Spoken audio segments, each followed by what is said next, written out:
The Dungeon of Arceus. Chapter 1. Hikaru Mori awoke to nothing, not darkness. Darkness implied the existence of light somewhere beyond it, waiting to return. This was something else entirely. There was no sight, no sound, no sensation of warmth or cold. He couldn't feel air against his skin, couldn't hear a heartbeat in his chest, and when he attempted to move, nothing happened. In fact, after several moments, a disturbing thought surfaced in his mind. He wasn't entirely certain he still had a body. Before panic could properly take hold, words suddenly appeared within his awareness. Or perhaps appeared wasn't quite right. There was no direction in this place, no above or below. The words simply manifested themselves as naturally as thoughts, as though they had always been there, waiting for him to notice them. Conscious thought pattern detected. System initializing. Running soul diagnostic. Irregular soul signature detected. Escalating anomaly to higher authority. Hikaru stared at the floating words. Or rather, he thought he stared. Considering he couldn't actually feel his eyes, he wasn't entirely sure how that worked. The text remained still for a few moments. Then more lines appeared. Request acknowledged. Permission granted. Stabilizing soul integrity. Soul stabilization complete. Generating compatible form. Generating status interface. System initialization complete. Hello, new soul. Welcome to the realm of Esalia. Silence returned. Hikaru remained suspended within the endless void as the words lingered before him. Questions immediately began piling into his head. New soul. Realm. Compatible form. System. More importantly, why wasn't he panicking? He should be terrified right now. A normal person waking up in an endless void after seeing whatever that had been would probably be screaming or breaking down. Instead, his emotions felt strangely distant, as though a thick blanket had been wrapped around them. Fear existed somewhere beneath the surface, but it felt muted and difficult to grasp. The sensation bothered him. It felt wrong. Pushing the discomfort aside, Hikaru forced himself to focus on the last thing he remembered. Fragments surfaced from the haze of his thoughts. A cluttered desk. Sketches scattered around him. A half-finished design glowing on his tablet screen. Large ears, crystalline patterns across the fur, and handwritten notes squeezed into the margins. His latest commission. Then came the trembling walls, swaying lights, and books falling from shelves. He remembered standing too quickly and rushing toward the balcony to see what was happening outside. Then a misplaced step. Fingers grasping for something that wasn't there, and empty air beneath his feet. Then, darkness. I died. Hikaru remained still for a long moment. The realization settled into his mind with surprising ease. Strangely enough, relief reached him before fear did. At least one question had been answered. Unfortunately, it also raised 100 more. If he had died, then what exactly was this place? Was this some kind of afterlife? Heaven? Hell? Some bizarre, cosmic waiting room? Because if his eternal future involved floating in an endless, sensory-deprived abyss, he was going to have serious complaints. Slowly, Hikaru turned his attention back toward the floating words. At the moment, they were the only things in existence besides himself, and hopefully, they had some answers. However, after several moments of staring at the floating words, nothing seemed to happen. He couldn't touch it, couldn't change it, or even interact with it in any way. After exhausting all his options, Hikaru had a thought. There was a system here, or at least something calling itself a system. If it could welcome him, maybe it could answer questions too. Tentatively, he focused his thoughts outward. Hello? System? Are you there? The thought disappeared into the endless void. For a brief moment, Hikaru wondered whether he had just embarrassed himself, in front of absolutely nobody. Then new text appeared. Hello, new soul. Welcome to the realm of Esalia. Would you like to view your status? Hikaru immediately focused on the second line. Finally, something new. Questions could wait for a moment. Yes. The response came instantly. Opening status interface. The words dissolved before reorganizing themselves into a new screen. Name, unnamed. Race, Dungeon Core. Title, Outworlder. Class, Dungeon Lord. Skills, Dungeon Authority. Dungeon Creation. Hikaru stared at the display for several long moments. Well, at least he finally had one answer. He now knew what he was. Unfortunately, that answer had only produced several dozen more questions. If only there were someone who could explain what all of this meant. Then Hikaru paused. Or maybe there was. System, what is a dungeon core? He had read enough fantasy novels to have a rough idea of what dungeon cores were, but they always differed from story to story. None of them really explained his situation. More importantly, none of them explained what exactly he was supposed to do now. New text appeared almost immediately. For additional information regarding status elements, focus upon the desired term to receive a detailed explanation. This functionality has already been provided. Hikaru blinked. Did the almighty system just politely tell him to read the manual? Whatever.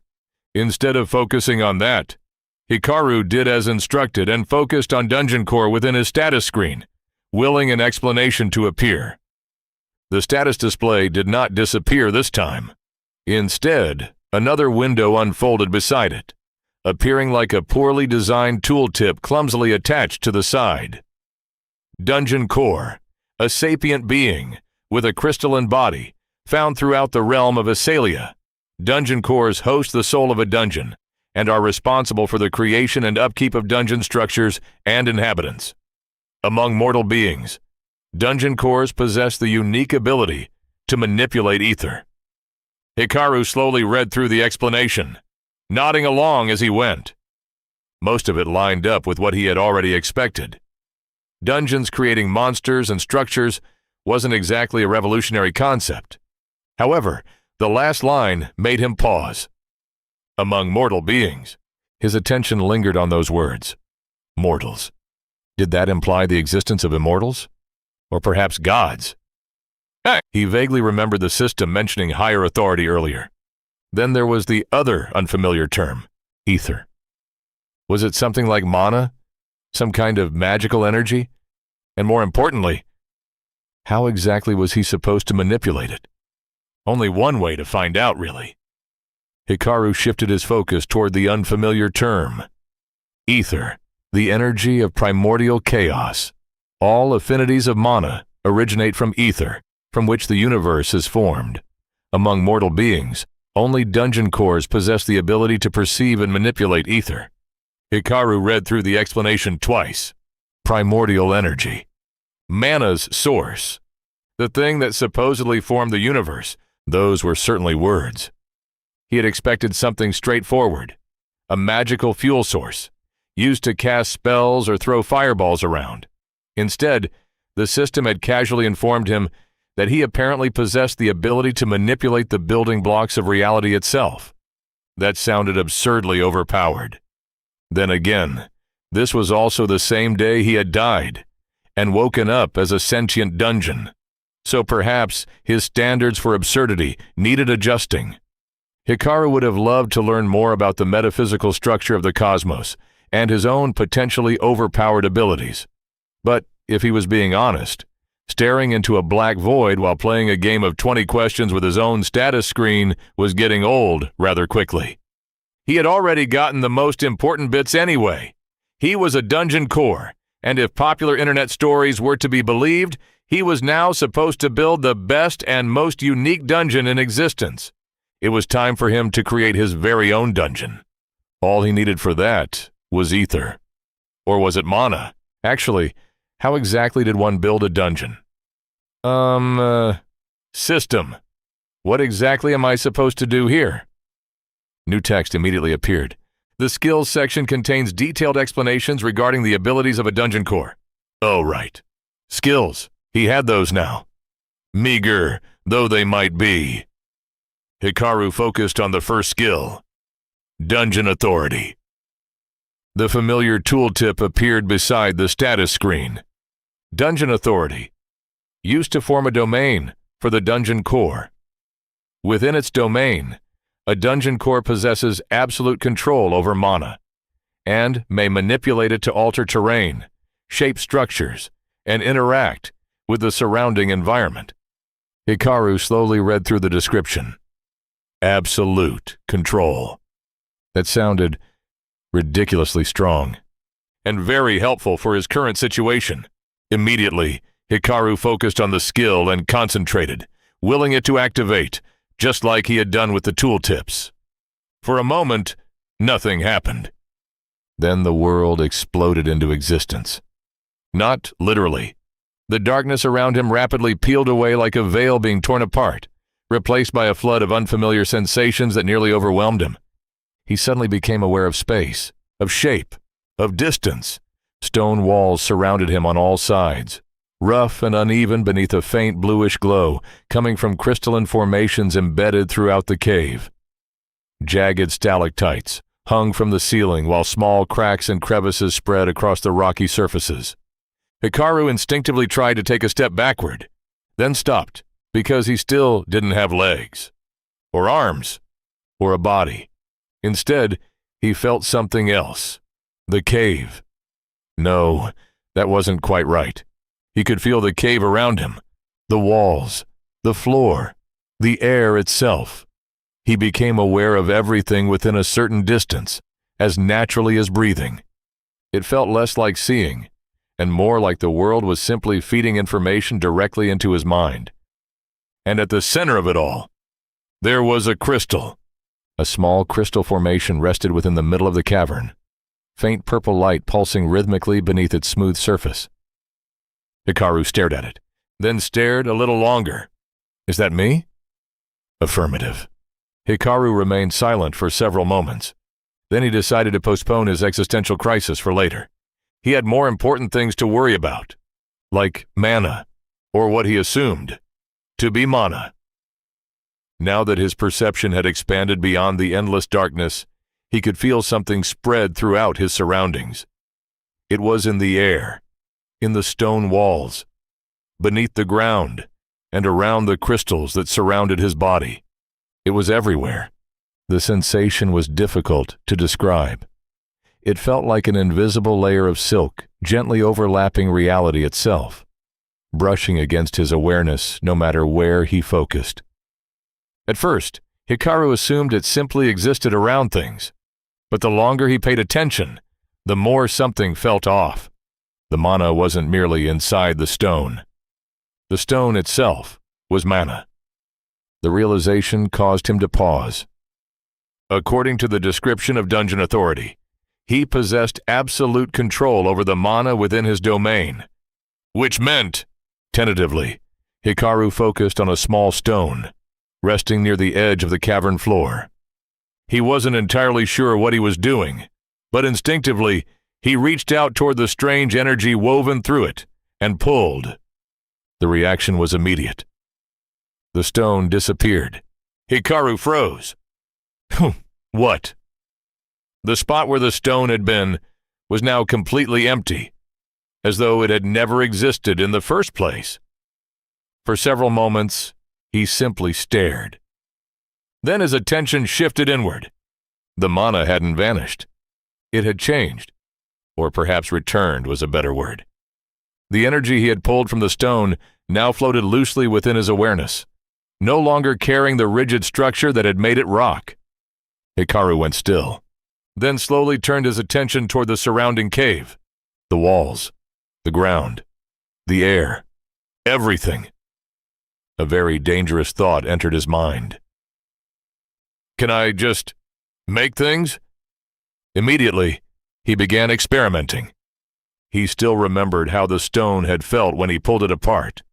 It hadn't simply vanished. Beneath it, he had sensed a strange pattern, the structure holding it together, and the texture of the mana itself. Tentatively, Hikaru gathered some of the loose mana around him and tried to imitate that sensation. Nothing happened. He tried again, then again. Several attempts later, something suddenly dropped onto the cave floor with a soft thud. A small rock. Hikaru stared at it before comparing it with a stone nearby. Huh. It worked. Well, sort of worked. The shape was rough and uneven, looking less like a proper rock and more like someone had taken a normal stone and aggressively squeezed it from several directions. Still, it was a stone. He had just created a stone. Excitement quickly replaced his earlier confusion. Rather than stopping to fully appreciate the absurd implications of creating matter from practically nothing, Hikaru immediately focused on his newly created rock and continued experimenting. Changing something that already existed felt easier somehow. He pushed at it mentally. The rock stretched awkwardly before collapsing into a strange, lumpy shape. He tried again and flattened it. The next attempt lengthened it. Another twisted it into something vaguely resembling a chair, suffering from several severe medical conditions. Hikaru kept going. He experimented with different shapes and sizes, repeatedly breaking apart and rebuilding the mana structures over and over again. Gradually, the strange resistance he had felt at the beginning started fading. Manipulating mana no longer felt foreign. Instead, it slowly began feeling familiar, almost natural. Without realizing it, Hikaru had slipped into the same focused state he often entered while drawing. Shape, structure, balance. Those concepts had already been ingrained into him through years of sketching, designing, and endlessly adjusting details, until things simply felt right. One stone became several. Several became dozens. The rough and clumsy shapes slowly became cleaner and more refined. Hikaru had no idea how much time had passed while he worked. It could have been hours. It could have been days. Without a body, hunger, exhaustion, or even a sun to track, he had no way of knowing. At some point, he stopped experimenting and simply started creating. Eventually, a human figure stood within the cave. It wasn't perfect. Some of the proportions were slightly off, and a few details were rough around the edges, but it was unmistakably human. Hikaru stared proudly at his creation, then immediately ignored it, because his attention had already shifted elsewhere. Stone was nice and all, but now he wanted to see what other things he could make. However, aside from the scattered rocks and the glowing crystals embedded along the walls, he couldn't find much of interest. Then something caught his attention. There was a faint hint of moisture in the air, not through sight, through his strange perception. He could feel it lingering within his surroundings like a subtle thread woven into the cave itself. Curious, Hikaru focused on it. The sensation didn't resemble the earth mana he had been working with until now. Stone had felt solid and stable, rigid, and unmoving. This was something else entirely. Trying to describe it felt impossible. It was a sensation unlike anything he had experienced before. Something metaphysical rather than physical. It was almost like taste and smell combined together, except neither comparison felt right. Trying to explain it felt like trying to describe color to someone born blind. It simply felt different. Hikaru focused harder. Slowly, he began noticing details he had completely missed before. The mana in his surroundings wasn't a single homogeneous substance. It was a myriad of different types of mana woven together, each carrying its own unique sensation. The more he focused on their minute details, the more distinct they started becoming. Even the earth mana he had been manipulating all this time wasn't actually a single thing. Different traces existed within it, subtle differences hidden beneath the overall sensation. Some felt denser, others rougher, while some carried strange qualities he couldn't identify yet. Minerals, metals, possibly other things too. He had simply overlooked them, because everything had blended together at first. After realizing that, Hikaru returned his focus to the moisture in the air. He reached toward it and instinctively tried recreating what he had done with stone mana. Nothing happened. He tried again. Still nothing. Several more attempts produced results that felt wrong before immediately falling apart. After a while, Hikaru stopped forcing it. Stone had behaved one way because stone was one way. There was no reason to assume everything else followed the same rules. So instead of manipulating it, he observed, he focused on the moisture drifting through the air and paid attention to the water mana hidden within it. He watched how it moved and shifted, how it flowed around its surroundings instead of resisting them. Gradually, he began understanding it. Then he tried again. This time, mana gathered before him. A small sphere of water formed in the air, trembling slightly before gravity immediately remembered its existence and pulled it downward. Splash! Hikaru stared at the tiny puddle on the cave floor. Then he grinned. Progress. After discovering the existence of different mana types, Hikaru completely lost track of his original goal. At some point, experimentation had quietly overtaken curiosity. He kept identifying unfamiliar sensations hidden within the surrounding mana and attempting to recreate them, one after another. Some took far longer than others, while some felt surprisingly intuitive once he understood their underlying nature. Without hunger, exhaustion, or even a sense of time to interrupt him, Hikaru gradually slipped into the same obsessive state he used to enter while working on designs back in his old life. Once he became focused on something, everything else simply stopped existing, and mana had proven to be far more interesting than he had expected. Eventually, his small cave began filling with the results of his experiments. Mineral formations protruded from random places across the cavern floor, while small pools of water had gathered near the walls. Jagged pillars of ice stood beside flickering flames that somehow continued burning despite lacking any visible fuel source. Tiny arcs of lightning occasionally crackled through the air, while faint motes of light drifted lazily beside patches of darkness that seemed oddly heavier than the shadows around them. At some point, Hikaru had even stumbled across life and nature mana and made patches of moss within the cracks of the cave walls. He hadn't even realized such things existed before that. Looking back on it now, he wasn't entirely sure when his simple experiments had turned into a complete invasion of his cave. Then, Hikaru paused. Wait, wasn't he supposed to be building a dungeon? Silence filled the cave. Oops! Hikaru surveyed his new cave, finding it looking just as impressive, perhaps even better, than it had before. The piles of his haphazard creations were gone, having returned to being floating clouds of mana within his awareness. The cave itself had been cleaned and transformed into a perfect cubic structure. There were no more loose rocks hanging from the ceiling, no strange cracks along the walls, and none of the glowing crystal formations jutting out from the ground. Hikaru paused, his attention momentarily lingering on where those crystals had once been. He still remembered that discovery vividly. Then again, considering he had no way of measuring time anymore, perhaps it really had been yesterday, or perhaps several days ago. Either way, it had been quite the revelation. At the time, he had still been trapped in his experiment-fueled haze. Initially, he had ignored the crystals entirely, assuming they were simply this world's equivalent of sapphire or some other decorative mineral. However, after becoming familiar with the basic elemental affinities, his curiosity had eventually turned toward them. He had tried extracting mana from one of the crystals the same way he would from ordinary stone. That was when he discovered the truth. Those weren't simply pretty crystals. They were crystallized mana itself, solidified mana, given physical form. He had nearly destroyed the cave during his first attempt, but thankfully he had stopped himself in time. After that, he had proceeded much more carefully, slowly extracting mana from the crystals while studying their structure and formation. The process had taught him far more than he expected.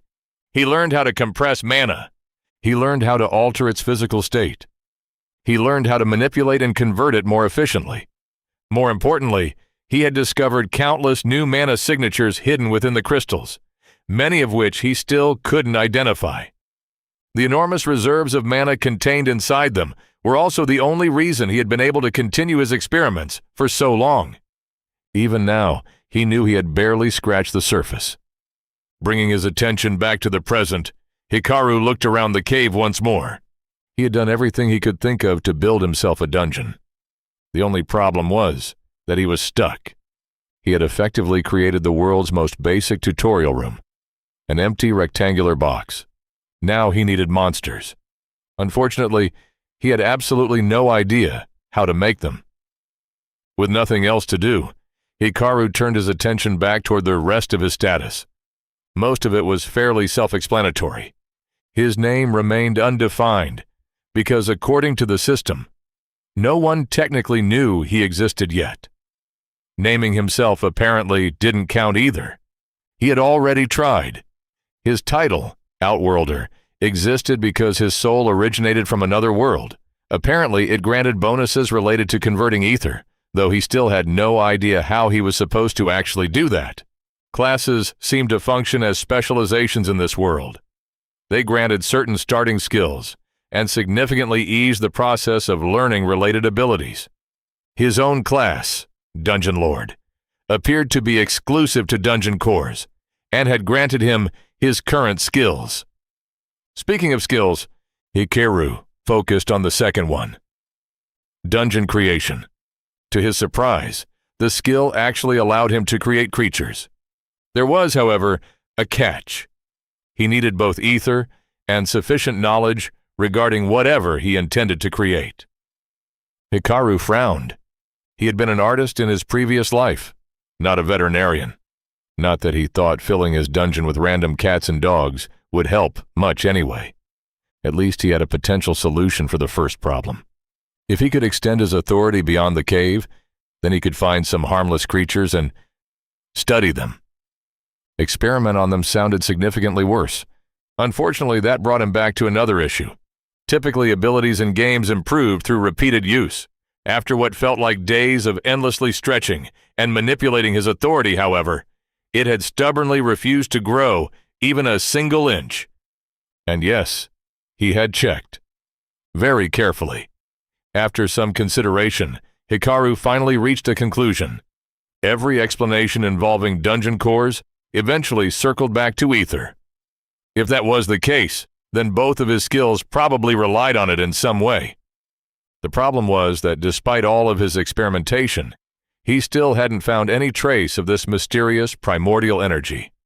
Thankfully, he knew exactly who to ask. "Hey system, how do I get ether?" Hikaru had been expecting another wall of text. Instead, he suddenly felt like the entire world had turned its attention toward him. The sensation was immediate, jarring, and deeply uncomfortable. For a brief moment, Hikaru froze. Then he realized where the feeling was coming from. It was coming from inside himself. Quite literally. His crystal, which he had moved to one corner of the room during his endless remodeling spree, had begun glowing much brighter than before. Something inside it was shifting, moving on its own beneath the translucent surface. Hikaru focused on it. Then he understood. Rather than assaulting him with an information dump or another one of its snappy one-liners, the system had apparently decided to directly show him what he wanted. Immediately, Hikaru realized his mistake. He had spent all this time searching outward for traces of some mysterious primordial force, while completely overlooking the one place he had never thought to examine. Himself. Hikaru watched silently as the system manipulated something within his crystal. The sensation felt unlike mana.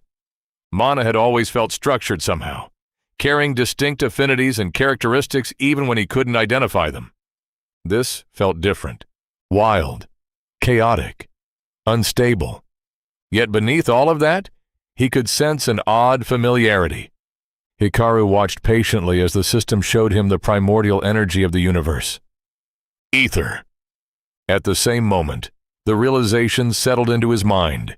The expected wall of text finally appeared. The souls of all living beings are formed from ether. A dungeon core may directly convert souls within its authority into ether, or convert mana into ether at significantly reduced efficiency. Skill unlocked. ether manipulation. Hope that helps. Hikaru stared at the final line, then stared a little longer. Message received. Do not annoy the omnipresent system with questions it considered obvious. Although, to be fair, he couldn't really complain. Now that he knew what he was looking for, he could already feel it. That brief demonstration had shown him exactly what to search for, and how to recognize it. Remarkably efficient, now that the sensation of being observed had disappeared, Hikaru returned his attention to the system's explanation. So that was how ether worked. He very deliberately ignored the implications of the whole turning souls into ether thing, and focused on something significantly more important instead. He finally had ether, and that meant one dungeon coming right up. Hey, remember that time Hikaru thought building a dungeon would become easy the moment he gained access to ether? Oh, how painfully naive he had been. There were two things Hikaru had discovered about ether. The first was that it did not play nicely with reality.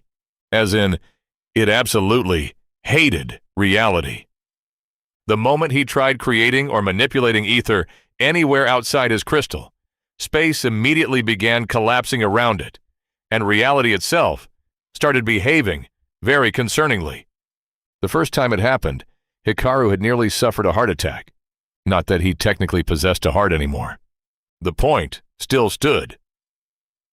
The tiny amount of ether he had produced had immediately twisted the surrounding space around itself. The cave walls had distorted. The air had folded strangely inward. And for several horrifying moments, it had looked like existence itself was attempting to crumple like paper. It resembled a miniature black hole. A very miniature black hole. Thankfully, Hikaru had only been using minuscule amounts for experimentation. Otherwise, he was fairly certain he might have accidentally destroyed the world.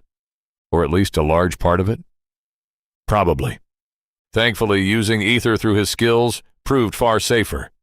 All he had to do was will his authority to expand, and the skill automatically drew upon the ether within his core and processed it correctly. Unfortunately, that led directly to his second discovery. Ether was an absolute bitch to make. The system hadn't been exaggerating in the slightest. Converting mana into ether was horrifically inefficient. It was like gathering an entire beach worth of sand only to receive a single grain in return. The conversion process consumed absurd amounts of mana, and despite the enormous reserves he had gathered from the crystallized mana deposits, his ether reserves still barely moved. The only upside was that his previous attempts at expanding his authority hadn't been completely useless. During his several days, or weeks maybe, of endlessly stretching and reshaping his authority, Hikaru had eventually figured out how to alter its structure. Instead of expanding outward equally in every direction like a sphere, he could compress and redirect it into more focused shapes. Cones, lines, different spreads. It wasn't much, but it helped. Even then, with all of the excess mana at his disposal, Hikaru had only managed to extend his authority roughly a kilometer in one direction, which would have been great if he actually knew where he was going. Unfortunately, Hikaru had absolutely no idea where the surface was. For all he knew, he could currently be digging deeper toward the center of the planet, assuming this world even had a planetary core to begin with. At this point, Hikaru wasn't willing to confidently assume anything anymore. Thankfully for both his sanity and the continued existence of his future dungeon, Hikaru stumbled across a cave system not long after he started digging. Now, any sane person would have primarily focused on following the caves and trying to find an exit. So naturally, what did Hikaru do? Of course, he did what any perfectly sane dungeon core would do. He immediately expanded his authority throughout the nearby tunnels, delegated the process of extending it, and searching for an exit to his subconscious. Yes, apparently that was something he could do now, and devoted his primary consciousness toward examining his dearly beloved test subjects. Spiders, lizards, mice, bats, and all manner of creepy crawlies. Oh, what magnificent specimens they were. Magical, some might even say. Now that he no longer possessed a human body, and with it, irrational fears involving things crawling into his ears or mouth. He found himself appreciating them in a way he never had before. He could finally understand the fascination entomologists in his old world had with insects. Well, perhaps understand wasn't quite the right word. He wasn't suddenly developing a passionate love for bugs. He simply found them incredibly interesting, especially when he could slowly dissect their dead bodies and observe how mana, in all its countless forms, interacted with living creatures. It was utterly fascinating. During one of these examinations, Hikaru suddenly paused. For the first time in what could have been months, reality finally caught up to him. He had been so absorbed in his new toys, so fascinated by all the strange and wonderful things surrounding him, that he had never once stopped to think about what he was actually doing. Here he was, a disembodied consciousness inhabiting a crystal buried deep underground, squatting inside a dark and dusty cave while cutting open mice to study how their insides worked. What exactly was he doing? Was this his new normal now? Was this simply how dungeon cores behaved? Or had he quietly lost his mind somewhere between dying, becoming a magical crystal, and spending an unknowable amount of time alone in a cave? The thought lingered uncomfortably. Hikaru looked around at the results of his work, the carefully shaped stone structures, the countless experiments, the dissected creatures, his little underground laboratory. At some point, all of this had stopped feeling strange, and perhaps that was the strangest part of all.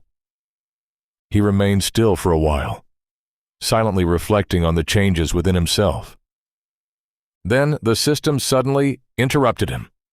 Most dungeon cores utilize deceased creatures within their authority as templates for creature creation. Existing forms may be altered through chimeric reconstruction or modified through the integration of monster cores. Hikaru blinked, then slowly turned his attention toward the floating text. He read through it once, then twice.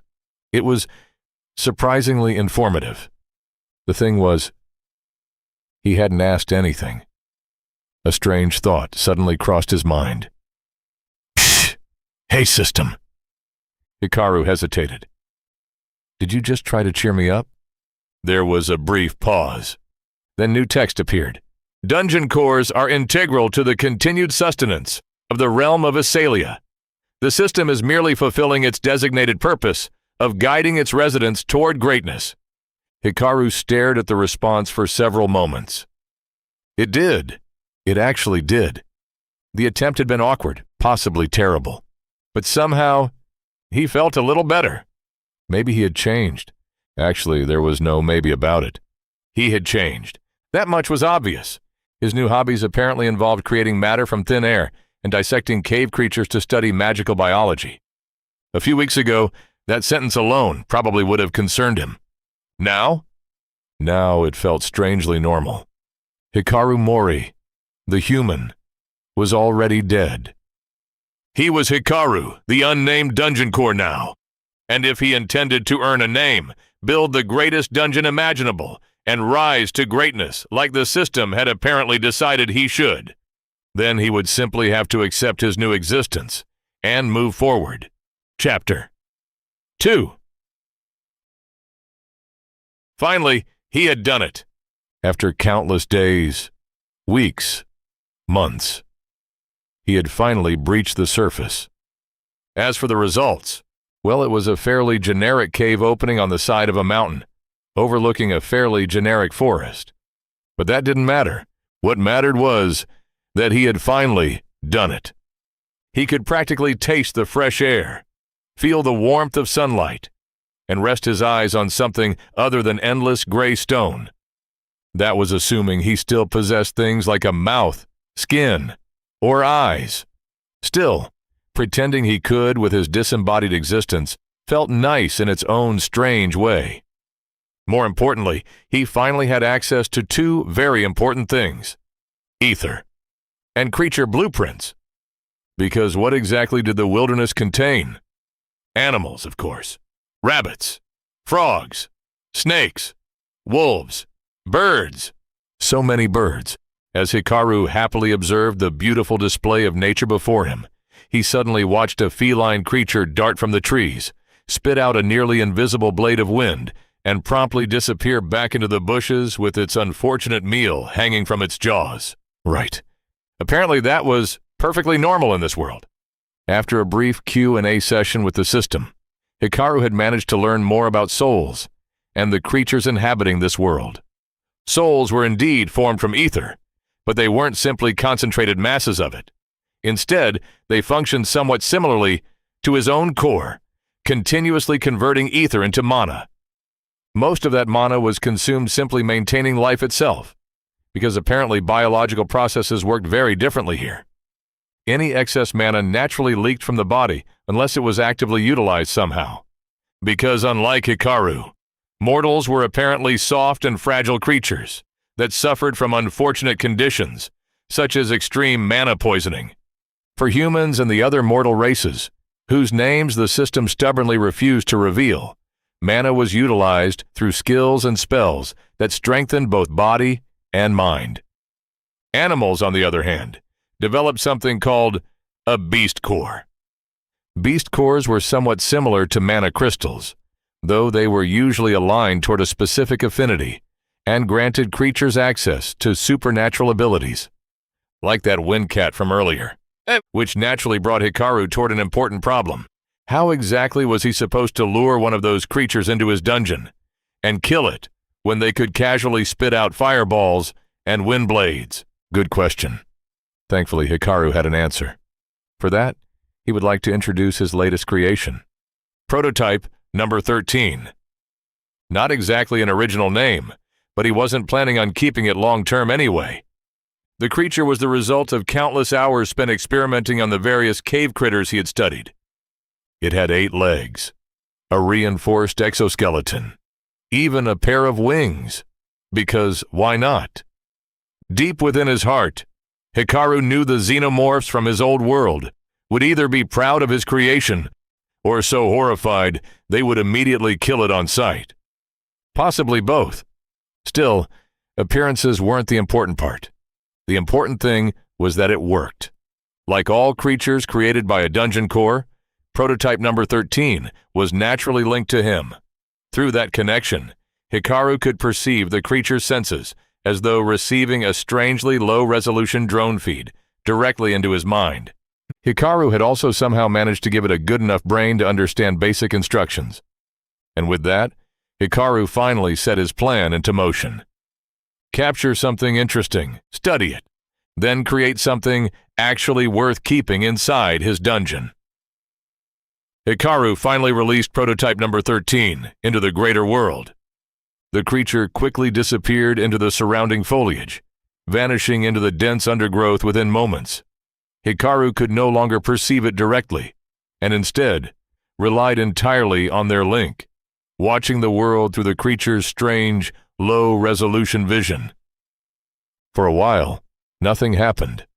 Prototype number 13 crawled through bushes, climbed over roots, and navigated between trees while Hikaru patiently observed from afar.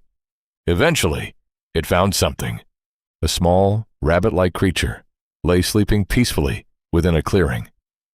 Hikaru immediately focused. Prototype number 13 slowly lowered itself toward the ground and carefully maneuvered around the sleeping animal, moving with surprising patience for something that looked like a rejected nightmare from another universe. Closer, closer! Then it struck. The creature lunged forward and buried its fangs into the rabbit. Hikaru had spent quite a while experimenting with its body structure.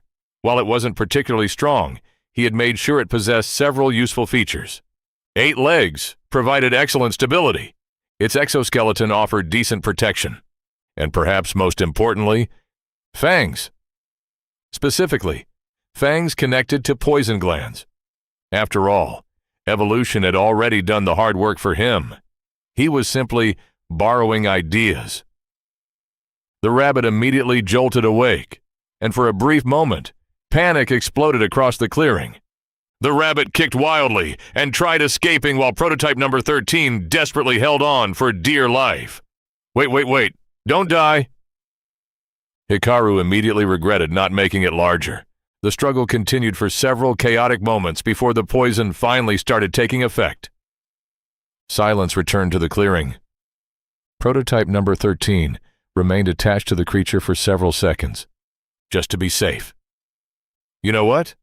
Fair enough. After finally releasing it, prototype number 13 grabbed the unconscious rabbit and began dragging it back toward the cave. The journey back took a while, mainly because Hikaru had forgotten to account for the fact that dragging something nearly your own size through a forest was difficult. Very difficult.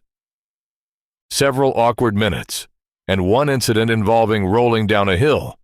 Later, prototype number 13 finally reached the cave entrance. There, Hikaru ordered it to finish the job, his first proper soul, and more importantly, his first decent blueprint. Hikaru immediately started studying the creature while simultaneously ordering prototype number 13 to continue searching for more specimens.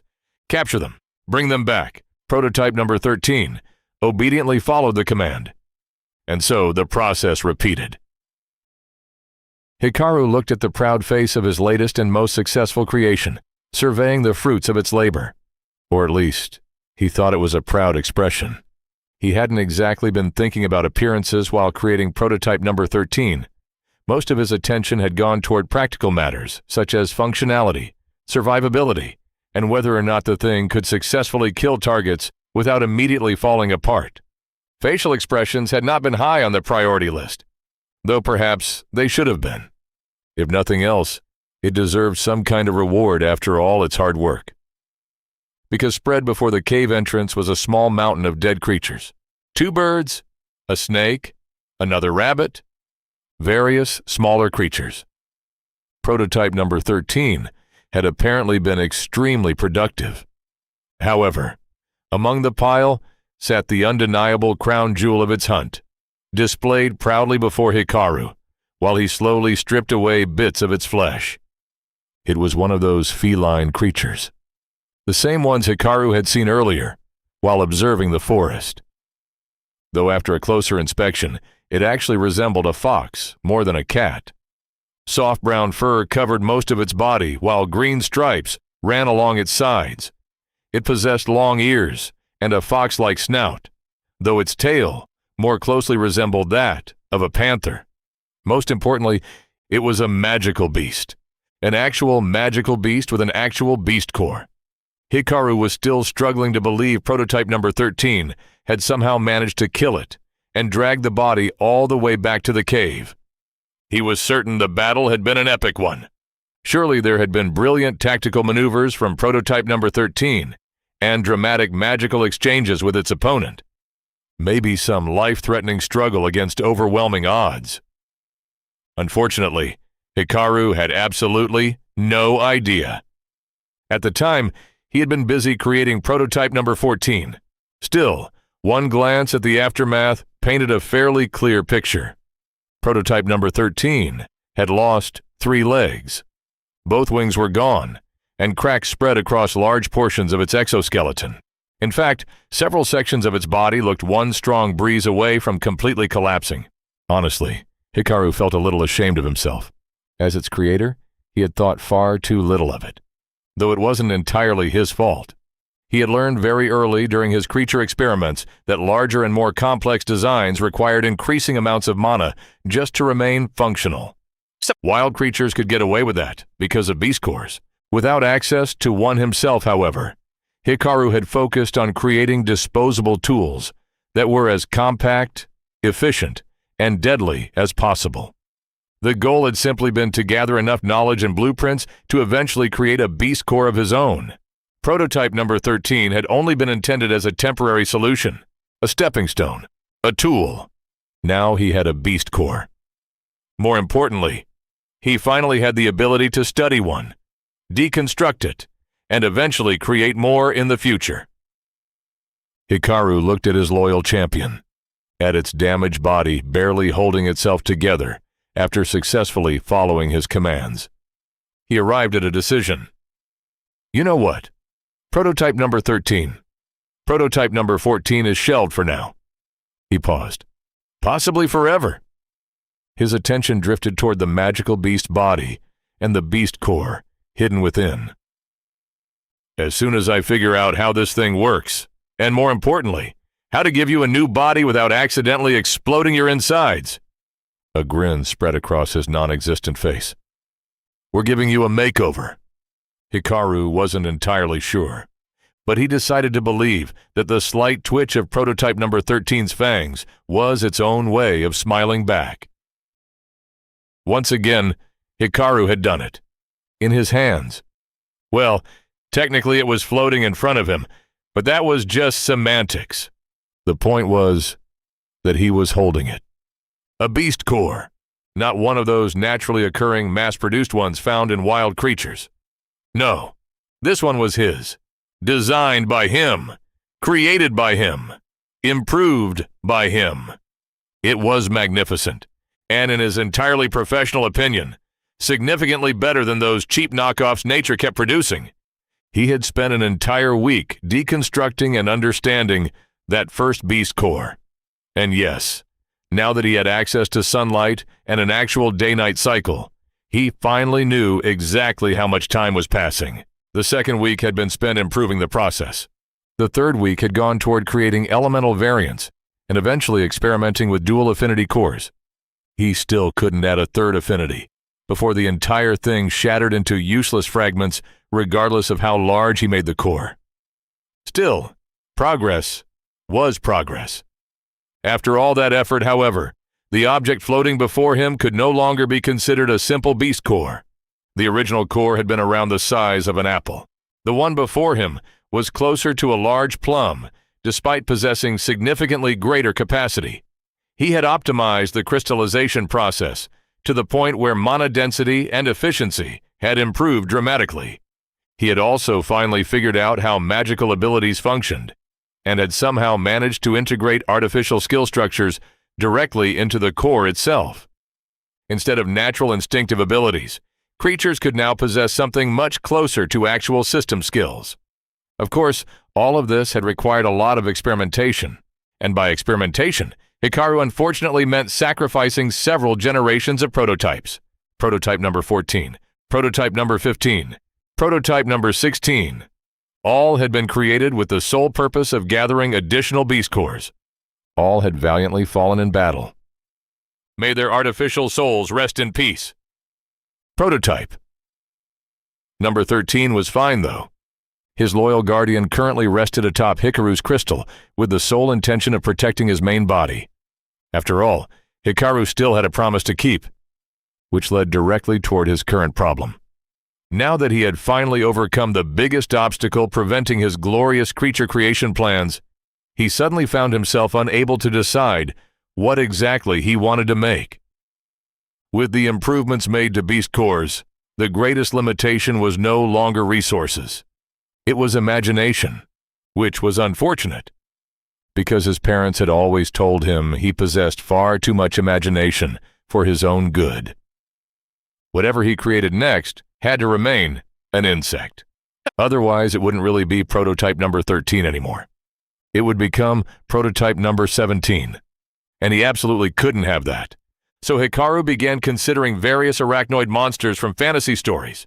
Aragog, Arachne, Ungoliant, Driders. Honestly, they were boring. Most of them were just spiders made larger, or spiders awkwardly glued onto humans. Where was the magic?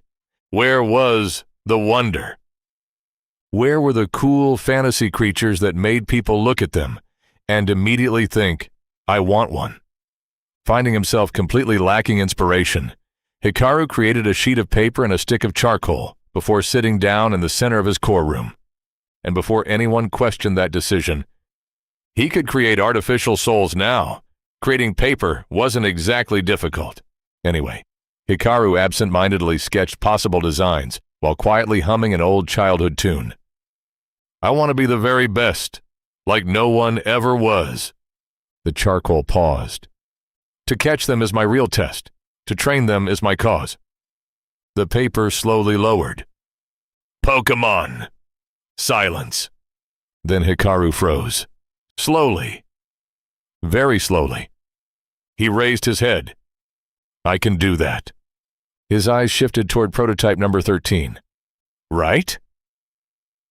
Prototype number 13 was sleeping soundly atop his crystal. Receiving no response whatsoever, Hikaru chose to interpret the silence as enthusiastic support. He immediately stood up.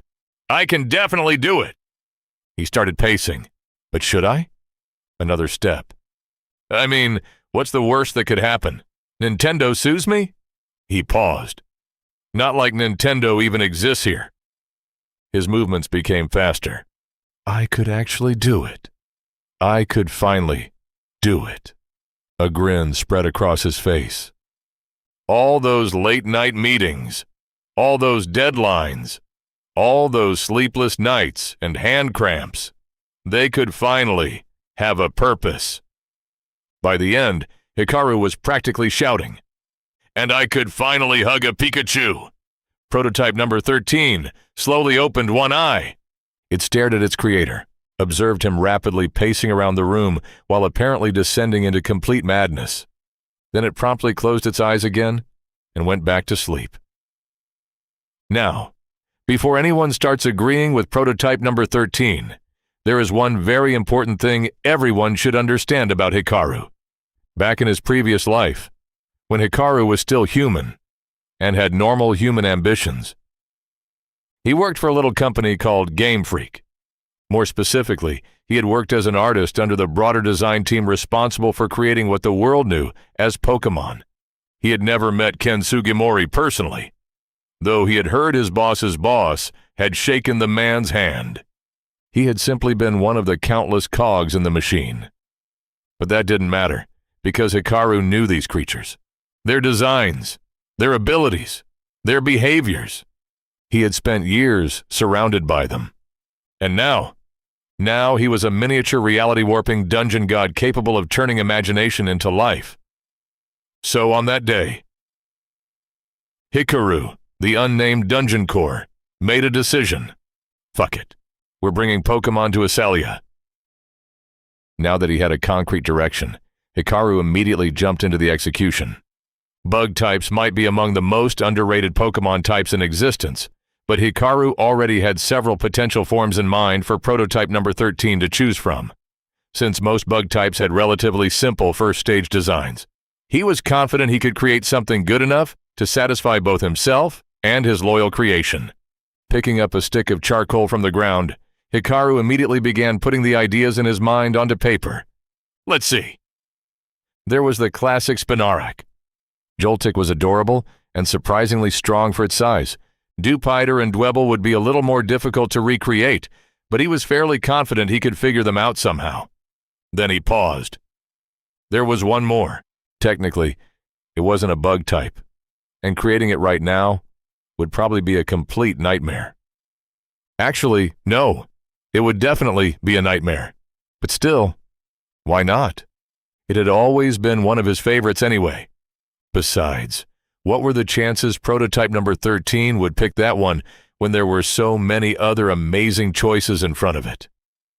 Finished with his sketches, Hikaru proudly stood up and floated the papers toward his loyal creation. Behold, my loyal minion, and feast your eyes upon the plethora of magnificent forms that could one day become yours, Hikaru declared with an unnecessarily dramatic flourish. Prototype number 13 looked up lazily. You should also be warned, Hikaru continued, while pointing dramatically toward the first stage forms. Your mighty creator can currently only produce these. Then he dramatically shifted toward the pages showing their final evolutions. However, should you remain loyal and steadfast in your convictions, your glorious creator may one day bestow upon you your true potential. He paused briefly. Basically, I have absolutely no idea how to recreate the complete bullshit that is Pokémon evolution, so you'll probably be stuck in your first stage for a while. But once I acquire my own bullshit magical cheat powers, I promise I will evolve you. He nodded confidently. Eventually. Hikaru delivered all of this in an entirely serious voice. So then, prototype number 13. Which form do you like best? throughout Hikaru's entire speech. Prototype number 13 had completely ignored his existence. Its attention remained fixed on the sketches. Underneath its nightmare-inducing appearance, there was a surprising amount of intelligence hidden away, and at that moment, every bit of processing power Hikaru had managed to cram into its artificial brain was focused on one task: finding the optimal form. After all, it was already an apex predator of the cave system. Some might even argue beyond it now. Naturally, its future form needed to properly reflect that greatness. After several moments of consideration, prototype number 13 finally made its decision. It slowly raised one of its recently healed legs and tapped the page. Hikaru stared, then continued staring, then stared some more. When reality stubbornly refused to change itself, he decided to try a different approach. "Are you sure that's the one you want, prototype number 13? Hikaru asked cautiously. "Like I said, I have absolutely no clue how Pokémon evolution works. You could end up looking like that for a very long time." Prototype number 13 immediately tapped the page again, twice, with emphasis. Hikaru frowned. "What about this one?" he asked, while holding up another sketch. "Look how adorable this Joltik is. It has fluffy fur, a cute face, and awesome lightning powers." He pushed the drawing closer. "You sure you don't want to be a Joltik?" Even without proper facial expressions, Hikaru could have sworn prototype number 13 had just rolled its eyes at him. Where exactly was it learning these mannerisms? Hikaru let out a dramatic sigh. Accepting defeat, he reluctantly picked up the chosen portrait. "Fine, fine. You win. I'll make you a trapinch," he said with a roll of his eyes. Then he paused. Hikaru slowly looked down at himself. Okay. He might have some idea where prototype number 13 was getting it from after all. In his old world, some people believed that the incredibly efficient and complex structure known as the human body was not some cosmic accident produced over millions of years of evolution, but something created by a divine being in a single day. If that were true, Hikaru would very much like to meet that being one day and exchange notes. Because despite all the grand assumptions Hikaru may have given about his powers, creating life from nothing was certainly not a walk in the park. It had been more than a day since he had promised his loyal minion a worthy vessel, and all he had to show for it was blood, gore, and corpses strewn across his cave floor. To understand how he had ended up in this situation, one first had to understand the skill known as dungeon creation. Unlike the basic conjuration Hikaru could achieve through Dungeon Authority, where he had become proficient enough to create almost anything so long as he possessed a good understanding of its mana composition, dungeon creation was an entirely different beast. If the former was similar to sculpting, then the latter felt more like some bizarre combination of 3D modeling and programming, with the unfortunate side effect of his creations violently exploding or collapsing into piles of flesh whenever he made a mistake. Because living creatures were not merely objects, they had structure, proportions, systems that depended on one another. He had to keep in mind proper anatomy and physiological functions that would keep the body alive, while simultaneously balancing the soul responsible for supporting that body. And unlike rocks, water, or fire, living creatures had an annoying tendency to stop functioning when one part decided not to cooperate with another. Only after countless hours of experimentation did Hikaru finally begin understanding the optimal placement and ratios necessary to keep his creation stable and alive long term. However, the body itself had never been the biggest problem. The real issue had always been the soul. In this world, the body of a mortal was little more than a vessel, a container for the soul, which housed all the important things like memories, personality, mana, and even system skills. Souls also automatically provided the life energy necessary for the body to sustain itself. In nature, souls were born from ether within the void, and the system's literal purpose seemed to be assigning those souls bodies before sending them out into the world to grow. His own artificial souls, however, required his personal ether reserves to create, something he had in painfully short supply. As a result, Hikaru had been forced to drastically reduce their complexity. Even then, his creations could barely support anything larger than a child-sized body, which meant he had no choice but to carefully allocate his resources and keep his creations relatively small. Compact structures, maximum efficiency. Despite possessing the theoretical ability to create dragons and phoenixes, Hikaru had instead been forced to rely on his poor prototype number 13, believing that obtaining a beast core would solve all of his problems. Oh, how foolish he had been. Because you couldn't simply shove a steam engine and a diesel generator into a car and somehow expect it to become a Tesla. He would know. That was exactly how he ended up creating this mess in the first place. Having a beast core was all well and good. It just happened to be completely useless if he didn't even know how to use it properly. At least, after the 5th exploding body, he had figured out a few things. Instead of simply layering the soul and the beast core inside a body and hoping reality somehow sorted itself out, he needed to treat the process more like his own crystal. First, create the soul. Then wrap the beast core around it. Finally, construct the body around those two components. Simple in theory, horrific in practice. Now all that remained was the slightly tedious process of figuring out how to properly integrate everything together and create an actual magical creature. It took him 3 more days.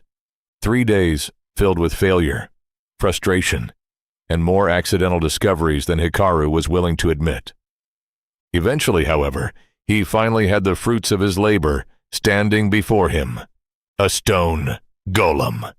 More time than the god of Earth supposedly needed to create life, but still an achievement, according to the system. And yes, he had used stone. Because after spending days dealing with blood, flesh, and unidentified body parts decorating his cave floor, Hikaru had decided he was temporarily done with biology. Instead, he focused his attention on the creature before him.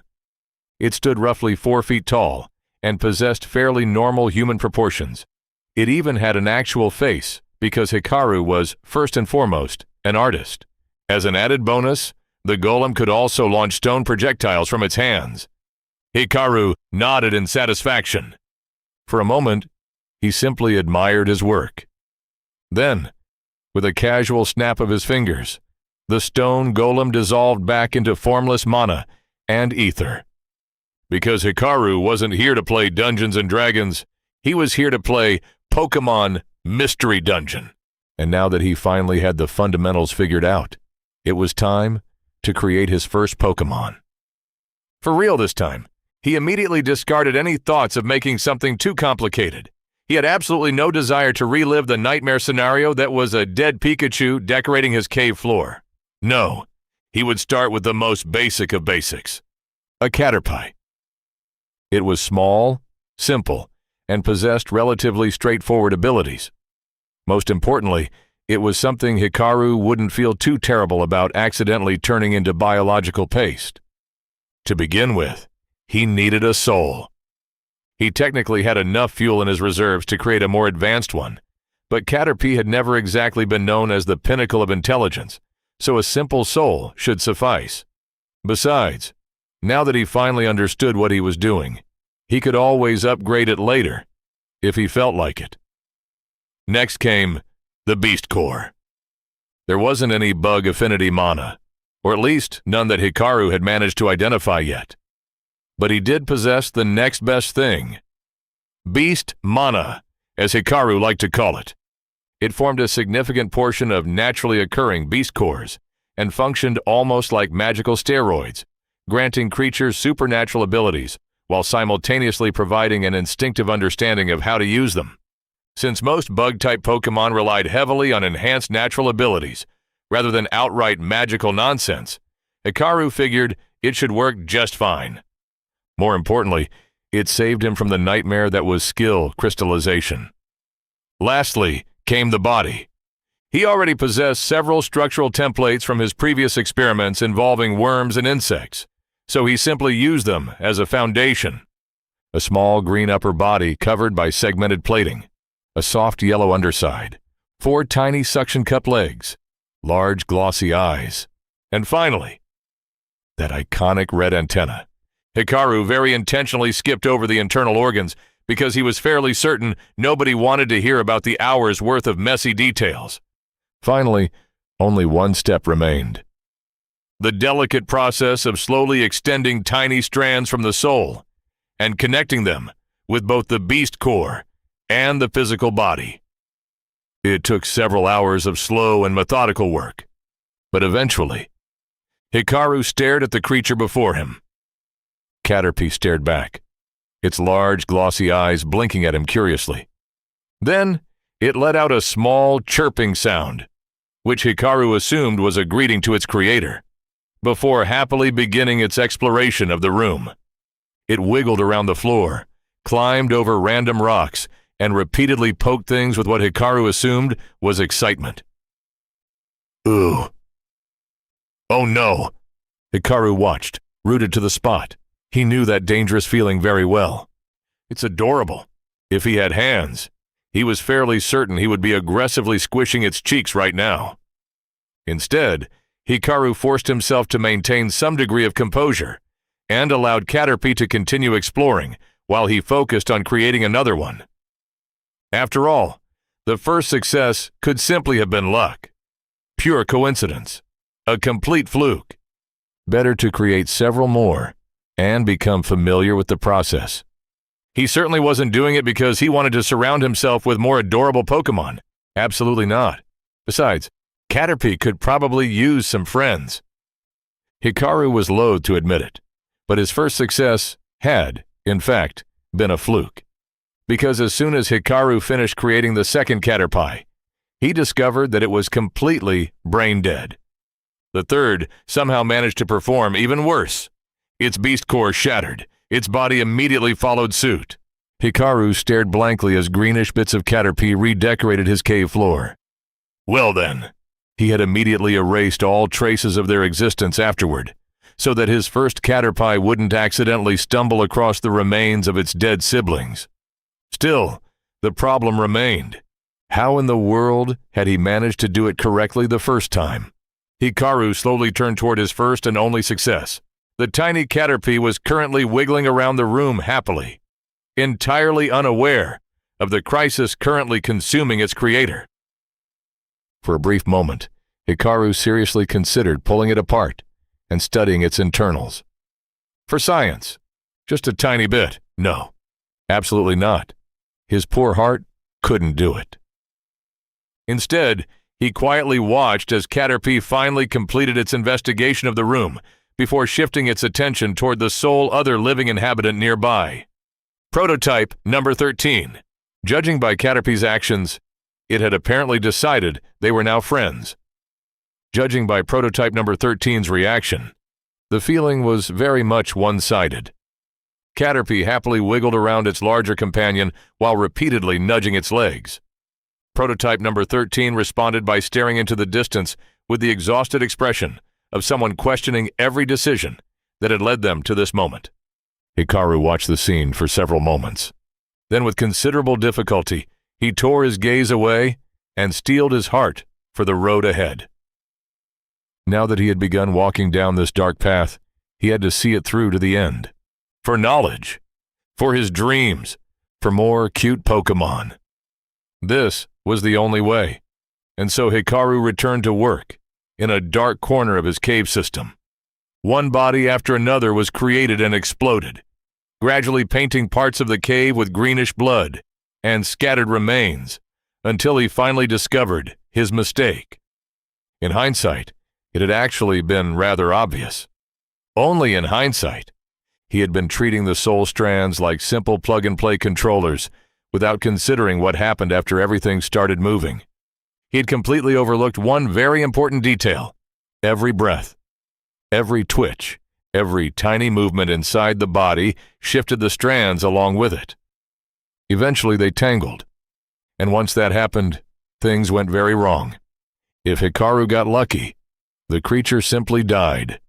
If he got unlucky, which was unfortunately the more common outcome, it created a feedback loop between the soul and the beast core, flooding the body with mana before causing it to violently explode. So Hikaru had no choice but to create an entirely new framework from scratch.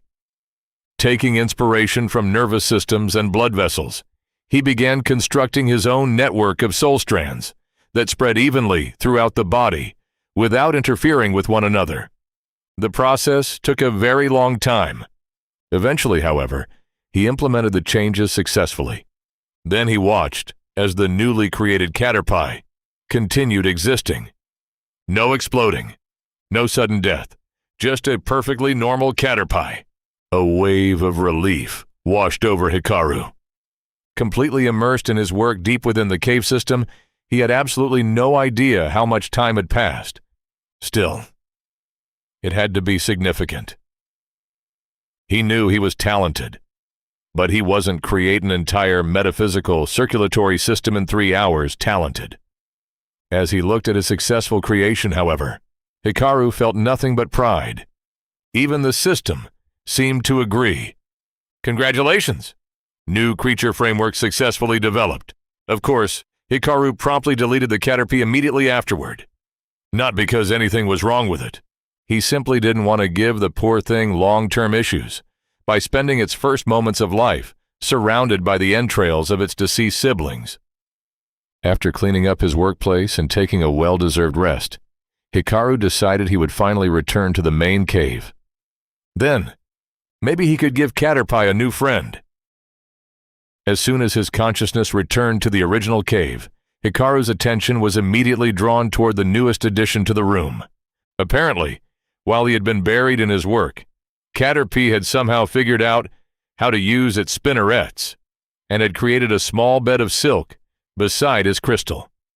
It was currently curled up on top of it and sleeping soundly. For a brief moment, he considered letting it continue sleeping. Unfortunately, he had some very important business to attend to, so with a simple mental command, Caterpie slowly stirred awake, letting out a small yawn, before lazily crawling toward him. "Okay, Caterpie," Hikaru began seriously. "I promise this won't hurt even a little, and you probably won't even remember it afterward. So just bear with me, and let your creator take a look at your insides." He knew Caterpie didn't possess enough intelligence to really understand him. Still, he felt compelled to explain it anyway. Seeing Caterpie sit patiently in front of him, Hikaru finally did what he had wanted to do from the very beginning. He opened it up. Now, before anyone starts raising pitchforks and preparing execution speeches, Hikaru would like to clarify that Caterpie was perfectly fine. He wasn't exaggerating when he said the body was merely a vessel. The soul was the important part. As long as he kept the soul intact, he could destroy the body entirely, rebuild it from scratch, and it would still be the same Caterpie. What he was doing right now was less surgery and more opening a computer case to inspect the internal wiring. Of course, he still had to be extremely careful not to damage the soul strands. Thankfully, since Caterpie was one of his own creations, Hikaru possessed complete control over both its mana and body structure. And honestly, it was a good thing he had decided to do this. Because, dear God, what a horrific, yet somehow elegant disaster he had accidentally created. Now that he knew what a proper soul framework looked like, it was honestly a miracle Caterpie had managed to survive this long without spontaneously exploding. "How are you alive?" Caterpie's beast core did not provide him with an answer.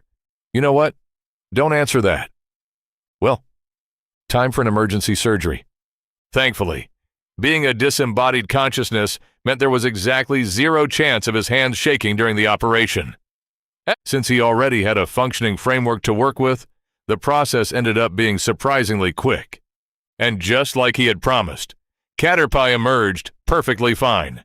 In fact, it was even better than before. As a reward for its loyalty and trust, Hikaru even decided to give it a new companion. Also, since he could now reliably create more creatures, he figured he might as well assign them different genders. Not that it actually meant anything at the moment. Still, the thought of eventually rewarding his loyal minions with romantic partners amused him far more than it probably should have. "Hey, prototype number 13, Hikaru asked casually. "Do you want a girlfriend in the future too?" Prototype number 13 slowly opened an eye and stared toward the two Caterpie currently introducing themselves through little head bumps. Then it turned toward Hikaru and gave him an utterly deadpan look. "Guess not," Hikaru said. "Well, it's your loss. Let me know if you change your mind." Prototype number 13 simply closed its eyes again and returned to sleep. Hikaru watched his two new residents for a while. The smaller Caterpie happily followed behind the first one while he proudly showed his new friend around their home. A strange warmth settled over Hikaru as he watched them. Unfortunately, this was just the beginning. He had far more work ahead of him if he wanted to build himself a proper dungeon. Creating a large scroll of paper out of mana, Hikaru unfurled it before himself and crossed out the first item. Check Create Caterpie. He looked down at the remaining list. Now then. What's next on the agenda? Chapter 3. Are you ready? Prototype number 13? The time had finally come for Hikaru to fulfill the promise he had made to his most loyal guardian. And this time, Hikaru had come prepared. After all, he had been quite busy over the past week. After mastering the highly sophisticated art of creating a Caterpie, he had decided to pursue a significantly more difficult challenge. A Weedle. Yes, he was aware it was still technically just another basic bug Pokémon.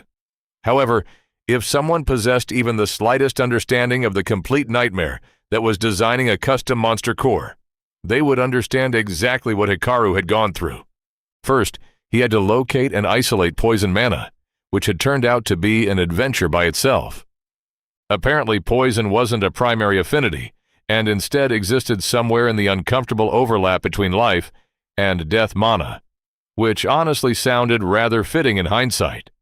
Then he had needed to design an entirely new poison affinity core that wouldn't immediately liquefy its host. After that came the annoying part. He had to combine and modify the various abilities from creatures he already had at his disposal to create his own custom skills, before crystallizing those structures directly into the monster core itself. The process had not been easy, nor had it been particularly clean. Hikaru preferred not thinking too deeply about some of the intermediate results. Still, the effort had paid off. He now had a new worm wiggling around his cave that could shoot poisonous darts from its horn. Moreover, he was now significantly more confident in his ability to create specialized monster cores. Naturally, drunk on success, Hikaru had immediately decided to create one of the most common Pokémon from the original generation, a Rattata, and immediately ran face first into a wall. Because what in the world was normal-type mana supposed to be? Mana absolutely refused to remain in a non-affinity state.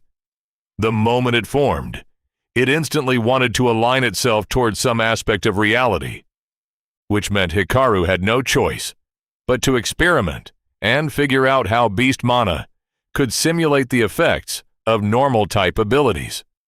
So far, his only real success had been something vaguely resembling quick attack. Fortunately, things had become significantly easier afterward.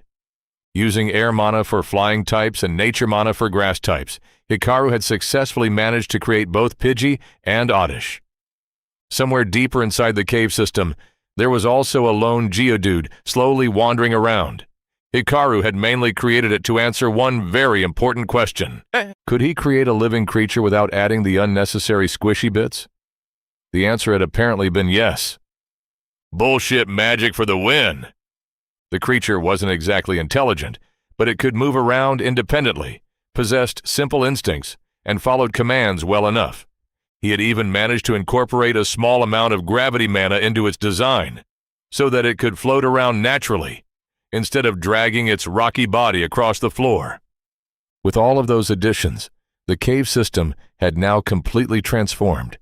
It was no longer a dark and empty place, filled with bats and random cave critters. Instead, sounds now echoed throughout the tunnels. Chirping, rustling, small cries, and distant movements. Fictional creatures from Hikaru's old world now wandered freely through the cave system. immediately recognizable to anyone from Earth as iconic first-generation Pokémon. Looking back on everything he had done, Hikaru felt a small sense of satisfaction. Then his attention shifted toward prototype number 13. With all of those accomplishments behind him, he finally felt ready to give his first companion its long-awaited upgrade. Prototype number 13 slowly blinked its eyes and twitched its mandibles. Hikaru took that as confirmation and immediately started the process. Being a prototype number 13 had never possessed a monster core in the first place. So once Hikaru dissolved its physical body, all that remained was its soul. As Hikaru looked upon one of his earliest successes, he felt both pride and a slight sense of embarrassment. It felt strangely similar to a professional artist opening an old high school sketchbook and rediscovering their embarrassing fan art phase. There was a certain charm to it. Simple, efficient, functional. But now that he knew what he was looking at, he couldn't help noticing the horrific atrocities he had committed during its creation. He had practically gathered every bit of ether available and shoved it together without any proper structure, relying more on luck than actual skill, and somehow hoping everything would work out. All that wasted potential, simply because he hadn't known any better. Without hesitation, Hikaru immediately began fixing it. Using everything he had learned since then, he carefully reworked prototype number 13's soul structure and optimized every part he could. It still wasn't enough for true sapience, but it should be close. Creating the monster core itself took surprisingly little time. He had become more than proficient at it by now, and Earth Affinity happened to be one of his favorites to work with. As he assembled the body and connected all the components together, Hikaru's primary consciousness had already wandered elsewhere, specifically toward a very important question. How exactly does one obtain dragon-type mana? He was still mentally debating whether dragons naturally produce dragon mana or if dragons even existed in this world when the process finally finished. Hikaru placed his ethereal hands on his non-existent hips and proudly admired his work as his first successful creation slowly familiarized itself with its new body. Yes, Trapinch was male now. And no, Hikaru was not being sexist. He simply felt like it fit his personality. That was all. So, prototype number 13. Or I suppose, Trapinch now. Hikaru paused. Do you like your new body? Trapinch slowly opened and closed his jaws, his star-shaped eyes scanning around the room with visible curiosity, before eventually turning back toward Hikaru and giving a small, hesitant nod.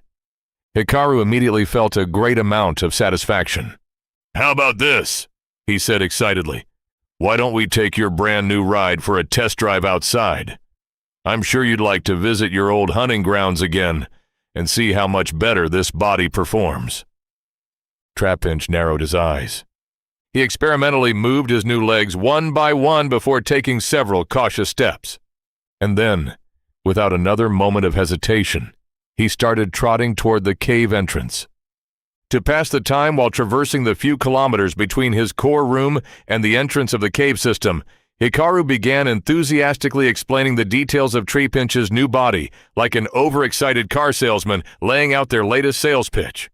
So, you should have already noticed it by now, but I upgraded your soul to the latest model, V.7. Hikaru sounded proud of his success. That means you now have significantly more processing power. Even with a few less eyes, your current senses should be much better overall. I even added a nifty little feature called Seismic Sense, which should let you feel vibrations traveling through the ground. Trapinch gave an approving nod. Hikaru immediately continued before his audience of one could escape. As for the body itself, I built it using a completely new material that's strong, heat-resistant, and somewhat resistant to blunt damage. It should protect your soft little insides quite nicely. As a demonstration, Hikaru casually picked up a nearby stone and launched it toward Trapinch. Ding! The rock bounced harmlessly off Trapinch's orange shell. Trapinch slowly turned toward him. Hikaru could practically feel the creature attempting to use the move, glare despite not actually possessing it. unfortunately for Trapinch. It was not very effective against Hikaru. "What?" Hikaru asked innocently. "I'm sure you didn't even feel that." Trapinch let out an annoyed huff before continuing forward.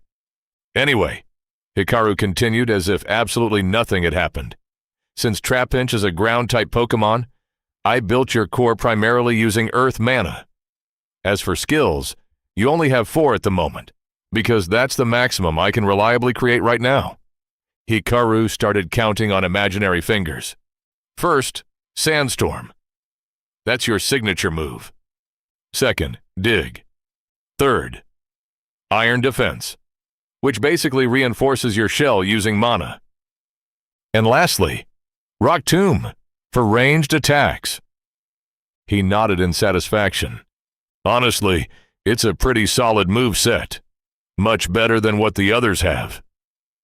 Then Hikaru added in a whisper, "And once you get a proper grasp of Earth mana, you should eventually be able to create your own moves."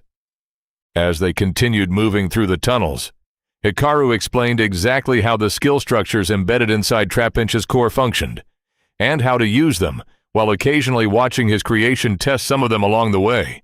Eventually, a warm orange glow appeared in the distance. A few minutes later, creator and creation finally emerged at the cave entrance. For a brief moment, neither of them moved. Trapinch stood beside Hikaru and silently looked out across the forest below, with eyes seeing it for the first time. Then, without warning, he suddenly burst forward. Sand and loose dirt scattered beneath his feet as he shot into the forest with surprising speed, his orange carapace weaving through trees before disappearing into the foliage within moments. Hikaru stared at the spot where his first companion had vanished. Hikaru watched over Trapinch through their link for a little while, before arriving at a rather surprising conclusion. The only real danger Trapinch currently faced was the danger of accidentally destroying the local ecosystem. So satisfied that his newly upgraded creation wasn't about to die anytime soon, Hikaru pushed the feed into the background and turned his attention toward more important matters. Namely, his dungeon, or more accurately, his complete lack of one. Ever since gaining access to the forest and its inhabitants, Hikaru had largely stopped expanding his authority and instead focused his meager resources on experimentation and improving his understanding of his abilities. But all that effort had always been for one purpose: to be the very best like no one ever was. Okay, jokes aside, now that Hikaru finally possessed the creatures to populate his future dungeon with, he needed to actually create one first. And therein lay the problem. Hikaru had read enough dungeon stories to understand their general structure. They almost always started the same way. One rectangular stone room with a monster, then a hallway, then another rectangular stone room with 2 monsters, another hallway, another room. You get the idea. This pattern usually continued until the dungeon suddenly figured out how to violate several laws of reality and began creating places that looked more like absurdly expensive travel destinations than actual death traps. Crystal forests, ancient temples, underwater cities, floating islands. Unfortunately, Hikaru was still firmly trapped in the beginner stages. He was only just beginning to understand space mana, and had absolutely no idea how to create infinite spaces or pocket dimensions. At the same time, simply carving out a few rooms in a cave and calling it a dungeon felt disappointing. Sure, he could make those rooms grand and majestic enough that even the first emperor of China would have wanted to be buried inside them. But at the end of the day, they were still just stone rooms. More importantly, nearly all of Hikaru's current creations, with one notable exception, were far better suited for roaming through forests than wandering around empty tunnels. If only he could create a forest inside his caves. A metaphorical light bulb suddenly exploded inside Hikaru's mind. The next moment, he felt like an absolute idiot. Hikaru would have slapped himself if he actually possessed hands. Or a face. He had been so focused on dungeon concepts from his old world that he had completely forgotten one very important detail. He wasn't in his old world anymore. Who exactly said dungeons had to follow those rules? Who said they even needed to stay underground? Just to be safe, Hikaru quickly asked the system. The answer arrived almost immediately. It was very reassuring. Anything contained within his authority was considered part of his dungeon. Hikaru stared at the forest stretching out before him, then slowly grinned. With that little revelation, he abandoned all thoughts of creating a forest inside his cave, and instead turned his attention toward the perfectly good forest, already sitting in front of him. Time to let Dungeon Authority do its thing. It took Hikaru several days to fully subsume a large portion of the surrounding forest into his authority, and during that time he continued pumping out one Pokémon after another.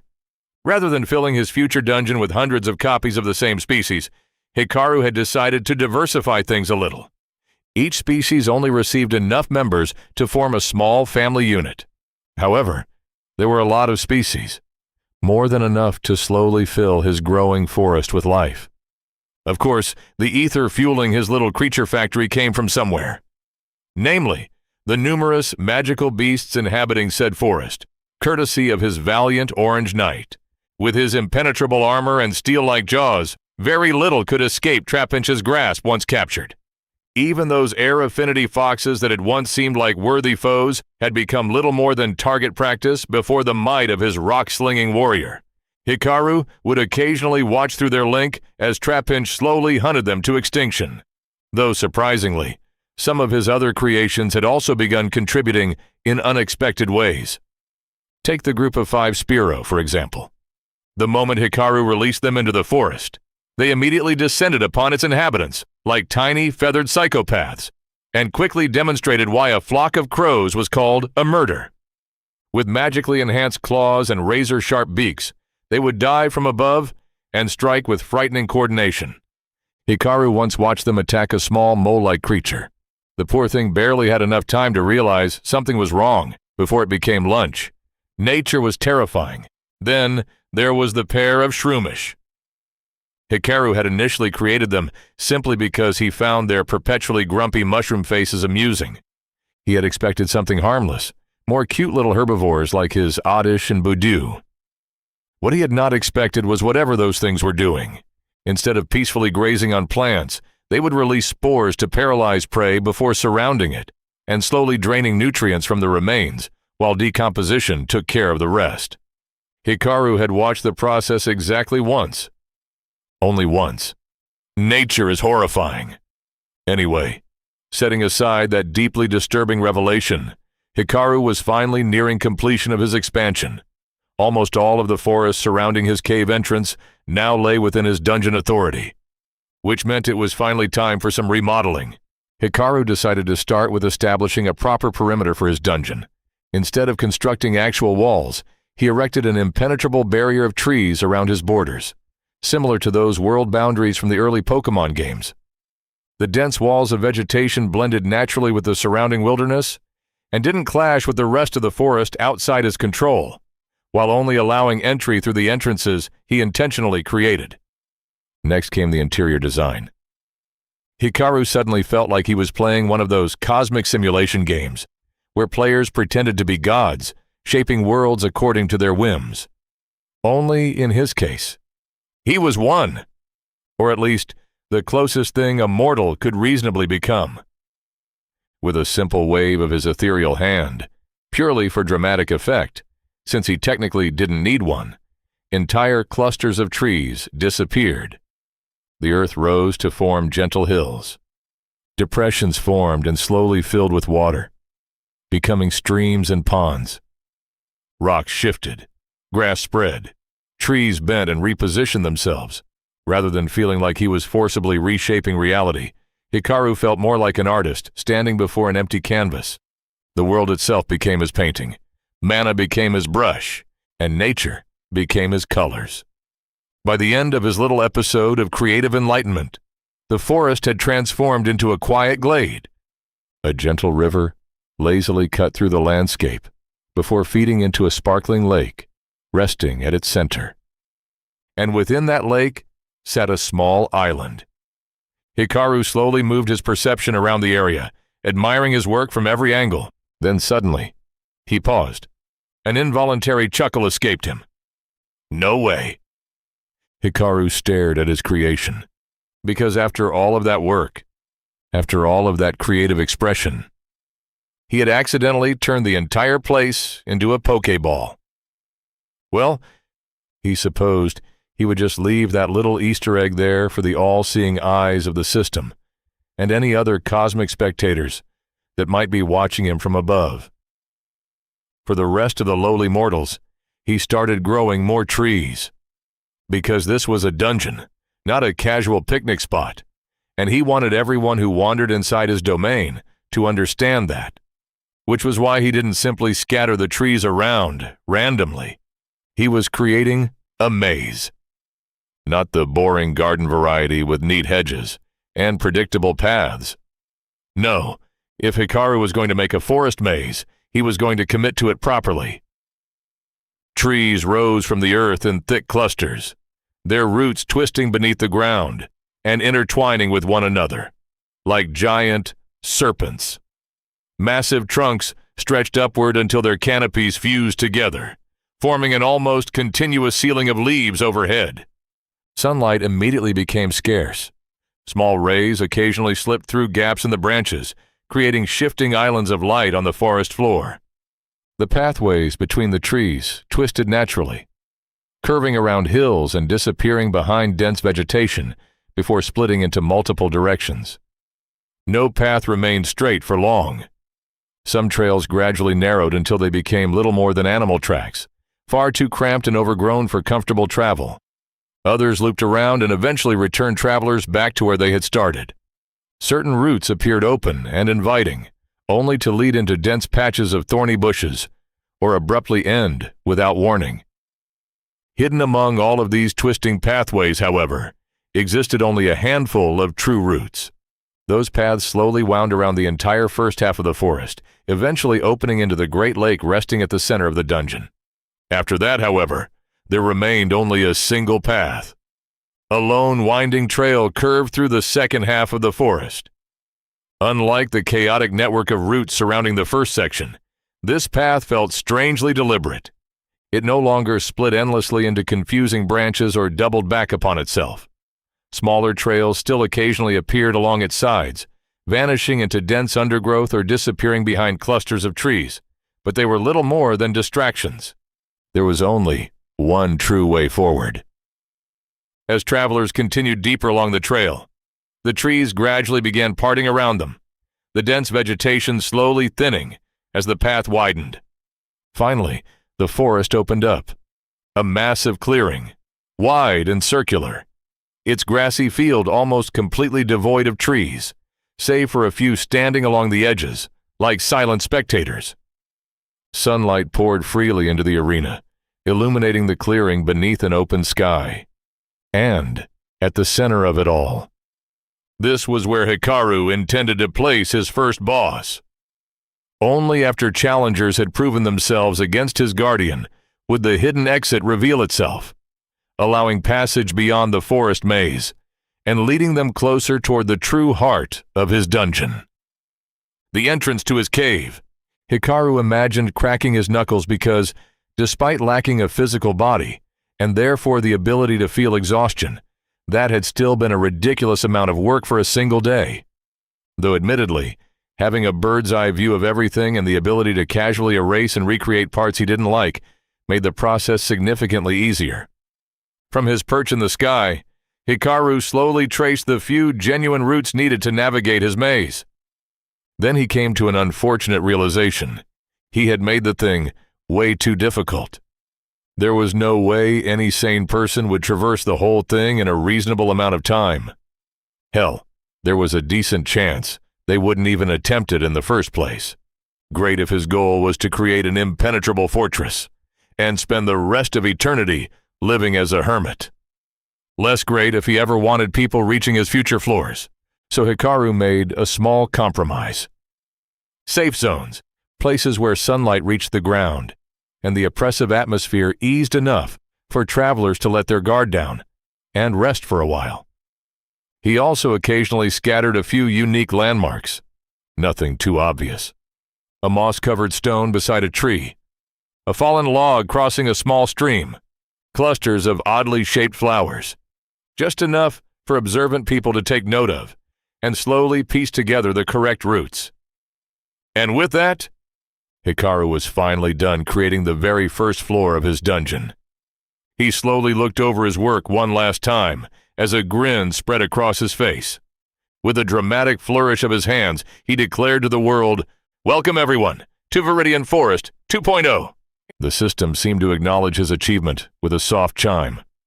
First floor of unnamed dungeon successfully created. Hikaru was currently bored.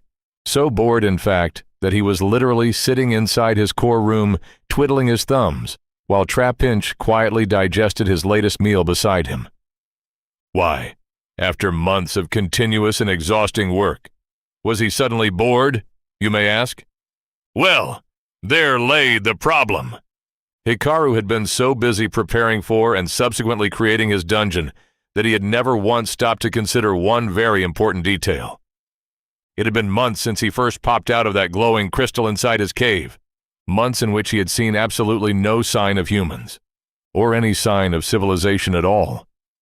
For a brief moment, he had genuinely started worrying that humanity had either gone extinct or was somehow so primitive that they still lived inside caves like him. If that were the case, then all of his careful planning had effectively gone straight down the drain. Thankfully, the system had assured him that humans and other mortal races did in fact exist and possessed a sufficiently developed level of technology. Whatever sufficiently developed actually meant. Still, the question remained, where the hell were they? In the meantime, Hikaru had done a few things to pass the time. He had created several more Pokémon for his forest, including the boss for his forest floor. He had released all of his existing Pokémon, as well as the remaining animals that had somehow avoided being hunted into extinction, throughout the maze, and helped them settle into suitable habitats. In a moment of inspiration, he had even recreated the Celebi Shrine inside one of the largest safe zones. Unfortunately, there was only so much he could do. At the end of the day, he was a dungeon, and half the fun of being a dungeon, besides obtaining absurd reality-bending powers of creation, was watching unfortunate adventurers stumble into your floors and struggle for survival. Okay, in complete seriousness, he was stuck. Without some divine inspiration or an absurd stroke of luck, the only realistic way for him to further expand his understanding and improve his abilities was through contact with the mortal races of this world. He needed to see how they used magic and skills. Maybe get his hands on a few books or tools to study. Perhaps even obtain a sapient soul or two, for research purposes. Until then, all Hikaru could do was laze around with his creations and slowly die of boredom. Or not. Hikaru immediately stood up and dusted imaginary dirt off his legs. If humans wouldn't come to him willingly, he would just have to find them and bring them here. Simple. As soon as he stepped outside the cave, he spotted the nearest flying Pokémon and politely volunteered it for scouting duty. The little starly chirped once before, immediately taking flight. Hikaru's vision lurched as his perspective rapidly rose into the sky. Even after all this time, sharing senses with his creations still felt a little strange. Unlike his own perception, which was more like information being directly poured into his mind, Starly's vision felt alive. The world rushed past him. Winds brushed against feathers. Branches blurred beneath him. Starly soared over the endless sea of trees, occasionally dipping lower whenever something caught its attention. Small streams snaked through the wilderness like silver ribbons. Groups of strange animals moved between the trees. A deer-like creature with glowing antlers looked up as Starly passed overhead, before immediately darting away. Far in the distance, Hikaru even spotted larger creatures moving through the forest canopy, though they disappeared before he could get a good look. Minutes passed, maybe hours, as the sun slowly crawled across the horizon. The forest stretched endlessly in every direction. Just how big is this place? Hikaru muttered. Then suddenly, something interrupted the uninterrupted green landscape below. A lone brown line.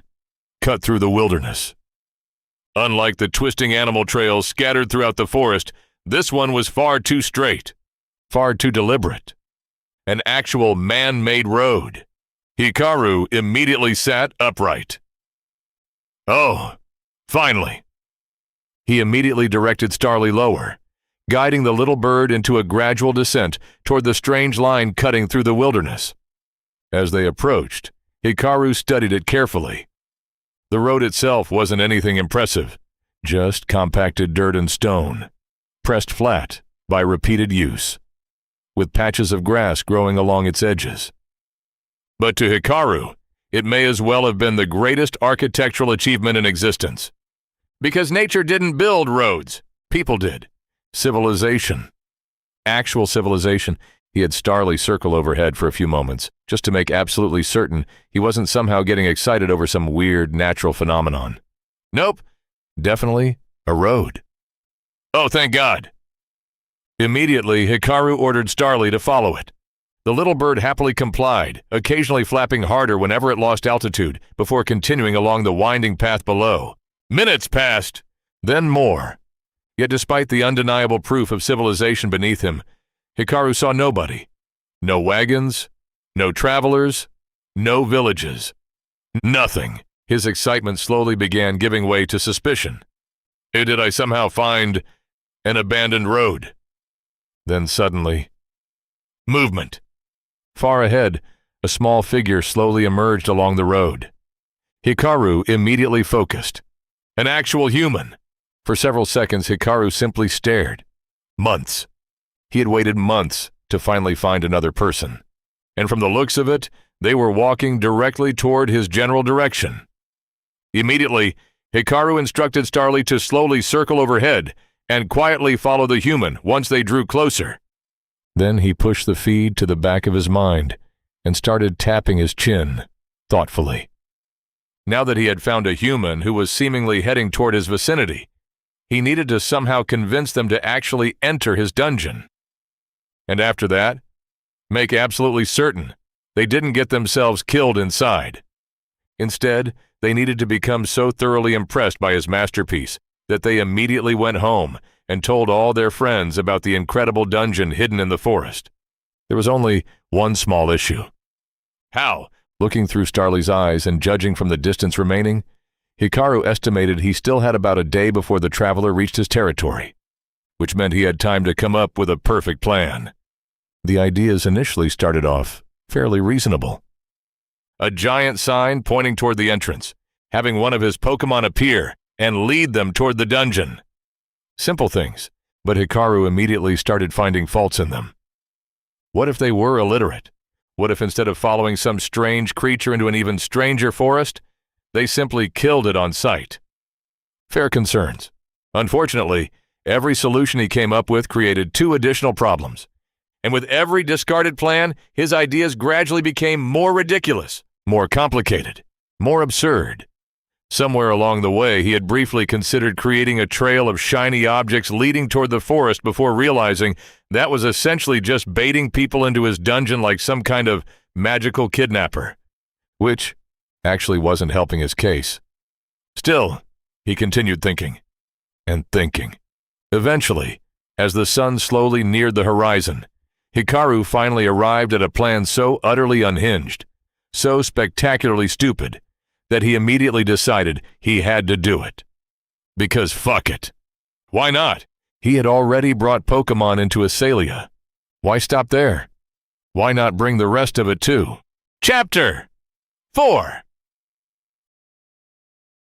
With a tired yawn and a quick stretch, a man's soul stepped out of his tent and into the light of the rising sun.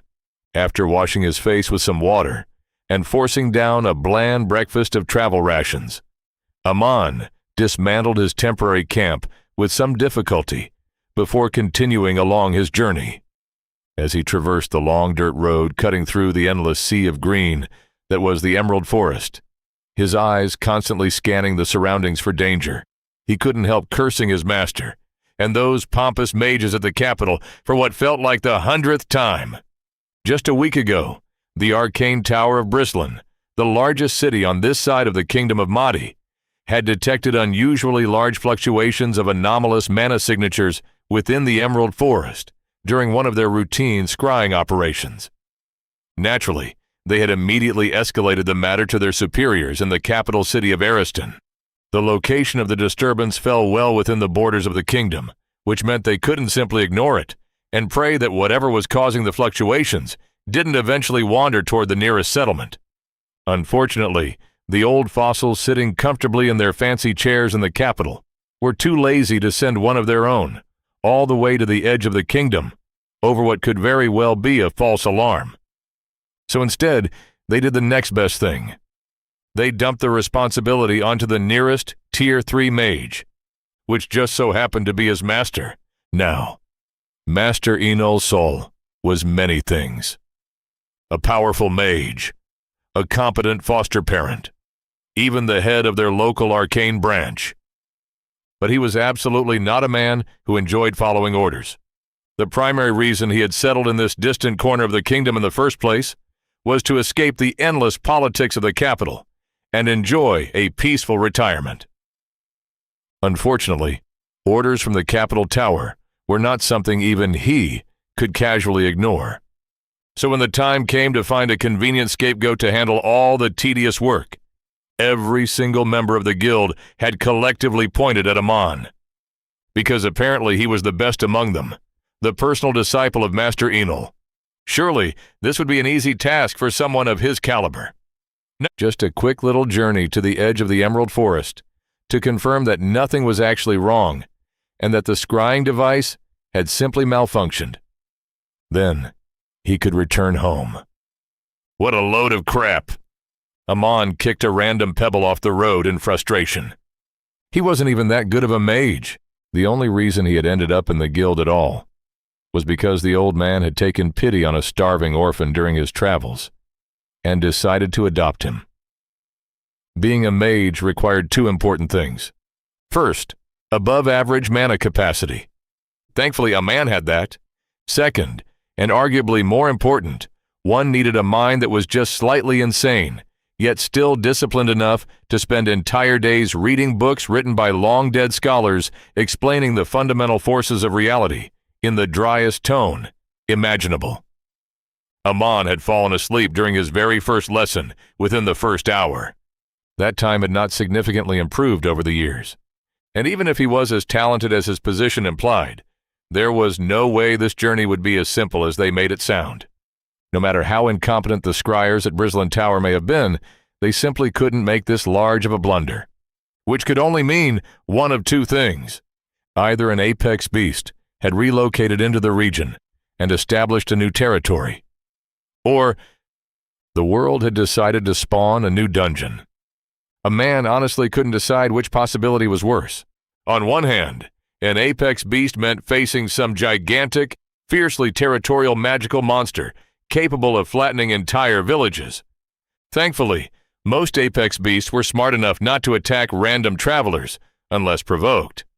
Dungeons, however, were an entirely different matter. They ranged anywhere from being harmless and cooperative to horrific death traps capable of producing endless hordes of abominations. The Kingdom of Mahdi currently possessed 3 dungeons within its territory.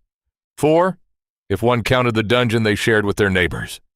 The Silver Mine, a dungeon overflowing with precious metals, magical crystals, and untold riches hidden within its depths. It was so valuable that the founder of their kingdom had built the capital itself nearby. It was the primary reason Mahdi remained one of the wealthiest kingdoms on the continent. On the opposite end of the spectrum existed the Crypt of Cerelia, and if the name itself wasn't enough indication of why people avoided it, Amon would simply like to mention that the kingdom had erected an enormous barrier several kilometers away from its territory, and only permitted Tier 2 adventurers or higher to periodically enter and cull its monsters. Their newest addition, the Dungeon of Arceus, was barely over a decade old and situated somewhere to the east. While not nearly as famous as the others, it was heavily utilized by the Adventurers Guild to train elite recruits.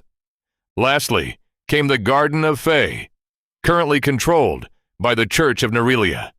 Thankfully, Their neighboring theocracy graciously allowed them limited access to it in exchange for yearly shipments of rare metals and precious gems.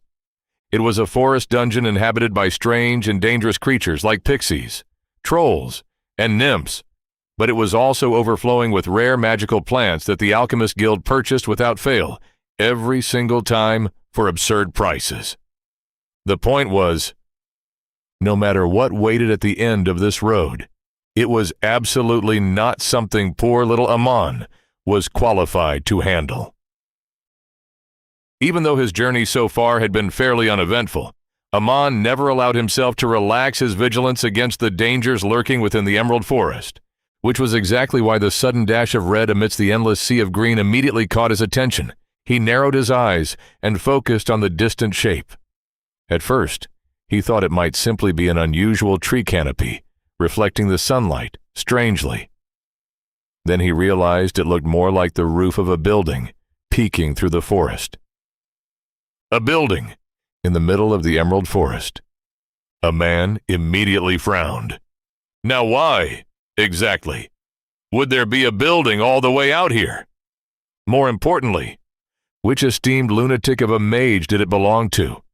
Because, of course, this was the work of a mage. Only they were insane enough to willingly build a residence inside one of the most dangerous forests in the kingdom. Amon groaned in annoyance. He had absolutely no desire to lose a limb to whatever security measures the owner had undoubtedly installed around the property. Unfortunately, he also knew he couldn't simply ignore it and leave. Master Enel, and by extension, the Capital Tower, expected a thorough report when he returned, which meant he had no choice but to investigate. So, with great reluctance, Amon cautiously made his way toward the strange structure. However, once it finally came fully into view, he stopped in his tracks. A man had witnessed plenty of strange architecture during his travels with Master Enel. The floating arcane towers of Ariston, the giant book-shaped grand library of Nox. An entire mansion filled with twisting upside-down staircases because its owner claimed gravity limited creativity. Compared to those, the structure before him wasn't particularly strange in shape. What made it bizarre was the material. It wasn't stone or lumber, nor any metal Amon recognized. Instead, the walls were made from some smooth white substance, resembling polished marble, while simultaneously possessing the rough texture of granite. The roof was somehow even stranger. A bright red dome curved over the top of the structure, its surface gleaming beneath the sunlight, like polished metal. The entire thing stood roughly the size of a 2-story building. At the center rested large panes of opaque glass serving as doors, while above them was etched a strange circular emblem Amon didn't recognize.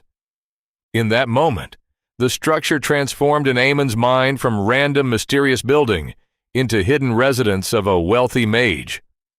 A man knew exactly how expensive stained glass was, and whatever this building was made of looked significantly more costly. With cautious steps, a man slowly approached the entrance. He briefly debated whether the glass doors needed to be pushed or pulled while unsuccessfully searching for handles. Then the doors suddenly slid open on their own. A man immediately jumped backward. However, when nothing else happened, he slowly relaxed. Right, he muttered nervously. Automatic doors. Which, unfortunately, meant he now had to worry about active traps as well. Automation magic fell under the domain of Artificers Guild, and Amon had met enough of them during his travels to know exactly how their minds operated. Keeping a close eye out for suspicious mana fluctuations, Amon cautiously approached the doorway once more. When doors magically opened again, he stepped inside. Immediately, a wave of cool air brushed across his face like a refreshing spring breeze. Amon nearly stopped on the spot. Temperature regulation spells. Of course, because apparently their mysterious host wasn't just wealthy, they were also quite powerful. Temperature control was one of Master Enel's favorite spells, which meant Amon knew exactly how difficult it was to get it right. Under the glow of artificial lights emanating from no visible source a man could identify, He slowly surveyed the room he had entered. The place resembled the typical laboratory of a mage, but only resembled, because unlike any mage tower Amon had ever visited, the room lacked clutter. No shelves overflowing with scrolls, no loose papers scattered everywhere, no bubbling alchemical equipment threatening to explode at any moment. Everything was unnaturally organized. The floor itself was made from marble tiles smooth enough that Amon could faintly see his own reflection, staring back at him. The left side of the room was dominated by some kind of strange metallic contraption. It resembled a large metal box with glowing markings running along its surface, and several circular indents at the top, radiating soft light from within. Amon had absolutely no idea what it did, which likely meant it was expensive. The opposite side of the room wasn't much better. Shelves and desks filled the area, covered in countless magical devices and strange apparatuses that a man couldn't identify even after several careful glances. And that wasn't even the strangest thing in the room. That honor belonged to the pair of stairs located at the farthest corner. One continuously moved upward, the other downward, on their own. A man stared at them for several long seconds. Why? Who in the world looked at perfectly functional stairs and decided they needed improvement? Amon slowly took in all the bizarre sights surrounding him. The image of some eccentric and absurdly powerful mage becoming increasingly solidified in his mind. Eventually, however, his gaze landed upon the only normal object present within the room. A map. More specifically, a map of this section of the Emerald Forest, remarkably similar to the one he himself carried. Only, there was one rather suspicious detail. A section of the forest had been altered in this version of the map, and that altered portion corresponded exactly with the location of the anomalous mana fluctuations detected by the arcane tower. Amon immediately narrowed his eyes. Now that was something. He wanted to move closer and inspect the map properly, but first things first. "Hello?" Amon called out cautiously. "Anyone here?" Truthfully, he wasn't expecting a response, so imagine his surprise when strange noises suddenly echoed from above him. Something clattered loudly, followed by hurried footsteps. Then, more clattering. Amon instinctively took a step backward and subtly gathered mana into his palm as a figure suddenly appeared at the top of the moving staircase before rapidly descending toward him. "Hello, young man. Welcome to the Poké Center," the man greeted cheerfully as he stepped off the moving stairs. "My name is Samuel Oak, though most people simply call me Professor Oak, or the Pokémon Professor." He gave a warm smile and lightly adjusted the strange white robe he was wearing. "It's a pleasure to meet you." A man blinked in surprise. He had been expecting an enchanted construct, or perhaps an irritated old mage, yelling at him for trespassing. Not this. At least Amon had gotten the old part correct, though admittedly, that didn't mean much when dealing with mages. His own master was over 110 years old, and could still beat his ass in a duel without breaking a sweat. A man's eyes subtly swept across the old man. All things considered, he looked surprisingly ordinary. Square face, blue eyes, graying hair, slight wrinkles around his temples. He wore a red shirt and brown trousers beneath the strange white robe draped over his shoulders. Not wanting to appear impolite, a man gave a respectful bow before formally introducing himself. "Amon Sol, disciple of Master Enol Sol, Tier 3 mage, under the arcane tower of Ariston." He straightened himself slightly. "I apologize for disturbing your rest, Master Mage." "Oh, nonsense. Come. It's been a long time since I last met a fellow human." Professor Oak enthusiastically waved him over toward an empty table near the center of the room, before motioning for a man to sit. A moment later, 2 cups filled with steaming liquid floated off one of the nearby shelves and gently settled onto the table. A man blinked. His eyes remained fixed on the floating cups for several seconds. "It's tea," Professor Oak supplied helpfully with a warm smile as he took a seat across from him. "Or at least a local variation of it. I found the leaves growing somewhere in the forest and thought it tasted pretty good." When a man still didn't make any move toward the drink, Professor Oak suddenly hesitated. You do have tea here, right? Yes, a man answered quickly. We have tea. My master likes his special blends imported from the capital, though personally, I prefer the local cinna leaves.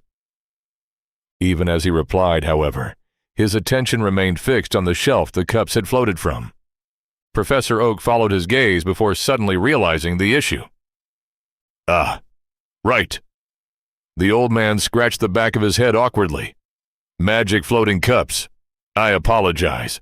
I've lived alone for so long that I may have forgotten what normal looks like anymore.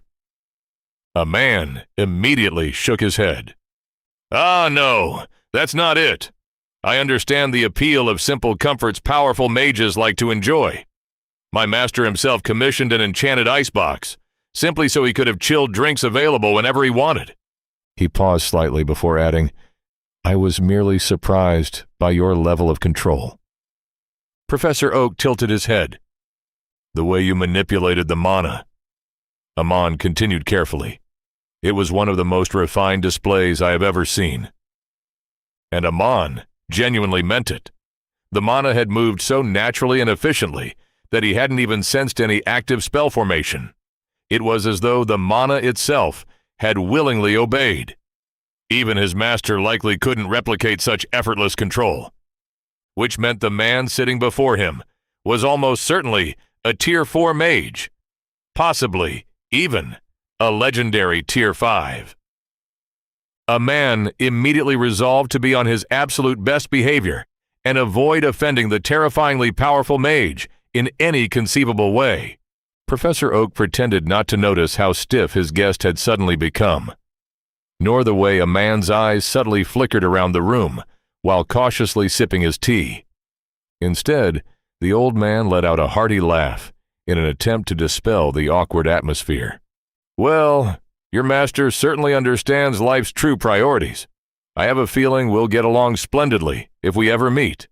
Then, after taking a satisfied sip of his own drink, he added with a mysterious smile, as for my skill in mana manipulation, let's just say I've had quite a lot of practice. Professor Oak let out a content sigh before leaning back in his chair. So then, Apprentice Mage Amon, he asked pleasantly, to what do I owe the pleasure of your visit? Amon's eyes instinctively shifted toward the large map hanging on the wall before he cautiously explained his purpose. The nearest arcane tower of Brislin detected strange mana fluctuations appearing within this part of the Emerald Forest around a week ago during one of their routine scrying operations. The capital tower believed it could either be an apex beast relocating into the area or perhaps a newly formed dungeon appearing within the kingdom borders, so I was sent to investigate. Amon hesitated briefly before adding, I simply happened to stumble across your residence while following the road. Truthfully, the only reason Amon was revealing so much classified information to an unknown and unaffiliated mage was because he hoped to somehow convince Professor Oak to assist him. The old man clearly knew something about what was happening in this region. What a man had not expected, however, was the sudden excitement that appeared in Professor Oak's eyes. The old mage immediately leaned forward across the table. You people can do that? He asked eagerly. How? A man blinked in confusion. How long exactly had Professor Oak been living in isolation? Granted, the modern scrying devices distributed throughout the arcane towers were relatively recent inventions, but according to Master Enol, the art of divination itself had existed for centuries. Or perhaps that was exactly what interested him. Maybe Professor Oak simply hadn't expected the technology to become so widespread during his isolation. In the last decade, a man explained carefully, the capital tower has distributed scrying devices among the major arcane branches throughout the kingdom. They are primarily used to monitor atmospheric mana fluctuations in surrounding regions and provide early warnings for natural disasters, such as floods, earthquakes, dangerous beast migrations, and similar phenomena. Professor Oak suddenly frowned and quietly muttered something beneath his breath that sounded suspiciously like, sufficient technology, my ass. Before he could think further about it, Professor Oak's expression had already returned to its previous calm and pleasant demeanor. I see. The old man slowly nodded. Well then, you've certainly come to the right place. A man immediately perked up slightly. I had a feeling that might be the case. Reaching into his satchel, he removed his own map of the Emerald Forest and spread it across the table. Pointing toward a specific region, he continued, "This is the area where the scryers detected the anomalous mana fluctuations." Then he gestured toward the larger map hanging on the wall, and I noticed that the corresponding section on your version of the map appears to have been altered. Professor Oak followed his gaze silently. A man took a careful breath before continuing. If I may be slightly presumptuous, Master Mage, I would like to formally request your assistance. He straightened himself slightly. I do not know whether you possess any affiliation with the Kingdom of Madi, but a mage of your apparent caliber likely already knows far more about the situation than I do. If there is anything you would desire in return for your aid, please feel free to state your conditions.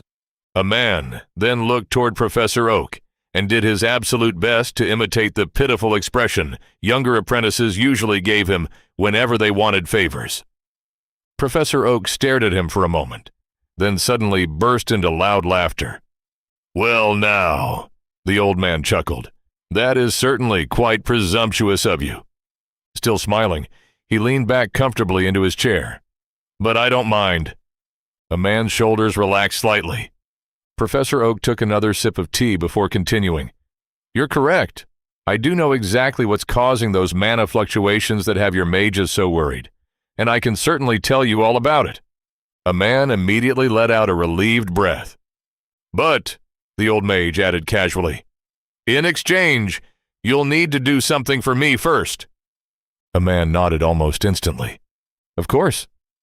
In hindsight, perhaps he should have spent at least a little more time considering exactly what kind of favor an absurdly powerful and potentially eccentric mage might ask from him. Very well then, Professor Oak said pleasantly, before suddenly raising his voice slightly. Meowth, would you come down here for a second? Despite the strange name, a man had been expecting another person, perhaps an assistant or Professor Oak's own apprentice. Instead, what descended the moving stairs was a strange, feline creature. It had cream-colored fur, large oval eyes, and a strange metallic object embedded into its forehead. Most unsettling of all, however, was the unmistakable spark of intelligence, visible within its gaze. The creature lazily sauntered toward them, before gracefully leaping onto the table. It spared a man a single disinterested glance, then immediately ignored his existence, as it climbed into Professor Oak's lap. This, Professor Oak said proudly, while gently scratching beneath the creature's chin and earning a loud purr in response, is a Pokémon, my primary field of study. Pokémon. What a strange word. And how exactly was it any different from a magical beast? A man immediately winced. Apparently he had accidentally spoken that thought out loud. Thankfully, Professor Oak didn't seem offended by the unintended insult. Instead, the old mage simply smiled patiently and began explaining. Magical beasts are ultimately still beasts, he said calmly. They are essentially ordinary animals enhanced through mana and monster cores. Their increased strength and magical abilities may make them dangerous, but fundamentally, they still behave according to the instincts of their species. A wolf hunts in packs. A deer flees when spooked. A predator claims territory, and the prey tries to survive within it. From what I've observed, only alpha creatures, or apex beasts, as you call them, develop anything resembling higher intelligence and are fundamentally different from normal animals. Professor Oak paused briefly, waiting for Amon to nod in understanding, before continuing. Pokémon, however, are entirely unique. The old man's eyes visibly brightened as he spoke. Not only are they fundamentally separate from ordinary magical beasts, but they also possess remarkable intelligence from birth. They naturally possess elemental variants of monster cores, and perhaps most importantly, Professor Oak gently stroked Meowth's head as the creature smugly closed its eyes. They possess their own unique skills, very similar to the abilities granted to mortals through the system. Amon stared silently at the feline creature. That was very different from anything described in the bestiaries he had studied. Suddenly, a man completely understood why Professor Oak was so fascinated by them. In fact, he was fairly certain any mage within the arcane towers would immediately abandon their current research and rush across the continent for the chance to study this newly discovered existence. Still, one important question remained. What exactly does this have to do with the strange mana fluctuations? Amon asked carefully. Professor Oak chuckled softly. Then, with a slightly amused expression, he asked, "And where exactly do you think I found this little beauty?" Amon froze. Ah, now he understood. If everything Professor Oak had claimed was true, and an entire population of these Pokémon inhabited this section of the Emerald Forest, it would certainly explain all the strange readings the scryers had been receiving. Thank you, Professor Oak. That was very helpful. A man hesitated. He disliked immediately asking for yet another favor, but unfortunately, he also had both a duty to fulfill and an increasingly annoyed master waiting for his report back home. If you don't mind, Amon continued carefully, could you perhaps provide me with a recording of your findings and current research so that I may present it to my master and the mages at the Capital Tower? He quickly raised his hand slightly. Of course, only share whatever you are comfortable revealing, and I will personally ensure you receive full credit for all your discoveries.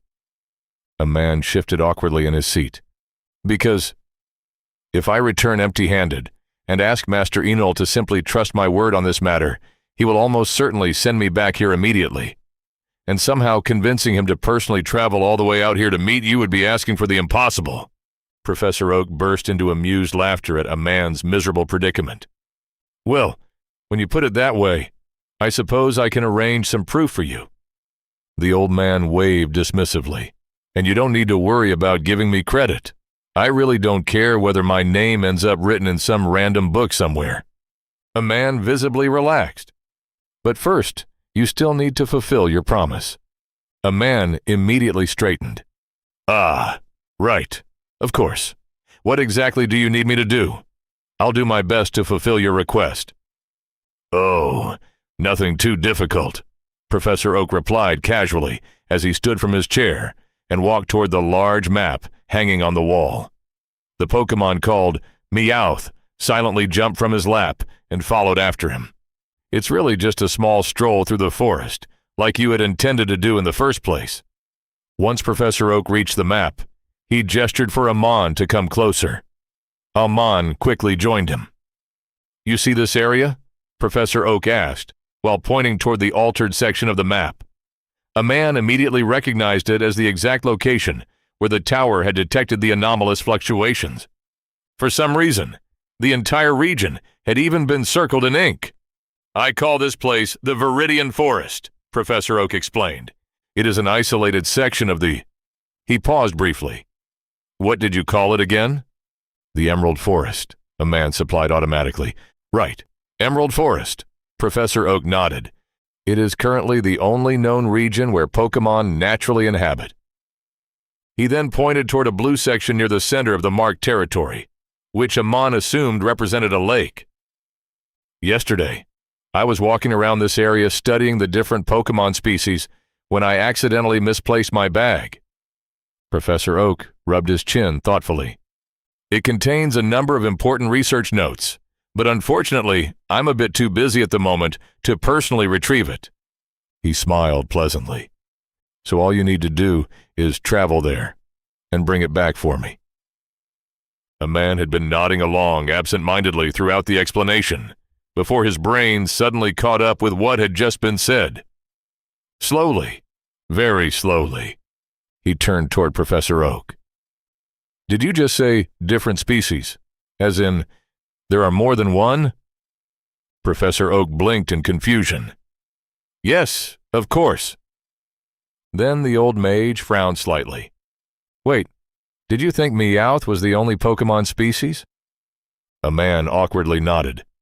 I assume Pokémon was simply the name of this new magical creature. And Meowth was the personal name you gave your pet. Professor Oak stared at him for a moment before immediately bursting into laughter. My dear boy, he said between chuckles, if there were only one type of these creatures, why in the world would I dedicate my life to studying them? Pointing toward the smug-looking feline currently cleaning its paws beside them, he continued. This particular species is called Meowth. Pokémon is simply the broader classification I chose for them, like magical beasts or apex beasts. He smiled warmly. Does that make sense now? A man slowly nodded, still struggling to process the implications. The mages at the Arcane Tower were going to collectively lose their minds once he brought this information back. So then, a man asked cautiously, more out of personal curiosity than official duty at this point, how many different Pokémon species are there exactly? Hey, Professor Oak thoughtfully began counting on his fingers. A man's heart nearly stopped once the count passed 10. I've properly studied around 20 species so far. The old man smiled brightly. Though there are still quite a few, I've only managed to glimpse from afar. 20. The number echoed repeatedly inside a man's head. 20 entirely new magical species. And potentially even more hidden throughout the forest. Yeah, the capital was absolutely going to establish a brand new arcane tower in the Emerald Forest once this information became public. Hopefully, they would leave him out of that mess. For now, however, a man decided to focus on the task immediately before him. He thanked Professor Oak once again for all his help and promised to retrieve his belongings as quickly as possible. Well, more accurately, Amon simply had no desire whatsoever to spend the night wandering inside a forest filled with newly discovered and potentially dangerous magical creatures. With that thought in mind, he quickly gathered his belongings and made his way toward the exit. Or at least, that had been his intention. The moment the strange glass doors slid open before him, a man suddenly stopped. Something wrong, Apprentice Amon? Professor Oak called from behind him. Or is there something else you'd like to ask? A man awkwardly turned back with a sheepish smile. Well, he scratched the side of his face. I'm not particularly good with maps or directions in general, a man admitted with visible shame. Professor Oak raised an eyebrow. So, I was wondering if you could perhaps explain exactly how I'm supposed to find this Viridian Forest. Professor Oak crossed his arms thoughtfully. Right. It doesn't exactly have a proper road leading toward it yet. The old man then turned toward the Meowth beside him. Would you be a dear and guide this young man to the entrance of Viridian Forest? He smiled warmly at the feline Pokémon. You can go play with your friends afterward, if you'd like. Amon blinked in surprise as Meowth gave a casual nod, before immediately walking toward him. Professor Oak had been right. These Pokémon were significantly more intelligent than ordinary magical beasts. Once Meowth reached the doorway, and the glass doors automatically slid open once more, the feline casually continued outside. Then it paused. Slowly turning its head back toward a man, Meowth stared at him for several seconds. Apparently realizing the human had not immediately followed, it let out an annoyed sounding meow, while impatiently flicking its tail as though urging him to hurry up already. Amon immediately straightened himself. Not used to receiving attitude from what should have been a simple magical beast, Amon quickly hurried after it. Behind him, the glass doors of the Poké Center finally slid shut with a soft hiss. As soon as the doors of the Poké Center slid shut behind a man, Professor Oak let out a long, tired sigh before collapsing onto a chair that suddenly appeared behind him. Yes, that's right. If someone still hadn't figured it out by now, then they were either incredibly dense or simply unfamiliar with the common tropes of dungeon core stories. Because surprise, surprise, Professor Oak was not actually a human. Nor was he some powerful, eccentric mage living in the middle of the forest. He was just a homunculus, a glorified meat suit Hikaru had created and had been piloting this entire time. Honestly, after spending months as a disembodied voice of a crystal, pretending to be human again was surprisingly difficult. He had nearly blown his cover at the very beginning when he instinctively used his mana to serve the tea. Thankfully, he had only conjured the tea itself and not the entire cup. Otherwise, the entire conversation might have become a little more awkward. There was also the tiny issue that Hikaru technically had no idea how to speak or read the language of this world. Thankfully, whatever bullshit magic the system used to shove his soul into a crystal and hand him reality-bending powers also came with a nifty auto-translate feature. Honestly, shout out to the system for that one. Still, none of that mattered now, because he had done it. He had successfully lured his first human into the dungeon. Better yet, Amon now believed he was some mysterious reclusive mage, researching newly discovered magical creatures, which meant that once he returned to civilization and reported back to his superiors, more people would inevitably come investigating. And once more people came. Well, that was the beginning of everything. Not only that, with Professor Oak as his mortal persona, Hikaru could actually interact with people directly, learn more about the outside world, and maybe even get access to the arcane towers and all its magical secrets Apprentice Amon kept yapping about. Now that the groundwork for his glorious future had finally been laid, it was time to enjoy the fruits of his labor. With a thought, Professor Oak stood back up, the chair behind him dissolving into formless mana. He walked toward the corner of the room, stepped onto the escalator, and ascended to the second floor. Unlike the spacious first floor of the Poké Center, the upper level consisted of a long hallway with exactly 3 doors.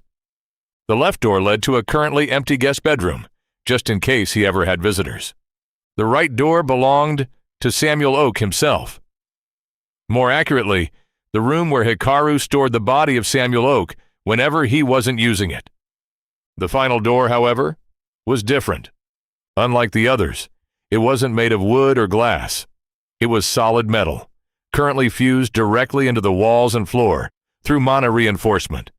Only someone possessing Hikaru's unique skills could ever hope to open it. Why all the extra security, you ask? Simple, because behind that door was his laboratory. More importantly, it also housed the single most valuable object in his entire possession, his dungeon core, the crystal containing his soul, and his soul link to the mortal world. His old core room deep underground had started feeling increasingly unsafe, so Hikaru had relocated the crystal into the Poké Center and handed the old chamber over to Trapinch. Genius, honestly. Now no random explorer could accidentally stumble across his weak point while wandering around the dungeon. Giving the sealed laboratory door one last satisfied look, Hikaru entered Professor Oak's bedroom and dramatically flopped onto the bed. God, he missed beds. For a few quiet moments, he simply lay there, enjoying the softness beneath his borrowed human body. Then, with a slight twist and a faint popping sensation, Hikaru abandoned the homunculus entirely and became the dungeon once more. Well then, time to see how his little guest was doing. A short distance away, a man had finally reached the entrance to Viridian Forest. At first, he thought he was simply imagining it. Then he assumed it was some strange visual trick caused by the lighting. But now that he stood directly before the entrance itself, he finally realized the truth. The trees were walls. Granted, they were probably still technically trees. Maybe, but there was absolutely nothing natural about them. They grew so impossibly close together that it was impossible to even glimpse what lay beyond them, let alone pass through. For all practical purposes, they functioned exactly like fortress walls. A horrifying thought slowly entered a man's mind. What if the circular markings on Professor Oak's map weren't simply there to indicate the location of Viridian Forest? What if those tree walls actually encircled the entire place? Surely not, but what if they did? And if that were true, then just how exactly had this place come into existence in the first place?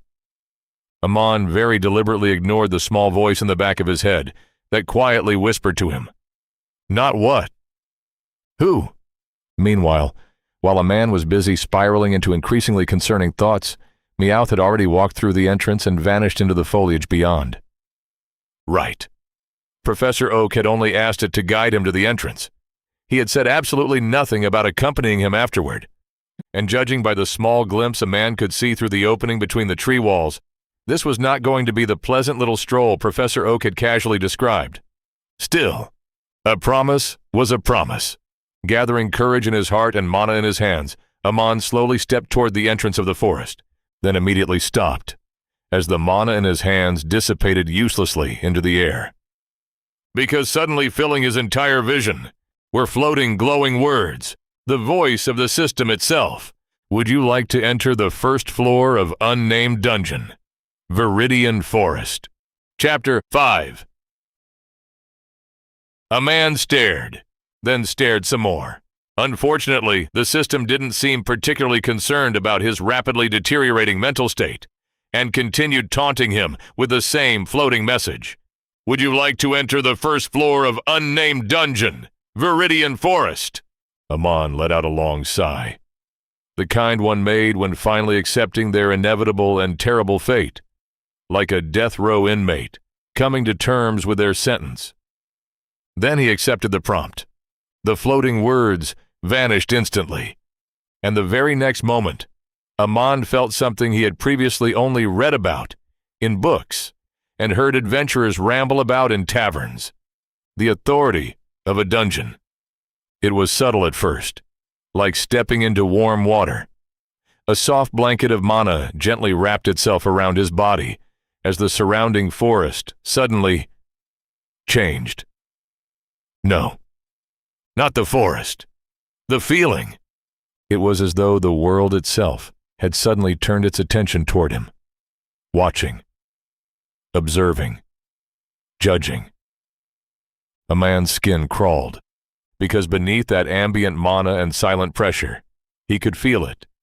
A consciousness, something vast, aware, and currently watching him fumble around in front of its entrance. A man let out a humorless laugh. Of course, he had been right all along. This really was a newly born dungeon. And the unnamed dungeon of the Emerald Forest now knew of his existence. Perhaps it was waiting for him to enter its depths, plunder its treasures, and eventually die horribly so it could recycle his corpse into mana to fuel its endless expansion. Not that he could back out now. He had already accepted the invitation. More importantly, he had given his word, and unfortunately for him, Amon possessed enough integrity to let that override basic survival instincts. So with no better options available, a man did the only thing he could. He gathered mana in his body and cautiously stepped through the entrance into Viridian Forest. All the while, said dungeon was watching him from above, with a bowl of imaginary popcorn in its hands. The first few minutes inside the dungeon were miserable. A man's head constantly swiveled from side to side at even the slightest sound, his mana waiting at his command. A rustling bush, a snapping twig, wind blowing through leaves. Amon saw a monster in all of them. The constant vigilance started taking its toll. A dull headache throbbed behind his temples from keeping mana constantly circulating through his body, while his dry eyes stung from refusing to blink for more than half a second at a time. At one point, he even wished the monster would just come and attack him, so he could finally have some peace. Eventually, Amon stopped walking altogether. The mana around his hands dispersed as he closed his eyes and slowly counted to 10 while regulating his breathing. Almost immediately, his master's voice echoed inside his head. Be ready for anything, but also be prepared to face it when the time comes. Right now, Amon wasn't prepared for anything. He was just a bundle of nerves, barely holding himself together. At this rate, he was more likely to accidentally blow himself up with a misfired spell than successfully defend himself against an actual threat. So instead of panicking further, Amon forced himself to do what he had supposedly been trained to do all these years. Think. He tried recalling everything he knew about dungeons. The dry academic facts from books. The exaggerated stories told by drunken adventurers. The endless lectures his master forced him to memorize. Dungeons were not inherently malicious. Well, most of them weren't. It was simply in their nature to expand. And for expansion, they needed fuel, which was exactly why they lured adventurers inside with treasures, resources, rare monsters, and opportunities. Because if enough people entered the dungeon, eventually, some of them would die. Efficient ecosystem, really. Morbid, but efficient. Which meant one very important thing for a man's current situation. The dungeon probably wasn't going to instantly murder him the moment he entered. That was just terrible business practice. No, the truly horrifying traps and monsters were usually reserved for deeper floors, for the people who actually posed a threat, meaning that for now, Amon was relatively safe. Relatively. He still kept a careful watch on his surroundings, but at least he stopped nearly attacking every moving leaf. At least, until something squeaked near his foot and nearly caused his soul to leave his body. Amon reacted entirely on instinct. Before he even properly registered what he was looking at, mana surged through his arm, and a bolt of lightning exploded from his hand. Crack! The spell shot past the creature entirely, scorching nearby grass and blasting apart a patch of dirt several meters away. Silence followed. Amon stared. The creature stared back. Only now did Amon finally begin noticing the details of the creature that had presumably attempted to kill him. It was a worm. A very small worm, roughly a foot in length, with a soft brown body, large glossy eyes, and a sharp little horn protruding from its forehead. Honestly, it looked almost cute. Well, it depended heavily on whether the individual possessed a crippling fear of insects. Looking at the strange creature, several dots suddenly started connecting in Amon's mind. An entirely new species of magical creatures, completely different from ordinary magical beasts, only found within a single region of the Emerald Forest, which just so happened to be a dungeon. Yeah, looks like Professor Oak's newly discovered Pokémon were actually creatures of the dungeon. Did he know that? More importantly, did it even matter right now? The creature, or Pokémon if he was using Professor Oak's terminology, clearly did not appreciate nearly being electrocuted to death. The worm raised the front half of its body and let out a series of squeaks, its tiny face somehow expressive enough for Amon to immediately tell it was furious. A man remembered Professor Oak talking about their enhanced intelligence and awkwardly attempted diplomacy. I am really sorry about that, Amon quickly explained while raising his hands defensively. I didn't mean to attack you. You just appeared so suddenly that I panicked and accidentally fired the spell. Unfortunately for a man, he was not Professor Oak, nor did he possess whatever magical charisma allowed the old man to casually befriend strange monsters. The Pokémon very clearly rejected his apology. Immediately afterward, it spat a purple projectile from the horn on its head. A man barely dodged sideways in time. The projectile splattered against the nearby grass, and the vegetation instantly started turning an extremely unhealthy shade of purple. A man slowly looked back at the angry worm. So we're doing this then. The Pokémon loudly squeaked again and fired another. Poison sting! A man narrowly ducked beneath it. The second projectile missed his face by an amount he personally considered extremely rude. He immediately retaliated. Mana surged through his body as he activated lightning manipulation, twisting the gathered mana into shape before releasing it forward. A bolt of lightning shot toward the Pokémon. This time, however, the creature reacted. A stream of sticky silk suddenly burst from its mouth and intercepted the spell mid-air. The web exploded apart instantly, but it still successfully weakened and diverted the attack. A man blinked. The worm had just blocked lightning. What the hell kind of bug was this? Thankfully, Amon possessed two hands, while the Pokémon only had one mouth. Before the Pokémon could spit another web, a man launched a second lightning bolt. This one struck true. The Pokémon squeaked loudly as electricity surged across its small body. Still, it remained standing. A man stared at it in disbelief, before immediately firing a third bolt, followed by a fourth for good measure. By the end of it, the Pokémon was smoking slightly and twitching on the ground. A man cautiously waited several more seconds before finally lowering his hands. Well, at least now he knew what kind of creatures inhabited the first floor of this dungeon. Though after remembering Professor Oak casually mentioning more than 20 different species of Pokémon, a man quickly corrected himself. Maybe not. If even this tiny bug could force him into an actual fight, he definitely needed to stop underestimating them just because they looked harmless and adorable. With that deeply concerning realization in mind, Amon continued deeper into Viridian Forest. The moment he disappeared from sight, however, something strange happened. The Pokémon's body slowly floated into the air before beginning to dissolve into mana. Flesh unraveled first, followed by shell and bone, until only a glowing core remained suspended above the ground. Then reality itself seemed to reverse, like someone had pressed rewind on a video player. Mana surged back toward the core as an entirely new body rapidly reconstructed itself around it. Flesh, shell, eyes, and horn all reformed in minutes until it was completely restored, good as new. The Pokémon blinked its large eyes open and slowly looked around in confusion, before noticing Hikaru floating nearby. Its simple soul had already forgotten the epic battle that resulted in its very violent death. Instead, it simply gave its creator a happy squeak before crawling off into the forest like absolutely nothing had happened.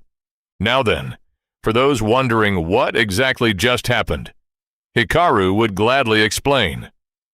While sitting in his cave and waiting for humans to finally arrive, Hikaru had spent a lot of time experimenting and thinking. A dangerous combination, honestly. He already knew that when a mortal body suffered enough damage, the soul naturally detached itself from the body and returned to the cycle, which was just the world's fancy way of saying they died. He knew the process very intimately at this point, mostly because he had accidentally and intentionally caused it to happen a number of times. But his Pokémon were different. Their bodies were created by him. Their cores were designed by him. Even their souls were artificial constructs personally made from his ether.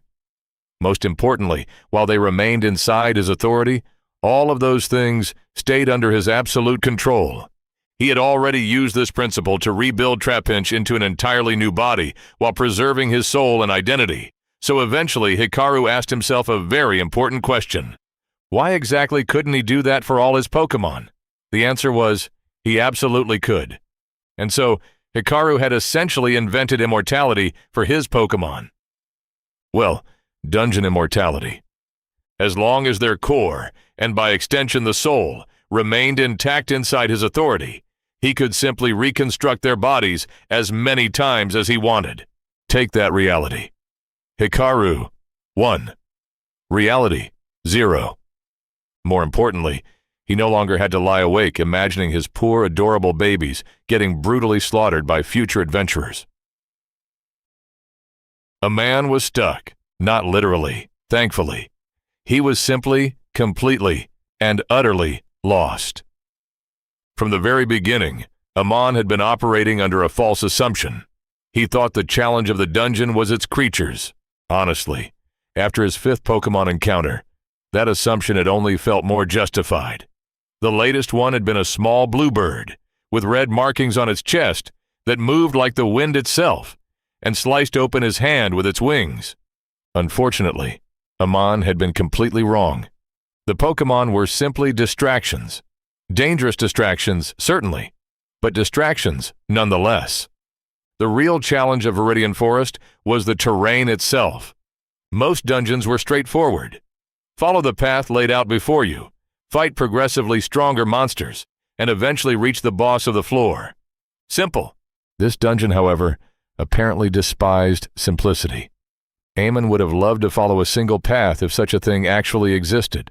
Unfortunately, there usually wasn't one. Instead, there were 2 paths. Sometimes 3. Occasionally even more. Some led to dead ends, while others curved around and dumped him right back into places he could have sworn he had already passed. He only realized he had been walking in circles when he encountered the same moss-covered rock for the 3rd time. That was when everything finally clicked into place. Viridian Forest was simply the name of the dungeon floor. In reality, it was a maze. A gigantic, deliberately constructed maze, disguised as a natural forest. If Amon ever met the dungeon core responsible for this place, he would first congratulate it on the sheer brilliance of the idea. It was simple, elegant, and extremely effective. He would know, considering he had already fallen for it completely. Immediately afterward, however, a man would also very much like to punch it in the face, repeatedly, because only a deeply deranged mind could create something this obnoxiously effective. The paths themselves were confusing enough already, but the dungeon had apparently gone out of its way to remove every reasonable method of navigation. The dense canopy blocked most of the sky, leaving only scattered rays of sunlight filtering through the leaves, which meant celestial navigation was useless. The ambient mana inside the dungeon was equally terrible. It swirled everywhere in chaotic currents, meaning it was easier to just ignore it than use it as any kind of reference point, and destroying the obstacles directly didn't work either. Amon had already tried. The trees regenerated faster than he could meaningfully damage them. At this point, his dream of having a civilized conversation with the dungeon core had been temporarily shelved, because if he couldn't even navigate the first floor, there was absolutely no chance he would ever reach the core itself. In the end, a man had no choice but to rely on the oldest and crudest navigation method available. Marking his path, using a long branch snapped off one of the trees, a man dragged a line across the ground as he walked, carefully marking every route he had already explored. Primitive? Absolutely. Effective? Hopefully. A man let out a long breath of relief as he collapsed onto the surprisingly soft grass. He was exhausted, both mentally and physically. At this point, even his soul probably needed a nap. Not only did he have to constantly watch out for random Pokémon encounters, he also had to actually fight the damn things, while simultaneously trying to keep track of where he was going inside this cursed forest maze, which, as it turned out, was significantly harder than it sounded. A man was a mage. More specifically, he was the type of mage who spent most of his life reading arcane tomes inside the comfortable safety of a library, while occasionally getting yelled at by his master. He was not an adventurer. His body simply wasn't built for this much walking, stress, and repeated near-death experiences. At this point, even his potion reserves were starting to look depressing. The comfortable stockpile of 15 health and mana potions his master had originally handed him had now dwindled down to dangerous single digits. Frankly, the only thing that had saved him from an untimely death was his current location. A safe zone. Not that he had recognized it at first. He had simply noticed an unusual amount of sunlight pouring through the dense canopy overhead, and wandered into the clearing out of curiosity. Honestly, he had been expecting a trap. Or worse, some sub-boss encounter. Considering the dungeon's personality so far, a man didn't think his paranoia had been particularly unreasonable. So when a strange green Pokémon suddenly entered the clearing, a man had immediately tensed, lightning mana crackling around his fingertips. Instead of attacking, however, the creature simply gave him a cheerful smile and a small nod before happily returning to basking beneath the sunlight. A man still hadn't lowered his guard. Acknowledging a temporary truce, he instead chose the spot furthest away from the Pokémon before sitting down and finally pulling out his canteen and travel rations for a desperately needed late lunch. That immediately caught the creature's attention. The Pokémon quickly waddled toward him on its tiny legs. A man instantly tensed again and started preparing another spell. Thankfully, that turned out to be unnecessary. The Pokémon looked more curious than murderous. It let out a soft sound, resembling leaves fluttering in the wind, while staring intently at the things in his hands. That was when Amon finally realized what this place actually was. In his defense, safe zones were usually located between floors, not randomly shoved in the middle of one. They existed so adventurers could rest without worrying about traps, monsters, or the other countless ways dungeons tried to kill people. Even if monsters entered the area, they generally wouldn't attack unless provoked, which meant the dungeon had intentionally created this place. Honestly, that somehow made the entire thing feel even stranger. Looks like the dungeon was self-aware enough to realize what an absolute monstrosity it had created and decided to show its delvers a tiny bit of mercy. Good for it. More importantly, good for a man. Because this meant he could finally rest without fearing immediate death. Now that he realized the Pokémon wasn't actively trying to murder him, a man found himself significantly more tolerant of its existence. Sure, somewhere in the back of his mind he still remembered that this adorable little creature could probably kill him under different circumstances. But right now, it looked more interested in his lunch than violence, which gave a man an idea. Ever since realizing what Pokémon actually were, he had wanted to try talking to them. Admittedly, his previous attempt at diplomacy had failed spectacularly, but in his defense, he had accidentally started that interaction by nearly electrocuting the other Pokémon to death. Technically speaking, that one was on him. Deciding to try again, Amon cautiously spoke. "Hey there, little buddy. You're not planning on killing me, right?" Honestly, he had only asked that as a joke. Apparently, the Pokémon disagreed. It immediately nodded. A man stared at it blankly for several seconds before staring some more. Hey. Professor Oak had certainly mentioned Pokémon being intelligent, but actually seeing one casually understand spoken language was still deeply unsettling. More importantly, that meant Amon finally had someone he could ask questions about this place. Even if communication was currently limited to nodding, that was still infinitely better than wandering around blindly. Immediately encouraged, Amon continued. "Right. Thank you for that." He pointed vaguely around the clearing. "This place is a safe zone, right?" The Pokémon nodded again. "Good. That at least confirmed his suspicion." Considering how many incorrect assumptions he had already made today, Amon appreciated having actual confirmation for once. "So is the whole safe zone thing some kind of dungeon rule?" Amon asked. "Or is it something you Pokémon decided yourselves?" This time, instead of nodding, the Pokémon tilted its head in visible confusion. "Right." A man mentally smacked himself. He was still talking to a magical creature, not an arcane scholar specializing in dungeon mechanics. He probably had no idea it was inside a dungeon, let alone know about its rules. Changing tactics, a man asked another simple question. "There is an actual way out of this forest, right? The paths don't all just loop forever." The Pokémon immediately nodded. A man nearly sagged in relief. Thank the gods. There was actually an exit. "Okay, good. How many ways are there? Nod once for one, twice for two." Halfway through the sentence, a man realized how stupid the question was. Why exactly was he assuming the creature understood numbers? The Pokémon, meanwhile, didn't care about the human's logic. Its creator had personally crafted its soul and filled its mind with wisdom. However, instead of saying all that, it started nodding repeatedly. Amon blinked in surprise before he understood what the Pokémon was trying to do, and quickly starting to count. 1, 2, 3, 4, 5, 6. The Pokémon stopped. Instead of questioning the impossible intelligence of Pokémon any further, a man decided to focus on the much more immediate problem. There were 6 possible exits, or more accurately, 6 possible routes through this nightmare forest, which meant the dungeon was either astonishingly generous or profoundly sadistic.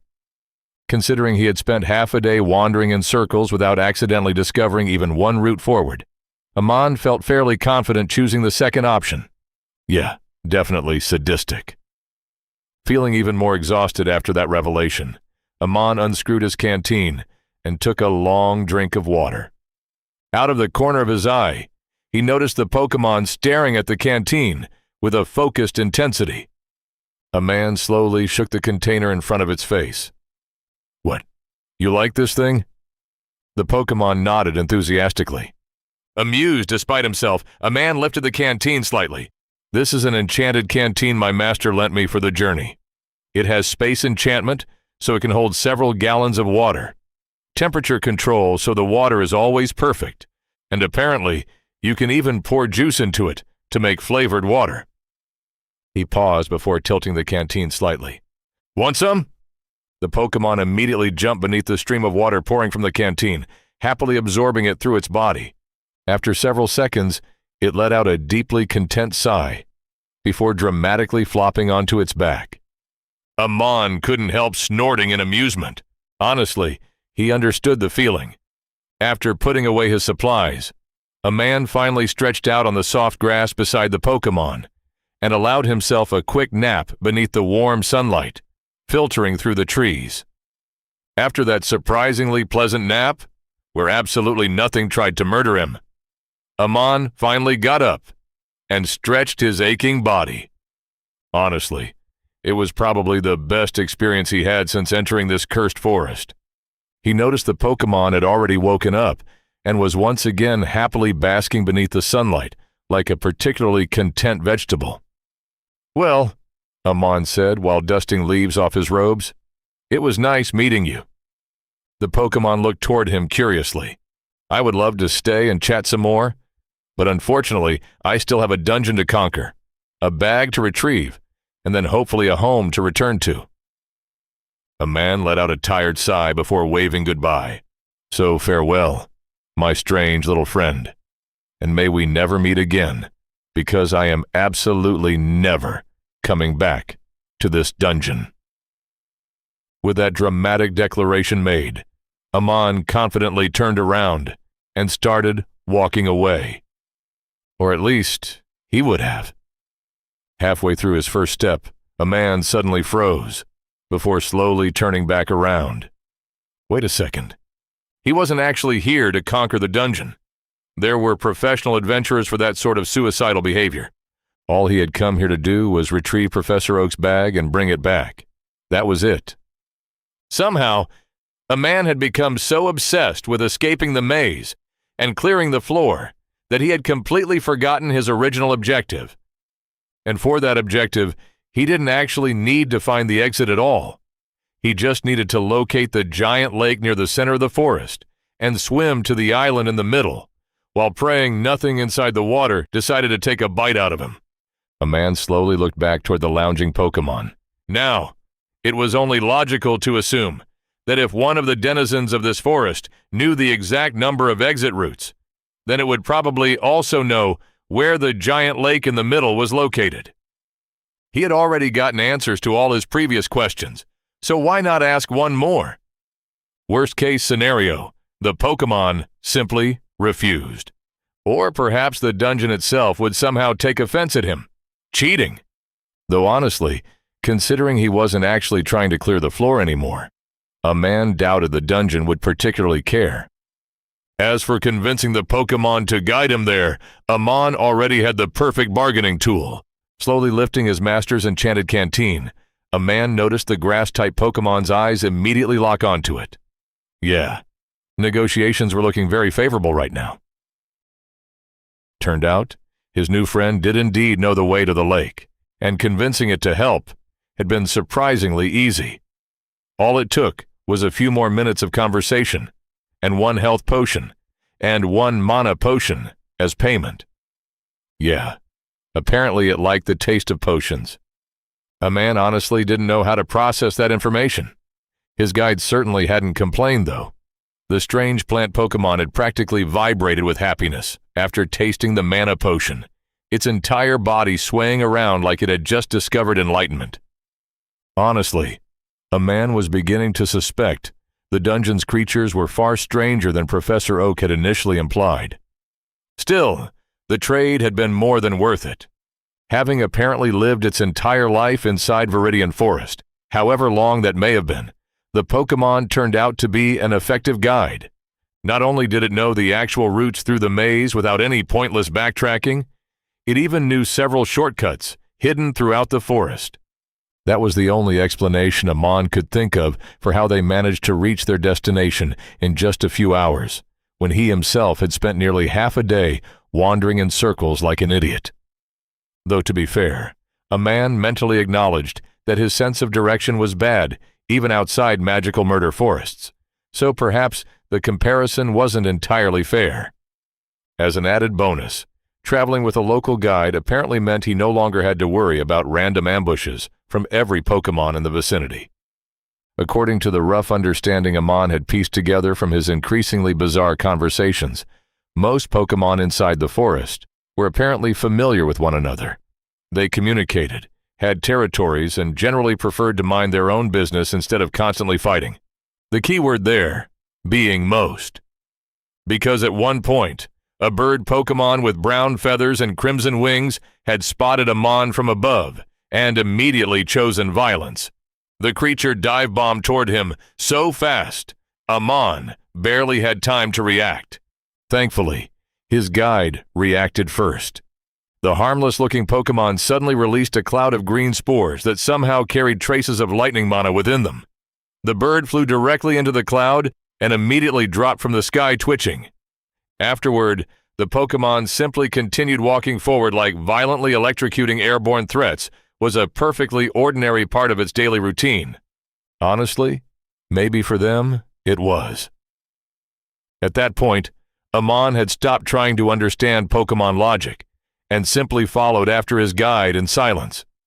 The dense maze of trees gradually began thinning around them. At first, Amon only noticed small changes. The oppressive canopy overhead started allowing more sunlight through, while the tightly packed walls of vegetation slowly widened into a proper trail. Then the air changed. The damp scent of moss and bark that had dominated the forest for hours was suddenly mixed with something cleaner and fresher. Water. A few more steps later, the trees finally opened completely. A man instinctively stopped walking. A small clearing stretched out before him, bathed in the warm golden light of the late afternoon sun. Soft grass swayed beneath a gentle breeze, while scattered wildflowers added little splashes of color throughout the open space. Beyond it all rested the lake. The water shimmered beneath the sunlight like liquid crystal, so clear and still that Amon could faintly see smooth stones resting beneath the surface near the shore. At the very center of the lake sat a lone island. It wasn't particularly large, perhaps only wide enough to fit a single house, but it immediately drew a man's attention regardless, because standing atop the island was a single, massive tree.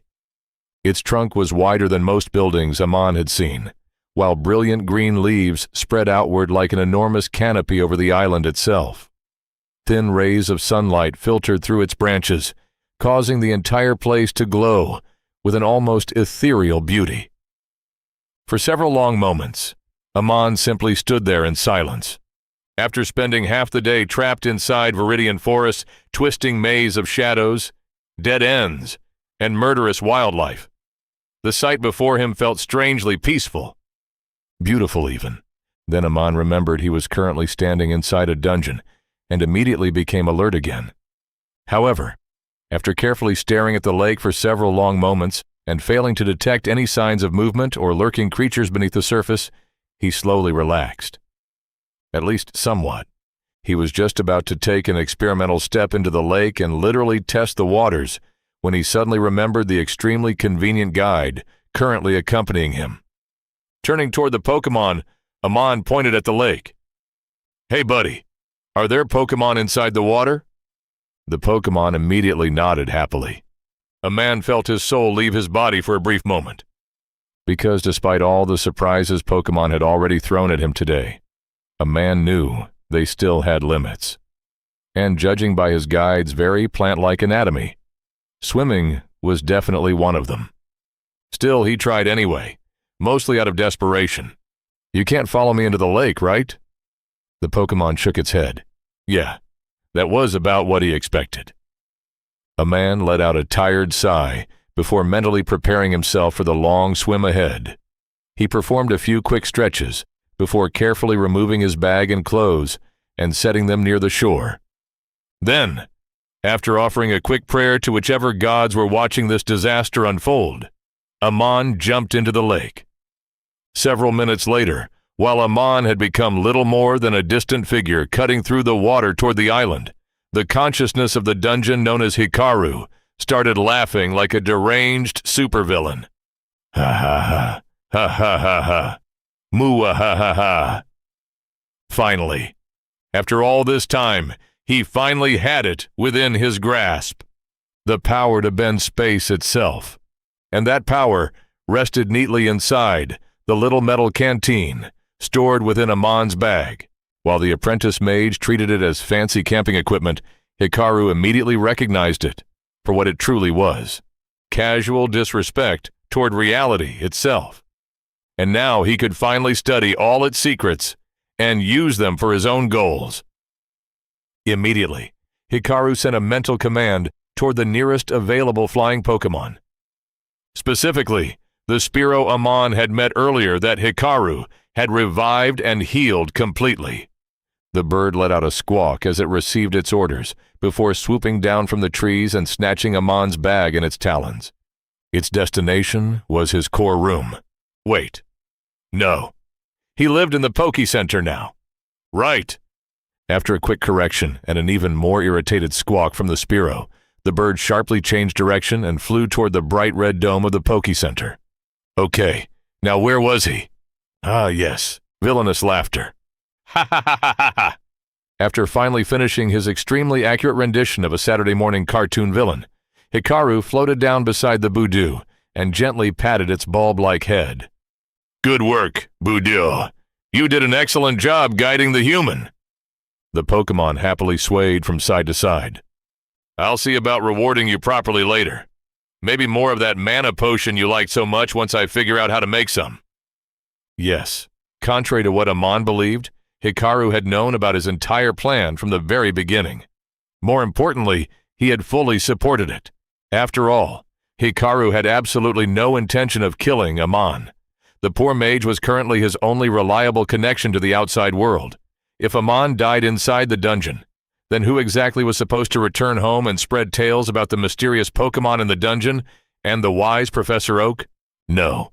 What Hikaru truly cared about was the stuff inside Amon's bag. He had already guessed a mage would carry plenty of interesting objects with him, but the demonstration of that enchanted canteen had elevated his curiosity into outright greed. Unfortunately, Hikaru had quickly discovered one annoying problem. As long as the bag remained attached to Amon, he couldn't interact with it directly. Yes, he had tested that already while Amon was sleeping. Apparently, because the bag was considered somehow under Amon's soul influence, which meant it was outside the direct control of Hikaru's authority. Honestly, Hikaru had only half listened to the system's explanation because he had been too busy hatching a plan of action. Thankfully, he had correctly guessed a man would leave his belongings behind before swimming across the lake, and the moment the opportunity presented itself, Hikaru acted immediately. Now, before anyone started complaining about fairness or morality, Hikaru would like to remind everyone of one very important fact. The bag was currently inside his dungeon, unattended, which meant it technically belonged to him now. Finders keepers, losers weepers. Completely flawless logic. And now that Hikaru finally possessed the thing he had wanted all along, he immediately rushed toward his laboratory without a moment's hesitation, ready to enthusiastically plunder the depths of knowledge hidden within the apprentice mage's belongings. Chapter 6. A man had already crossed nearly half the distance to the island, yet surprisingly, not a single Pokémon had attacked him. The only creatures he had encountered so far were fish. Actual, normal fish. For a brief moment, he had even wondered whether this was what his guide had been referring to when it mentioned Pokémon living in the lake. Maybe it simply didn't know about the difference between Pokémon and other ordinary animals. As he swam, He occasionally dove beneath the surface to check for any hidden dangers. The last thing he wanted was to discover some aquatic predator lurking beneath him after it had already taken a bite out of his leg. So far, however, the underwater scenery had been surprisingly peaceful. Schools of colorful fish swam between waving aquatic plants, and clusters of smooth, brightly colored stones scattered across the lake bed. Shafts of sunlight pierced the clear water from above, creating a calm and almost dreamlike scene. For a while, Amon actually started relaxing. That turned out to be a mistake. The peaceful atmosphere wasn't evidence that the lake lacked dangerous Pokémon.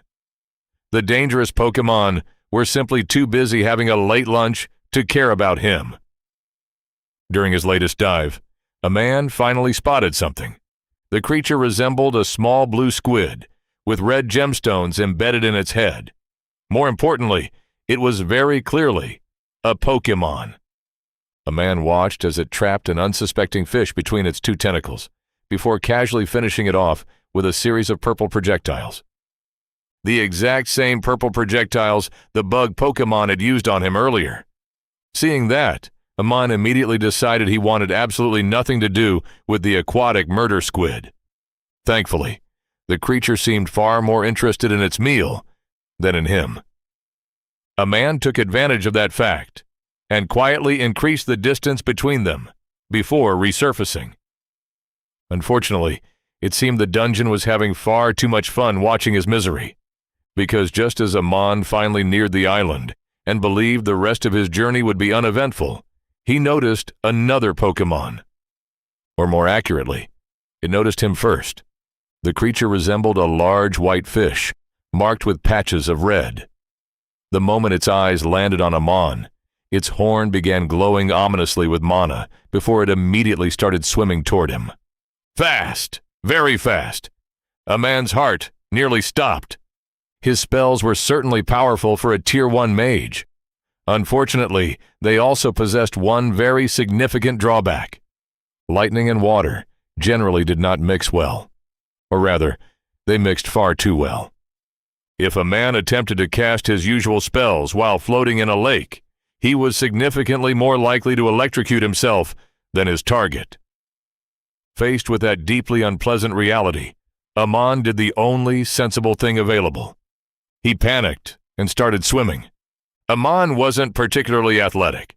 His experience with swimming mostly consisted of occasional recreational outings with his fellow apprentices to the nearby lake. Apparently, however, impending death was an excellent motivator.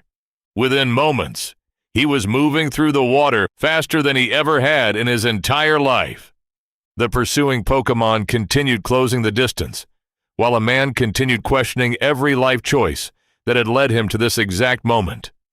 Eventually, after what felt like an eternity, but was probably only a few minutes, his feet finally touched solid ground. A man practically launched himself out of the lake. The moment he reached dry land, mana surged through his body as he prepared for another difficult battle. The fish Pokémon had other ideas. It stopped at the edge of the water. For several long seconds, the creature simply watched him. Then, to Amon's complete confusion, it gave him a small nod before turning around and swimming away. A man stood there, dripping wet and thoroughly bewildered. Several moments passed before understanding finally dawned on him. The island was a safe zone. Not just a small clearing like the one he had rested in earlier, but an actual safe zone encompassing the entire island. The realization wasn't based solely on the actions of a single fish Pokémon. It was because a man had finally started noticing the other inhabitants of the island. They were everywhere. Another bug Pokémon, green one this time, crawled lazily through the grass, occasionally stopping to nibble on leaves before continuing on its way. Nearby, the familiar forms of two Meowth chased each other around the roots of the massive tree, swatting playfully with their paws and rolling through the grass in mock combat. Resting near the water's edge was perhaps the strangest creature of all. It was a large pink beast with a wide tail and perpetually vacant eyes. The Pokémon was partially submerged in the shallows, staring out across the lake with such complete and utter indifference that a man briefly wondered if it was asleep with its eyes open. Whatever the case, none of them seemed particularly interested in his existence. Just like his little guide back in the clearing, none of them attacked. None of them looked hostile. Most barely even acknowledged his existence before returning to whatever they had been doing beforehand. As soon as the realization settled into his mind, a man immediately dropped onto the ground and took a much-needed rest. He didn't even care about the rocks digging into his back. His arms and legs throbbed from the frantic swimming, while his lungs still felt like they were on fire from his desperate sprint across the lake. After spending most of the day fighting monsters, wandering through a maze and nearly becoming fish food, simply lying still felt heavenly. Eventually, his breathing returned to normal. Sometime later, long enough for the water on his skin to mostly dry, a man finally forced himself back onto his feet. Unfortunately, he still had a job to do. Professor Oak's bag wasn't going to find itself. After spending several minutes searching the shoreline without success, a man once again employed the tried-and-true strategy that had somehow become the cornerstone of this entire expedition, asking Pokémon for directions. Unfortunately, this time, it didn't work. Whether the island's inhabitants didn't understand what he was asking or simply weren't interested in becoming his new tour guides, a man couldn't tell. Either way, none of them were particularly helpful. With no other choice available, Amon began the painstaking process of searching the island manually. Fortunately, the island wasn't particularly large.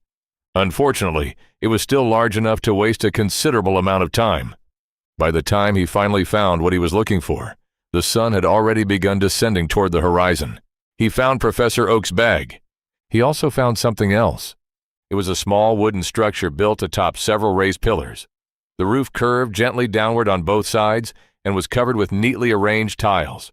At first glance, it looked like a miniature house constructed specifically for a very small resident. And perhaps it was, because Amon could clearly see a figure resting inside. His first thought was that he had discovered the home of some particularly important Pokémon. That seemed slightly odd. While the dungeon had certainly demonstrated creativity before, constructing an actual building for one of its creatures felt strangely excessive. Still, it was preferable to another elaborate death trap. More importantly, Professor Oak's bag was sitting directly in front of the structure. Amon immediately assumed one of the island's inhabitants had discovered the bag and taken a liking to it. Not wanting to accidentally anger whatever creature lived there, he decided to be polite. "Hello?" Amon called out softly. "I apologize for disturbing your rest, but this bag belongs to a friend of mine, and I would like to return it to him." He waited. Nothing happened. After another few moments of silence, Amon slowly approached the structure and carefully peered inside. Then he blinked, followed by another blink. The shadows had obscured the interior from a distance, but now that he stood closer, he finally realized the truth. The figure inside wasn't a Pokémon. Well, technically it was. It simply wasn't alive. Instead, it was a statue, a remarkably detailed statue. The creature depicted within looked vaguely humanoid.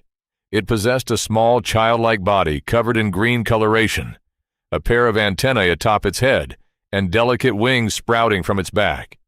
Even carved from wood, it somehow radiated an oddly serene presence. A man's eyes slowly widened as the true significance of the structure finally dawned on him. It wasn't a small house. It was a shrine. Immediately, a dozen questions surfaced within his mind. Why was there a shrine here? Who was the Pokémon inside? Was it the boss of this floor? If it was, then why wasn't the shrine located near the boss arena? And if it wasn't the boss, what exactly did it mean that the dungeon considered this particular Pokémon important enough to deserve a shrine in the center of the island? Those were very good questions. Unfortunately, they were also questions for someone significantly more wiser and interested in the mysteries of the dungeon than Amon. Someone like Professor Oak, or his master, or literally any researcher willing to spend weeks studying a wooden statue inside a very dangerous dungeon. A man, however, was currently more interested in leaving this place alive.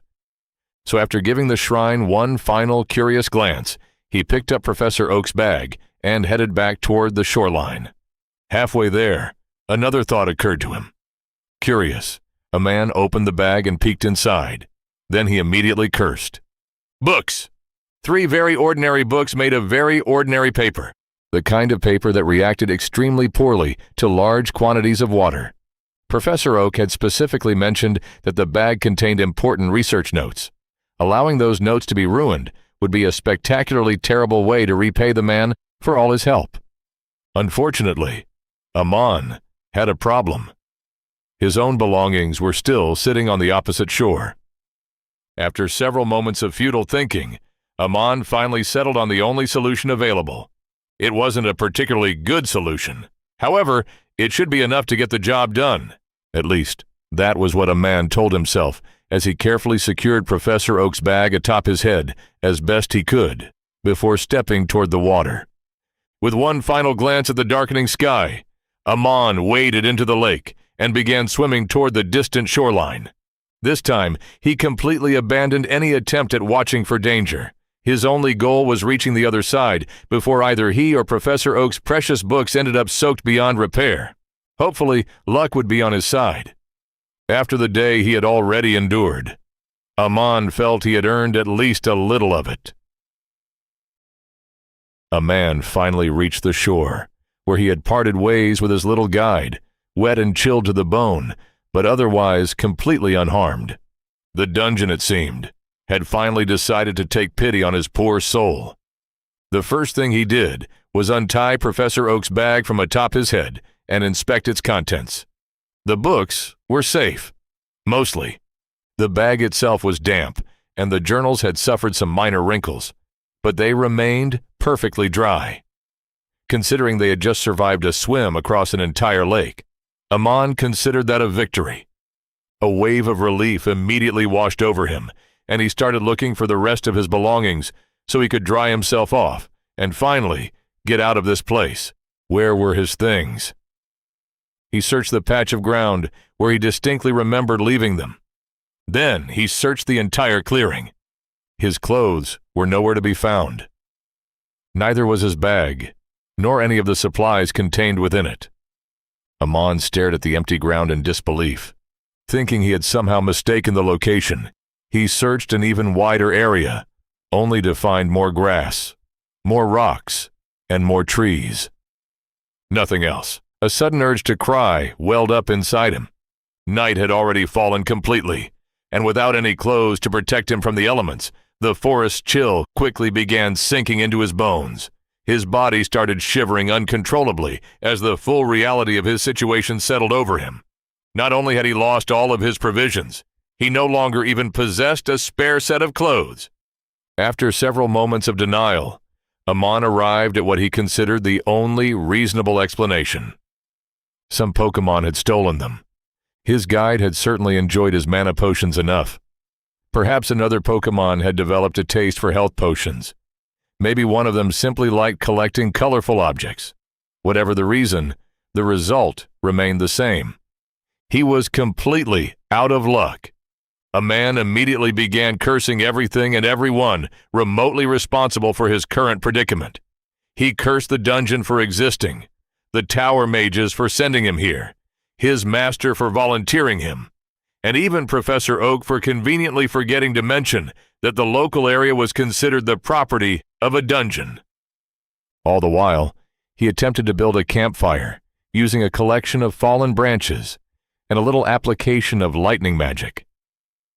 The process was considerably less dignified than he would have liked. Twice he accidentally blasted small craters into the ground before finally managing to ignite something other than the landscape itself. Eventually, however, a small campfire crackled to life. After spending some time warming himself beside the flames, Amon finally stood up and prepared to leave. Thankfully, he had continued marking his route throughout the maze, even while traveling alongside his Pokémon guide. Finding his way back should therefore be significantly easier than finding his way in. Part of him wanted to continue deeper into the forest and vent all of his frustrations on the dungeon and its creations. The larger and considerably smarter part of him recognized that such a plan would be suicidal. Instead, he settled on a much safer target, Professor Oak. Eamon was going to march right back to that strange house of his and give the eccentric researcher a piece of his mind about sending apprentice mages into potentially deadly dungeons without even informing them of its existence. And so a man extinguished the campfire, picked up Professor Oak's precious bag, and began following the faded markings back toward the dungeon entrance. Unbeknownst to him, Amon had actually come remarkably close to the truth. Hikaru had indeed stolen the bag. The rest, however, had nothing to do with him. After taking the bag, Hikaru had completely ignored the discarded clothes. Unfortunately, he had forgotten one very important detail. He and Amon were not the only inhabitants of Viridian Forest. Sometime later, a curious little starly had spotted the abandoned garments while flying overhead. The blue silk robes immediately caught its attention.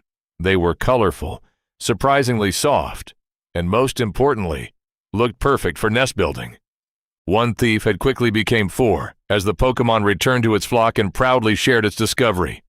By the end of the evening, a man's robes and the rest of his clothes had been thoroughly dismantled and incorporated into several exceptionally luxurious nests, high in the trees on the opposite side of the forest.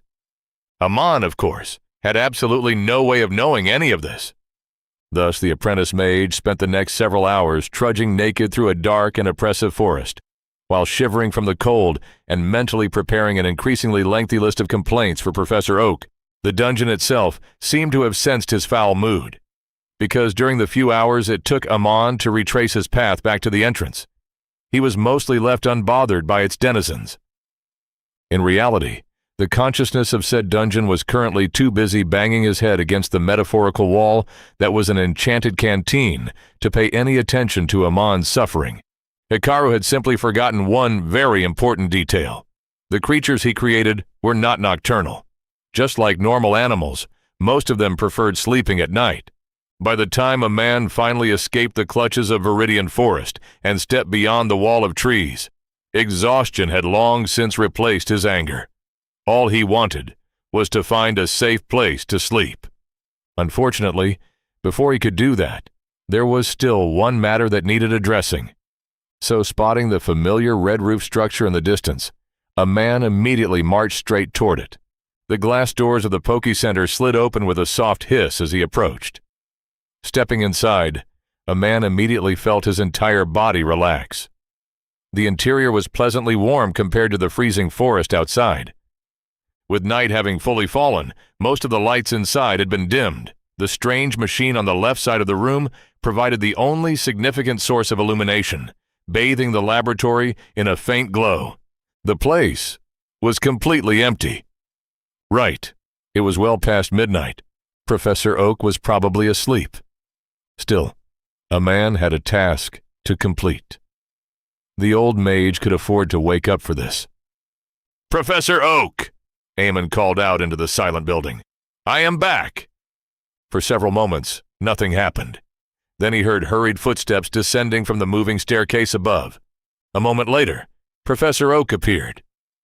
"Oh, Apprentice Aman, you're back."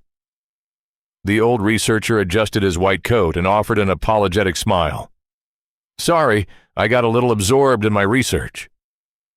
A man noticed the wrinkled clothes and disheveled hair.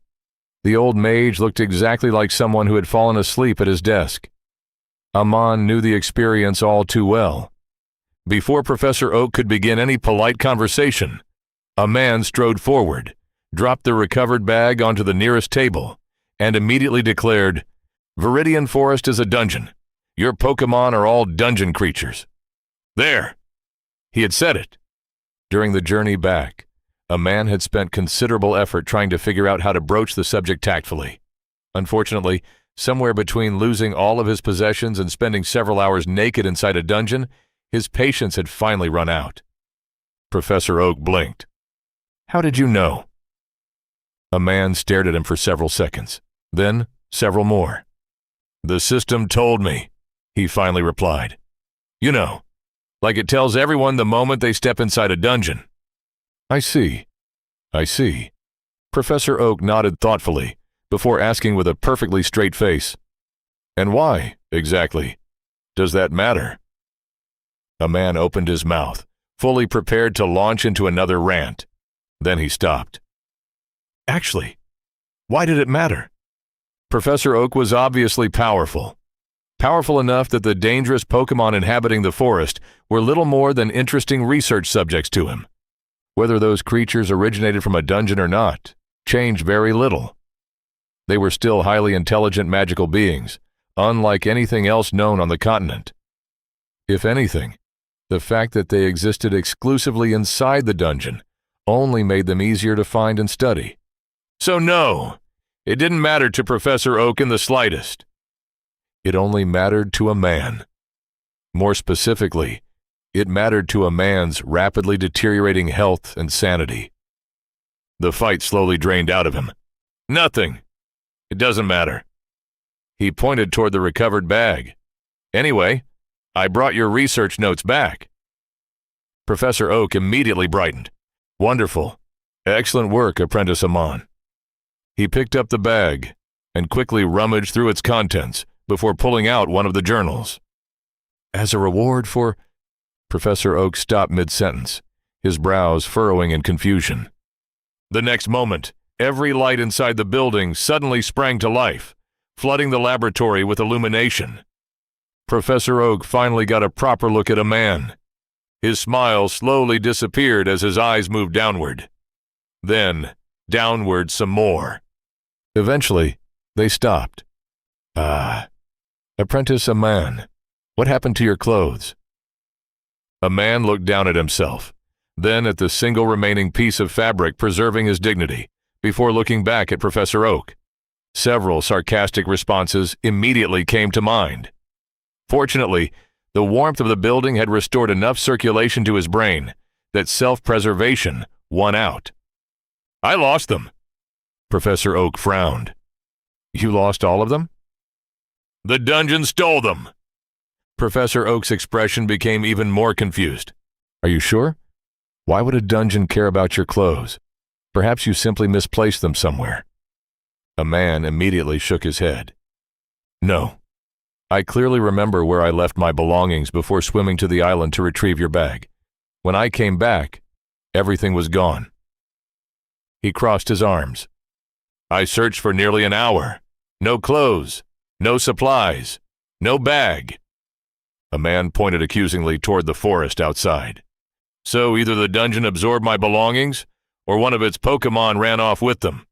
Either way, they didn't just vanish on their own." Professor Oak suddenly froze. A look of consternation appeared on his face as his gaze drifted into the distance. After several seconds, he blinked, shook his head, and quietly muttered something under his breath. When he looked back at a man, he was wearing a surprisingly apologetic smile.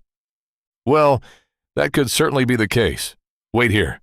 I should have a few spare clothes somewhere upstairs." The old researcher gestured toward one of the chairs. "Take a seat and make yourself comfortable while I fetch them." Without waiting for a reply, Professor Oak turned around and hurried toward the moving staircase. A man watched him leave. Then, he looked down at himself. Then, at the comfortable chair. After a brief internal debate, he sat down. Honestly, after the day he had endured, if Professor Oak wanted to interrogate him, send him on another mission, or secretly reveal himself to be an ancient archmage, he would deal with it all tomorrow. Right now, Amon just wanted a blanket. A man had been expecting some simple garments, a set of spare clothes, or perhaps even Professor Oak's pajamas. Instead, the outfit the old mage returned with looked fit for the son of a wealthy merchant or a minor noble. A black shirt woven from surprisingly fine silk, blue trousers reinforced with sturdy stitching, a red leather jacket with white stripes running along the collar, and a pair of black boots.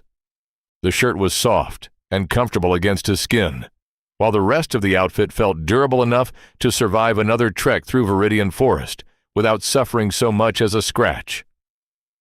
"They belong to my grandson, Red," Professor Oak explained with a fond smile.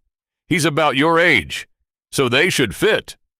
Red was a rather strange name for a person, but a man wasn't about to question the naming sense of a man who had just rescued him from spending the night naked. After thanking Professor Oak, he quickly changed into the clothes. The difference was immediate. Warm, comfortable, and civilized, the outfit made a man feel like a proper human being again, for the first time since exiting the dungeon. Professor Oak gave an approving nod. "It looks good on you. You should keep it." A man was about to protest when the old mage thoughtfully tapped his chin. "Now, where was I? Ah, right." Retrieving the book he had left on the table while rushing to get him some clothes, Professor Oak handed it to Amon. "Here, a reward for completing my task." Amon opened the book, expecting a copy of Professor Oak's research notes, something he could present to his master in the arcane tower as proof of his discoveries. Instead, he found himself staring at completely blank pages. He looked up at Professor Oak, then down at the book, before looking back at the old mage. "Professor, I don't mean to be rude, but I already own several empty notebooks. Also, I generally prefer reading books over writing in them." Professor Oak chuckled. "That, Apprentice Amon, is a Pokédex." A-man glanced at the empty pages. "It appears to be a blank book." "Of course it does." Professor Oak smiled. "You're supposed to fill it with the Pokémon you encounter during your journey." A man stared at him. The book remained blank. Professor Oak remained completely serious. A man wasn't sure which fact concerned him more. "Professor," he said carefully, "I requested your notes in the first place because I'm not a researcher. I don't have the expertise to chase after strange creatures and document their habits. More importantly, I nearly died several times inside that dungeon today. I have absolutely no intention of going back there anytime soon." Professor Oak waved a dismissive hand. "No need for any of that. It wouldn't be a very good Pokédex if you had to do all the tedious work yourself.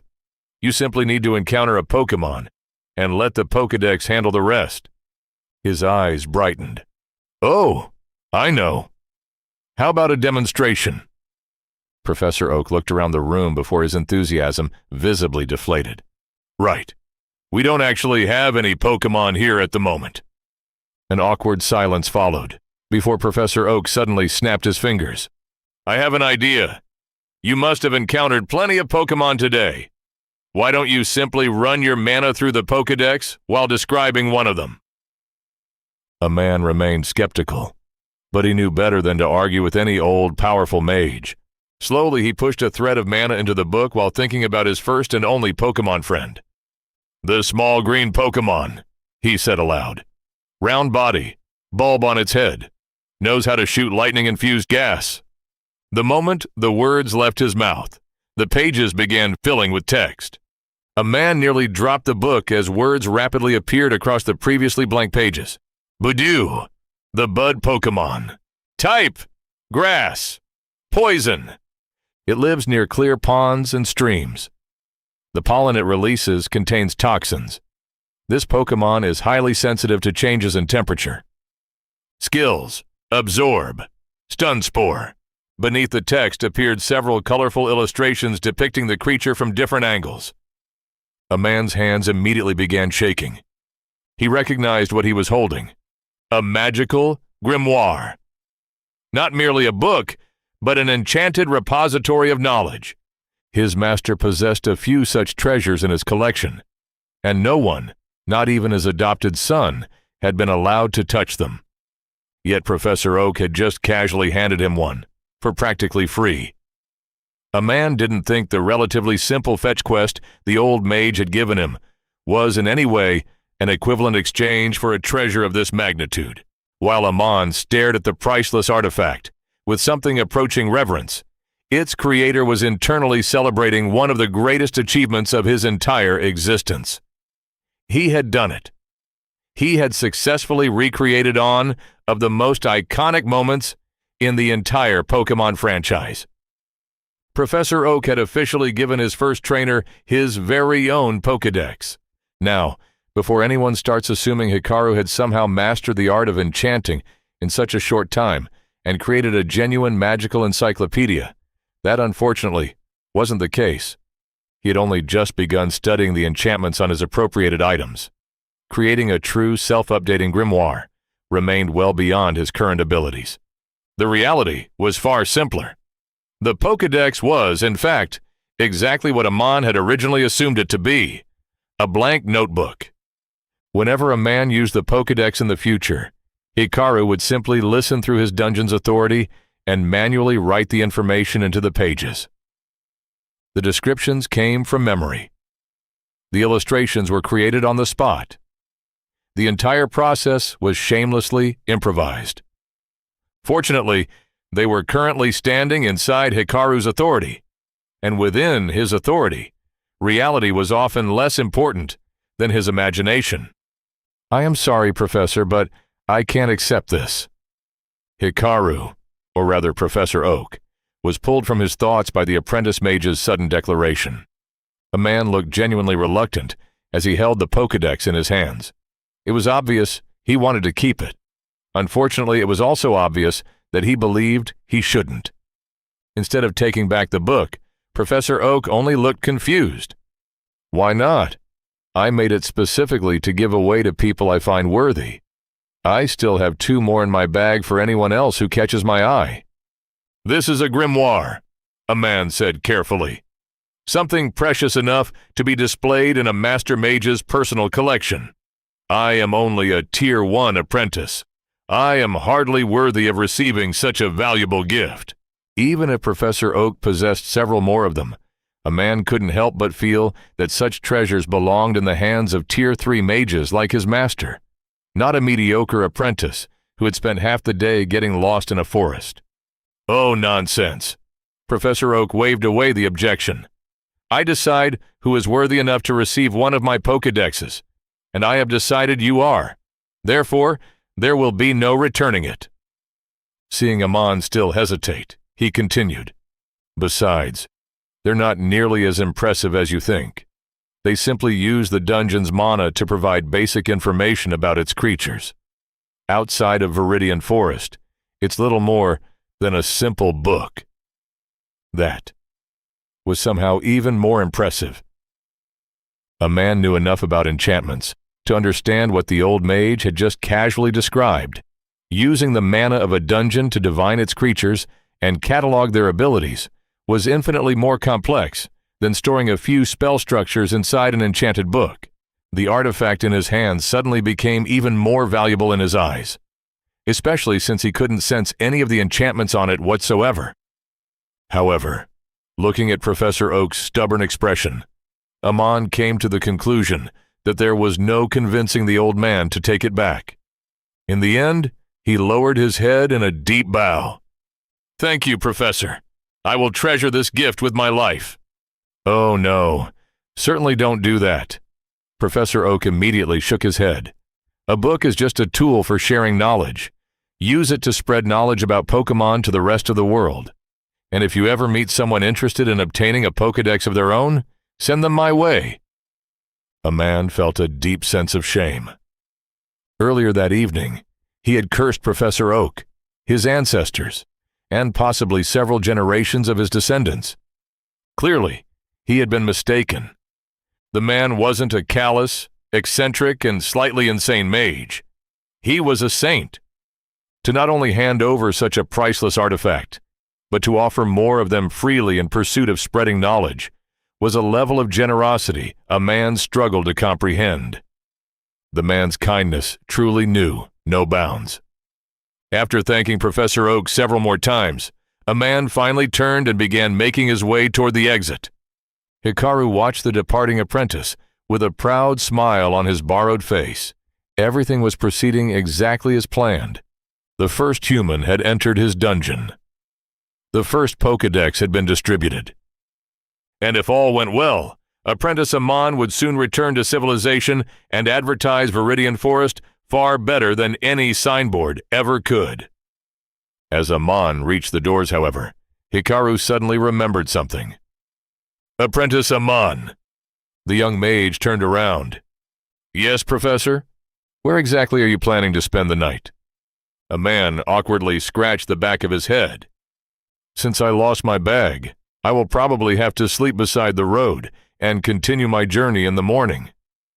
Hikaru quickly suppressed the wince that threatened to appear on Professor Oak's face. Right.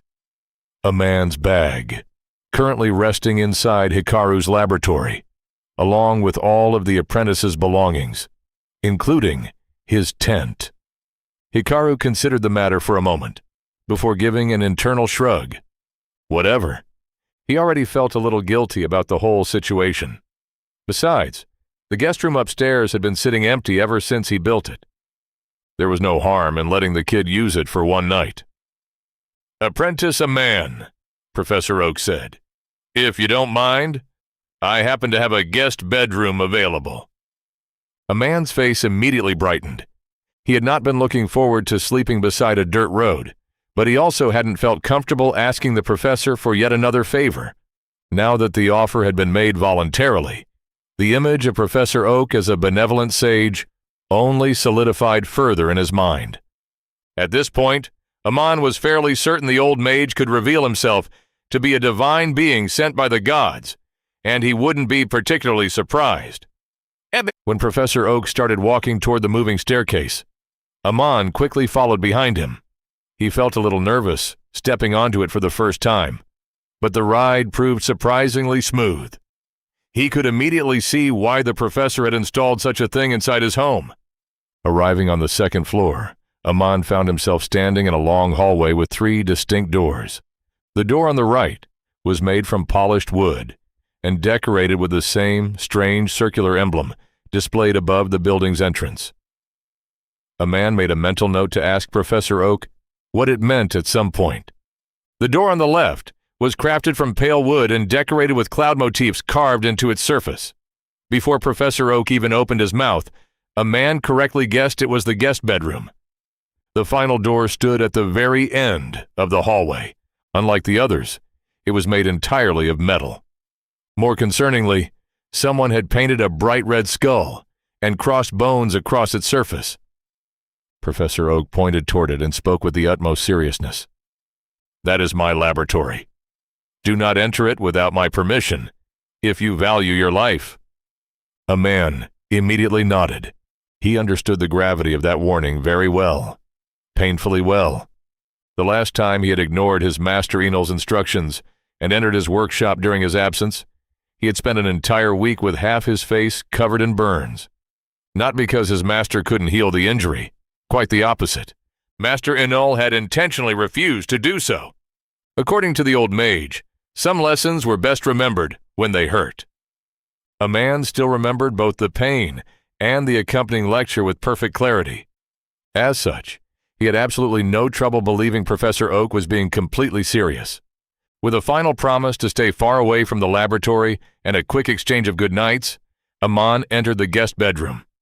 The room was every bit as luxurious as the rest of the building. Magical lights illuminated the ceiling. Polished marble covered the floor, though most of it was hidden beneath a thick carpet, soft enough to sink into. A wooden wardrobe stood against one wall, complete with a full-length mirror. Most importantly, however, there was a bed. An actual bed. A man immediately walked over and practically collapsed onto it, not even bothering to remove his clothes. The mattress felt absurdly soft, almost unnaturally so. Curious, a man briefly extended his senses toward it and immediately discovered why. The mattress was infused with air mana. Not enough for a spell, but enough to make it feel as though he were lying atop a cloud. The day's accumulated stress slowly drained from his body. His muscles relaxed. His eyelids grew heavier. Within minutes, the only sound remaining in the room was the soft breathing of a sleeping apprentice mage. Next door, Hikaru watched the young man fall asleep, almost the moment his head touched the pillow. Satisfied that his guest wouldn't be causing any more trouble tonight, he finally abandoned his mortal shell. Professor Oak's body went still as Hikaru's consciousness slipped free and returned to the dungeon itself. Hikaru rubbed his non-existent hands together in excitement as he moved toward his laboratory. The enchanted canteen was still waiting for him, as were the secrets hidden within it. He had a feeling he was close, not close to understanding space itself.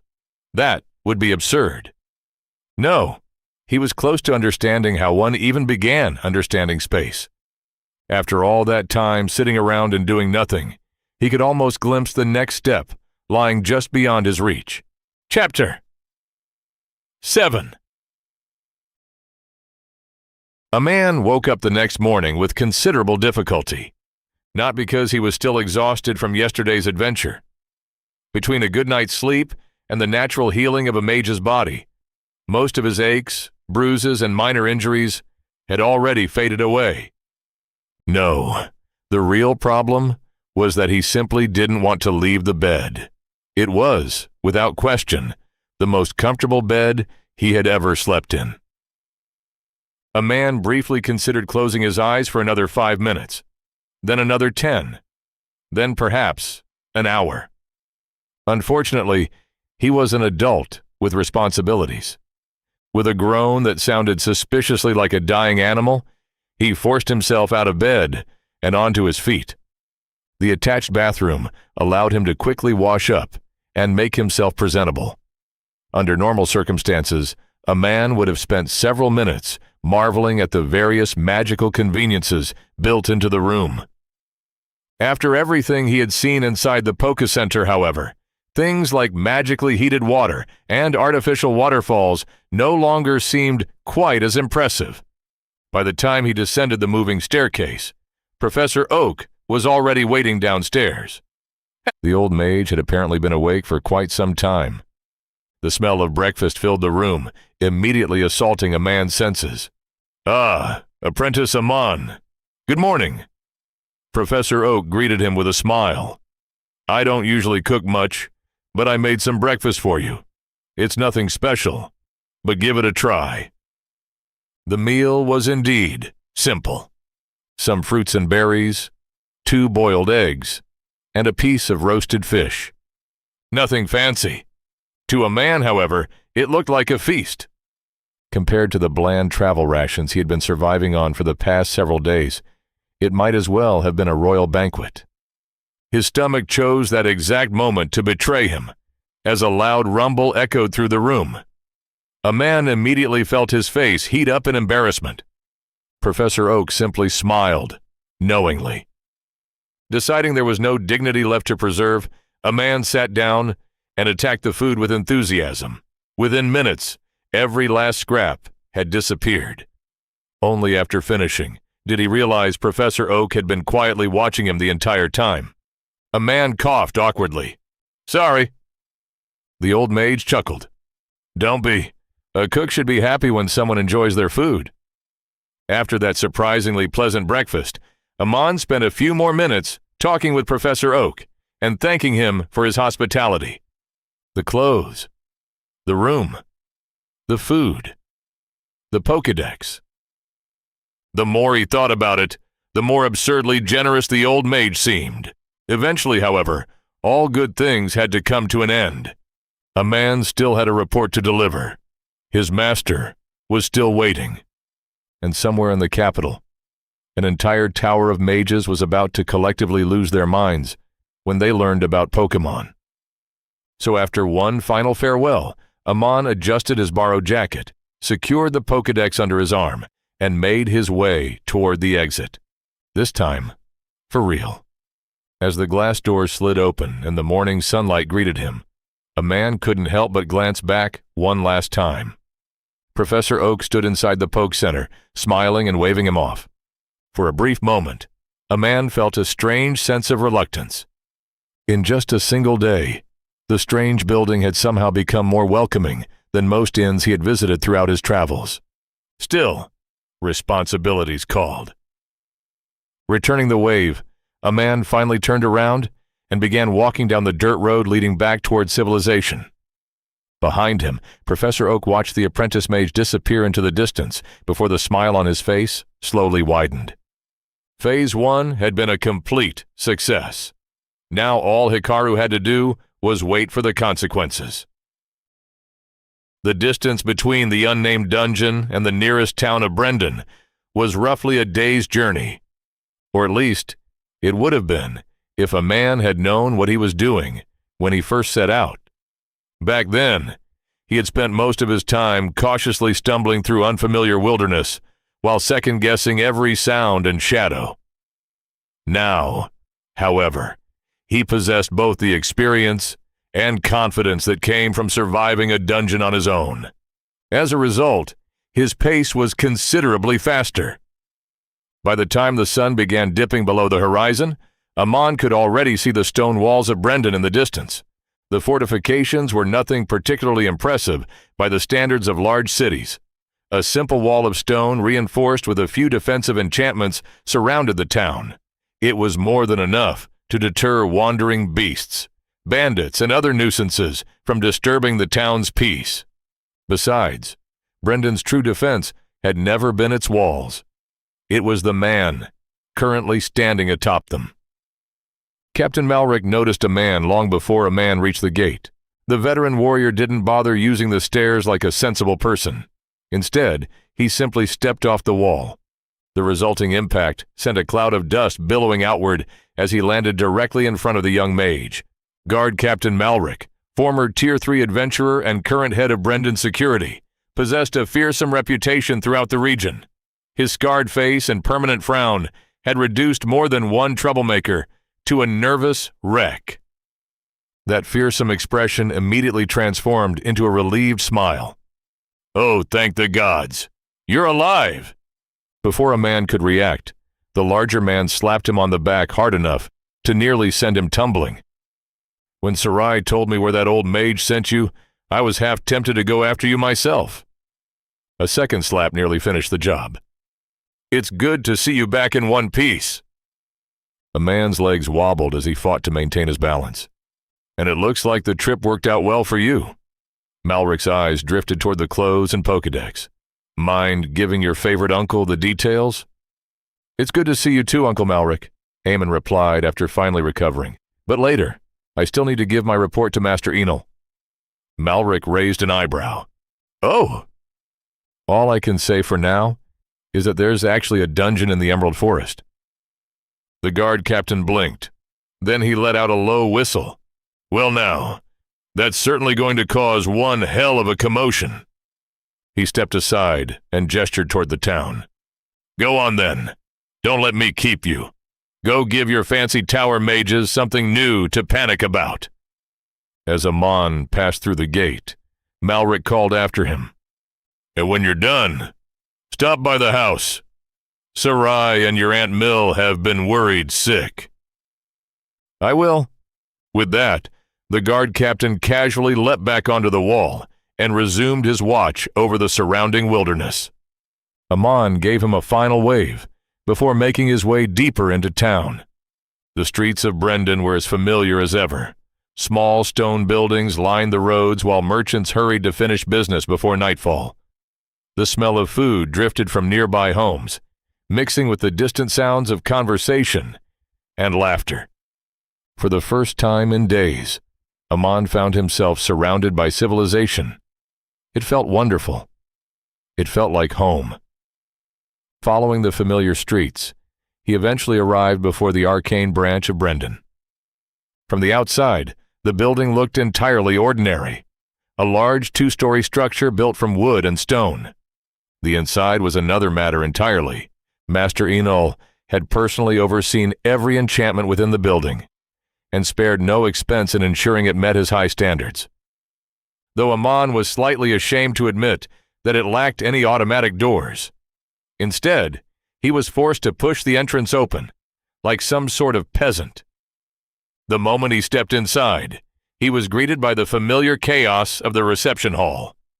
Apprentices and prospective apprentices ran in every direction like headless chickens, carrying books, scrolls, and miscellaneous supplies, Some hurried toward the library with stacks of books threatening to spill from their arms, while others rushed to complete tasks assigned by their senior mages. Meanwhile, the receptionist appeared completely unconcerned by the chaos around her, and was currently engaged in an animated conversation with a group of children half her age. Amidst the storm of activity sat the Tier 2 mages, completely motionless, entirely relaxed. Each one occupied a chair somewhere around the room, calmly reading, drinking tea, or otherwise pretending the surrounding madness didn't exist. Amon smiled. He was home. That feeling lasted approximately 1 second. Oh my gods! A man! A green blur launched itself across the room. A moment later, Amon found himself under attack. Oh, thank the gods you're alive! Sarai wrapped her arms around him with enough force to rival Captain Malric. Do you have any idea how worried everyone was? You were supposed to be gone for 2 days, and then you disappeared for nearly a week. I even talked to Master Enol, and he just said you'd be fine. But what if you weren't fine? What if an apex beast ate you? Or worse, what if you actually found a dungeon and decided to go inside it?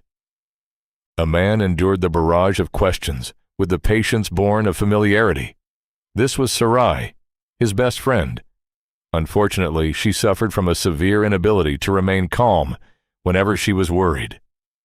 Smiling faintly, he reached over and gently ran a hand through her vine-like hair. It's fine, he said. I'm back. Had Hikaru been present, he likely would have exploded with excitement at finally meeting another mortal race native to Esalia. Unfortunately, he wasn't. So the discovery would just have to wait, because Sarai wasn't entirely human. More specifically, she was half-druid. Her mother belonged to a race of sentient plant folk, and Sarai had inherited many of her features. Green eyes without visible pupils, hair formed from living vines, and smooth brown skin that resembled the bark of a young tree. Those same eyes were currently fixed on Amon and burning with curiosity. So, she demanded, what was it? An apex beast? A dungeon? A mana crystal mine? Or did the scryers finally go insane from stress? A man chuckled. He was still trying to decide how much he should reveal when he noticed the rest of the apprentices gathering around him. Apparently, Sarai wasn't the only curious person in the building. Within moments, a crowd had formed. Questions began arriving from every direction, and a man found himself quickly surrounded. Deciding retreat was the better part of wisdom, he quickly raised both hands.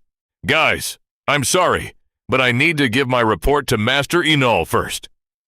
A chorus of disappointed groans immediately followed. I'll tell everyone the full story afterward. That earned him a few reluctant nods. For now, a man continued with a mischievous smile, I'll just say that Sarai's guess was correct. The room fell silent. Sarai's eyes widened. Then the entire reception hall erupted into chaos. Taking advantage of the distraction he had just created, Amon immediately escaped. Ignoring the increasingly excited speculation of his fellow apprentices, he hurried upstairs toward the second floor, where Master Enol's office awaited. They say a mage's personal space says a great deal about its owner. If that was true, then Master Enol's office said everything there was to know about the man. It was a study in efficient organization, while simultaneously being filled to the brim with everything he had collected throughout his travels. Entire shelves groaned beneath the weight of books gathered from across the continent. Some came from the libraries of the capital. Others were handwritten journals acquired from tribal shamans, wandering scholars, and fellow mages. Trophies decorated nearly every available wall. There were monster cores taken from fearsome magical beasts, expensive enchanted artifacts purchased in distant cities, and countless odd trinkets with little apparent value. Among them sat a colorful river stone a man had once found as a child and proudly presented to his master. It occupied a place of honor, alongside relics worth more than most people earned in a lifetime. At the center of this organized chaos stood a large ebony desk buried beneath stacks of papers and miscellaneous magical items. Seated behind it was Master Enol Sol, Tier 3 Mage of the Arcane Tower of Ariston and Headmaster of the Arcane Branch of Brendan. Wearing purple robes over his thin frame, with a long white beard and a smoking pipe clenched between his fingers, the old man fit the image of a powerful master mage, far more than Professor Oak ever had. As Eamon knocked and entered the office, Master Enol's storm-colored eyes slowly turned toward him. A long plume of smoke escaped his lips. "You've returned." The old mage gave a small nod. "Good. Some people were starting to worry." His gaze swept across a man before lingering on the unfamiliar clothes. "And you look different." A faint smile tugged at the corner of his lips. "So, did you actually find a dungeon?" A man looked down at his new outfit before nodding. "Yes, Master. But that's not all. It's much more than just another dungeon." And with that, a man began recounting everything that had happened. Finding the strange building in the middle of the forest, meeting Professor Oak, his introduction to the wondrous creatures known as Pokémon, his journey through Viridian Forest, the maze, the lake, and finally, the Pokédex.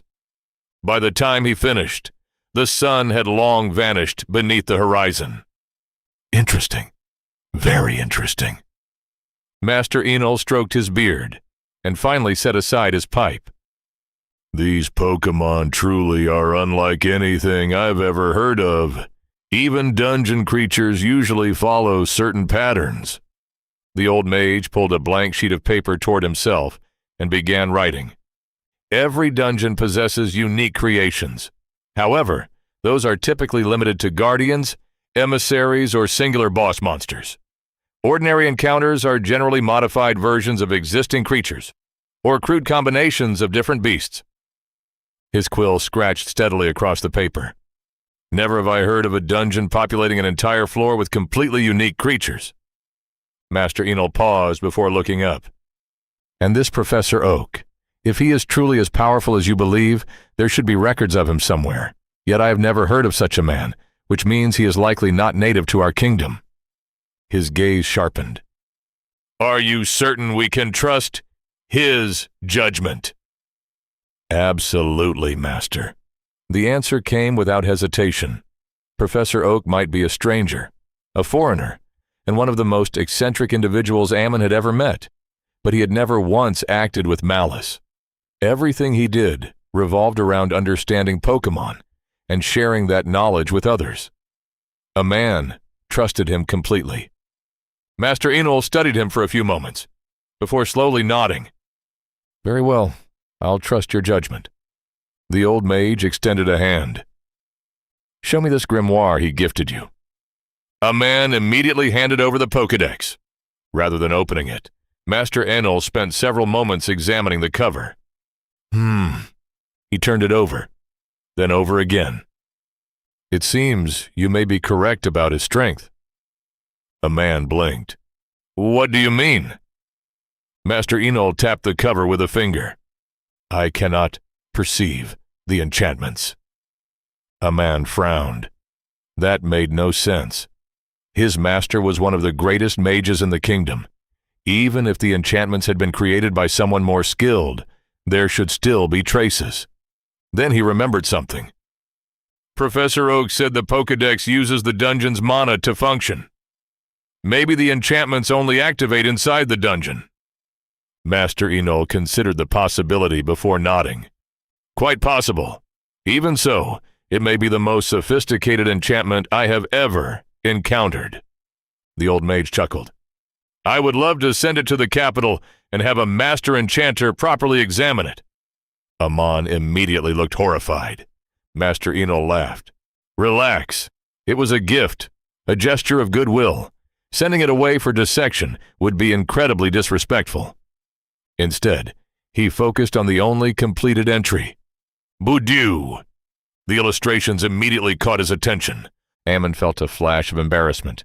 He had completely forgotten to fill out the Pokédex with the rest of the Pokémon he had encountered before leaving. Master Enol didn't seem bothered. In fact, he looked fascinated. "This Budeau is remarkable."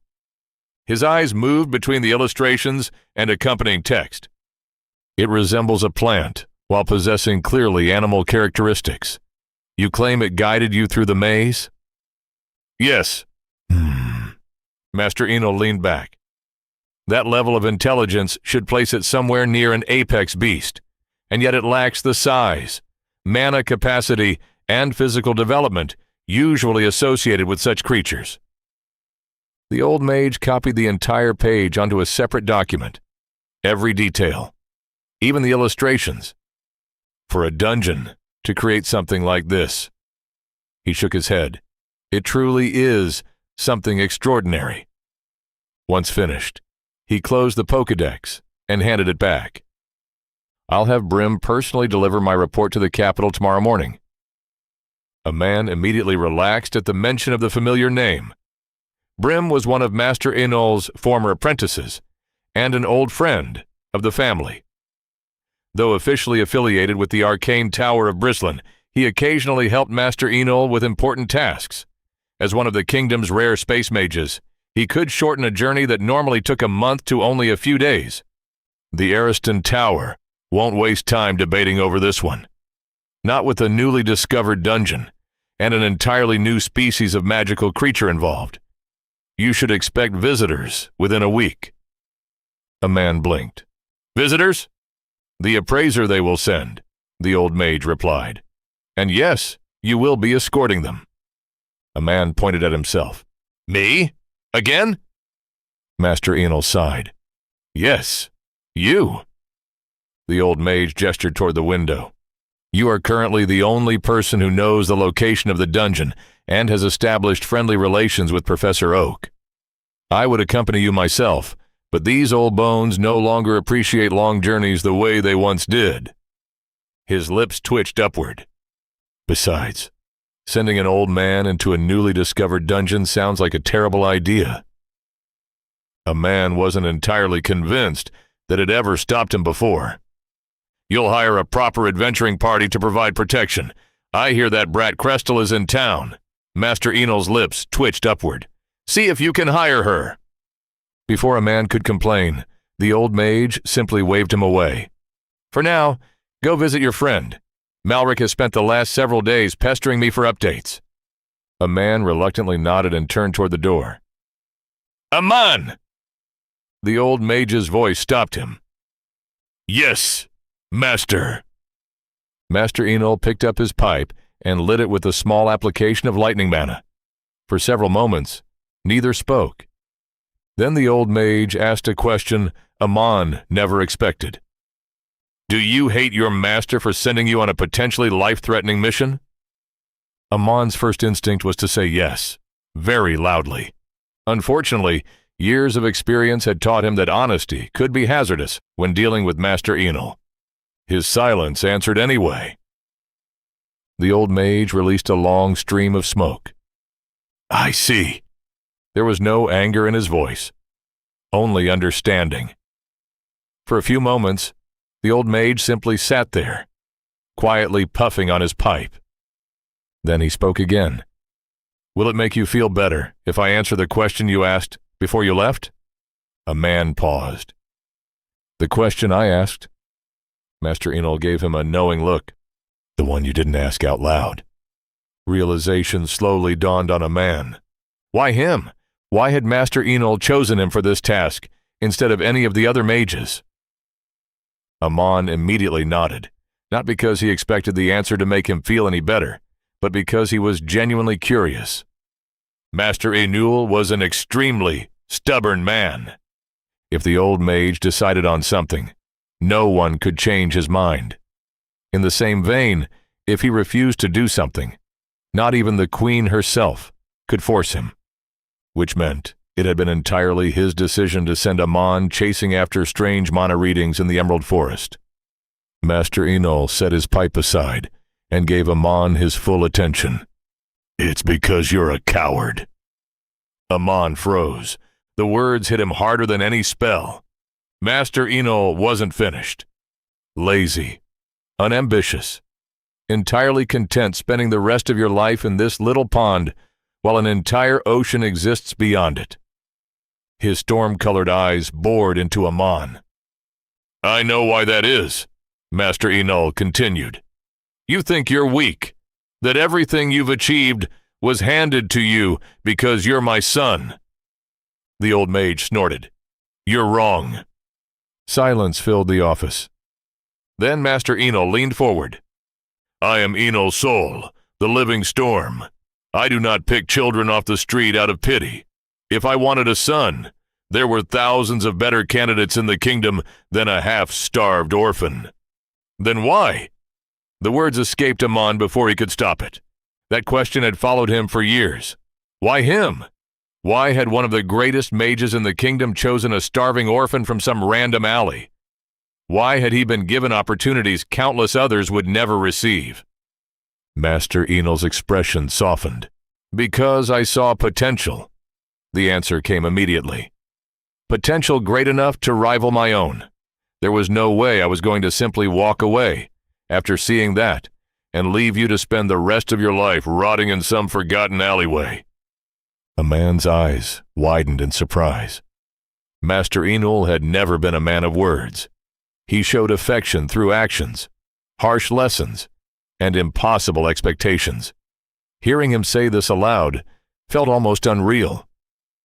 The old mage let out a weary sigh. And yet, somewhere along the way, I failed. Amon immediately shook his head. No, I did.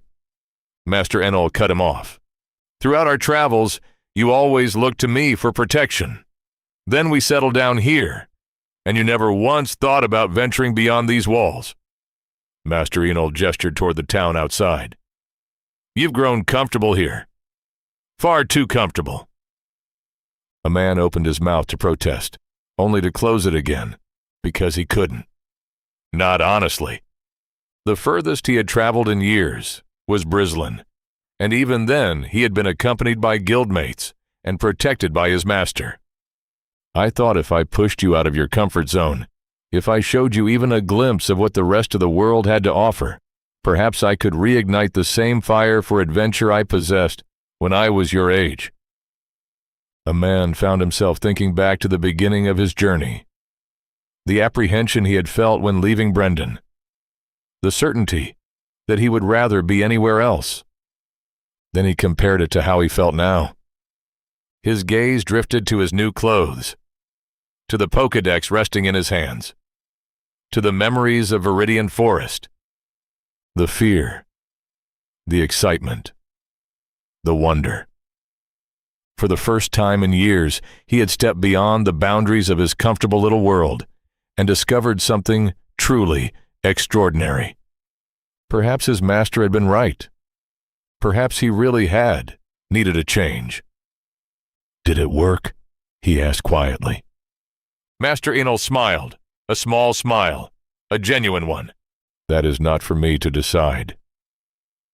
The old mage picked up his pipe once more. Will you continue hiding behind me and the guild, or will you go see what lies beyond the horizon? What kind of future you choose is entirely up to you. The office fell silent. Finally, Master Enol waved him away. Now go. Get some rest. You're going to need it regardless of what you decide. A man bowed deeply. This time, not because his master was the head of the branch, or because he was a powerful mage, but because he was grateful. Then he turned and left the office.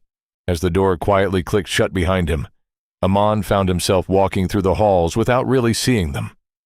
His destination was clear, one of the houses near the town walls. His mind, however, remained elsewhere, occupied by the words of an old man who had chosen him all those years ago and had finally told him why. Oh my gods, that is so cute. A shrill voice echoed through the living room of Captain Malric's house. And you actually saw it, even pet it. I am so jealous. I wish I could have gone with you. Sarai continued gushing about his new Pokémon friend from beside him at the dinner table, while they waited for Aunt Mill to serve dinner. "Now that I've told you everything, and even shown you the Pokédex, does that mean I'm forgiven?" a man asked, hopefully. Sarai considered his words while tapping her chin. "Well, you did throw me to the wolves and leave me alone to fend for myself, but sure, I forgive you." Women were even stranger creatures than Pokémon, Amon silently decided as he looked at the smiling face of his friend, while simultaneously being subjected to the pain in his arm as she pinched it with all her strength.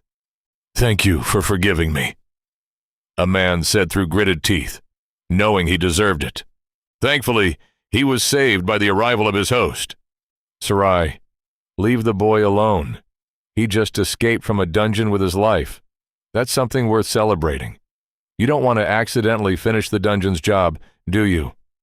Aunt Mill set several dishes onto the table, while Uncle Malric followed behind her carrying the rest, like a dutiful husband. Now, dear, leave them be. They're just children playing around," Uncle Malric said, as he put down his own load. Aunt Mill immediately turned toward him. "Is that so? And was beating up other children also considered playing around?" Uncle Malric visibly winced. "Don't think I've forgotten that." The guard captain rubbed the back of his head with a sheepish smile. "They were bullying my friend. I had to get justice for him. Honestly, my sense of justice is the reason I became guard captain in the first place." Aunt Mill snorted. "You became guard captain because fighting people and looking intimidating are the only things you're actually good at." Sarai giggled and finally released Amon's poor arm from its punishment. Amon sighed in relief, rubbing the abused limb while enjoying the familiar banter.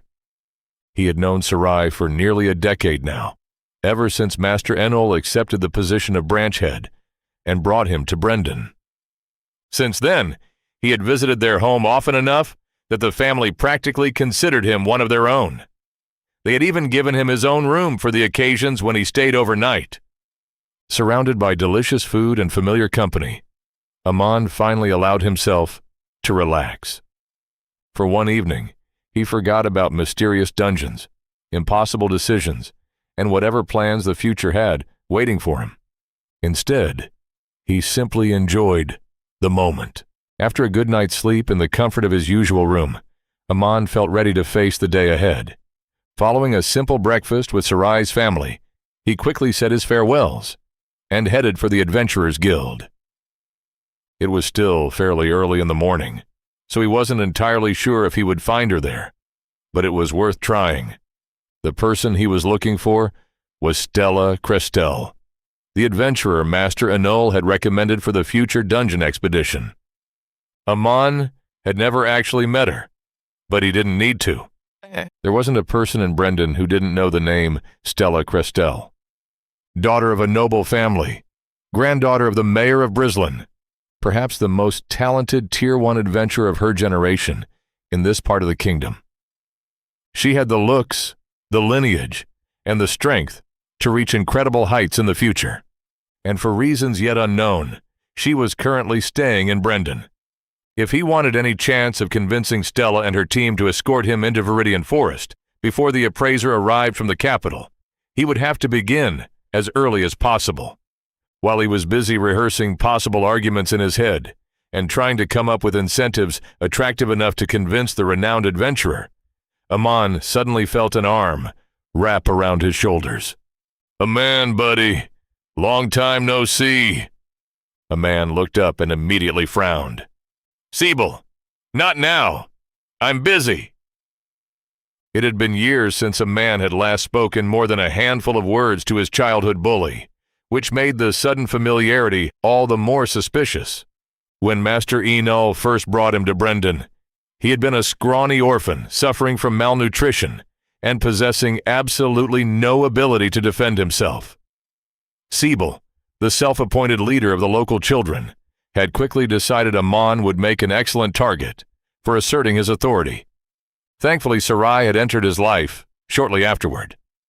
Being the guard captain's daughter, she was one of the few people Sibyl couldn't simply push around. For the first few years, she had practically acted as his personal shield. As time passed, a man discovered magic and Siebel discovered other interests. Their interactions gradually dwindled after that.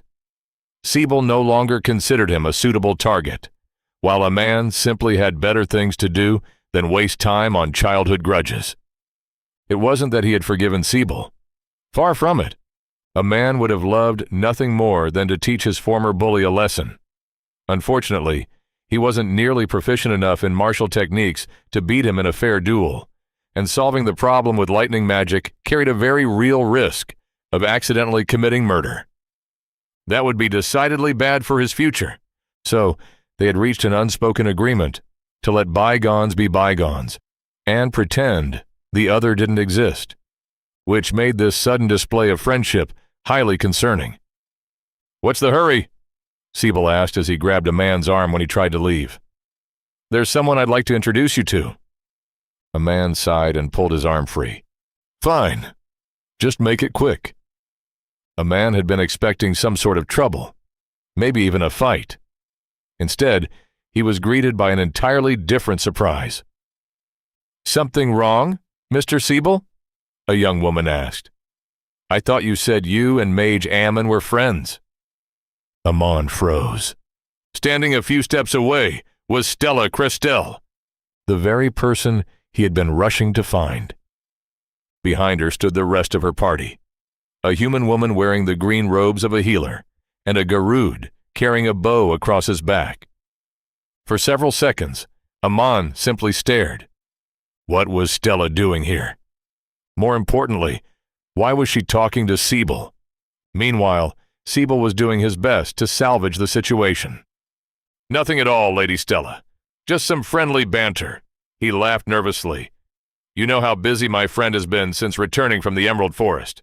I was just about to introduce the two of you." "What? How?" A man had only returned yesterday evening. Then realization struck. Siebel was the son of the wealthiest merchant in town. Information had a habit of finding its way into the hands of those with deep pockets. The real question wasn't how he knew. It was why he cared. That answer arrived moments later. "A man," Siebel said with a wide smile. "This is Lady Stella Crestel, Tier 1 adventurer and granddaughter of the Mayor of Brislin. Lady Stella, this is Amon Sol, the mage you've been looking for." Turning back toward Stella, he puffed out his chest. "As promised, I've found him for you. It wasn't easy either. You'd be surprised how difficult it is tracking down busy mages." Amon had to physically stop himself from rolling his eyes. "Now, you said you could convince him to guide you to the dungeon on your own. So, my work here is done." Siebel flashed Stella a confident smile. "Just remember our agreement. I help you find Mage Ammon, and you let me join the first delve." At that point, several pieces finally clicked together. Stella had somehow learned about the dungeon and had been searching for him. Siebel, meanwhile, had somehow gotten wind of both facts and immediately done what greedy merchants always did whenever presented with an opportunity. He had tried to profit from it. Lady Stella Crestel watched the entire exchange without comment. The Garud standing behind her leaned down and whispered something into her ear. Stella listened, gave a small nod, and then turned her full attention toward Amon. For the first time since arriving, she properly looked at him. Not a casual glance or a cursory inspection, but the kind of look an experienced adventurer gave before deciding whether someone was worth trusting. Her sapphire eyes swept over him from head to toe, lingering briefly on the unfamiliar red jacket Professor Oak had gifted him. Apparently satisfied with whatever she found, Stella spoke. "Are you Amon Sol, Tier 1 mage of the Brendan Arcane Branch?" Yes," Amon answered. Stella nodded. "And this man is your friend?" Amon almost laughed. "Definitely not. More like a former enemy and a current acquaintance." Stella's eyes narrowed slightly. "I see." Then she drew her sword. The motion was so sudden that Amon almost missed it. One moment the blade rested peacefully at her waist. The next, it was pointed directly at Siebel's throat. At the same time, the Garud behind her smoothly drew his bow and aimed an arrow at the merchant's son, The entire street fell silent. People stopped walking, conversations died, and within moments, a loose circle had formed around the unfolding confrontation. Siebel himself looked completely frozen. Lady Stella? Stella ignored him. Mr. Siebel, she said calmly, there is something you neglected to mention. She took a step forward, and Siebel immediately took one backward. You approached me claiming that you and Mage Ammon were friends. You claimed you would help persuade him to guide my party to the dungeon. Stella stopped. I was suspicious. Siebel swallowed nervously. After all, accidental meetings are rarely so accidental. The sword remained perfectly steady as she continued advancing. A wealthy merchant's son just happened to know details regarding a potential new dungeon. He just happened to know the only man who currently knew its whereabouts. Stella's voice never rose. Somehow that made it even worse. That same merchant's son then just happened to find me while I was looking for him, and offered his assistance in exchange for a place on the first expedition. Siebel opened his mouth. Stella continued before he could speak. Then I met Mage Ammon, and discovered the two of you are not friends at all. Understanding finally dawned on Siebel's face. Unfortunately for him, it came far too late. Lady Stella, I can explain. Can you? The tip of her sword moved forward, just enough to touch his skin. Because from where I'm standing, it looks remarkably similar to a clever scheme. Siebel visibly paled. I only wanted to claim the glory of the first delve, Stella finished for him. Using my team. The sword shifted slightly, and a thin line of red appeared on Siebel's neck. Nobody in the crowd dared speak. Mr. Siebel, I dislike liars.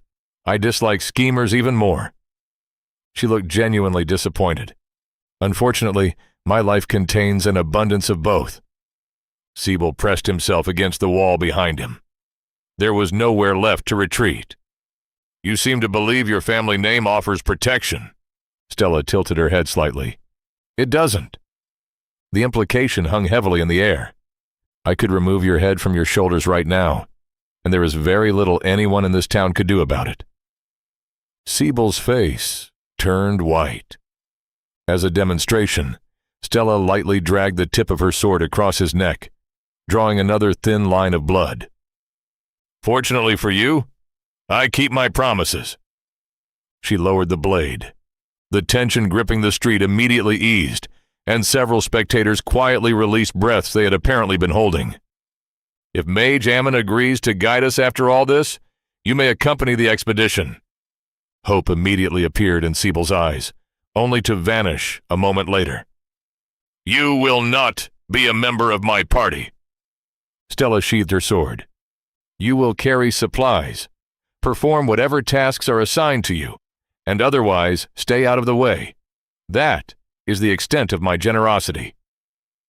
Siebel nodded so quickly Ammon was surprised his head remained attached.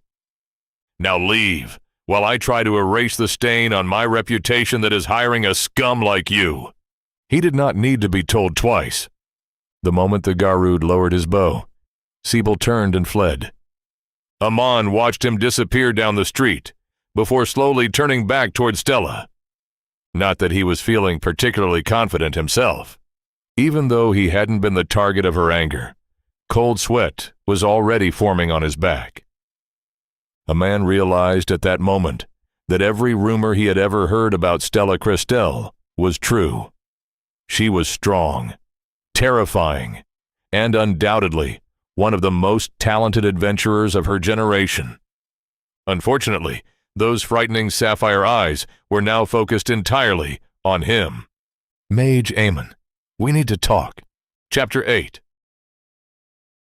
Mage Ammon, why don't we start from the very beginning?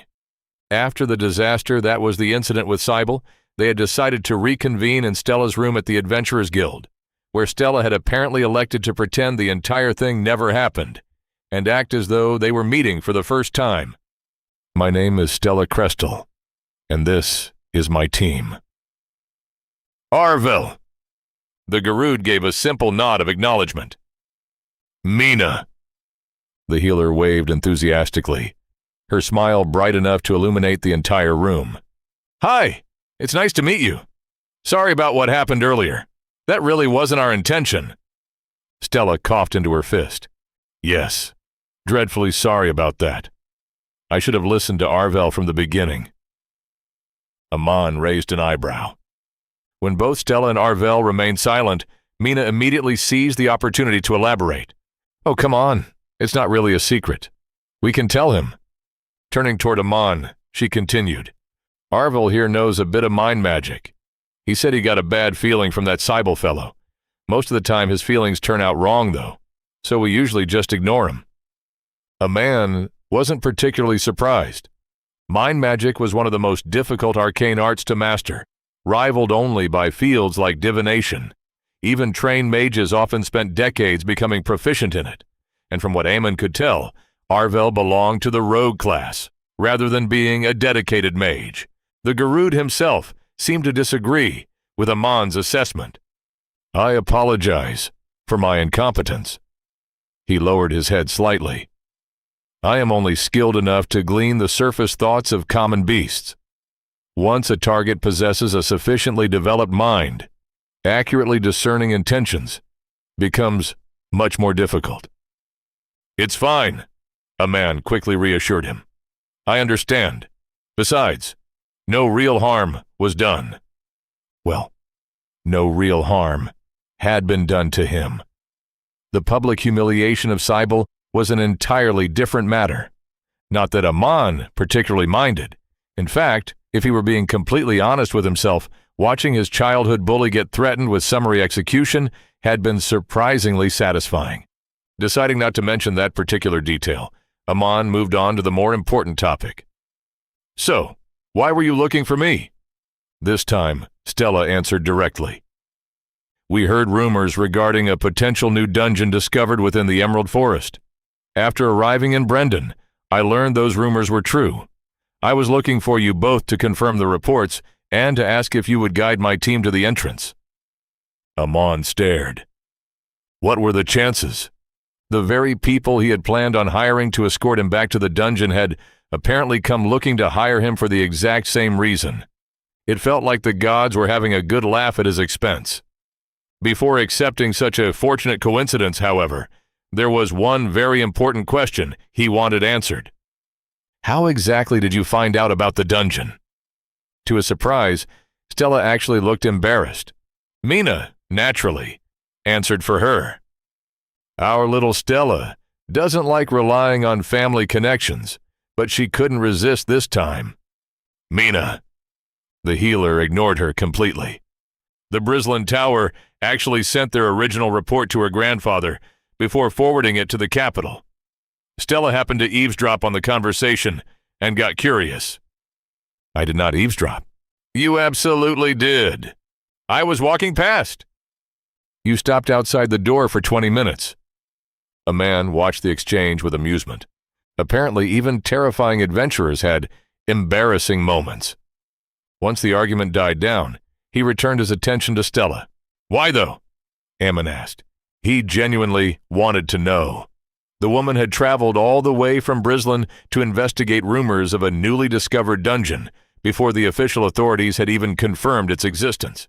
That seemed like a lot of effort to go through for what was, at the time, little more than hearsay. Stella simply shrugged. "I had nothing better to do." A man blinked. "The silver mines are too far away for a casual visit. The Dungeon of Arceus is even farther. Most of my usual escorts are busy, and there aren't any worthwhile commissions near Brislin at the moment." She folded her arms. "So I came here instead." Despite receiving a perfectly reasonable explanation, a man still couldn't decide whether Stella was incredibly confident or completely insane. Perhaps both. Whatever the case, her decision was proving extremely beneficial for him. "Very well, I agree to guide your team to the dungeon." Stella immediately straightened. "But I have a condition of my own." She nodded as though she had expected as much. "Of course, as long as it is within my capabilities and not illegal, I agree." For a brief moment, Amon suddenly understood how Professor Oak must have felt when he had assigned him his own quest. Looking at those ignorant yet hopeful eyes felt strangely similar to staring into a mirror. "Oh, it's nothing difficult. Just a pleasant walk through a forest." A man smiled. "After you're finished with your delve, I need your team to help escort an appraiser from the capital through the dungeon." Arvel nodded immediately. Mina simply looked excited at the prospect of another adventure and started enthusiastically discussing their future expedition. She quickly moved on to explaining how their entire situation was clearly fate and not a coincidence. Stella, meanwhile, developed a noticeably sour expression. She was the only one in the room who fully understood what Amon had just asked of them. An appraiser wasn't an adventurer. An appraiser was a royal official, which meant that for the duration of the inspection, they wouldn't be exploring a dungeon. They would be working. There would be no rushing ahead to discover secrets, no exciting battles, and no thrill of charting unknown territory. Instead, they would spend days escorting an important non-combatant, while he meticulously documented every path, creature, and environmental feature of the dungeon. It would involve maps, measurements, reports, paperwork. Lots and lots of paperwork.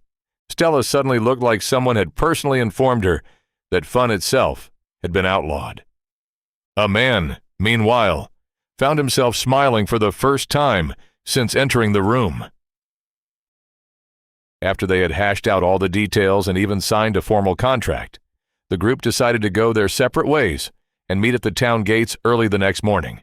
Despite all the positive memories a man had made inside the dungeon, he was in no hurry to return so soon. Unfortunately, postponing the trip until the appraiser arrived wasn't an option for one very important reason. Cybele. Amon had no desire to spend several days trapped inside a dungeon with the man while also escorting a royal appraiser. After some discussion, they settled on a compromise. Tomorrow's trip would be a quick introduction to Viridian Forest for Stella and her team. Once the appraiser arrived, they would return for a proper dungeon delve. This way, Stella got to keep her promise. Her team would become familiar with the dungeon and its Pokémon, and Amon would be rid of Cybele's company as quickly as possible. Unfortunately, Amon hadn't accounted for encountering another headache the moment he returned home.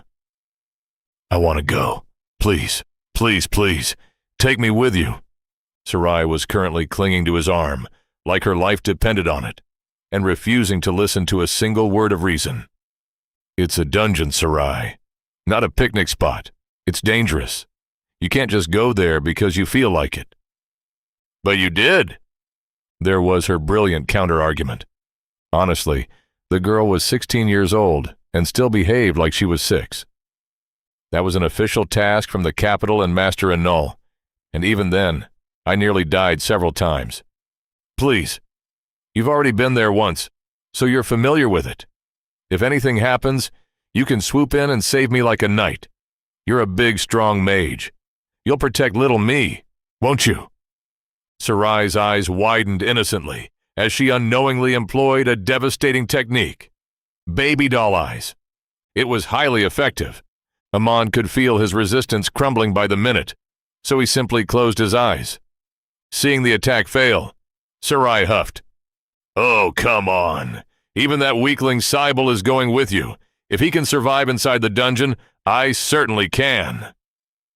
Realizing the argument was getting nowhere, a man looked around for reinforcements. Uncle Malric was out of the question. Sarai had her father wrapped firmly around her finger. If Amon struggled to say no to her, the guard captain was even worse. More importantly, the man firmly believed in learning through experience. There was no chance he would stop Sarai from visiting the dungeon if she truly wanted to go. If anything, he would probably consider it a valuable life lesson. Aunt Mill, however, might have helped. A man looked around the room for the familiar bark-skinned woman, but found no sign of her. He sighed. Of course. Why endure an entire day of Sarai's whining when she could leave the difficult job to Ammon instead? He seriously regretted ever establishing himself as the responsible one between the two of them. Despite several flawless arguments, and even an attempt at emotional blackmail, Sarai remained completely unmoved. Left with no other options, Amon resorted to his final weapon, making things up. "We can't take you to the dungeon. Our party is already full." Sarai narrowed her eyes suspiciously. "It is?" "Yes. There's Stella and her team, me and Cybele. That's 5 people. You know that's the maximum size for an adventuring party." Technically true, it was also complete nonsense. The limit existed purely for convenience and party coordination, not because of any actual laws. Thankfully, Sarai only knew the very basics of adventurer regulations. "Really? Really?" A man nodded with all the confidence of a man who hadn't just invented a rule on the spot. "So you see, it's not that I don't want to take you. I literally can't." To ensure Sarai didn't start searching for loopholes, which was absolutely something she would do, a man quickly offered a compromise. "How about this? You let me go this time, and when the appraiser arrives, we can all go together. Cybele won't be coming on that trip, so you can take his spot." "And what about the appraiser?" A man froze. "What about him? Won't he be taking the 5th spot?" Right. A man had forgotten about that. He hated how Sarai could switch from whiny child to competent mage with alarming speed. Forced to improvise, he immediately doubled down on the lie. "Ooh, well, the appraiser is a non-combatant. He doesn't count." Sarai stared at him for several long seconds. A man stared back. Eventually, she reached a decision. "Fine." She deliberately stretched out the word before finally releasing his arm. Then, before Amon could react, she plopped herself onto his lap and made herself comfortable. "You can go alone this time, but you have to take me next time. Promise." Sarai then turned her head upward, from where it rested against his chest, and narrowed her eyes at him. "Or else?" To emphasize the threat, she activated nature manipulation. A man immediately felt the chair beneath him sprout several uncomfortable protrusions. Yes, I promise. Now stop that. It hurts." Sarai giggled. The chair reluctantly returned to normal. Honestly, a man was more than satisfied with the arrangement himself, without Cybele there to annoy him, and with the second trip focused on protection duty rather than any actual adventuring. He felt perfectly comfortable bringing Sarai along. Not that she needed much protection, as she had just demonstrated. It was more for his own peace of mind than anything else. With the argument finally settled, Amon wrapped an arm around Sarai's waist and leaned back in his chair. Finally, some peace. A minute later, Sarai heard the faint sound of snoring. She looked up. Amon was asleep.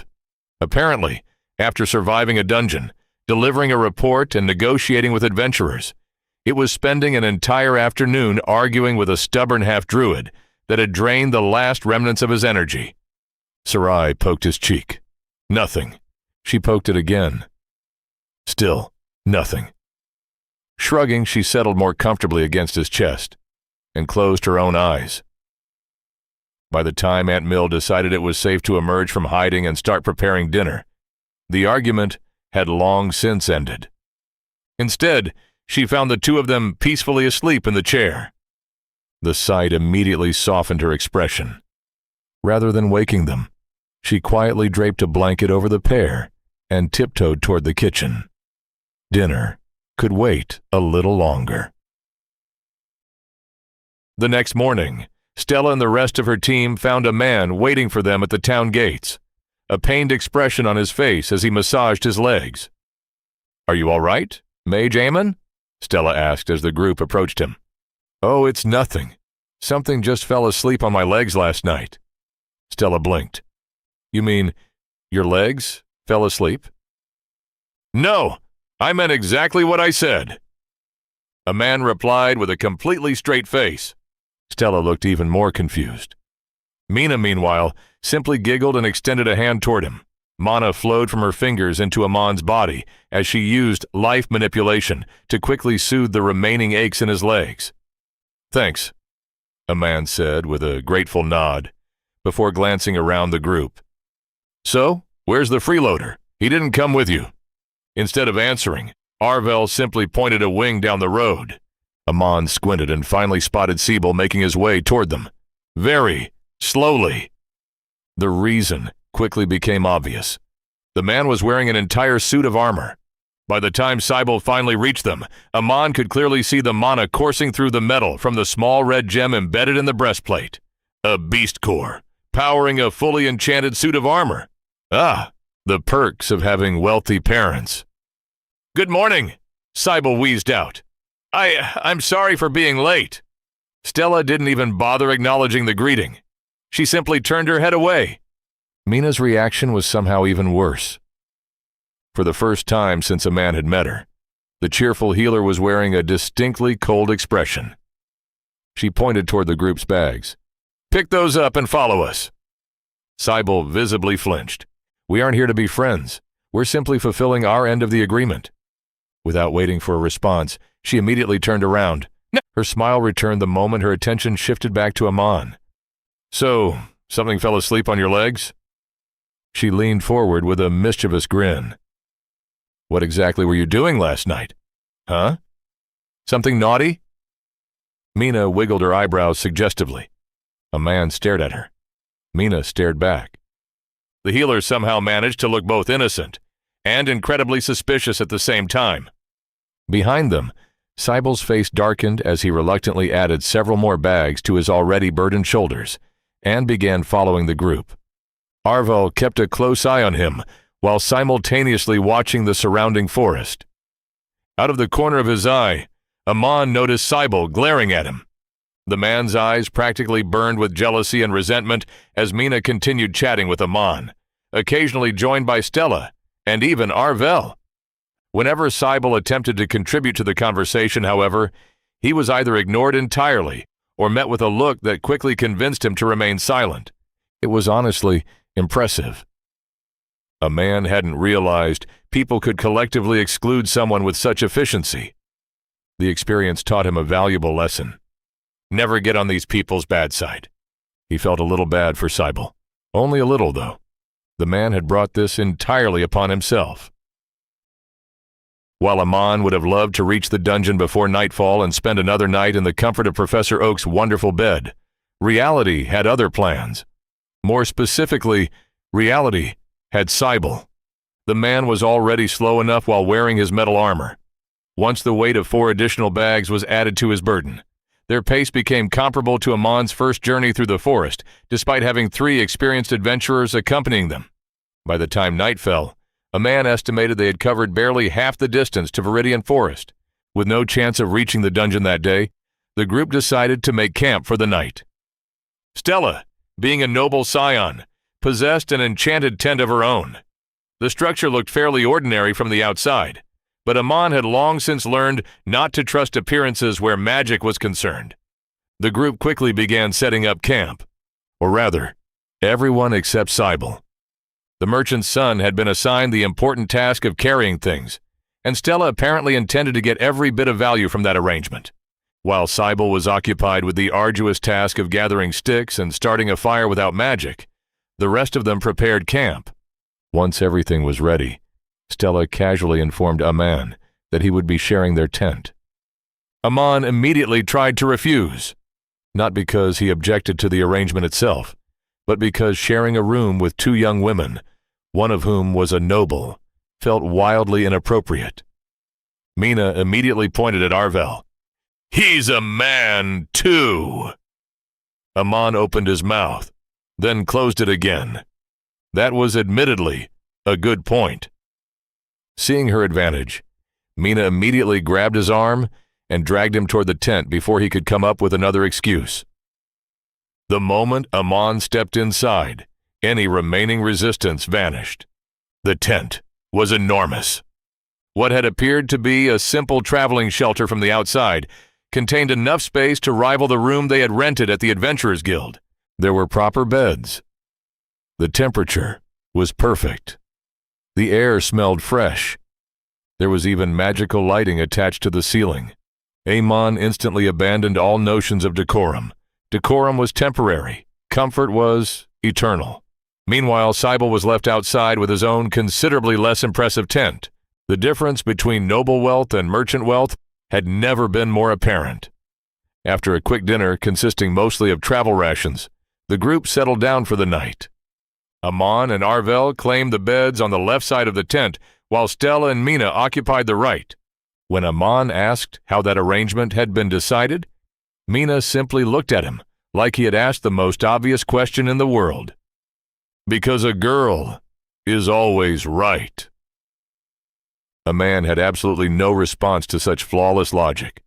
Neither, apparently, did anyone else.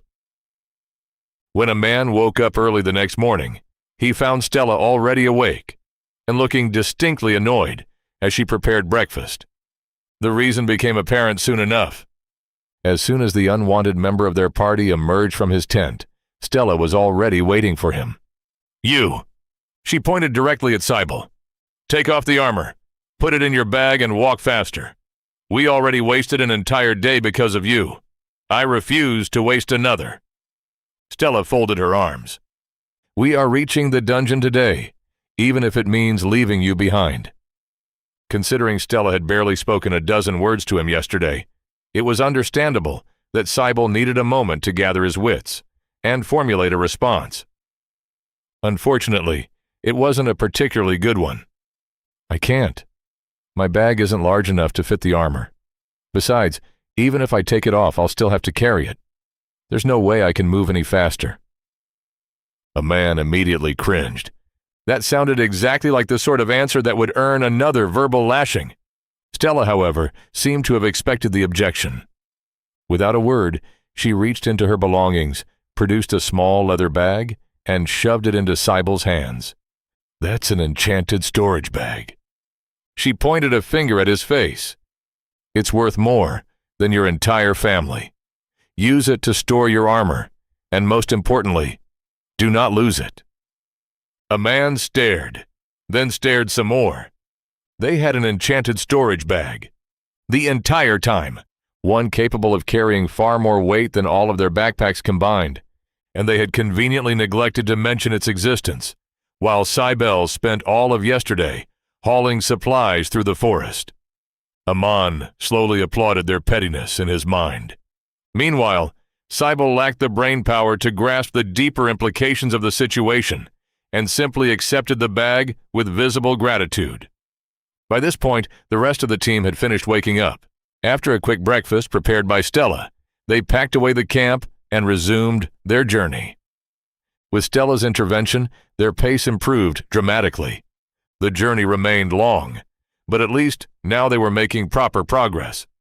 If everything went according to plan, they should reach the Poké Center before needing to stop for lunch. They had done it. They were finally here. Before the sun had even reached its zenith, the group found themselves standing before the familiar red roof of the Poké Center. All it had taken was blood, sweat, and possibly a few tears, as Stella did her best impression of a military drill sergeant, and repeatedly informed them that they could, in fact, move faster. Well, everyone except Arvel. The Garud race could already fly with the aid of their wings, but Arvel supplemented that natural ability with wind magic, making the entire journey look practically effortless. As a result, he was the only member of the party not currently sprawled across the ground, trying to remember how breathing worked. On another note, a man had finally figured out Arvel's class. It wasn't merely a rogue class. It was an arcane rogue, a rare hybrid class that explained the man's surprising proficiency with magic. On another note, Amon absolutely hated Stella and deeply regretted ever agreeing to her request. Not that it mattered anymore, since they had already arrived. After several moments, a man finally felt confident that his heart was no longer in immediate danger of exploding, and pushed himself back to his feet. He was about to enter the cool, temperature-controlled comfort of the Poké Center when he noticed something strange. Nobody else was moving. Instead, the entire group stood frozen before the building, staring at it with varying expressions of confusion and fascination. Right. First time. Amon distinctly remembered having a similar reaction himself. Mina looked confused. Stella looked suspicious. Arvel looked fascinated. Even Cybele appeared momentarily distracted from his own suffering. A man waited patiently for the inevitable questions. They arrived almost immediately. "What is that?" Mina asked, pointing directly at the building. Stella's question was considerably more reasonable. Why is there a structure in the middle of the Emerald Forest, directly beside the entrance to a dungeon? Instead of answering the intelligent question, a man chose the fun one. "That's a Poké Center." Silence followed. Everyone stared at him, clearly waiting for the rest of the explanation. Amon simply stared back. Again, Mina was the first to crack. And what?" a man replied with a shrug. "It's a Poké Center." Maintaining a completely straight face required considerable effort, but the payoff was worth it. Watching Mina become increasingly frustrated was remarkably satisfying. Mage Amon. Stella crossed her arms. "Though I usually appreciate your sense of humor, now is not the time for jokes, especially not when we are standing beside a potentially dangerous dungeon." A man wasn't buying that for a second. Stella might pretend to be the sensible one, but he could tell she was just as curious as Mina, and right now he was having far too much fun to stop. Before he could continue his revenge by offering another completely useless answer, Arvel finally decided to speak. "This structure should not exist." Everyone immediately turned toward him. The Garud continued studying the building with narrowed eyes. It resembles Yeti architecture, yet there are no mountain ranges anywhere nearby. He pointed toward the roof. The entire upper section is composed of stained glass without any visible support. His gaze shifted toward the walls. The materials used in its construction are neither granite nor marble, yet possess characteristics of both. Then he frowned. Most importantly, the structure is being held together by mana, yet I cannot detect any enchantments on it. A man's eyebrows rose. That was the longest speech he had ever heard Arvel give, and an incredibly accurate observation. The moment Arvel finished speaking, Stella and Mina immediately shifted from wondering what the building was to wondering how it worked. Amon sighed. The mood was ruined. Leave it to Arvel to replace mystery with architectural analysis.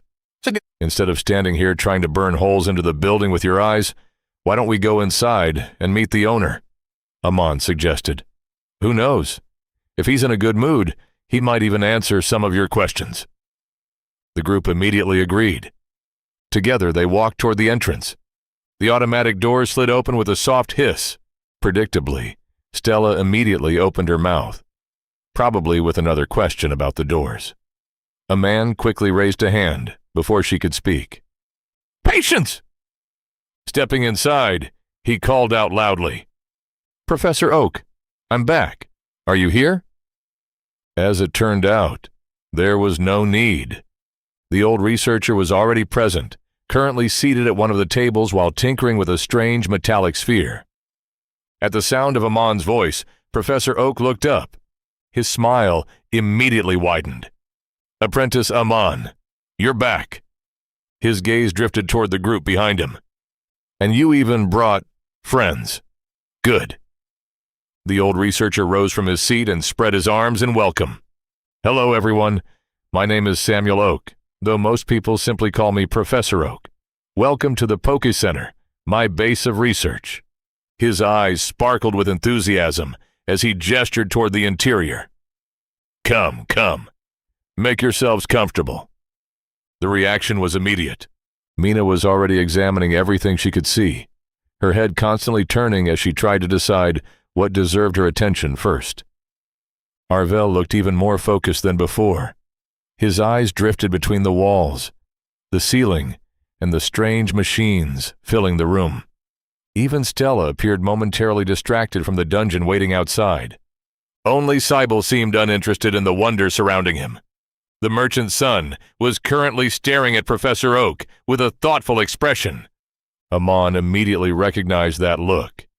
It was the same expression people always made when trying to determine exactly how wealthy someone was. Considering Professor Oak owned a magical building in the middle of a forest, Eamon suspected the answer was very. Fortunately, Professor Oak either didn't notice or simply didn't care. Instead, he rubbed his hands together with visible excitement. So then, Apprentice Amon, did your friends come here because they are interested in Pokémon? A man watched the entire group immediately focus on the old researcher. Well, that answered that question. They were definitely interested now. And that's all the Pokémon I saw in Viridian Forest. A man and his new friends, along with one old enemy, were currently receiving a crash course on Pokémon from Professor Oak. The old researcher was using a man's Pokédex as a visual aid, which had the added benefit of finally filling it with more than a single entry. And you said all of them are as intelligent as an apex beast? Stella asked, visibly amazed. Professor Oak immediately shook his head. Not all of them, and certainly not as intelligent as an apex beast. He flipped back to an earlier page. This one, for example. His finger landed on the image of a Weedle. It possesses very basic intelligence, enough to distinguish friend from foe, but nowhere near enough to hold a conversation. He flipped through several more pages before stopping again. This one, on the other hand, his finger landed on the pink Pokémon Amon had encountered on the island. It looks rather stupid, but eventually gains access to psychic mana. Psychic mana? Amon asked. The term sounded vaguely familiar to him. Mind magic, telepathy, telekinesis, things like that. Mina immediately nudged Arvel with her elbow. It seems you've got some serious competition. Arvel looked entirely unimpressed. Professor Oak continued regardless. The point is that Pokémon vary greatly in intelligence.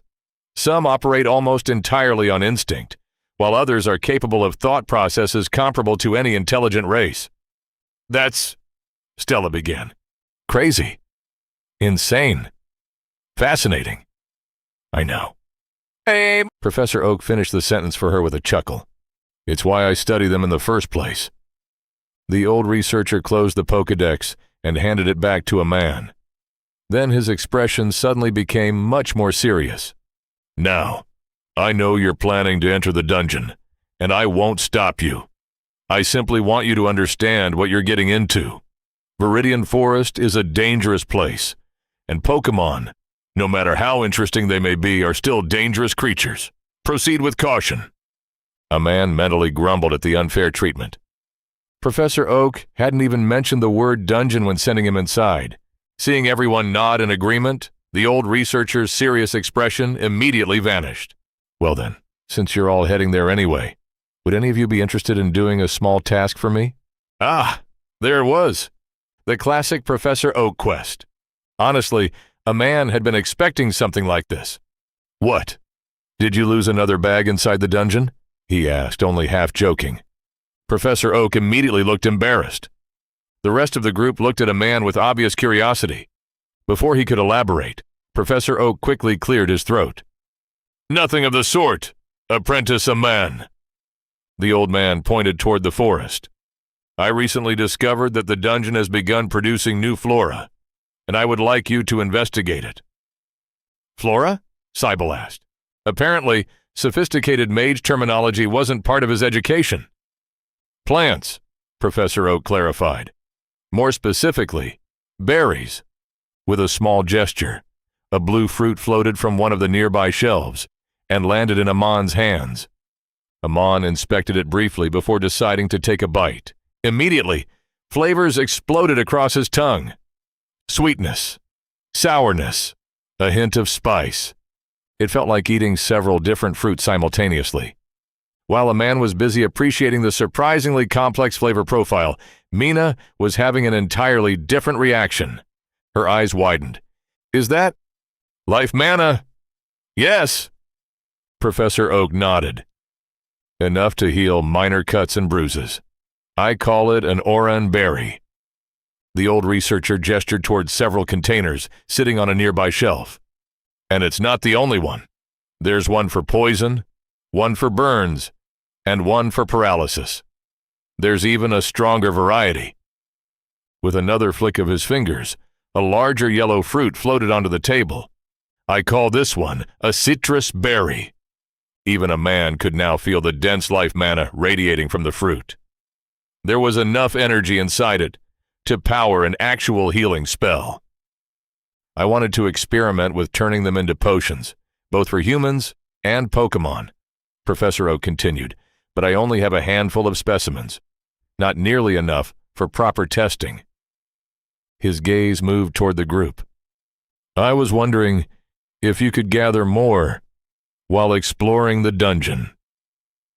Amon actually had to shake Mina's shoulder before she finally emerged from her trance. Huh? What? Yes, absolutely. I just need a few samples to show my master. No.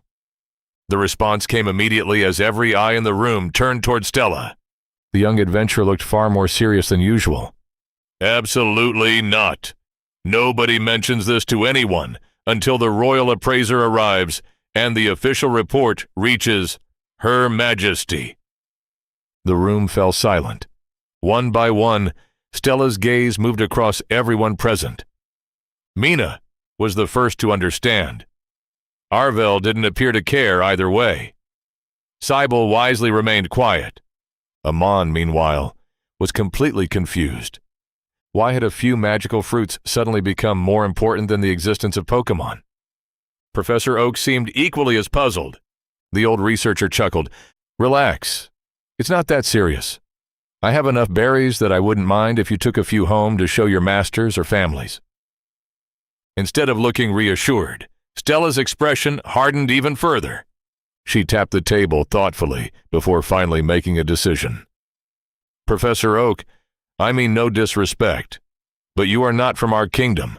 That means you don't fully understand the implications of what you've just shown us. However, I assure you, this is no laughing matter. The old researcher immediately became serious. Then explain, please. The Kingdom of Mati currently controls 3 dungeons. 4, if we include this one. Professor Oak nodded for her to continue. Of those 4, the silver mines are our greatest source of wealth and exports. Stella folded her arms. However, every year, we spend enormous amounts of gold and resources maintaining access to another dungeon, the Garden of Fae. At those words, a man immediately understood where this was going. Unfortunately, Stella was right. The berries couldn't be allowed to become public knowledge. Not yet. Otherwise, the resulting chaos would involve not just the arcane towers, but the whole kingdom. The Garden of Fae is filled with dangerous creatures and illusion magic, Stella explained. Yet adventurers still enter it every month because it contains something invaluable. Professor Oak tilted his head. The magical flora, Stella continued. Plants, trees, flowers, fruits. They are the lifeblood of our alchemy guild. Most potions currently sold throughout the kingdom ultimately trace their ingredients and recipes back to that very dungeon. Professor Oak's expression slowly changed. Understanding was beginning to dawn. Stella decided to finish the explanation. We spend thousands of gold every year for access to magical plants that can now apparently be found inside Viridian Forest. The room grew quiet. If this dungeon can produce a sustainable supply of those resources, then we no longer need to depend on the mercy of another kingdom. Professor Oak slowly nodded, finally understanding the true significance of the revelation. Unfortunately, Stella wasn't finished. If word of this spreads before the crown can secure the dungeon and prepare an appropriate response, our neighbor may decide that destroying the dungeon now is preferable to allowing our kingdom access to such a resource, even if doing so risks open conflict. Professor Oak's face began losing color. Oh! Professor Oak stared at the berries, then at Stella, then back at the berries. Oh! A man let out a long sigh. That pretty much summed up the situation. After that slightly ominous revelation, Professor Oak naturally needed some time to process everything, so the group bid him farewell and proceeded toward the dungeon, promising to bring back any berries they found along the way. Amon led them directly toward the entrance, eager to see what they would make of the dungeon's natural walls. He wasn't disappointed. Mina spent nearly 5 minutes with both hands pressed against the wall of trees, while Arvel took to the skies to conduct an aerial survey of the area. When he finally returned, the Garud shared his findings. As far as I can tell, these walls encompass a circular area several kilometers in radius. I was unable to observe the interior. The canopy formed by the leaves creates a natural roof, though I suspect there are many more of these trees within the dungeon itself. Mina offered her own observations. These are actual living trees. I can clearly sense the life and nature mana flowing through them. They're all interconnected and reinforced by dungeon mana. She kept one hand against the bark as she spoke. I suspect they possess some form of regenerative function as well, similar to the enchanted walls surrounding the capital, just without all the complicated enchantments. A man nodded.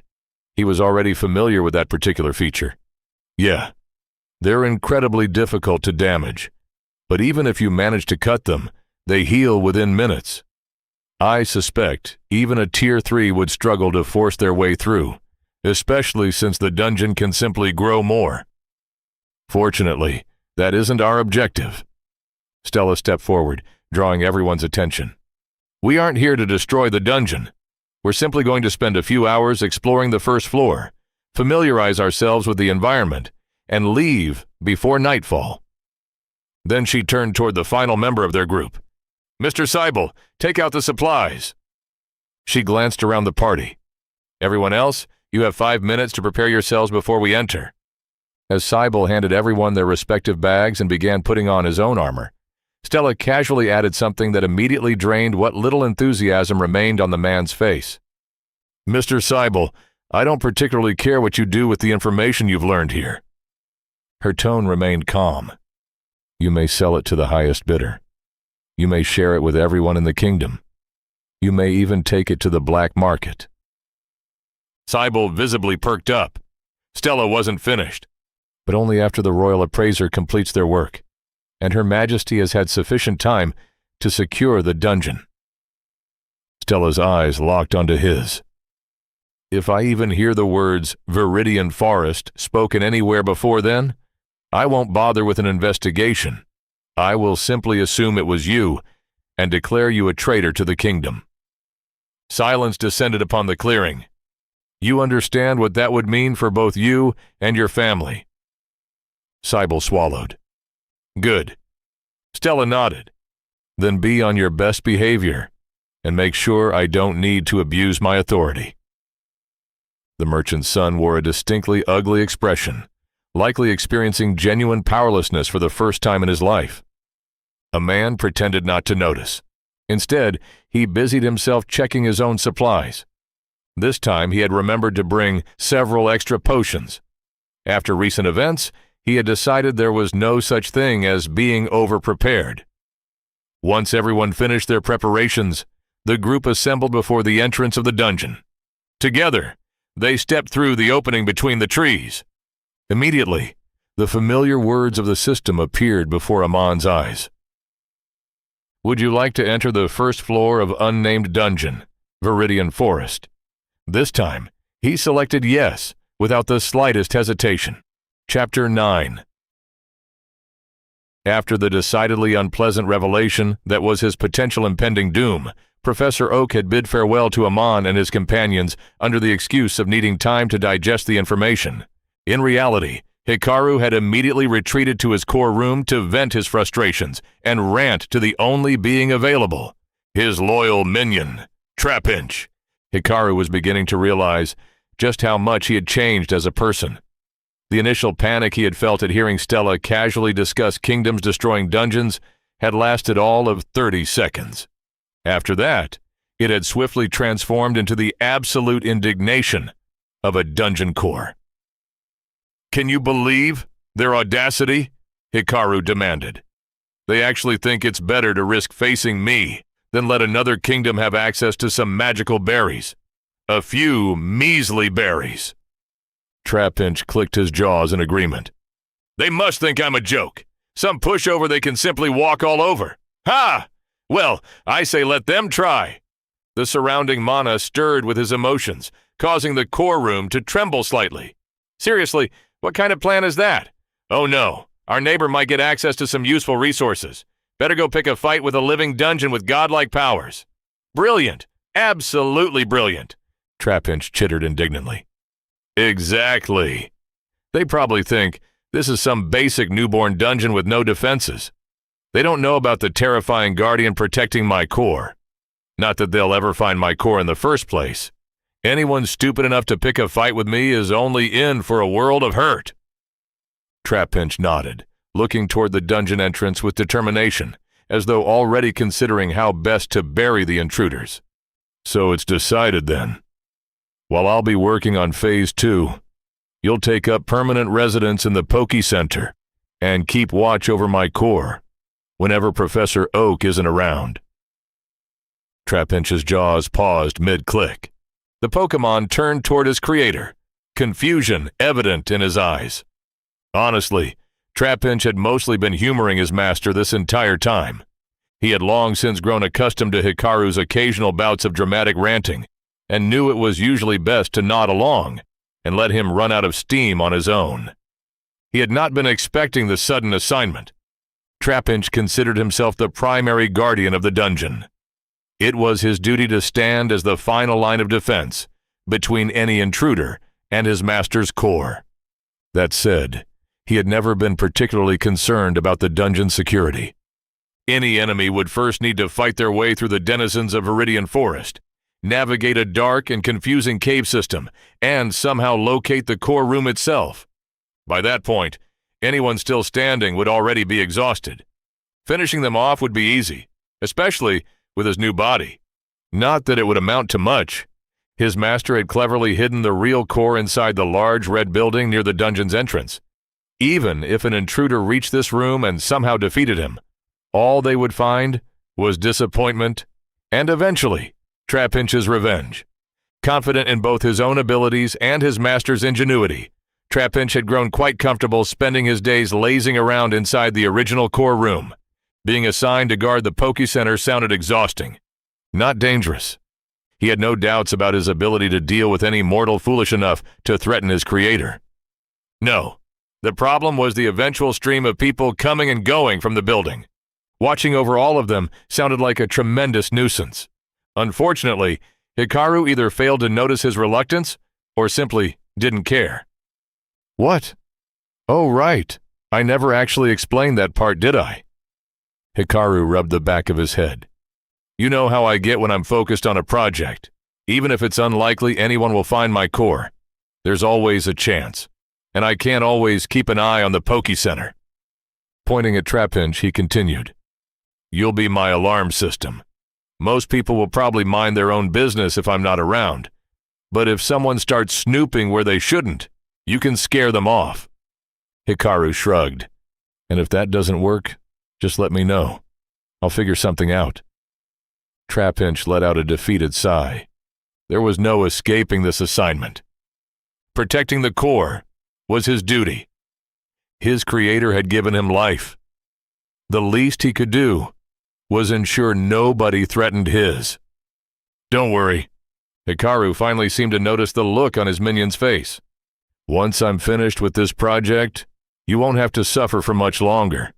Then you can go back to hiding in your cave and continue being a little introvert. Trapinch immediately felt much better. Because by then, I'll have my own army protecting me. Trapinch tilted his head. He had been hearing about this mysterious Phase 2 ever since the first human visited the dungeon, but Hikaru had never properly explained what it actually involved. His curious stare did not go unnoticed. However, Hikaru had no intention of explaining. After all, Trapinch unfortunately lacked the necessary otherworldly context to appreciate the brilliance of his plan. Instead, Hikaru looked down at the metallic sphere currently floating in his hands. A wide grin slowly spread across his face. These people were already losing their minds over a few magical berries he had created using the potions he had found in Amon's bag. He wondered how they would react to this. Because Hikaru had finally decided what he would introduce to the world of Esalia next, the single most iconic item in the entire Pokémon franchise, the Pokéball. Yes, that's right. Hikaru was currently working on recreating perhaps the most important item in any Pokémon game. Now one might reasonably ask how exactly he planned to replicate an object capable of digitizing living creatures and storing them inside a metal sphere. Well, Hikaru had a plan, like usual. In fact, the inspiration had practically fallen into his lap a few days ago. Initially, when Hikaru had liberated Amon's enchanted space-defying canteen, he had been planning to reverse engineer it and learn how to fold space himself. Perhaps then, he could add pocket dimensions, instance dungeons, and other similarly useful features to his growing dungeon. The possibilities had simply been too tempting to ignore. Unfortunately, he had quickly discovered one small problem. Space mana was a bitch. Unlike the other mana types, it absolutely refused to stay put. Any structure he created with it would slowly unravel the moment he stopped actively maintaining it. The only permanent solution he had found so far was enchantment. And what a beautiful solution it was.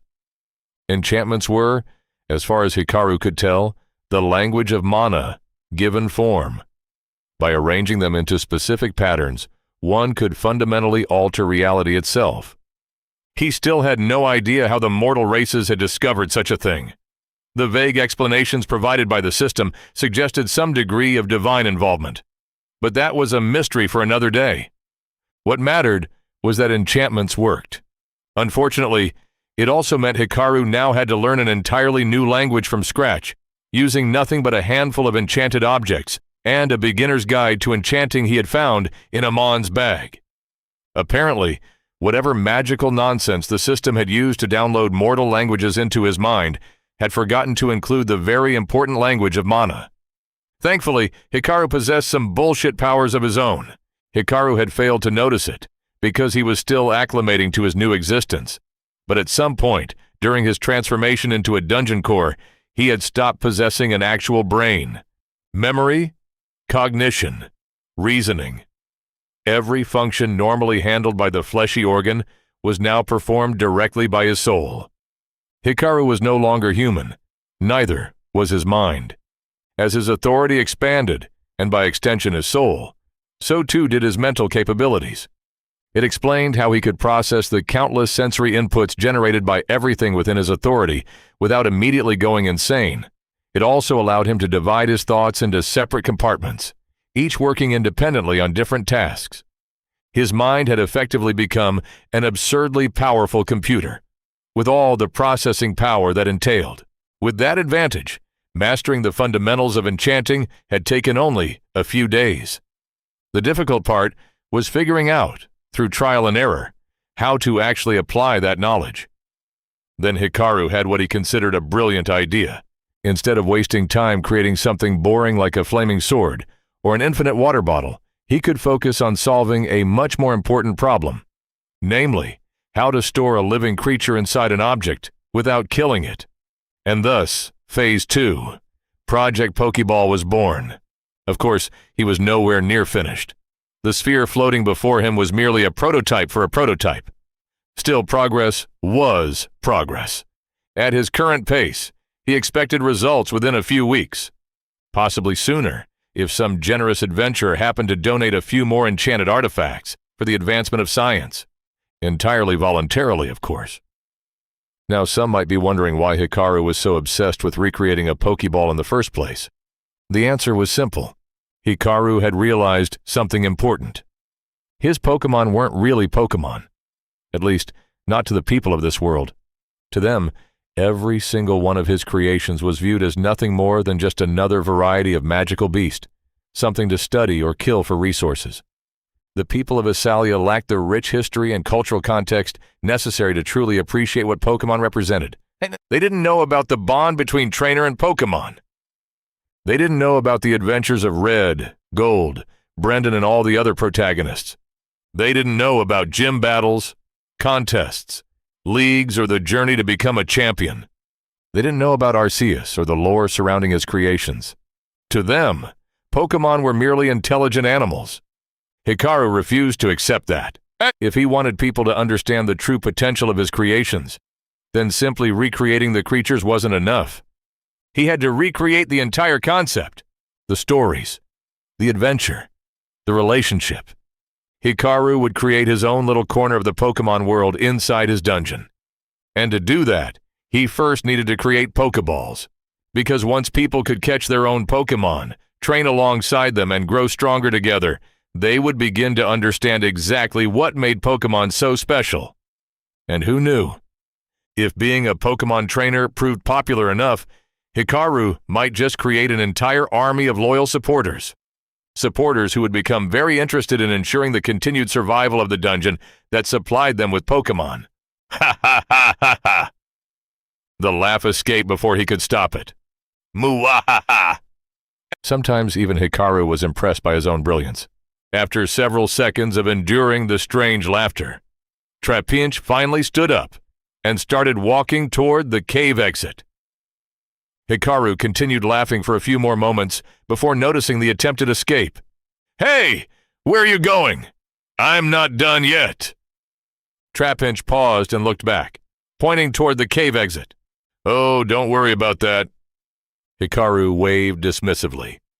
"Once Apprentice Amon and his group leave the dungeon, I'll personally take you to the Poké Center." The Pokémon did not look reassured. "In the meantime, look at this." With a casual application of mana, a lifelike image appeared in the air before them. The image depicted one of Amon's newest companions, Arvel. "Look at him." Hikaru pointed excitedly at the illusion. "An honest, to God, bird person." Trapinch glanced at the image, then at Hikaru, then back at the image. The Pokémon gave his creator an expression that could only be described as deeply unimpressed. He was part of the group that entered the dungeon today. His name is Arvel. Hikaru scratched his head, though I don't actually know what his race is called yet. The image rotated in the air. Anyway, this is the first time I've met another intelligent race besides humans. And honestly, I'm impressed. His eyes sparkled with curiosity. "Look at those wings. They're so beautiful." The illusion zoomed in. "And he has claws for feet." Another rotation. "Do you think he can fly long distances? I wonder how hollow his bones are. Do they lay eggs? Do they molt? What happens if—" Trapinch let out a long sigh. Resigned to his fate, Trapinch made himself comfortable and prepared for another lengthy session of his creator rambling about whatever random topic had captured his attention this time. Stella and her team demonstrated why they were seasoned adventurers the moment they stepped inside the dungeon. "Cybele, take point. You'll be our vanguard. Use your shield to block any attacks, and leave the fighting to us. Arvel, Mina, you know what to do. Get into formation." The two immediately moved into position without needing any further instructions. Finally, Stella turned toward a man. "Mage Man, I know you're not a professional adventurer, so I'm not expecting much from you. Just stay in the middle of the formation and use your spells whenever you find an opportunity." Even though Stella's words were technically true, they still stung his pride. He might not be particularly proficient with combat magic, but he was still the most experienced person here when it came to this dungeon. He knew its layout. He knew its inhabitants. He knew what dangers lurked within. So Stella's casual dismissal of his usefulness felt a little insulting. Maybe it was because of that, or maybe he was simply feeling petty. Either way, Amon neglected to mention one very important detail: the fact that they were currently walking into a maze. He knew they would be perfectly safe near the dungeon entrance, and he was already keeping track of their route, so his little omission wasn't particularly dangerous. He just wanted to see how long it would take them to realize they were walking in circles. As it turned out, not very long. "This is a maze, isn't it?" Arvel's question came less than 5 minutes into their exploration. Stella immediately turned toward him, one eyebrow raised in silent question. Amon gave a sheepish smile and rubbed the back of his head. Yeah, it's a maze. How did you know?" Mina giggled. This isn't our first dungeon, Amon. The first few floors of the Silver Mines are mazes, too. Arvel provided a more detailed explanation. The tree walls are very symmetrical. Their placement is clearly intentional. The branching paths are designed to guide travelers along specific routes. Stella nodded before turning her attention back toward a man. Mage Amon, I would appreciate it if you could share such useful information before we discover it ourselves.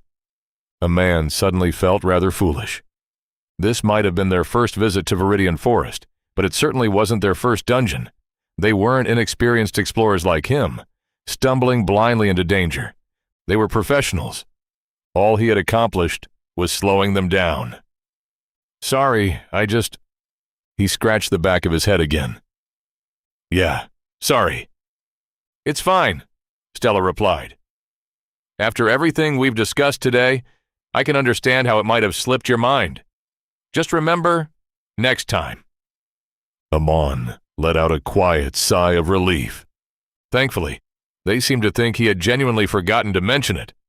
That was probably for the best. Determined to make up for his mistake, Amon began sharing everything he had learned during his previous visit as they ventured deeper into the dungeon. Meanwhile, Arvel demonstrated exactly why he was the group's scout. The Garud periodically stopped to make notes on a sheet of paper, steadily constructing a rough map of the dungeon as they advanced. Compared to Amon's own navigation methods, it was embarrassingly efficient. Amon was in the middle of describing his encounter with his little green friend during his previous visit, when a sharp cry echoed through the forest. Everyone immediately became alert, as all heads collectively turned toward the source of the sound. At first, it was little more than a dark speck against the sky. Then the image rapidly sharpened into a bird with brown and red feathers. Amon immediately recognized it. It was the same Pokémon that had attacked him on his way to the central island, while Arvel nocked an arrow, and Siebel raised his shield in preparation for the incoming attack. Amon hurriedly searched his memory for the relevant Pokédex entry. Spearow. That's a Spearow! A man shouted. Be careful of its beak and don't look it in the eyes. Unfortunately, his warning turned out to be entirely useless. Siebel raised his shield and intercepted the first attack, allowing Stella to counter with her sword. The blade barely grazed the bird Pokémon before it darted away with surprising speed. The merchant's son hissed and clutched the arm holding his shield. Ouch! That hurt! He glared up at the Spearow circling overhead. The Spearow glared back. The Pokémon's attack was considerably more effective. Siebel immediately screamed and fell onto his backside. The Pokémon wasted no time taking advantage of the opening. Its wings beat furiously as it dove toward the group once more. Thankfully, a man had already finished preparing his spell. Using lightning manipulation, he erected a barrier of crackling electricity before the party. The spell wasn't meant to stop the attack. It was merely meant to interfere with it. The moment the Spearow passed through the field, its wings locked up from the electrical discharge, throwing it off course. Instead of striking its target, the bird crashed into the ground. While the Pokémon was still dazed, Arvel released his arrow. The shot struck true. A moment later, Stella stepped forward and drove her sword into the Spearow as well, ensuring the creature would not be getting back up. Silence returned to the forest. As the corpse lay motionless on the ground, Stella first looked over Siebel's condition, before silently gesturing toward Mina. The healer immediately understood and began treating his injured arm. Only then did Stella turn toward a man. Mage Amon, would you mind explaining exactly what that was? She glanced toward the fallen Pokémon. I don't believe Mr. Siebel's reaction was entirely natural, and you seem to know more about that creature. Yeah, sure. A man was still coming down from the adrenaline rush, but he quickly removed the Pokédex from his bag and flipped to the relevant page. Here it is. He turned the book so everyone could see. Spearow, the tiny bird Pokémon. It's very territorial and surprisingly fast, though it can't fly particularly high.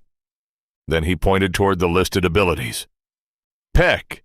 It uses air mana to enhance its beak and strike with increased force. His finger moved lower. and leer. It's a mind-based attack similar to Intimidate. It causes fear and lowers the target's defenses. What? Mina exclaimed. The glow around her hands faded as she finished healing Cybele.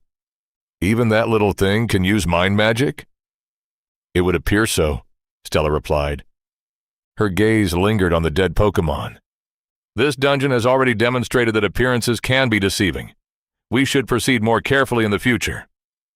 Cybele expressed his own displeasure by kicking the corpse. Stupid magic bird. Stella immediately fixed him with a sharp stare. Mr. Cybele! The man immediately froze. This is not your pet. It is a creation of the dungeon. Give it the respect it deserves. Cybele wisely chose not to argue. Satisfied, Stella turned toward Arvel. You landed the killing shot. What do you want to do with it? Arvel considered the question for a moment. Leave it. Everyone turned toward him. We came here to explore the dungeon, not collect loot. The dungeon can reclaim it. He glanced deeper into the forest. We can worry about resources later. For now, I would rather see if we can reach the lake Eamon was talking about, before nightfall. Very well. Stella nodded. We will only collect any berries we come across. Leave everything else where it falls. Then she looked towards Cybele. Mr. Cybele, your shield may be expensive, but that means very little if you cannot use it properly. Cybele opened his mouth. Stella cut him off before he could speak. And Mage Ammon. Amon straightened. I think it would be best if you kept Professor Oak's Pokédex readily available. Knowing what we're fighting and what abilities it possesses before engaging it would be extremely useful. A man nodded immediately and tightened his grip on the book. Understood. Good. Stella looked deeper into the maze. Now then, let us continue. Cybele cast one final longing glance at the Spearo's corpse. No doubt the merchant's son disliked leaving potentially valuable materials behind. Unfortunately for him, nobody else seemed interested, and so the group continued deeper into Viridian Forest. They maintained their heightened vigilance for a while, but the only thing they encountered was a green bug Pokémon that the Pokédex identified as a Caterpie. A man immediately had flashbacks to his first Pokémon encounter and briefly considered turning the creature into a fried bug. Fortunately for the Caterpie, Stella was far more reasonable than him. The Pokémon didn't seem interested in them in the slightest, so she decided to simply leave it alone and continue onward. As they traveled deeper into the dungeon, Arvel continued updating his map, while Stella kept watch for any unpleasant surprises from above. Amon, meanwhile, found himself wondering whether he would run into his little green friend again. The question remained unanswered. Instead, they encountered another Pokémon. Finally! Cybele exclaimed, immediately dropping into a combat stance before Stella had even issued a command. When none came, he turned around and looked at the group. What? It's just a rat. I'm sure we can take it. Stella ignored him completely, waiting for a man to finish scanning the Pokémon. Amon glanced down at the Pokédex and read aloud. Rattata, the mouse Pokémon. It's small and very quick. It eats practically anything and mainly attacks by biting its enemies. His eyes drifted further down the page. It even has Bite as a skill, along with Quick Attack. The latter seems somewhat similar to the Dash skill used by warrior classes. So it's fast, Cybele shrugged. What of it? I'm pretty sure those little teeth can't even get through my armor. Still, Stella remained silent. She simply continued staring at the Pokémon. A man reluctantly had to agree with Cybele. They had easily dealt with the Spearow. Surely a Rattata wouldn't be much of a challenge for the entire group. So why was she hesitating? Stella, he finally asked. What's wrong? Instead of answering him, she turned to Arvel. Do you see it too? Yes. Mina looked between the two of them. See what? The Pokémon! Stella never took her eyes off the Rattata. It's not immediately attacking us like the Spearow did. It's not ignoring us like the Caterpie did. It's watching us. Everyone looked back toward the Pokémon. It knows we're potential enemies. It knows this is a fight, and it's waiting for us to make the first move. Amon blinked. Now that Stella had pointed it out, he couldn't unsee it. The Rattata wasn't merely looking in their direction. It was observing them, evaluating them, waiting. So what? Cybele asked. We already know they're intelligent. That old man told us as much. Are we seriously just going to stand here staring at it? When nobody answered, he rolled his eyes. Fine. If none of you are going to do anything, I'll handle it myself. With that, Cybele began advancing toward the Pokémon, with sword and shield in hand. A chill ran down Amon's spine. The Rattata didn't react with fear or aggression. It didn't flee. It didn't attack. Instead, it turned its head toward the rest of the group and tilted it slightly, as if asking whether they were ready to begin. The gesture was so eerily human that Amon felt the hairs on the back of his neck stand up. Stella's expression remained unreadable. You may fight him first, she said calmly. We won't be participating this time. The Pokémon gave a small nod. Then it settled into a ready stance of its own. Mina muttered a curse under her breath. Even Arvel looked visibly surprised. Only Stella managed to maintain her composure, as all of them watched the bizarre scene unfold before their eyes. Cybele seemed even more irritated by the Pokémon's casual attitude and attacked first, lunging forward with an overhead slash. It missed. Amon's jaw dropped. Did it just teleport? No, Arvel replied from behind him. It just moved very, very fast. I can still track it with my skill. A man nodded. When the Pokédex described Quick Attack as being fast enough to become nearly invisible, he had assumed Professor Oak was exaggerating. Apparently not. Unfortunately for Cybele, he did not possess the arcane rogue's true sight skill, and could only swing at the afterimages left behind by the Pokémon. He spun around and launched another attack. The Rattata effortlessly dodged again. Then it finally went on the offensive. Mana gathered around its teeth as the Pokémon lunged at Cybele's leg. Bite. The attack tore a chunk from the enchanted metal greave. The Rattata landed a short distance away and spat the piece of metal onto the ground. Amon stared, not at the damaged armor, at the mana. Was that? Dark mana, Mina confirmed quietly. Cybele didn't seem particularly concerned by the revelation. If anything, he looked even more annoyed. Not that a man expected anything different. Most people assumed dark mana and shadow mana were the same thing. His companions, however, were more well-informed and seemed to understand exactly what they had just witnessed. For the benefit of those less educated in the arcane arts, Amon felt a brief lesson was necessary. Shadow mana, as the name suggested, governed shadows. Dark mana did not. Much like mind mana or spirit mana, it interacted with concepts beyond simple physical reality.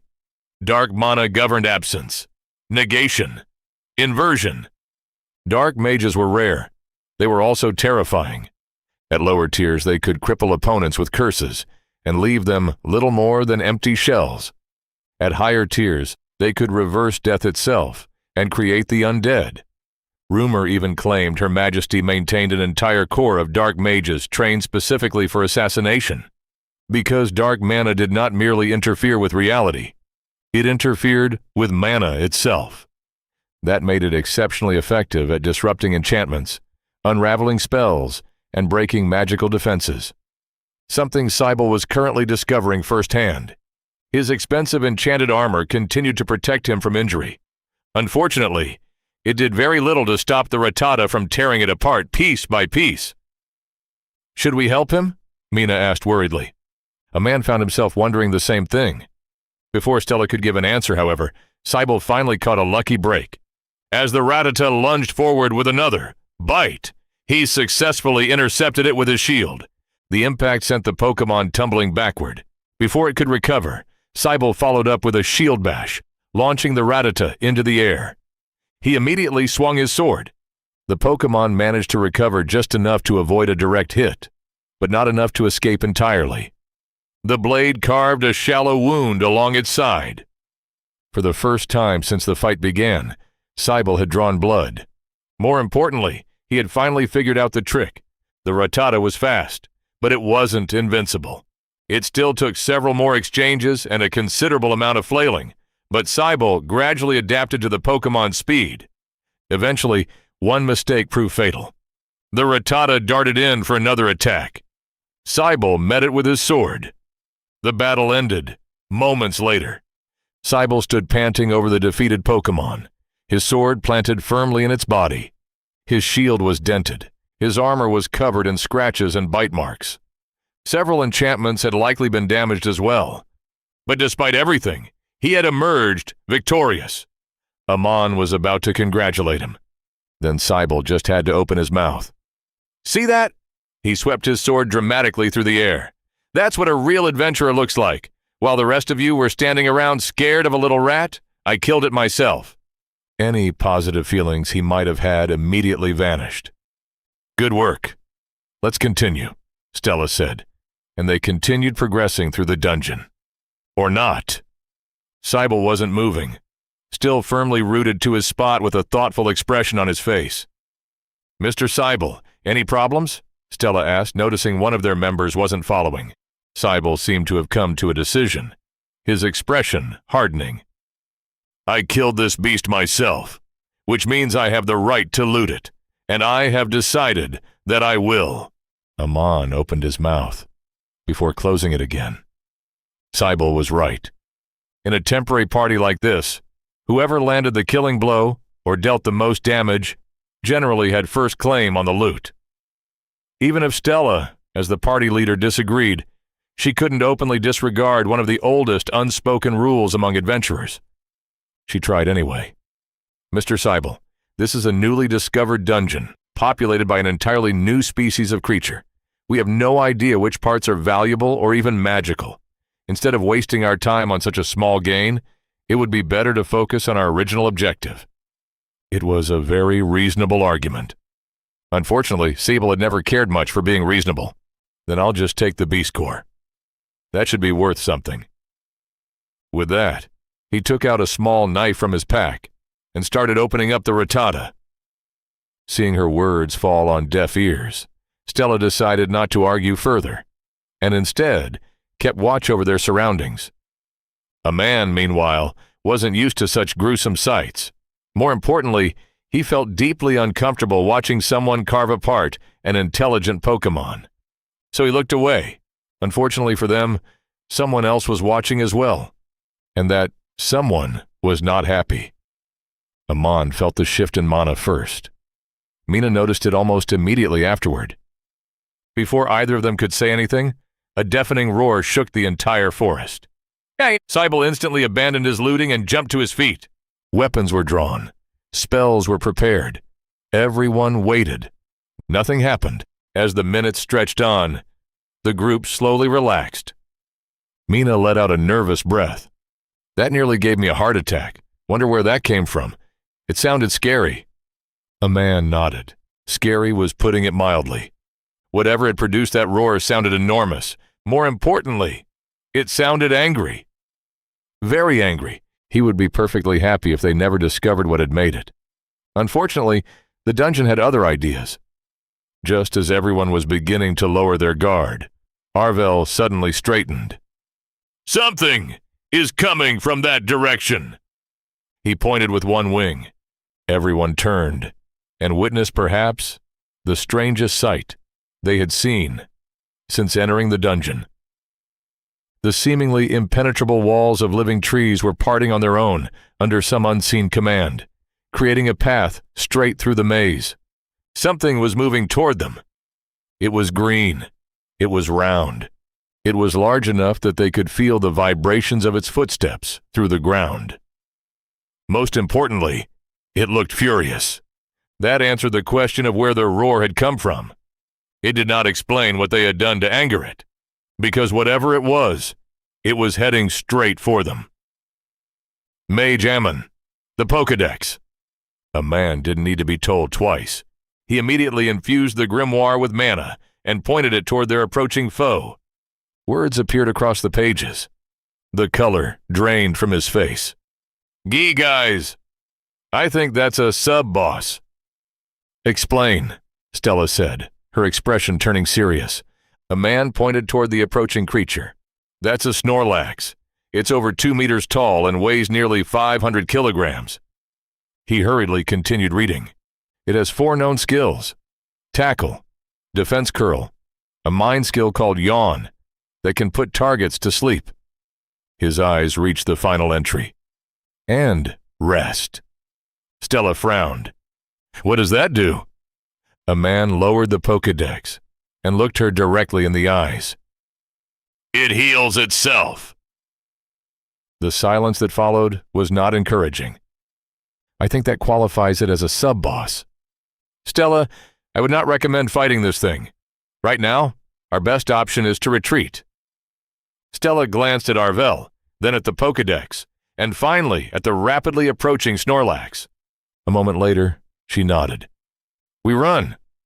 They did exactly that, quickly making their way toward the dungeon entrance as fast as they could, with Arvel leading the way.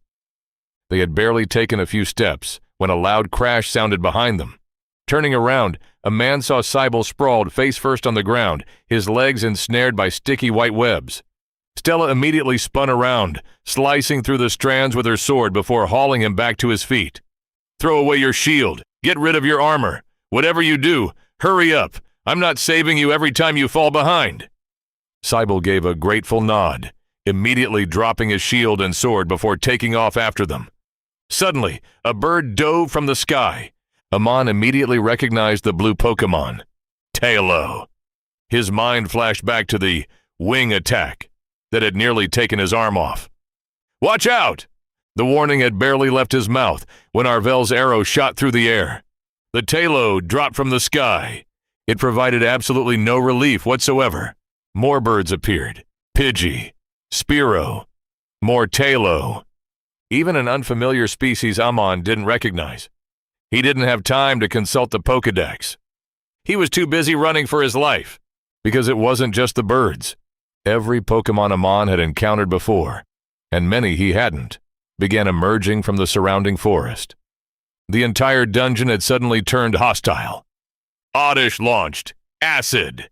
Caterpie fired. String shot. A man even spotted a Budew lurking among the trees. All the while, the Snorlax continued closing the distance behind them. "What is happening?" Mina shouted, narrowly dodging a water gun from a Lotad. The attack struck Cybele squarely in the chest and sent him tumbling to the ground, once again. The nearby Pokémon immediately seized the opportunity. A barrage of attacks rained down on him. His armor protected him from the worst of the physical attacks, but the endless string shots from Caterpie and Weedle were slowly turning him into a living cocoon. Amon stopped running. He turned, ready to help. Then Stella grabbed his arm and pulled. Hard. A man stumbled forward and realized she was dragging Mina along with her as well. "What the hell do you think you're doing?" he demanded. Cybele might have been a jerk. He might have been an idiot. But a man had never thought Stella heartless enough to abandon someone to die. "Not now," Stella said without slowing down. "I'll explain later." "What?" "Stella, I know you don't like him, but we can't just leave him there." "Yes, we can." Her answer came immediately. "And we will. Now keep moving. Like I said, I'll explain everything once we're safely out of the dungeon." A man had heard enough. He liked Stella. He respected her. He thought she was fair, competent, and reasonable. Now he was seeing another side of her. The cold, calculating noble who could discard a commoner's life without hesitation. He tore his arm free from her grasp. "No, I'm not going anywhere until you explain what—" A hand touched the back of his head. A man felt the foreign mana enter his body. Mind mana. Realization struck immediately. Unfortunately, realization did not come with resistance. He wasn't trained to defend against mental attacks. He wasn't prepared. He could do nothing as the spell took hold. The world blurred. Then darkness claimed him. Arvel caught him before he hit the ground and effortlessly slung him over one shoulder. "Do I need to put you to sleep as well?" Stella asked. Her voice was calm, cold. Mina looked at Cybele desperately trying to fend off the growing swarm of Pokémon. Then she looked at a man unconscious on Arvel's shoulder. Finally, she shook her head. "No." "Good." Stella released her grip on Mina and resumed moving.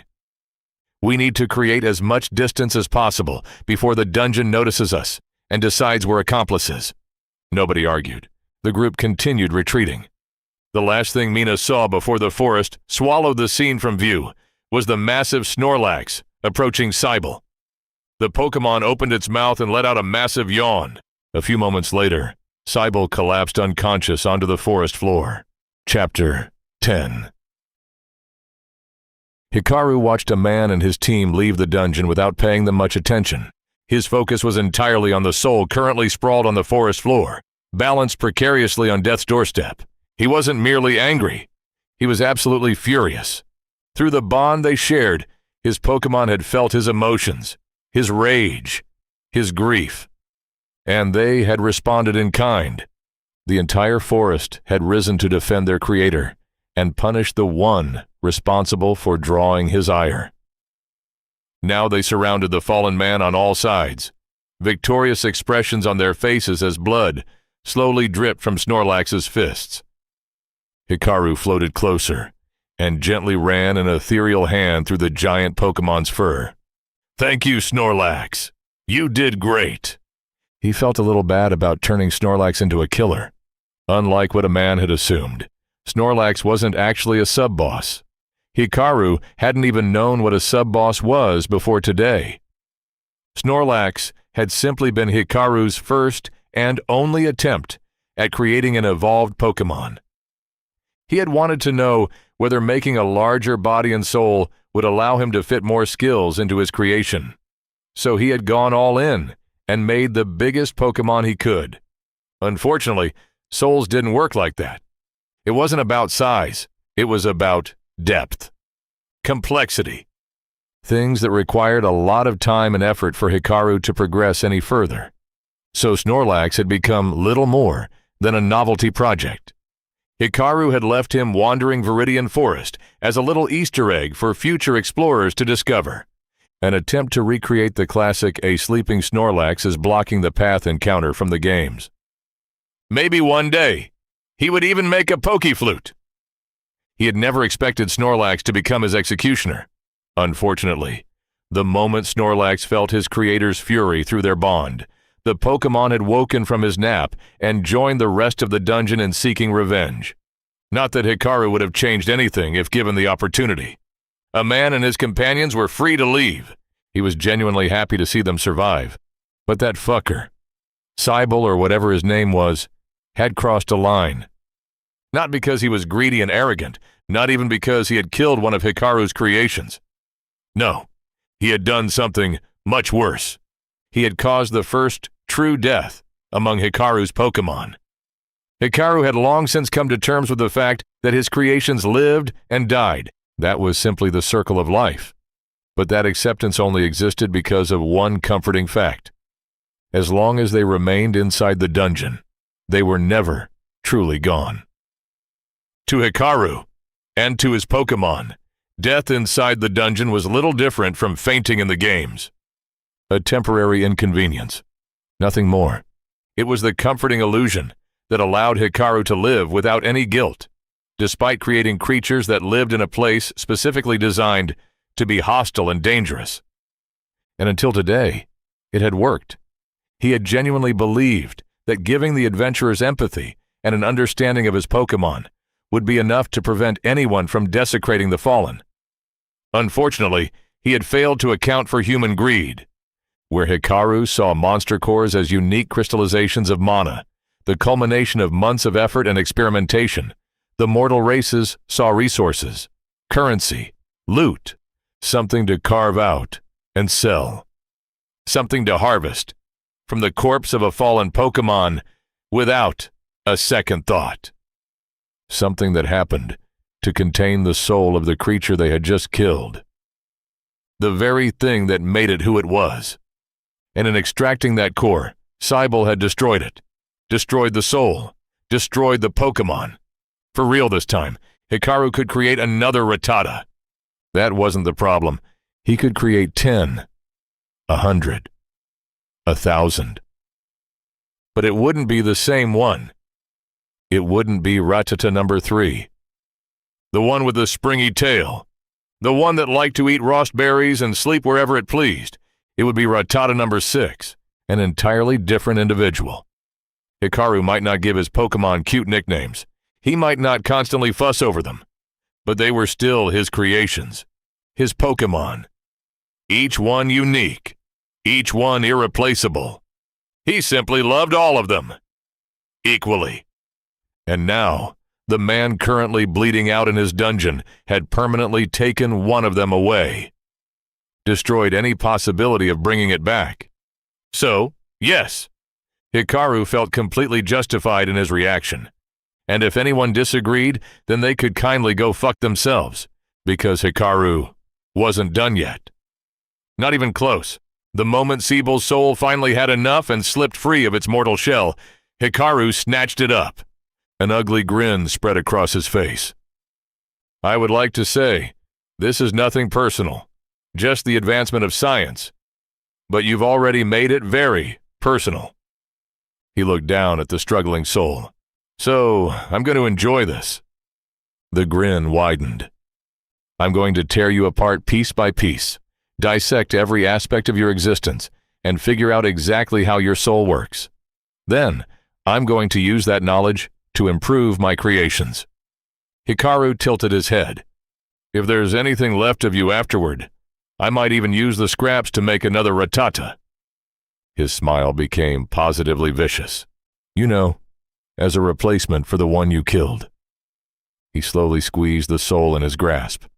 As they say, an eye for an eye. A pause. Or in this case, a soul for a soul. The struggling spirit froze. So enjoy your eternal torment, buddy. After that, I'll erase whatever remains of your existence. For several seconds, nobody said anything.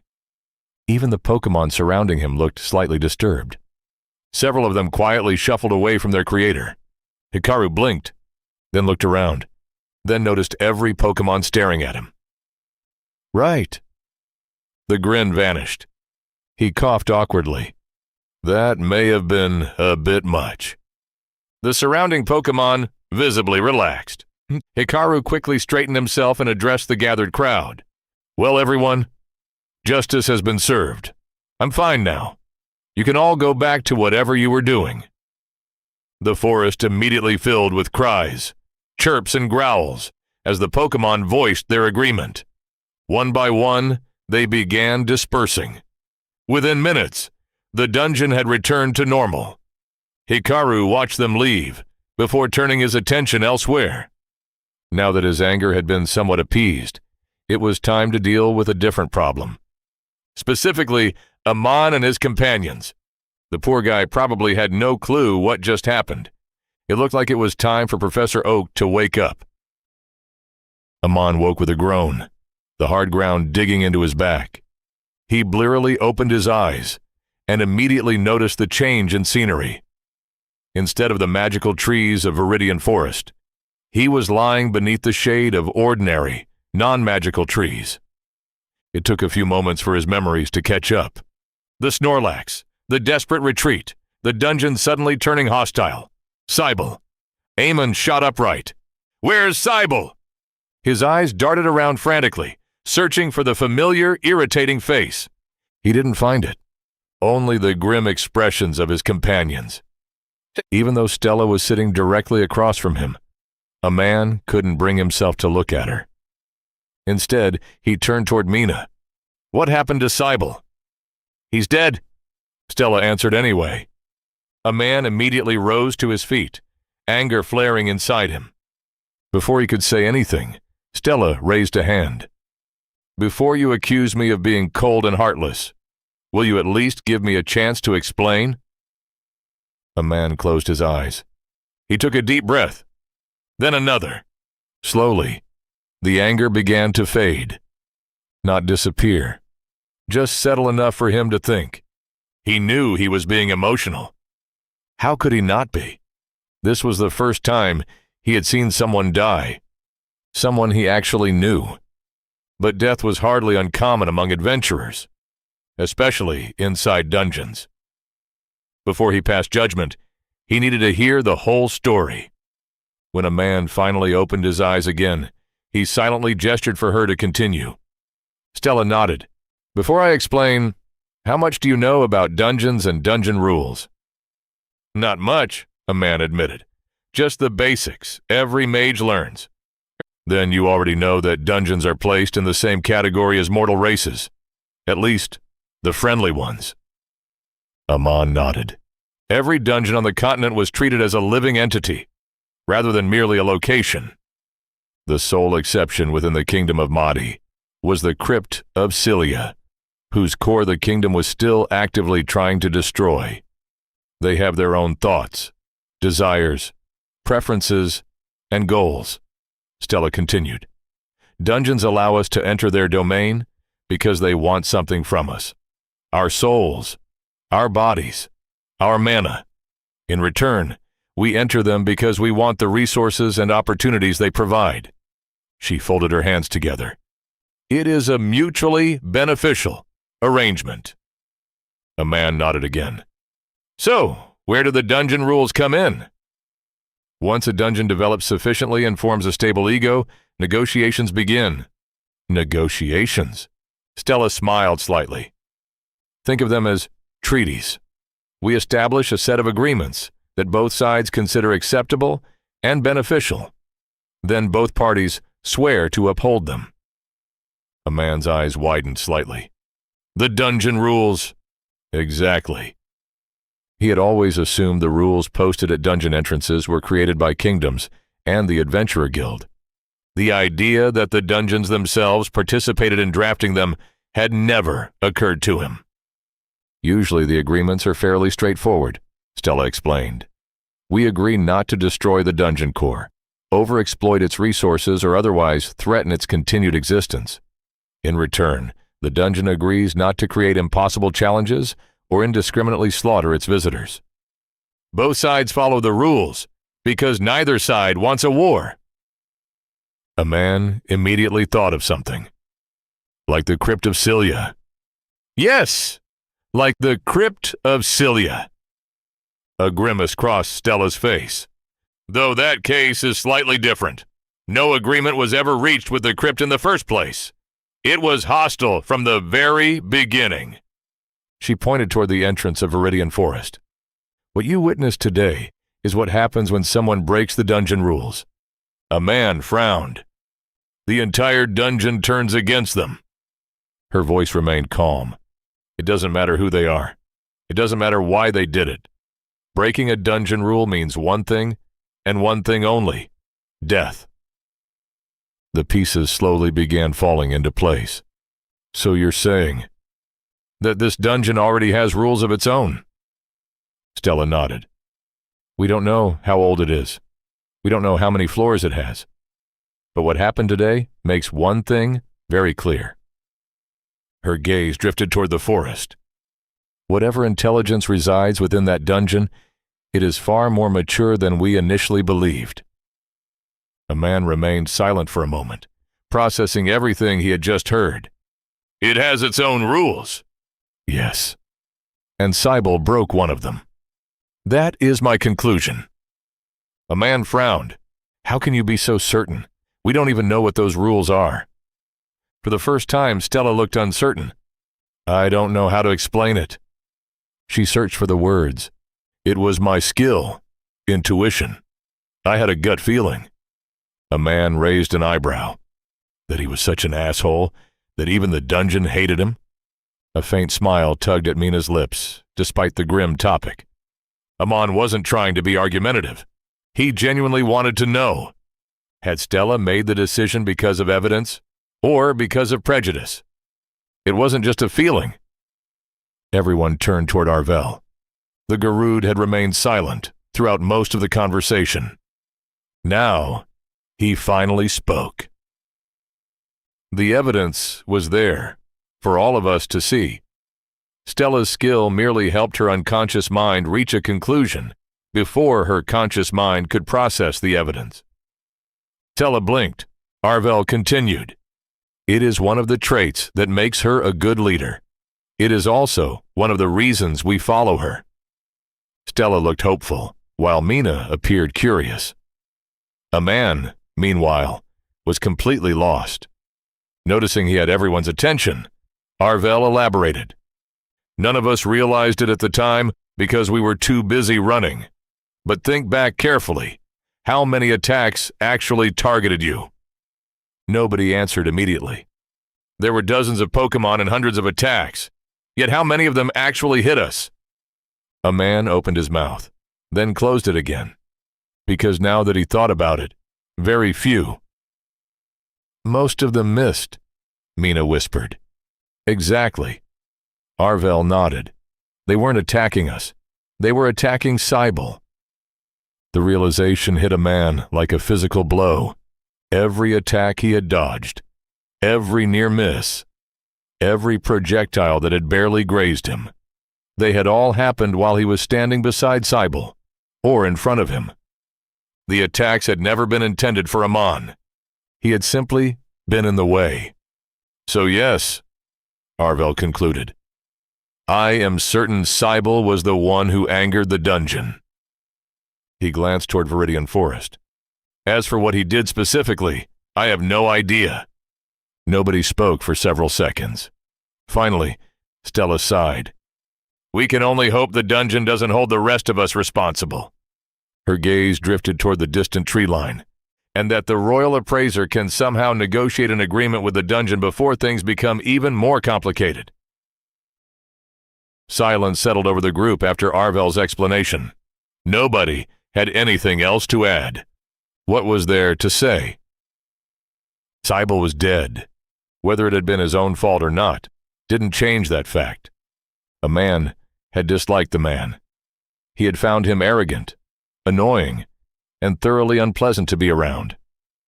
Yet now that he was gone, a man found it difficult to feel any satisfaction. Death was far too final for that. Eventually, Stella rose to her feet. We should return to the Poké Center. Nobody argued. There was little reason to remain here. More importantly, there was someone who needed to hear what had happened. The walk back was quiet. Mina made a few half-hearted attempts at conversation, only to quickly give up when nobody responded. Even she seemed subdued after everything that had happened. A man spent most of the journey staring at the ground. His thoughts kept drifting back to Cybele. The man had been alive only a few hours ago.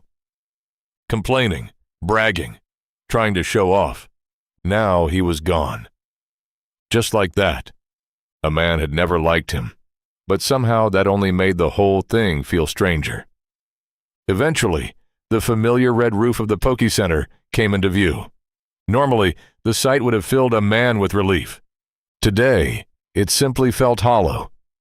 The automatic doors slid open as they approached, allowing them entrance. Professor Oak was already waiting inside.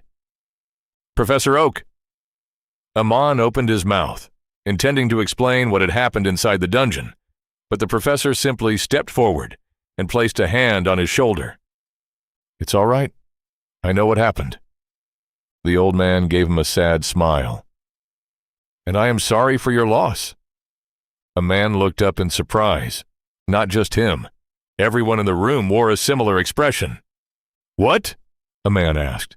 How? Professor Oak's smile turned a little strained. I felt the dungeon's mana. I could feel its anger.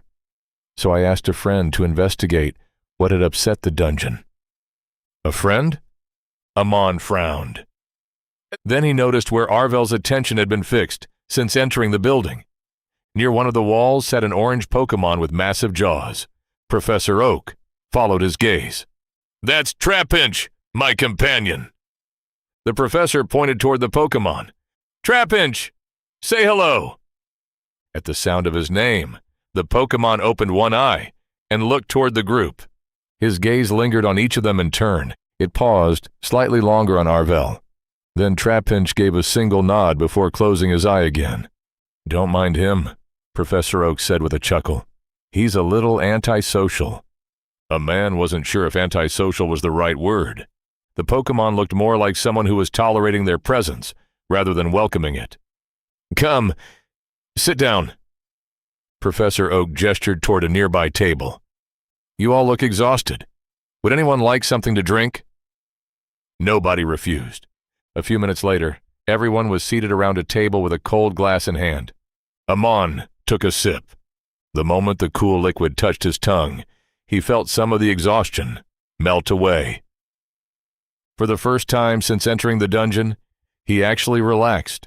Looking around, he noticed similar expressions on the faces of the others.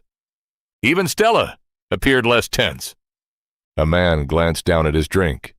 The flavor seemed oddly familiar. Sweet, tangy, refreshing. Then it clicked. Oran berries. The very same magical fruit that had nearly caused Stella to have a panic attack earlier. The same fruit the Alchemist Guild would probably pay a fortune to acquire. After the day he had just experienced, a man decided not to think too hard about it.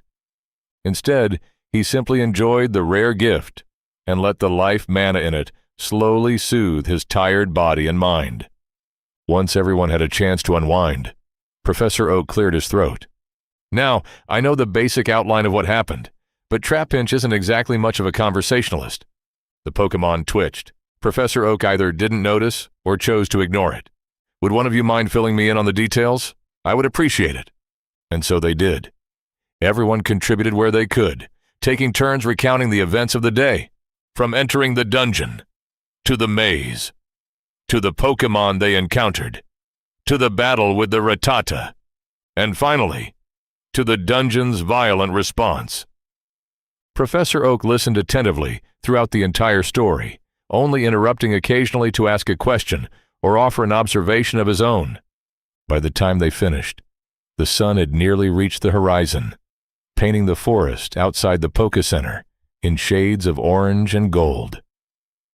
"I see," Professor Oak finally said, once they had finished recounting their adventure. "Well, that certainly explains why the dungeon became angry." "It does?" Mina asked. A man wondered the same thing. How had Professor Oak reached that conclusion? "How?" he asked, unable to stop himself. Professor Oak let out a weary sigh. "It seems to me that your teammate murdered a Pokémon in cold blood. The dungeon simply retaliated in response." A man stilled, the cup of juice halfway to his lips. "I killed a bunch of Pokémon myself when I first entered Viridian Forest," he said slowly. "Will the dungeon retaliate against me as well?" Professor Oak shook his head. "Apprentice Amon, when we first met, you did not treat me as some insane hermit living alone in the woods. You treated me with respect.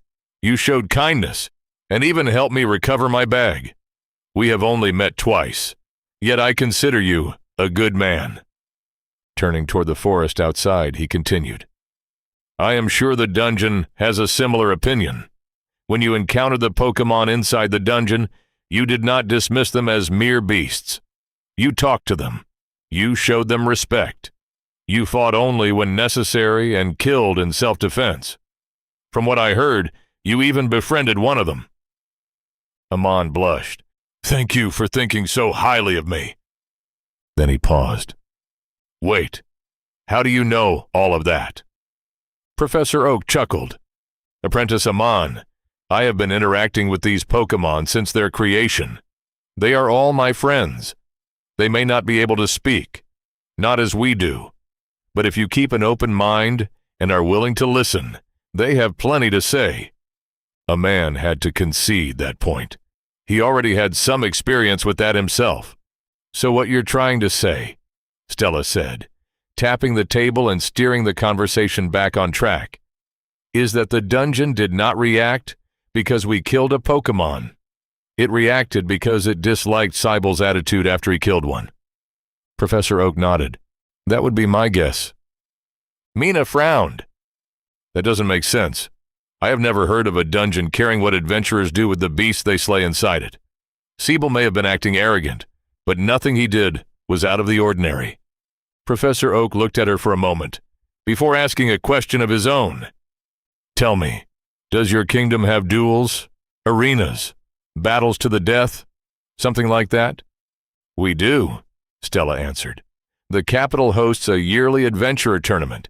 Killing is strictly forbidden, though accidents do occasionally happen. Professor Oak nodded. And after defeating your opponent, do you carve out their heart as a trophy or sell it at the market? Mina immediately turned green. Even a man felt slightly queasy at the image. Of course not, Stella replied with obvious disgust. We are a civilized society, not the barbarians of old. Even in war, we honor the fallen, regardless of which side they fought on. As you should, Professor Oak agreed, because we are not animals acting solely on instinct. He paused. The dungeon thinks the same way. Professor Oak pointed toward Arvel. If someone killed your friend here, you would grieve. You would mourn him. But imagine that, after killing him, they decided to cut off his wings, his claws, and every other valuable part of his body, simply because they could sell them for money. Silence descended upon the room. Would you feel the same then? Would you not seek revenge on behalf of your friend for the desecration of his remains? Looking at Mina, he continued, I can see my words make you uncomfortable, yet your companion did exactly that. Nobody replied. You consider yourselves one of the mortal races, while Pokémon are simply magical beasts. The dungeon does not share that distinction, nor does it care. To the dungeon, a Pokémon is the same as a person, a friend, a child perhaps, and your companion butchered one of its dead for profit. Professor Oak never raised his voice. The small smile never left his face. Yet the pressure filling the room made his feelings abundantly clear. To him, this was personal. Finally, the old professor sighed, and the invisible pressure faded. I am sorry. I did not mean to become heated. It is simply... A man slid his half-finished glass toward him. It's all right, Professor. I understand. Everyone turned toward him. My best friend is a druid. A long time ago, their people were hunted because of their magical blood. They were forced to live in seclusion for nearly a century. A man looked down at the table. I remember how angry I felt when I first learned about it. Shame slowly spread throughout the room, because that was exactly what they had done.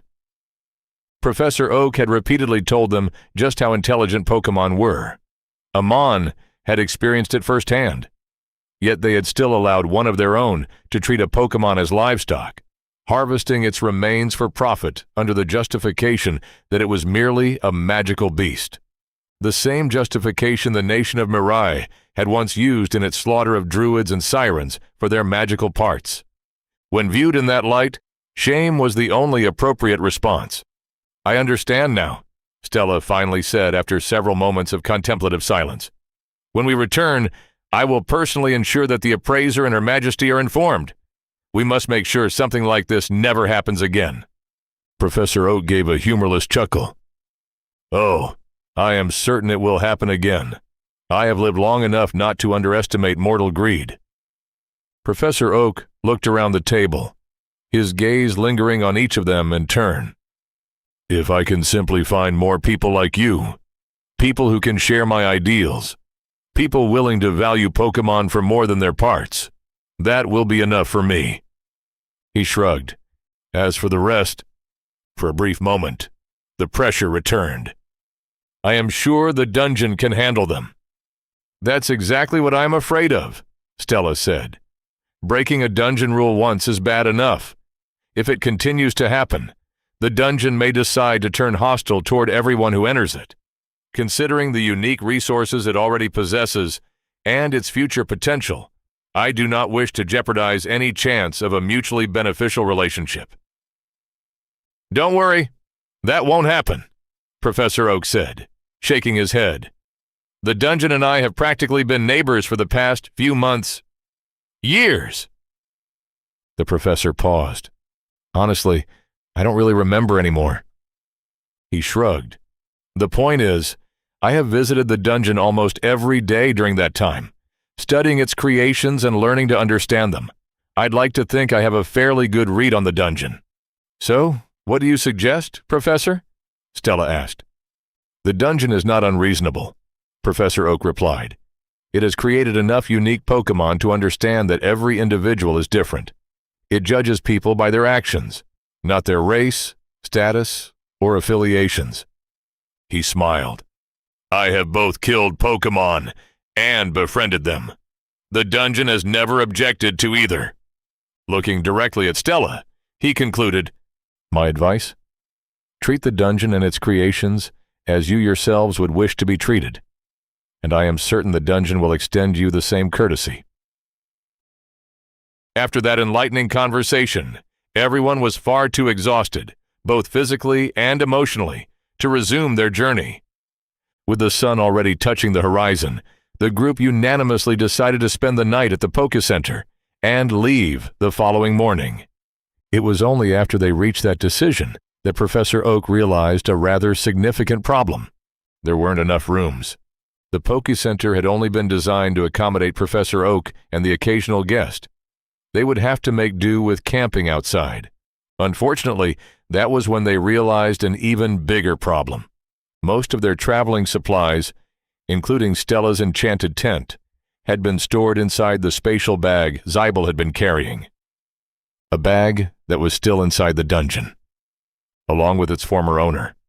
Needless to say, they weren't getting it back anytime soon. All they currently possessed were their weapons and personal backpacks, the latter containing little more than spare clothes and a few days' worth of rations. Mina immediately suggested returning to the dungeon to retrieve their belongings, unwilling to abandon so many valuable and magical items. Stella shut that idea down immediately. Absolutely not. We have already angered the dungeon once today. The last thing we should do is march right back inside after what happened. But our supplies? Can wait, Stella interrupted firmly. It is better to give the dungeon some time to calm down before we attempt anything. Mina looked reluctant, but eventually nodded. If they were lucky, perhaps the dungeon would simply ignore the bag, and they could retrieve it during their next visit. Amon, however, wasn't holding out much hope. If his own belongings had disappeared after being left unattended for only a few hours, there was no way Stella's bag would still be there by the time they returned. Reluctantly accepting their losses, they prepared to spend the night with what little they had. Thankfully, Professor Oak came to their rescue once again. The girls were given the upstairs guest room, while Professor Oak brought out several sets of bedding for Eamon and Arvel to sleep on in the main hall. It wasn't nearly as comfortable as the bed, but at least they wouldn't have to spend the night outside in the dark and unfamiliar forest. After everyone had bid each other good night, the lights inside the Poké Center dimmed and eventually went out entirely, blanketing the building in darkness. A man closed his eyes and willed himself to fall asleep, though he suspected the image of Cybel's final moments would haunt his nightmares for quite some time to come. Several minutes after the last soul inside the Poké Center had fallen asleep, the ghost of Professor Oak, also known as Hikaru the Dungeon, rose from his borrowed body and drifted toward the locked room at the end of the hallway. I need to expand the Poké Center. That was Hikaru's first thought upon entering the room. His second was, I wonder what goodies Stella has in her bag.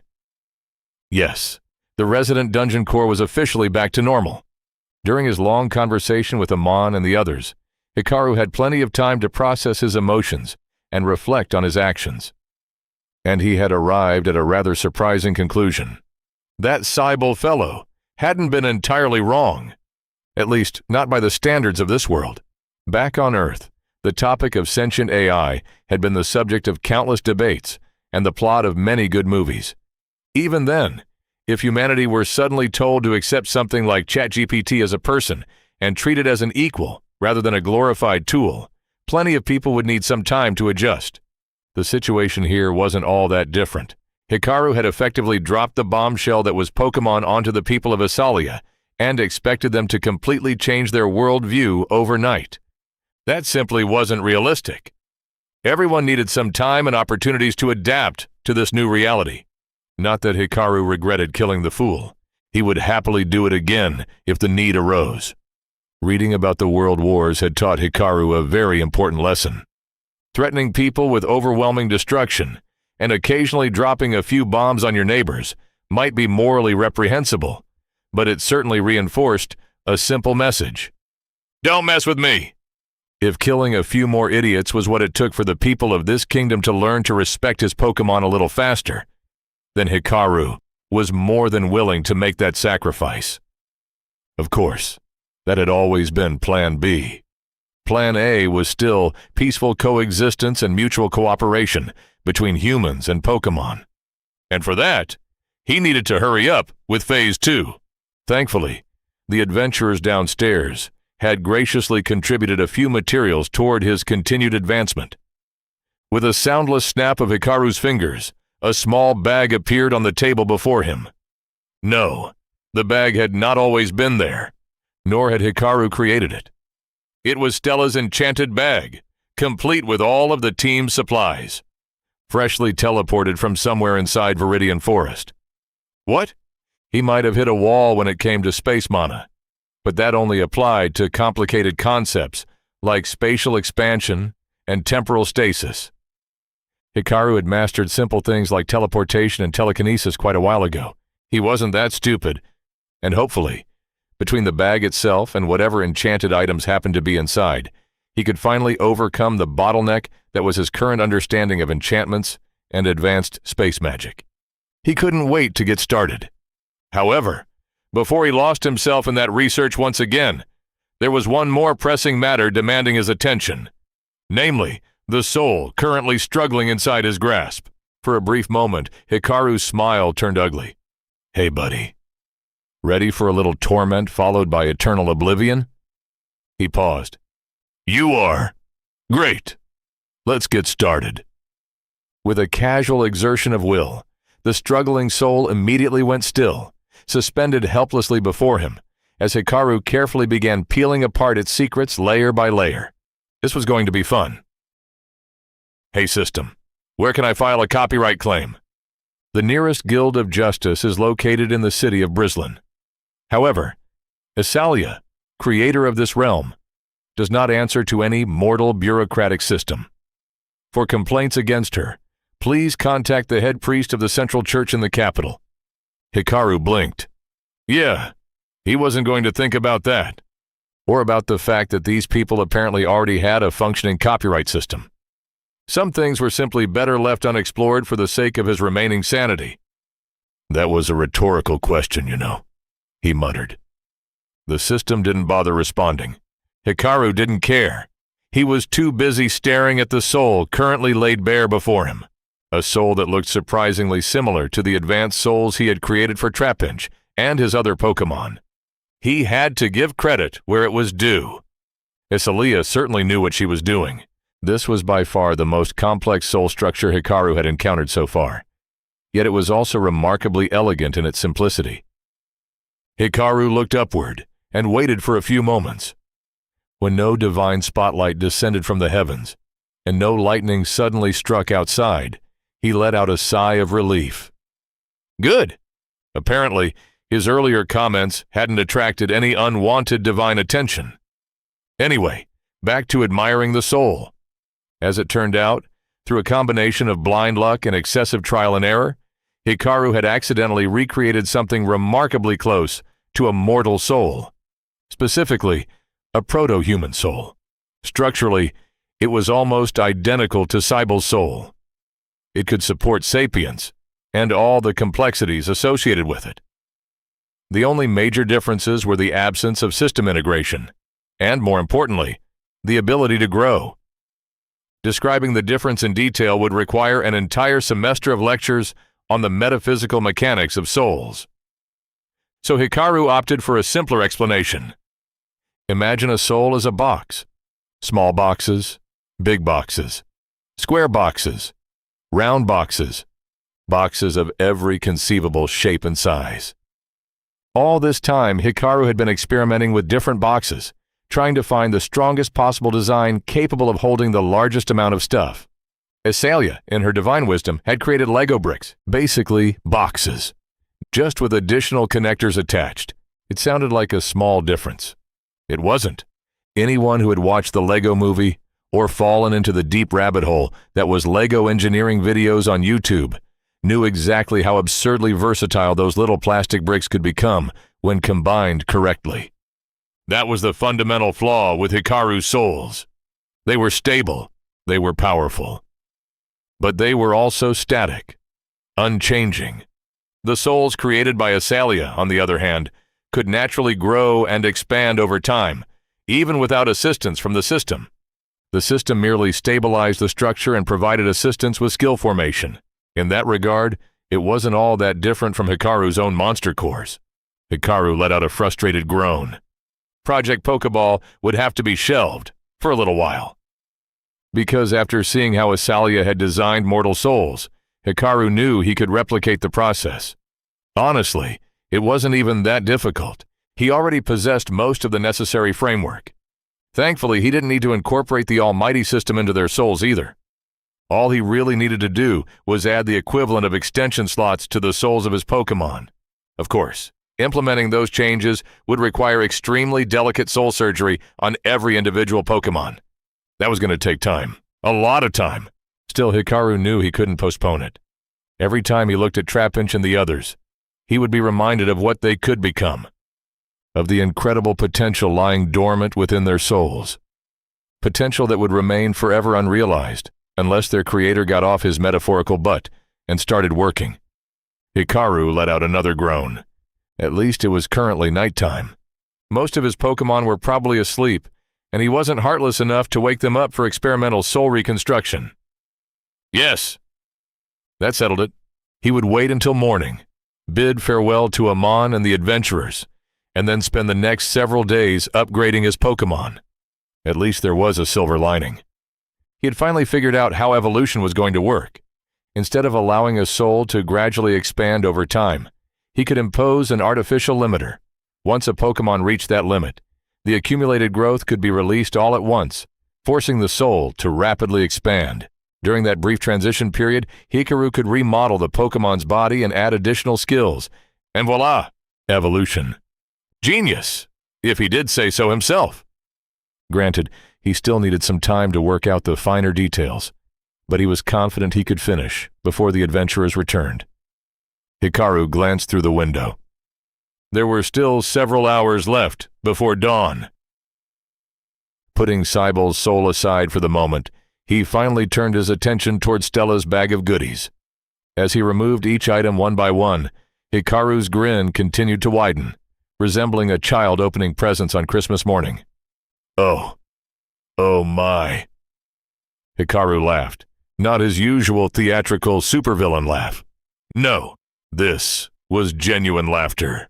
Pure delight. He had hit the jackpot. Hikaru rubbed his ethereal hands together in excitement. Oh, this was going to be fun. So much fun. Chapter 11. Hikaru let out a tired sigh, wiping non-existent sweat from his brow. This was the third day of his career as a professional soul surgeon, and his long list of patients had finally run out. A man and his companions had left first thing in the morning 3 days ago to report the news regarding the dungeon and Cybel's death to their superiors. Before departing, they had informed him that the royal appraiser, the specialist responsible for establishing contact with the newly discovered dungeon, should arrive within a week, and that he should expect them to return around that time. After they left, Hikaru had immediately gotten to work, temporarily closing the gates to the dungeon and summoning all of his Pokémon to gather on the central island, where he had spent the past few days painstakingly modifying their souls. And finally, he was done. Hikaru felt pride swell within him as his gathered Pokémon thanked him for his efforts. Okay, everyone, that's it. You should already be feeling the difference, but take it easy for a while. If anything feels wrong, tell me immediately, and I'll check it out. For now, you can all return to your territories." Hikaru waved goodbye, intending to retreat into his laboratory and continue his research for the remaining few days. Then, a Mankey raised her hand. "Yes. Mankey number 2? Are you feeling all right?" Hikaru wasn't exactly fluent in the language of ooh, ah. But thanks to the bond he shared with his creations, understanding them wasn't particularly difficult. Coming up with an appropriate response, on the other hand, was. So he turned toward his loyal companion for help. "What do you think, buddy? Up for a little spar?" Trapinch had been the first Pokémon to receive the upgraded soul, yet he had remained by Hikaru's side throughout the entire process. Well, remain by his side was a generous description. The orange Pokémon had spent most of those 3 days asleep. A little exercise would probably do him some good. Trapinch disagreed. The antlion Pokémon let out a tired yawn, clicked his jaws, and growled at the offending Mankey. Mankey number 2 immediately flinched and took several hurried steps backward. Trapinch then turned toward Hikaru, his expression clearly asking, "Got your answer?" Hikaru laughed nervously. "Yeah, that's probably for the best. You'd turn her into a pancake." Turning back toward the Mankey, who had already recovered from her sudden encounter with Astonish, Hikaru quickly intervened before she could challenge Trapinch again. "Well, Mankey, it seems your great guardian isn't interested right now. Why don't you challenge him some other time?" Yes, Great Guardian was the actual title the other Pokémon had given Trapinch. No, Hikaru wasn't making it up this time. Unfortunately, that wasn't the end of it. "No, Pikachu, you can't fight either. You're the floor boss. Act like it and stop bullying your juniors." The yellow mouse visibly deflated, his lightning-shaped tail drooping. Sadly, Hikaru's attempt to quickly resolve the matter and return to the peace and quiet of his laboratory failed spectacularly. Apparently, all this talk of battles had awakened the fighting spirit of the rest of his Pokémon as well. One after another, more voices joined in, all demanding their own chance to fight. Okay, that's enough! Enough! A quick flex of his authority silenced everyone. Hikaru closed his eyes and pinched the bridge of his nose, an old habit from his previous life, whenever a headache threatened to appear. There went his dream of spending the next few days peacefully conducting research. Still, this could work too. It would be a good opportunity to observe how well the modifications he had made to their souls held up under actual combat conditions. Since all of you seem so eager to fight, fine. We'll hold a short tournament right here and now. Show of hands. Who wants to participate? Hikaru looked around and noticed only a handful of raised hands, most of them belonging to 3 Tentacool. Weird. He had expected more volunteers. Then he remembered that most of his Pokémon didn't actually possess hands. Hikaru facepalmed. Right. Change of plans. Everyone who wants to participate, move into the arena. Everyone else, gather near the base of the tree. With another wave of his hand, Hikaru created a temporary battlefield in front of him, modeled after the arenas from the Pokémon anime. Pointing toward the aquatic Pokémon, he added, "Tentacools, don't worry. I'll modify the arena when it's your turn, so just wait for now." He gave everyone a few moments to organize themselves before creating a collection of numbered slips. He didn't exactly have a random number generator, so drawing lots would have to suffice. Once everyone had selected their numbers, Hikaru created a glowing display board using light mana to reveal the tournament bracket. Okay, our first match of the day is Hoot number 1 versus Mankey number 2. Competitors, take your positions. While the two Pokémon moved to opposite ends of the arena, Hikaru conjured himself a comfortable chair in front of Celebi's shrine. Pikachu immediately claimed the seat to his right, while Trapinch settled down on his left. Hikaru suddenly felt a little like a Bond villain. Unfortunately, Meowth number 1, the one who enjoyed cuddling, had decided to participate in the tournament as well, depriving him of a furry lap warmer. A tragedy, truly. All right, competitors ready. Hikaru raised one hand dramatically. Begin! Hoot immediately took to the skies, gliding silently on her little wings while waiting for Mankey to make the first move. Mankey, however, didn't take the bait and rush her immediately. Despite being hot-headed by nature, Mankey actually used her brain during the fight. First, she used focus energy, mana coursing through her body and enhancing her abilities. Then she followed it up with rock throw, hurling conjured stones at the owl. Hoothoot easily dodged the first projectile, but Mankey wasn't deterred. She used the move again, sending another volley of rocks toward her opponent. Hoothoot avoided the first few attacks, but when it became clear that Mankey wasn't planning to stop her ranged assault, she finally made her own move. Confusion. Mankey's next throw went wildly off target as she suddenly began stumbling around like a drunk. Hoothoot immediately seized the opportunity, diving straight at Mankey with her beak glowing from Peck. Mankey took the hit, but the pain dispelled the effects of confusion.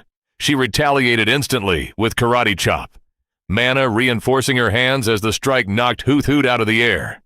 Mankey immediately followed up with Low Sweep, but Hoothoot released an echoed voice at point-blank range, the sound attack proving devastating at such close distance.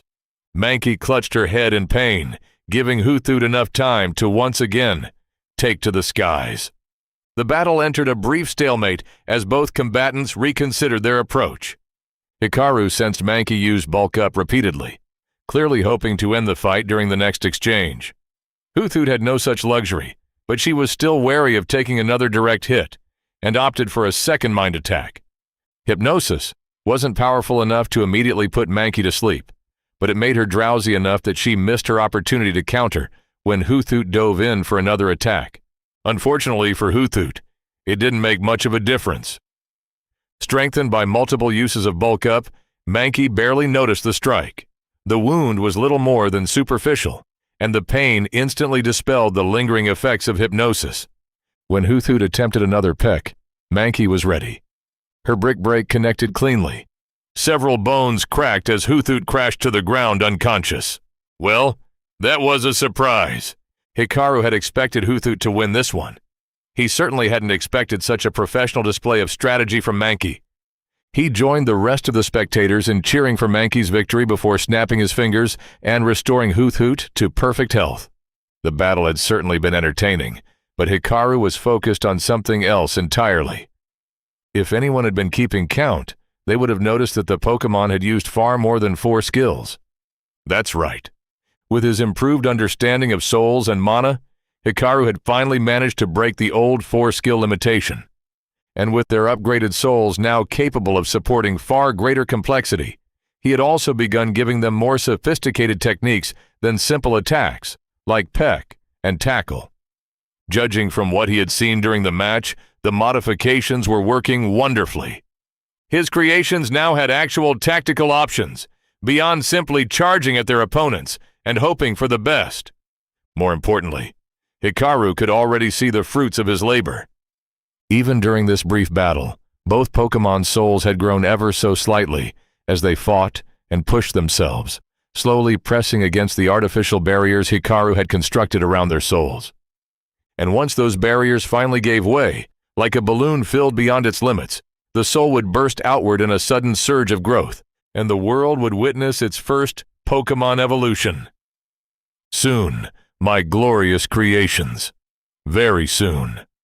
After the cheering finally died down, Mankey number 2 being by far the loudest, Hikaru called out the next match. Okay, you two, great battle. Now get some rest and clear the arena for our next competitors. Hikaru glanced at the glowing bracket suspended in the air. Next up, we have Tentacool number 3 versus... He paused. Pidgey number 4. Hikaru stared at the bracket. Okay, that's just unfair. He let out a sigh. Looks like he would have to redo the entire thing. In the end, Hikaru decided to hold separate tournaments for each Pokémon type. The Bug-type tournament had the most participants by far, though the smaller contestants like Weedle and Spinarak never really stood a chance. The final match came down to Scyther number 2 and Heracross number 2, the male of the pairs. Hikaru had never liked Pinsir, so he had never bothered creating one. The Water-type tournament was much shorter. Neither any Magikarp nor any Seeking chose to participate, leaving the three Tentacool to battle among themselves until Tentacool number 3 emerged victorious. Unfortunate. It would take a miracle before any of his Magikarp evolved into the monstrous Gyarados. The flying-type tournament was easily the most entertaining, watching the various birds try to outfly one another. In the end, Tylo number 2 claimed victory through an impressive combination of double team and quick attack. The grass-type battles were, unfortunately, the most boring. Most powder moves were ineffective against fellow grass types, reducing many matches to prolonged exchanges of absorb until one side finally collapsed from exhaustion. Cedo number 1 put on an impressive performance with rollout, but ultimately lost to Budew number 2, the same one Amon had befriended during his first visit. Since Heracross had already participated in the bug-type tournament and there were no other fighting types, Hikaru had simply entered both Mankey number 1 and number 2 into the normal-type bracket. Snorlax, meanwhile, had declined to participate entirely, which was probably for the best. After the recent upgrades, he was simply too overpowered. As a result, the Mankey duo utterly dominated the Rattata and Meowth contestants. However, in a surprising twist, the eventual champion turned out to be Eevee. Though in hindsight, Hikaru probably shouldn't have been surprised. He knew he was biased. Making a swift skill had been difficult enough, even without adding the homing component. Combined with quick attack, bite, baby doll eyes, double team, yawn, and... yeah, Hikaru may have gone a little overboard. Still, could anyone really blame him? He would like to see someone resist spoiling the adorable little fluffball. There was a reason Hikaru had only created a single Eevee. Even without any skills, they were rare, precious, and absolutely devastating to one's heart.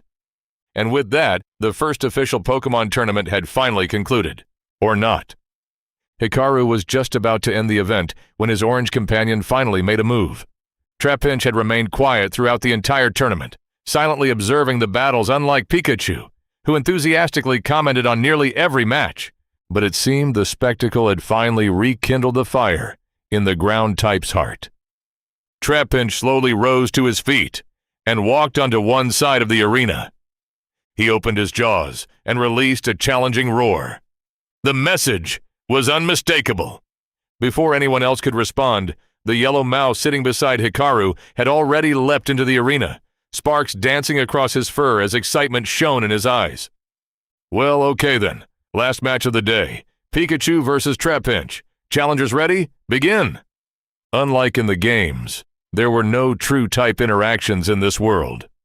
The type chart Hikaru had painstakingly memorized during his youth was completely useless here. It also meant that Trapinch wasn't immune to Pikachu's attacks. Both of them were among Hikaru's finest creations, possessing strength far beyond that of ordinary Pokémon and holding numerous skills. Both sides had an equal chance of victory.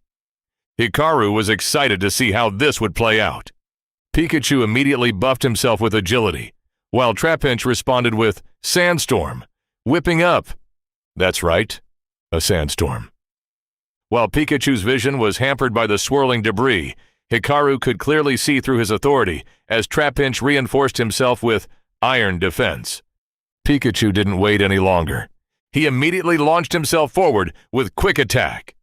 Already blessed with incredible speed and further enhanced by agility, the yellow mouse crossed the distance in the blink of an eye and slammed into his orange opponent with a loud clang. Hikaru felt pride swell within him, as his first creation barely budged from the impact, his jaws already glowing with the dark mana of bite. Unfortunately, before Trapinch could snap them shut, Pikachu was long gone.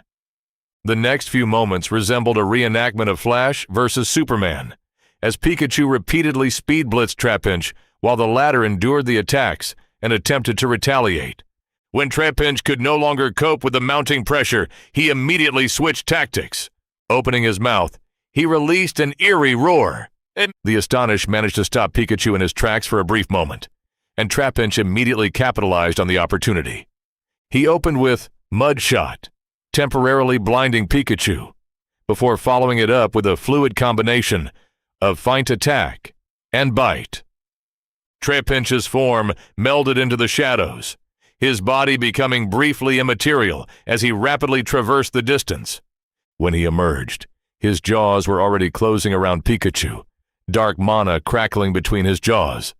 Pikachu cried out in pain, the dark mana briefly destabilizing his skills. Still, he fought through the pain and unleashed Thunderbolt at point-blank range. The iconic electric-type attack finally forced Trapinch to release him as his entire body seized up from the powerful current. Pikachu immediately followed up with Electro Ball, blasting Trapinch away. Both Pokémon panted heavily as they glared at one another. Pikachu was bleeding from the wounds left by Bite, while Trapinch's entire carapace smoked from the powerful electrical attacks. Hikaru was barely staying in his seat, completely absorbed in the battle, as his authority tracked their every movement. As soon as both Pokémon had recovered their breath, the fight resumed. This time, Pikachu wisely chose to keep his distance, racing circles around Trapinch while bombarding him with repeated Thunderbolt attacks. Trapinch, however, had no intention of simply enduring the assault. He used Dig. The ground type disappeared beneath the earth. Pikachu immediately stilled, his long ears twitching as he listened intently for any sign of movement. Meanwhile, Hikaru watched through his authority as Trapinch slowly tunneled toward Pikachu's location. The moment Trapinch burst from the ground, intending to use another bite, Pikachu's ears twitched. His tail immediately began glowing with metallic mana. Iron Tail collided directly with Bite. Before Pikachu could press the advantage with another electric-type attack, Trapinch had already kicked up another localized sandstorm. At the same time, the earth itself rose at his command as Rock Slide crashed down upon Pikachu. The boulders struck the little mouse, launching him into the air and breaking his concentration. By the time Pikachu landed, Trapinch was already waiting. With a powerful stomp, Bulldoze caused the earth to shake violently, preventing Pikachu from regaining his footing, before Trapinch once again used the combination of Feint Attack and Bite to catch his opponent in his jaws. Pikachu tried to free himself with another Thunderbolt, but Trapinch wasn't having any of it. The Antlion Pokémon simply shook the smaller Pokémon like a rag doll. When that failed, Pikachu finally decided to go all out. Discharge! A massive surge of electricity erupted outward. Trapinch had no way to stop the attack. Even so, he refused to let go this time. Hikaru sensed him reinforce himself with Iron Defense, but the attack was clearly taking its toll. The battle had become one of pure endurance. Who would give out first, Pikachu or Trapinch? Hikaru clenched his fists in excitement. If he had still been human, he was fairly certain he would have fainted from forgetting to breathe for the past several minutes. The battle finally ended not with a bang, but with a whimper. A whimper from Pikachu, as his body finally gave out from accumulated injuries and blood loss. Trapinch blinked, noticing that the electricity had stopped, and finally released the limp Pokémon from his jaws. He wasn't in much better shape himself, remaining upright through little more than sheer stubbornness. The ground type slowly staggered back toward Hikaru before finally collapsing beside his creator, unconscious. Hikaru allowed the cheers to continue for a few moments, as everyone celebrated the Great Guardian's victory over the big boss before using his authority to restore both combatants to perfect health. Pikachu quickly jumped back to his feet, shook his head, and looked at Hikaru questioningly. "Sorry, buddy. You lost. It was an amazing fight, though." Pikachu looked dejected for all of 10 seconds. Then his ears perked back up, and his eyes once again burned with determination. Hikaru smiled. That was his Pikachu. Finally rising from his seat, Hikaru waved a hand and dispelled the temporary arena. "And that concludes our first official Pokémon tournament," he announced loudly. "Thank you, everyone, for participating and doing your best. For all the winners, extra berries of your choice. For everyone else, don't worry. You'll get another chance next time." He looked around at his gathered Pokémon. "Now it's getting late. I'm tired, you're tired, so let's all head home and get some rest." Amidst the enthusiastic cheers of the surrounding Pokémon, Hikaru snapped his fingers, teleporting everyone back to their respective territories, while he and Trapinch returned to the Poke Center. Finally, the day was over. Now, while his champion enjoyed a well-deserved nap, Hikaru had some research to continue. The secrets of the universe weren't going to reveal themselves after all. Hikaru stepped inside his laboratory, the glow of his core providing the only illumination in the room. He was glad to finally be done upgrading all of his Pokémon, making them stronger and even closer to their original counterparts. However, his laboratory had been calling to him throughout the entire process, patiently waiting for him to return and unravel the mysteries of mana, inching ever closer toward a higher stage of enlightenment.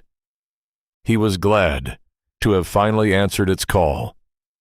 Though, to be fair, he had enjoyed watching the tournament just as much, not only because he had finally seen his creations display their new skills in all their glory, but also because he had fulfilled a childhood dream. As a child, Hikaru remembered spending countless hours glued to his Game Boy Advance, bumbling his way through Pokémon Emerald with all the innocent curiosity of youth. He had known nothing about type matchups, natures, IVs, or EVs. He would simply mash buttons and watch his beloved Blaziken bulldoze through every opponent in its path. Then Drake would appear and utterly destroy his one-mon team with his dragons. Hikaru still remembered crying about it. He remembered pestering his father every evening for possession of the television remote. Also, he could watch old reruns of the Pokémon anime after dinner. As he grew older, Pokémon had become an increasingly important part of his life. While other kids obsessed over idols and pop stars, Hikaru and his equally nerdy friends spent their free time discussing strategies for clearing Nuzlockes.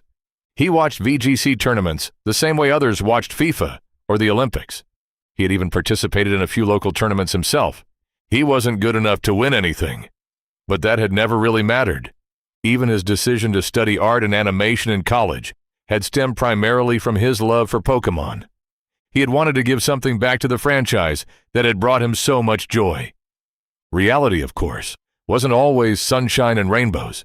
Hikaru wasn't a prodigy, nor was he some visionary genius. Getting hired by Game Freak had been more a matter of luck than talent.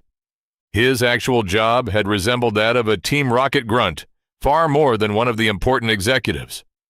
He had spent most of his time doing mundane work while his superiors dreamed up the future of the Pokémon world.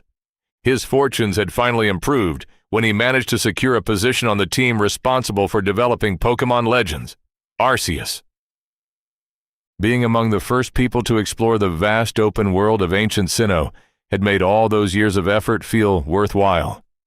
He had even been hoping for another promotion after the release of Pokémon Winds and Waves. Then reality had intervened. Specifically, gravity. The 7-story fall from his balcony had transformed his body into something resembling a modern art project. Still, Hikaru didn't regret his strange new life. If anything, he was living the dream. He could create his own Pokémon. He could surround himself with cute, fluffy creatures that listened to his every command.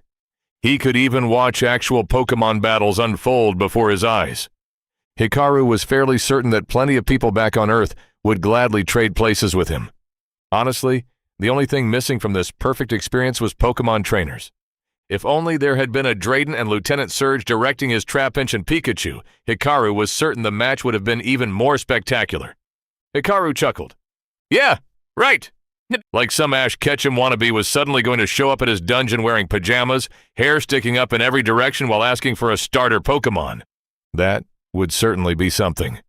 While he was still laughing at the absurd mental image, Hikaru suddenly froze. Now that he knew how to create truly sapient souls, why couldn't he just... No! No! Hikaru shook his head before slapping his cheeks for emphasis. Though without an actual face, the gesture lacked much of its intended effect. Focus, Hikaru! Focus! Instead of jumping from project to project, he needed to focus on his original objective. Before making a French omelet, one first needed to obtain an egg. The egg in this case being a Pokeball, if that wasn't clear enough. With that thought firmly in mind, Hikaru finally turned his attention toward the object resting on the table before him. The greatest treasure the adventurers had unknowingly gifted him. No, Surprisingly, it wasn't Stella's enchanted bag. Hikaru hadn't expected that either. As it turned out, the most valuable item Amon's group had left behind was the suit of armor currently sitting on the table, freshly extracted from one thoroughly digested corpse belonging to a certified asshole. Those were Mina's words, not his. He certainly wasn't insulting the dead. Anyway, the reason this particular suit of armor was more valuable than Stella's bag of holding, at least from Hikaru's perspective, was because it wasn't any ordinary armor. It was a fully enchanted suit. Every single piece had been layered with numerous complex enchantments, all powered by a high-grade beast core. Apparently, Cybele's family was rich, which honestly explained a lot. The moment Hikaru laid eyes on the armor, he had been willing to forgive all of Cybele's past transgressions, not because Hikaru was particularly magnanimous. The armor really was just that good. As Hikaru carefully peeled apart the enchantments and began deciphering them, his brain exploded. Metaphorically, of course, with knowledge and understanding. Had he still possessed a human body, he was fairly certain his heart would have exploded from sheer excitement. Literally this time. There were so many enchantments. Enhanced durability, temperature regulation, minor physical enhancement, elemental resistance, limited self-healing, enchantments dedicated to storing and channeling mana through the monster core. And those were merely the complete enchantments, the finished products, the executable applications. Once Hikaru began delving deeper, deconstructing the enchantments into their constituent components and studying the underlying code itself, he was certain he would learn far more. Forget weeks of trial and error. If he could truly understand the mechanics behind these complex enchantments, then combined with Stella's bag of holding and the assorted magical knickknacks hidden within, Hikaru was certain he could complete Project Pokeball before the adventurers returned alongside the Royal Appraiser. That would certainly make for a fun surprise. Hikaru performed a mock stretch, preparing himself for the endless grind awaiting him over the coming days. It would be tedious work. Boring. Repetitive. Like assembling a 1,000-piece jigsaw puzzle. But once it was complete, the final picture would be worth every second. Several days later, Hikaru laughed, imagining the monotone voice of the SpongeBob narrator announcing the time skip as he beheld the enchanted metal sphere sitting before him, painted in the iconic red and white colors. Since it was currently dawn, and he was all alone in his laboratory, Hikaru closed his eyes and simply imagined a crowd of spectators cheering for his success. He had finally done it, his first enchanted artifact. Okay, maybe not his first, but it was definitely his favorite. Hikaru glanced to the side, where the rest of his successful experiments lay. They were arranged in the order he had created them. At the very beginning sat his first attempt, the most basic of basics, a simple rock enchanted with enhanced durability. By the time he had finished layering enchantments onto it, however, it was probably harder to destroy than steel. Once he was certain he wouldn't accidentally obliterate his projects, while stacking multiple enchantments, he had tried his hand at creating some more traditional fantasy items. A knife with sharpness enchantments, a shield with protection enchantments, a hammer with weight enchantments. Things like that. Once he got the hang of it, however, he started becoming a little creative. Things like the bottomless water bucket from Terraria, the Frostwalker boots from Minecraft, the Skull Lantern from Dark Souls, and the hover boots from Zelda. Toward the end, though, his experiments had gradually shifted from practical magical artifacts to outright fantasy cosplay. There was Soul Solid, the cane sword from One Piece, Ruyi Jingu Bong, Sun Wukong's legendary staff, Mjolnir, Thor's hammer, Excalibur from the Fate series, even Kratos' Blades of Chaos. Now, before anyone accused Hikaru of fooling around instead of working, he would like to clarify something. Yes, he may have gotten a little carried away, recreating some of his favorite childhood memories, but he had always remained wholeheartedly dedicated to his ultimate objective. Besides, while his replicas were nowhere near as powerful as their namesakes, they could still burn, freeze, call down lightning, and unleash beams of light, much like the originals. His staff could even extend more than 5 meters with a single command. That was objectively cool. More importantly, all of those creations had merely been practice.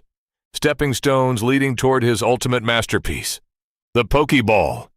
He had poured every scrap of knowledge and experience accumulated over the past several days into its creation. The metal sphere was durable, difficult to damage, and contained a small pocket dimension capable of safely storing a living creature.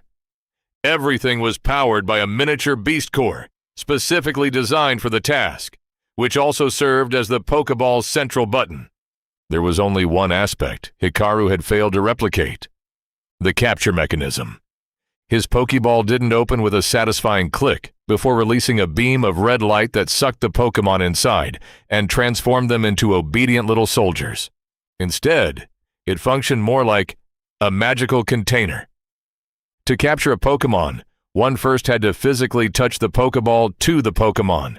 Doing so would trigger a resonance between the core embedded within the Pokeball and the Pokemon's own beast core, allowing the Pokeball to pull the creature's mana-based body into its internal pocket space. Once inside, the Pokemon would be placed in a state of stasis until released.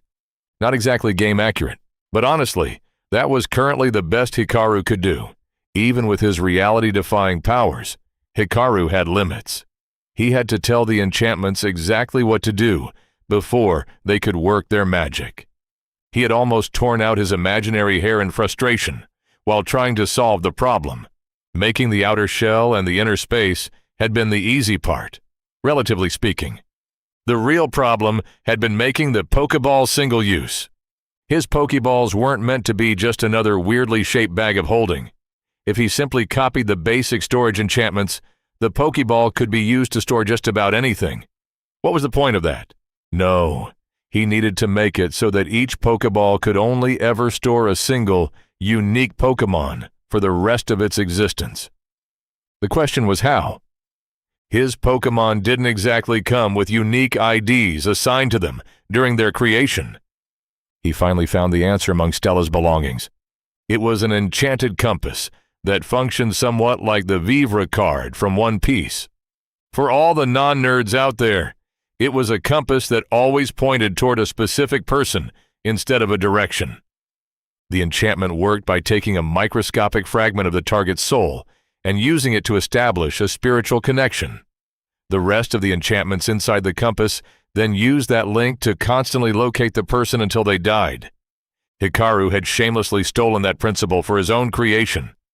Upon first contact, the Pokeball's core would record a minuscule fragment of the Pokemon's soul.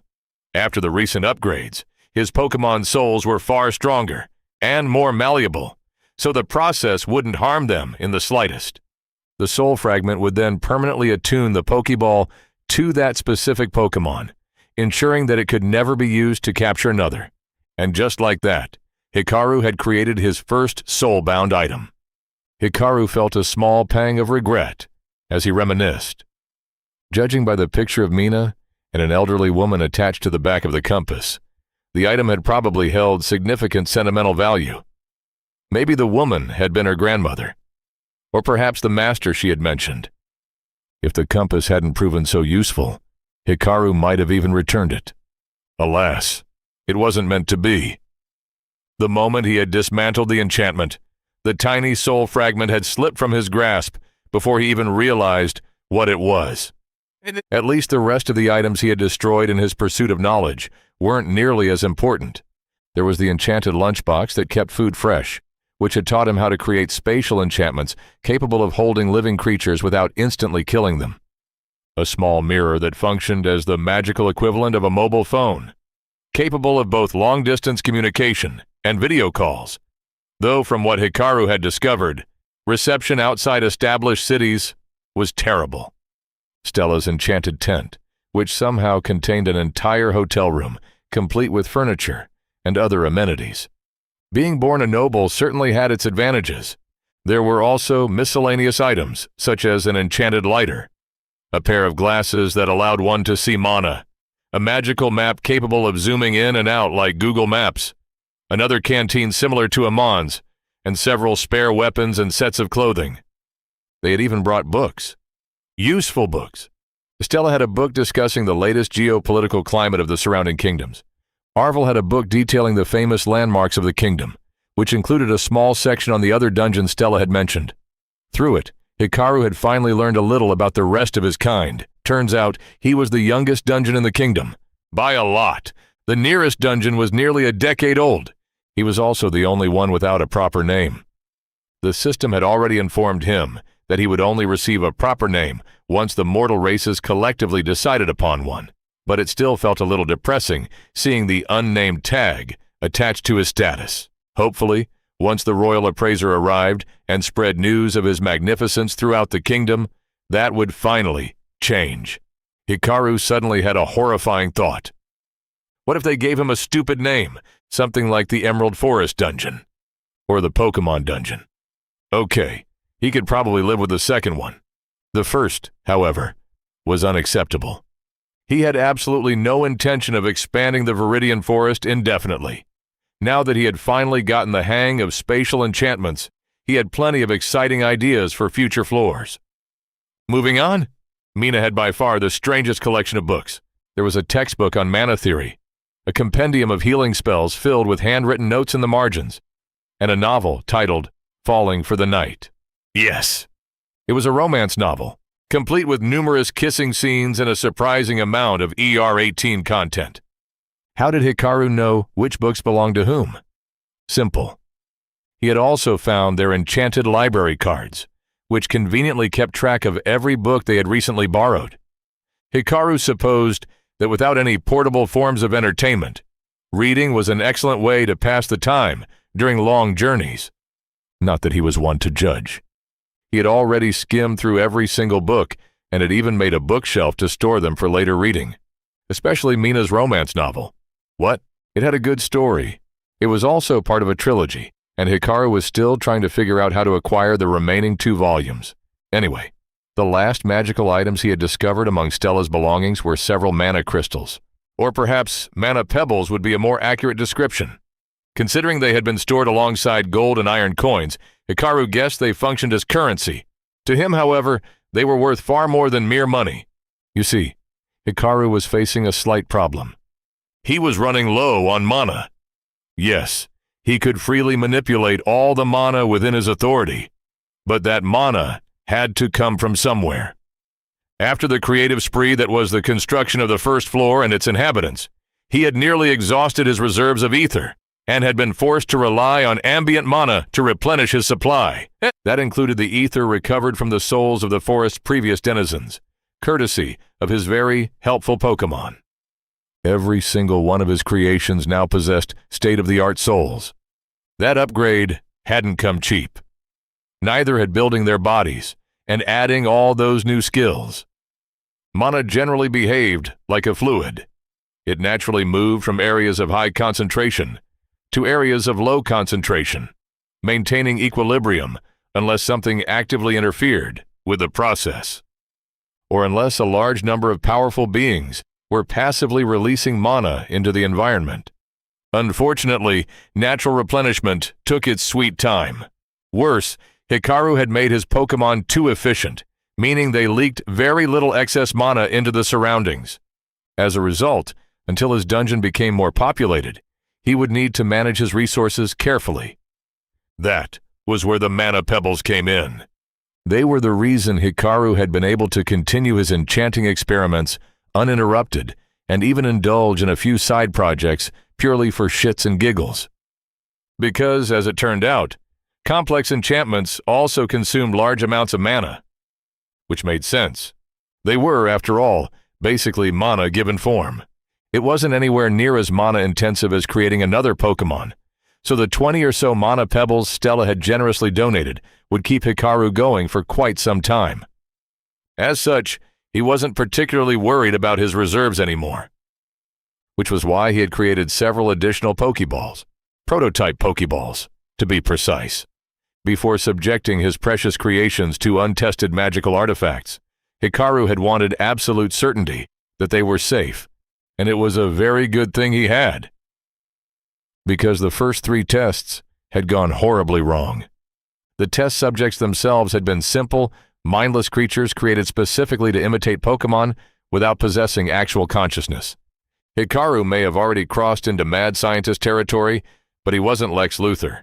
He had no desire to be needlessly cruel just to find out if his Pokeballs worked, because the first few times, they definitely hadn't. The first test subject simply reverted back into formless mana. The second failed to reconstruct properly after release and promptly died. The third survived the transition process perfectly. Unfortunately, it then suffocated to death inside the pocket dimension. Progress. By the fourth attempt, Hikaru had finally figured out how to properly trigger the stasis enchantments before the subject expired, placing it in a state of suspended animation. The final two attempts had been complete successes, which gave Hikaru enough confidence to finally test his Pokeball on an actual Pokémon. And he already had the perfect candidate in mind. Chapter 12. Hikaru lazily spun the Pokeball in his hands, watching as it floated in the air between his imaginary palms. He inserted a small amount of mana into the central core, feeling the Pokeball trying to connect with his soul. Hikaru resisted the probing sensation, not wanting to waste the Pokeball by linking it to himself, and the Pokeball went back to being inert. While he admired his shiny new creation, part of his mind was already thinking about how to improve the Pokédex. While the current version worked just fine, he wasn't really satisfied with it. Since it was made from his mana, Hikaru could still modify it even while it was within a Mon's soul influence, but doing so required more concentration than he liked. Hikaru wanted to make the process smoother and more automatic. Now that he had become more proficient at creating advanced magical artifacts, he already had some ideas on how to make a better version. While one part of his mind cooked up complicated enchantment formulas, another part was doing some cooking in the literal sense. In a corner of his laboratory, a small pot floated in the air, the liquid inside bubbling and occasionally changing colors as Hikaru adjusted the conjured flames beneath it and regulated the mana flowing through it. He was trying to create some actual useful potions with his magical fruits instead of the berry juice that had been his first attempt. It was a slow-going process. Seeing as he only had a few finished examples on hand and no Alchemy for Dummies manual to guide him, he had to blindly navigate his way forward through intuition more than anything else. Now, why was he doing all of this, instead of testing the Pokeball on one of his Pokémon like he had said he would? Because the sun was still barely peeking above the horizon, and his Pokémon needed their beauty sleep. Like he had mentioned before, his Pokeball didn't exactly follow the game rules. Instead, it worked through the power of friendship. His Pokémon had to give consent before they could be put inside the Pokeball. Even after the Soul Link was formed, they could simply ignore him and do their own thing once released. Which meant that if he wanted to properly test his Pokeballs, he needed to make sure his test subjects weren't grumpy from being woken up too early. Thus, Hikaru spent the next few hours idling away inside his laboratory. Once he sensed that the sun was high enough in the sky and his Pokémon were slowly waking up, Hikaru stopped his side projects and stepped out of the laboratory. He walked through the hallway with steady, measured steps, waited patiently as the moving stairs deposited him on the ground floor, and then stood in front of his favorite orange Pokémon like the picture of innocence. "Hey, buddy. Good morning. Did you sleep well?" Hikaru greeted with his sweetest smile. Trapinch was already awake, staring at Hikaru with a suspicious look in his eyes. He knew to be wary whenever his creator smiled like that. "What? I'm just being nice. There's nothing strange about it." Hikaru tried to defend himself. When his loyal warrior didn't respond and simply continued staring at him, Hikaru finally relented. "Okay, fine. I need your help with something." Trapinch nodded as though he had been expecting it. "Remember Phase 2? Well, I finally completed it this morning." Hikaru proudly presented the red and white sphere to his creation. Tada! The Pokeball! Hikaru wasn't exactly expecting a standing ovation, but at least a little excitement would have sufficed. So, the Pokeball basically works as a storage device for Pokémon. I just tap this button here against your face, and you go inside the Pokeball. Very convenient, right? Trapinch furrowed his eyes in confusion. What do you mean? What's the point? Of course there's a point. The people of Esalia can now finally get their own little Pokémon. They can forge their own bonds of friendship like you and me, and discover the joys of adventuring with a sidekick by their side. Seeing that his guardian still wasn't convinced, Hikaru continued. Just imagine yesterday's tournament. Only instead of being on your own, you have a partner by your side. Someone who can help you, give you commands, see the bigger picture and help you reach your full potential. Hikaru once again pointed at the floating sphere. And this little thing is what will make all of that possible. Plus, you get your own little private space where you can rest and recuperate whenever you want. Doesn't that sound fun? No, that did not sound fun. That just sounded like his corner of the Poké Center, but with extra steps.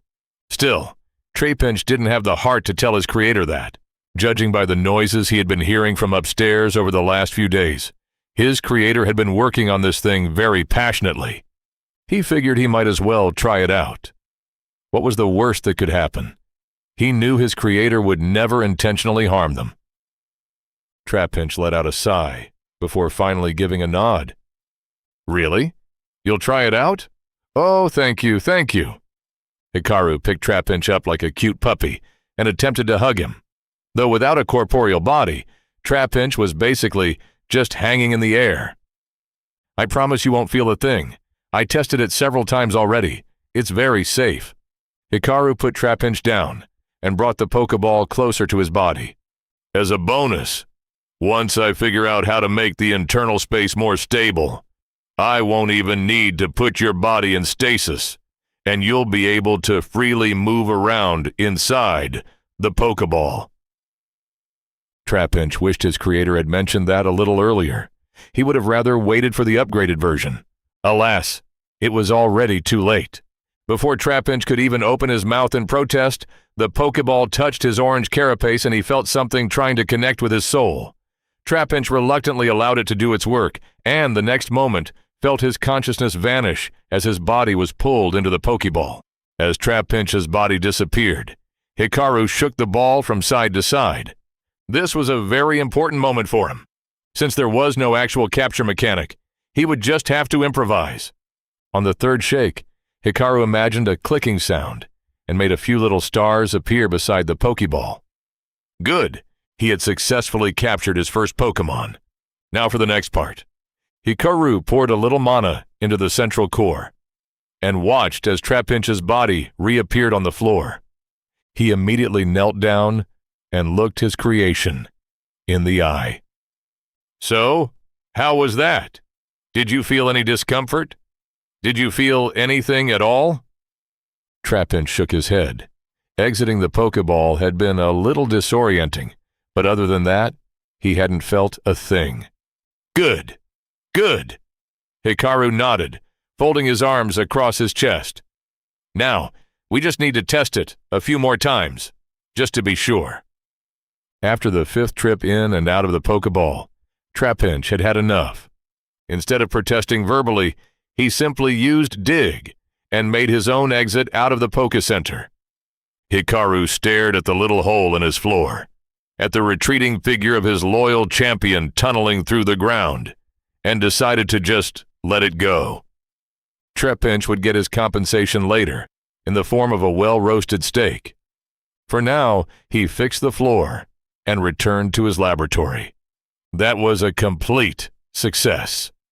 Hikaru grinned, holding the metal sphere like Gollum from the Lord of the Rings. At least he wasn't caressing it while muttering, "My precious." As an afterthought, Hikaru added a cartoon sticker of Trapinch to the top of the Pokeball, so he would know which one belonged to whom before placing it back on the table. Now that Phase 2 was finally complete, it was time to immediately move on to Phase 3. Finding someone who could actually use the Pokeball. While Hikaru was having one of the best days of his new life, a short distance away, in the small town of Brendan, someone else was having a terrible day. Or more accurately, he was having a terrible few days.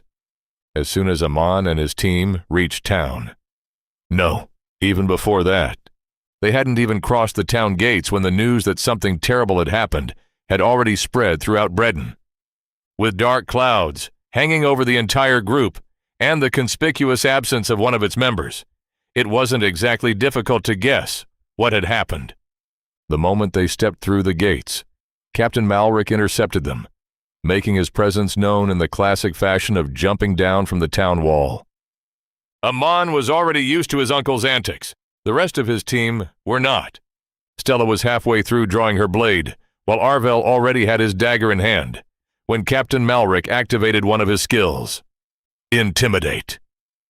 The suffocating aura of bloodlust emanating from the Tier 3 adventurer was enough to freeze everyone in their tracks. He gave them a moment to settle down before finally retracting his skill. I've already sent someone to inform your master and the mayor. Go home, clean yourselves up, and get some rest. We will be holding a meeting first thing tomorrow morning.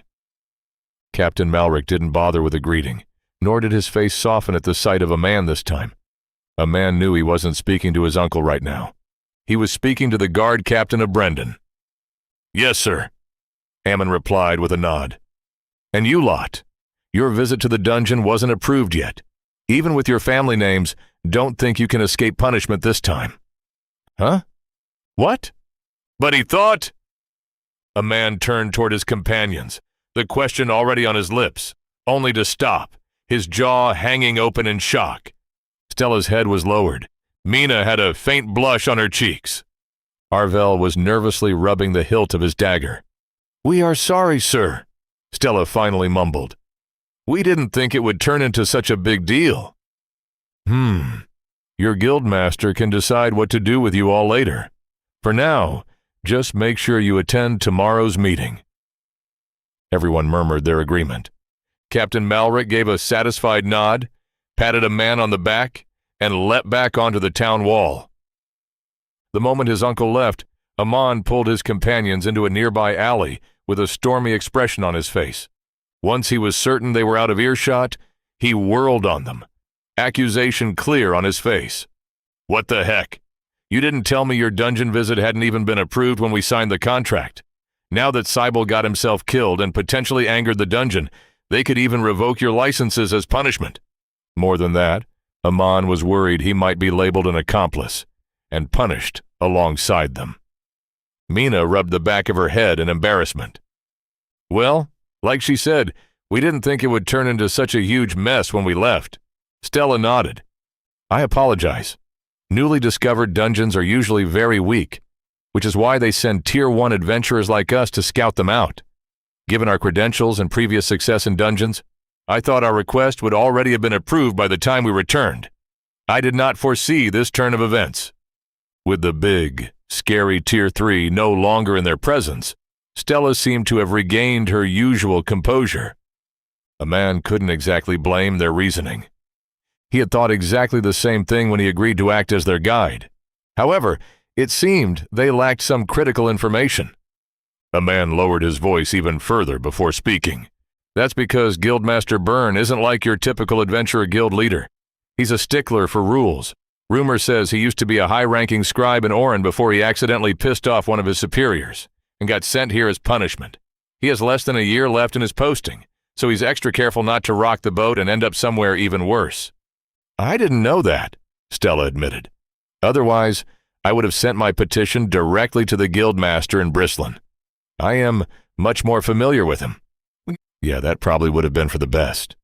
I did suggest that at the very beginning, Arvel commented from the side. But you ignored me because you didn't want your grandfather finding out about our destination. A man suddenly had a terrible realization. Wait a minute. Did you guys sneak out here to find the dungeon without telling your families? Mina immediately pointed at Stella. She did. I told both my mother and my master. Stella glared at her friend in betrayal. What? You know what Mother is like. Would you rather I not tell her and get locked in my room for the rest of my life? No, Stella conceded with a sigh, but I expected at least some discretion. Now your mother is going to tell my mother, and then we'll both be in trouble. In response, Mina simply stuck out her tongue. Amon ignored the bickering between the two girls and turned toward the silent member of the group. What about you, Arvel? Did you tell your parents where you were going? I do not have anyone to tell. I am an orphan. Stella's family adopted me as a child to serve as her retainer. My loyalty lies solely with her. Okay. A man had not been expecting that. Neither did he know what to say next. I'm sorry for bringing it up. Arvel smiled. It's fine. I don't mind. I like my place in life, and the Crestels treat me very well. Anyway, Mina quickly interjected. What's our next step? Thanks for the save there, Mina. Or Amon would have had to continue that increasingly awkward conversation. Do we call Stella's grandfather? Both my master and her father are in the capital, so that's not an option. Or do you think Amon's master is nice enough to stand up for us? Nothing. We do nothing, Stella declared firmly. We made a mistake. We failed to protect one of our teammates. We even risked the dungeon turning hostile. For that, we will face whatever consequences come our way, head on. With their leader taking such a responsible approach, no one had anything else to say. For now, we go back and get some rest. I'm sure tomorrow's meeting is going to be a long one. And so, they did exactly that. Early the next morning, a man was immersed in a dreamless sleep when he felt something poke his cheek. A man groggily swatted the offending object away, but it turned out to be very persistent. As consciousness slowly returned to him, Amon realized what was happening. He didn't even need to open his eyes to know who was standing beside his bed. After all, this wasn't the first time he had been woken up like this. A man pretended to remain asleep for a few more moments, but someone decided to escalate the situation by pinching his cheeks. Hard. A man immediately jerked awake. Ouch! That hurts! The next moment he felt warmth envelop him as his best friend hugged him with all her strength. Hey, what's wrong? Are you all right? Amon asked worriedly, feeling moisture soak into his shirt. The answer came back muffled, as she was still pressing her face into his shoulder. I'm fine. It's you I'm worried about. Is what everyone is saying true? And how am I supposed to know what everyone is saying? I just woke up, a man said as he wrapped his arms around his friend. That the dungeon is hostile. That you nearly died in there. In fact, someone did die. Okay. Amon understood the situation a little better now. He immediately tried to console his friend, gently rubbing her back. Don't worry. I'm perfectly fine. I didn't get hurt. Though I don't know how long that will remain true if you continue squeezing me like this. A man heard a giggle, followed by a sniffle, before Sarai finally showed her face. Her eyes were red, tears still visible in the corners. Looks like he had really made her worry this time. See? Nothing is wrong with me, a man said, spreading his arms for inspection. Sarai looked him up and down before finally nodding, satisfied. So, did Cybele really die? Amon's mood instantly plummeted. Yes, he replied with a single word because there was nothing else to say. Neither of them spoke for a long time. Sarai, wearing a somber expression. You know, I never liked the guy. He was an idiot, an asshole, but still. Yeah, I know. I had the same thoughts. Even though I wished he would disappear from my life plenty of times, I never expected him to actually die. The two of them fell silent once more, before a man suddenly had a realization. He and the rest of his team had arrived in town late at night. How did everyone in town already know what had happened? More importantly, how much exactly did they know? What else have you heard? He asked. That Cybele pissed off Lady Stella and she killed him in retaliation. The dungeon is just a cover story. That was somehow both partially true and the most outrageous lie Amon had ever heard. Listen, Cybele did piss off Stella and made a fool of himself, but she would never harm someone just for offending her. She isn't like that, Amon said with utmost seriousness. Sarai tilted her head. You know her that well already? A man opened his mouth to reply, but Sarai suddenly giggled. Don't worry. That's just what Cybel's family is spewing to anyone willing to listen. She patted his hand. Your new friends aren't going to get into trouble because of this. Most people are smart enough to see through the lies. The Crestel family name isn't going to be tarnished by a few rumors. Oh, a man wouldn't be so sure about that. About that? Turns out Stella's team didn't have official approval to scout the dungeon. They thought it would have been resolved by the time we came back. But you know how Guildmaster Byrne is. A man lowered his voice. Moreover, Stella didn't even inform her family before sneaking all the way out here. I don't think they're getting out of this incident scot-free. They did. What? Sarai shrieked, before Amon quickly covered her mouth with his hand. Shh! Not so loud. The walls have ears here. A man nodded toward the door to his room. Yesterday, a bunch of people were pestering me about what happened inside the dungeon. I managed to dodge them by claiming I was too tired. I'm sure some of them are still waiting outside my door for me to wake up. Sarai licked his hand, making a man immediately jerk it away. Don't worry, I chased everyone away before I came inside. I don't think anyone is waiting for you anymore. A man could definitely believe that. Even though he was the personal disciple of this branch's leader, everyone simply treated him as the nice senior. They didn't fear him like they did Sarai. She might look like a harmless puppy, but even without her innate nature magic, she was far smarter and more capable than she acted around him. Just last year, Sarai had cemented her position as the strongest apprentice mage in the guild during their yearly practical examinations, handily defeating everyone else, including Amon. If she demanded privacy, no one was going to risk offending her by snooping outside his room. Thanks for that. I was hoping to talk to Master before saying anything, but he told me we'd talk later, after the meeting. Though I guess it's pointless now, since everyone already seems to know everything anyway. Not everything, Sarai said. Everyone knows there is a dungeon in the Emerald Forest, and that you were the one who discovered it. They know that Lady Stella organized a team to scout it out. They also know that Cybel somehow managed to weasel his way into that team. Sarai tilted her head. Since he didn't return with you, people assumed he died inside the dungeon. The rest is just guesses and rumors. A man groaned. Are the people of Brendan really that bored? I found out about the dungeon barely a week ago, and I only told you and Master Enel about it. How did the news spread so fast? Sarai started counting on her fingers.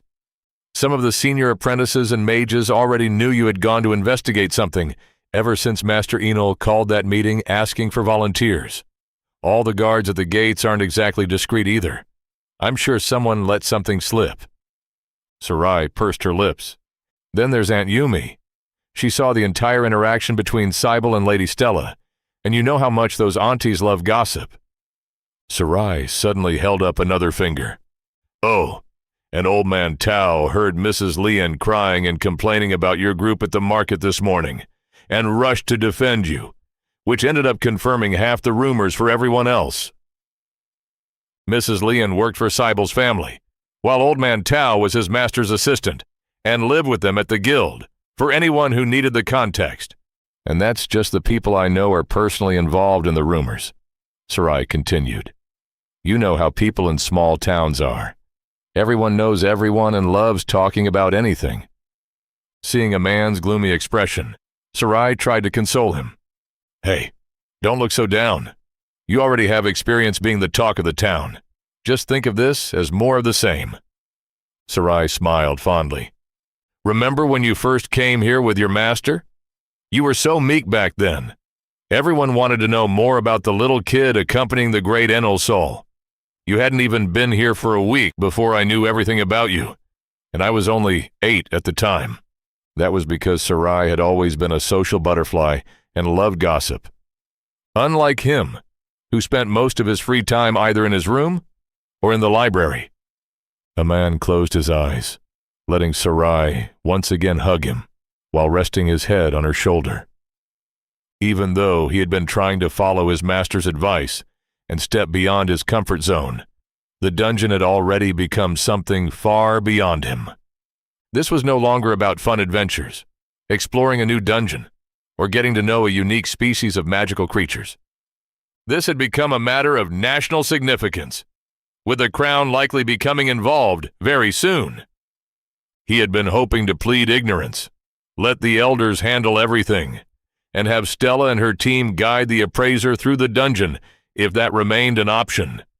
He would rather visit Professor Oak in the dungeon again, only after everything had settled down.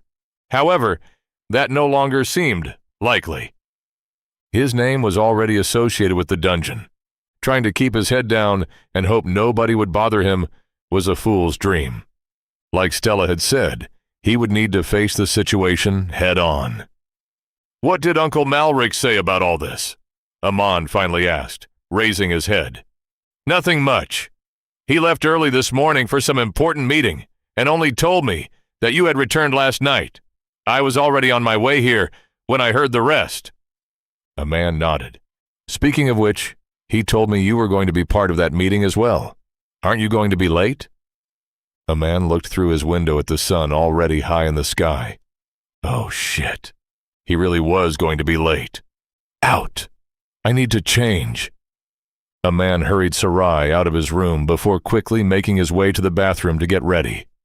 As Amon stood in front of the mirror, changing his damp shirt for one of his finer robes, he couldn't help but notice the changes the last few days had left on his body. The wound from that Tylo had left a scar running across his left arm. The rest of the injuries from that encounter had long since healed, only to be replaced by a fresh collection of bruises and scrapes from his latest adventure. Amon had always been a little pale and thin, a consequence of spending most of his time indoors and exercising only when necessary, which only made the marks stand out even more. If his life continued to be this exciting, that would probably change sooner rather than later. A man combed his brown hair as best he could, nervously adjusted his robes one last time, and finally stepped out of his room. His future and the fate of Stella's team might very well depend on this meeting. He would need to be at his very best. A man stood quietly in one corner of the town hall meeting room, his posture ramrod straight, though his shifting eyes betrayed his nervousness. Until the meeting began and the elders addressed them directly, he had decided to simply observe from the sidelines. Even though he had arrived a little late, half of the attendees were still missing. Only 2 seats at the large table in the center of the room were currently occupied. One of them, of course, belonged to Uncle Malric. The burly guard captain had been the first to arrive, and seeing that there was still some time before the meeting, currently had a book open in front of him and was completely immersed in it. A man squinted, trying to make out the title. That looked suspiciously like one of Sarai's adventure novels. Seated beside him was the current head of the Brendan Adventurers Guild. The man was even thinner and paler than Amon. Unlike Amon's full head of hair, however, Guildmaster Byrne was already well into the late stages of balding. The man's bespectacled gaze remained fixed on the papers spread out before him, likely official ledgers pertaining to guild affairs. Out of the corner of his eye, Amon noticed that the rest of his companions had apparently had the same idea as him, opting for a more formal appearance in an attempt to look as presentable as possible. Though seeing them out of their adventuring clothes for the first time was a little jarring. Stella had her purple hair done up in a bun and wore an expensive blue dress adorned with frills and lace that perfectly matched her sapphire eyes. Beside her stood her trusted bodyguard/attendant, the Garud, having discarded his leather armor in favor of a simple white shirt and black trousers. His hair was neatly combed, his beard recently trimmed, and his wings almost shone with luster. Thinking about it, Stella Crestel was actually very pretty, objectively speaking. Though she normally preferred to play the role of a cold and hardened warrior, seeing her like this, a man had to admit that she fit his image of a noble lady rather well. That said, he would never dare entertain any inappropriate thoughts about her. Besides, he preferred someone more expressive and open with their feelings. Someone who could light up an entire room simply with her presence. Someone like Mina. Unlike Stella, the girl had left her golden hair loose, allowing it to cascade down her back in flowing waves. She had arrived wearing a simple floral dress and was currently rocking back and forth on her heels while waiting for the meeting to begin. A man suddenly felt a pinch on his arm. "What?" he whispered. "You were staring at them," his best friend whispered back with a glare. "No, I wasn't. I was looking at the door. Master Enul left before me, but still hasn't arrived. I was wondering what was taking him so long." "Uh-huh," she replied in the most sarcastic tone imaginable. "That's right. Sarai was here as well." "Why? Who knew?" The moment Aemon had stepped out of his room, the half-druid had wrapped herself around his arm and hadn't let go since. Seeing as her father was one of the town's leading figures and would also be attending the meeting, no one had bothered to stop her. As for Uncle Malric, he had merely raised an eyebrow when they entered the room together, before returning to his book. And that was how Amon had ended up in his current predicament. Thankfully, he was saved from any further consequences of his wandering thoughts by the arrival of his master, who, it seemed, had been having tea with the mayor all this time. Mayor Simon Stern was technically a noble as well, though unlike the Crestals, his family neither possessed a mansion in the capital nor occupied a particularly prominent position within the noble hierarchy, which was why he had been assigned to govern the small town of Brendan. Though the man looked like a friendly uncle, complete with chubby cheeks and a disarming smile, according to Master Enel, a surprisingly cunning intellect lurked behind those dull brown eyes. Mayor Simon was happily chatting with his master as they entered the room, only then noticing that everyone had already arrived and was waiting for them. He quickly made his way to the head of the table, his protruding belly announcing its presence with each step, and took his seat while Master Enol occupied the chair closest to their group. "Sorry about that, everyone. I had just finished getting ready when Master Enol showed up at my doorstep with some of his imported tea, and we lost track of time while chatting." His master? Socializing? This early in the morning? That didn't sound like him at all. Uncle Malric finally put his book down, returning his attention to the meeting. Guildmaster Burns' face twitched for a brief moment before he smoothly arranged it into a polite smile. "It's fine, Mayor. We haven't been waiting that long anyway." Liar. They had been waiting for nearly half an hour, though no one chose to correct him either. Mayor Simon looked around the room before waving them over. "Why are you all still standing over there? Come, take a seat." Once everyone had settled down, he continued. "Now that everyone is here, why don't we begin? I'm sure everyone present is already busy with their own responsibilities." Turning toward Master Enol, he said, "Master Enol has already informed me a little about the new dungeon near our town, but I'm sure all of you have much more to add." His gaze shifted toward Stella's group. "Lady Stella, since you took it upon yourself to scout the dungeon for us, why don't you go first? Tell us what happened inside the dungeon and give us your professional opinion." Chapter 13. "I see," Mayor Simon simply commented once the adventurers had finished their debriefing. Turning toward the rest of the room, he asked, "And what are everyone's thoughts on the matter?" "I think they did the right thing," Master Enol commented, taking a long drag from his pipe. At some point during Stella's recounting of the events, his master had taken out his pipe and resumed indulging in his addiction. He exhaled a cloud of smoke, waited for anyone to object, and then continued. "From what I hear, this new dungeon is shaping up to be another silver mine. We should do our best to secure cooperation with it as soon as possible. What happened to Cybele was unfortunate, but angering the dungeon further by trying to save him and potentially risking their own lives in the process would not have been the smart move." "I agree," Mayor Simon said. Amon was surprised. Mayor Simon was quite close with Cybele's family, something the boy had frequently leveraged to get others to do his bidding. Amon had been expecting a very different reaction from the mayor after Cybele's death. "Don't misunderstand," the mayor continued. I personally am not happy with what happened. Someone still died, no matter the circumstances leading to it. And since he was a member of your team, you still bore some responsibility for him. Mayor Simon looked toward Stella. However, I can understand the reasoning behind your actions. You did what you could, given the situation. Which is why I am not holding you accountable for his death. The mayor let out a tired sigh, tapping his fingers against the table. Soran has already filed an official complaint against you, claiming that you led his son astray and got him killed inside the dungeon. I will need to speak with him after this and see if I can smooth things over. So, what are our next steps? Uncle Malric asked.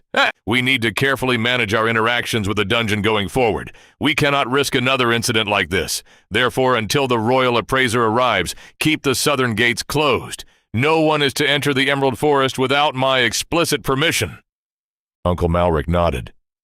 Even though the dungeon is situated relatively close to us, the deeper regions of the forest are teeming with dangerous magical beasts, so people generally avoid the area anyway. The only ones who regularly go there are adventurers. I don't think temporarily closing the gates will cause any problems. Mayor Simon nodded before turning toward Guildmaster Byrne. Remove all quests pertaining to the Emerald Forest for now. We don't have any high-tier adventurers in town anyway, so redirect them toward the Eastern Forest or the nearby villages instead. If they aren't satisfied with the arrangement, tell them to head north to Brislin. For the time being. Guildmaster Byrne inclined his head. Very well, Mayor. Most of the adventurers are locals anyway, so they should respect your wishes. Mayor Simon finally turned his attention toward Amon. Now, Apprentice Aman, why don't you tell us more about these Pokémon? They sound rather interesting. Yes, sir. Aman quickly opened his Pokédex, silently thanking himself for bringing it along. He awkwardly pointed it toward the gathered elders. This thing is a Pokédex, a powerful mage named... Ahem! One moment! Master Enol coughed, interrupting him. When Ammon turned toward him, he saw his master's hand glow briefly. The next moment, an enlarged image of the Pokédex appeared in the center of the room, floating above the table for everyone to see. That's better, Master Enol muttered. Continue, please. Ammon stared at the casual display of power for a moment, before refocusing on his task. Right. So this is a Pokédex. Professor Samuel Oak, a powerful mage we met near the dungeon, gifted it to me for helping him. He has been researching Pokémon for quite some time, and this enchanted grimoire contains all of his accumulated knowledge. Amon began flipping through the pages, the floating image mirroring every movement, as he explained everything Professor Oak had told him about Pokémon, along with his own experiences. And that's about everything I currently know about them, Aman finished. As he closed the Pokédex, the projected image vanished along with it. Well, they certainly sound very different from typical dungeon creations, Mayor Simon observed, before turning toward Master Enol. And what do you think, Master Enol? His master released another cloud of smoke before speaking. They are a fascinating bunch. The more I hear about them, the more I feel the urge to visit the dungeon myself and see how they work. I don't think that would be wise. The new dungeon seems to value its creations far more than other dungeons, Stella chimed in. I know. You've mentioned that several times already. I simply meant seeing these Pokémon with my own eyes. Perhaps even speaking with this Professor Oak my disciple seems so fond of. His master chuckled. While Stella struggled to come up with a response, Master Enol waved dismissively. Don't worry. I understand what you mean. I know several people who would do exactly what you're worried about, so your warning is appreciated. I'll need to have a conversation with them myself once news of these Pokémon reaches the capital. Speaking of the professor, we should formally invite him to our town once the appraiser arrives. Even if he isn't technically a citizen of our kingdom, he's been residing here for quite some time and is directly involved with the new dungeon. We need to know more about him, Uncle Malric said. I was thinking the same thing, Mayor Simon agreed. When the appraiser visits the dungeon, they should invite the Master Mage back for a conversation as well. I believe that would be the best course of action. Everyone voiced their agreement. Returning to my earlier point, Master Enel continued, even if we cannot treat the Pokémon as resources, their existence alone proves the dungeon's potential. If it can already create such unique creatures, there is no telling what else it might accomplish if properly nurtured. Exactly. Those berries alone are already a promising start. If the dungeon proves agreeable, we could even petition the Crown for additional resources to aid in its development. Perhaps provide it with rare minerals from the silver mines or some magical plants from the Fey Garden, and see what it can create. If we could develop another resource dungeon, that would truly be a blessing. Mayor Simon looked positively delighted by the prospect. Do you think that would work? Uncle Malric asked. From what I've heard, the Adventurer Guild tried something similar with the Dungeon of Arceus, but what they received wasn't worth the investment. He looked toward Guildmaster Byrne for confirmation. It's true, the Guildmaster replied. After the disaster that was the Crypt of Esalia, the Guild was ecstatic when another dungeon appeared near our headquarters in Delson. Guildmaster Urus personally invested in its development, even providing it with a wyvern core, all in the hopes of recreating the success of the silver mines. Guildmaster Byrne sighed. Unfortunately, the dungeon simply assimilated all of those resources into its own creations. It still remains valuable as a training ground for adventurers, but not as a source of resources. That's because, just like you and me, no two dungeons are alike. They have their own interests and proficiencies. Master Enel put down his pipe and leaned forward. Just as you wouldn't ask a blacksmith to bake the same quality cake as the royal chef, you shouldn't expect an earth-attuned dungeon like the Silver Mines to recreate the crystal tears produced by the underwater dungeon of Alanis. Master Enel shook his head.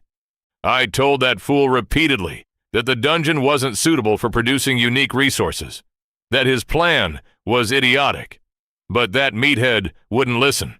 He was too busy chasing King Ariston's glory.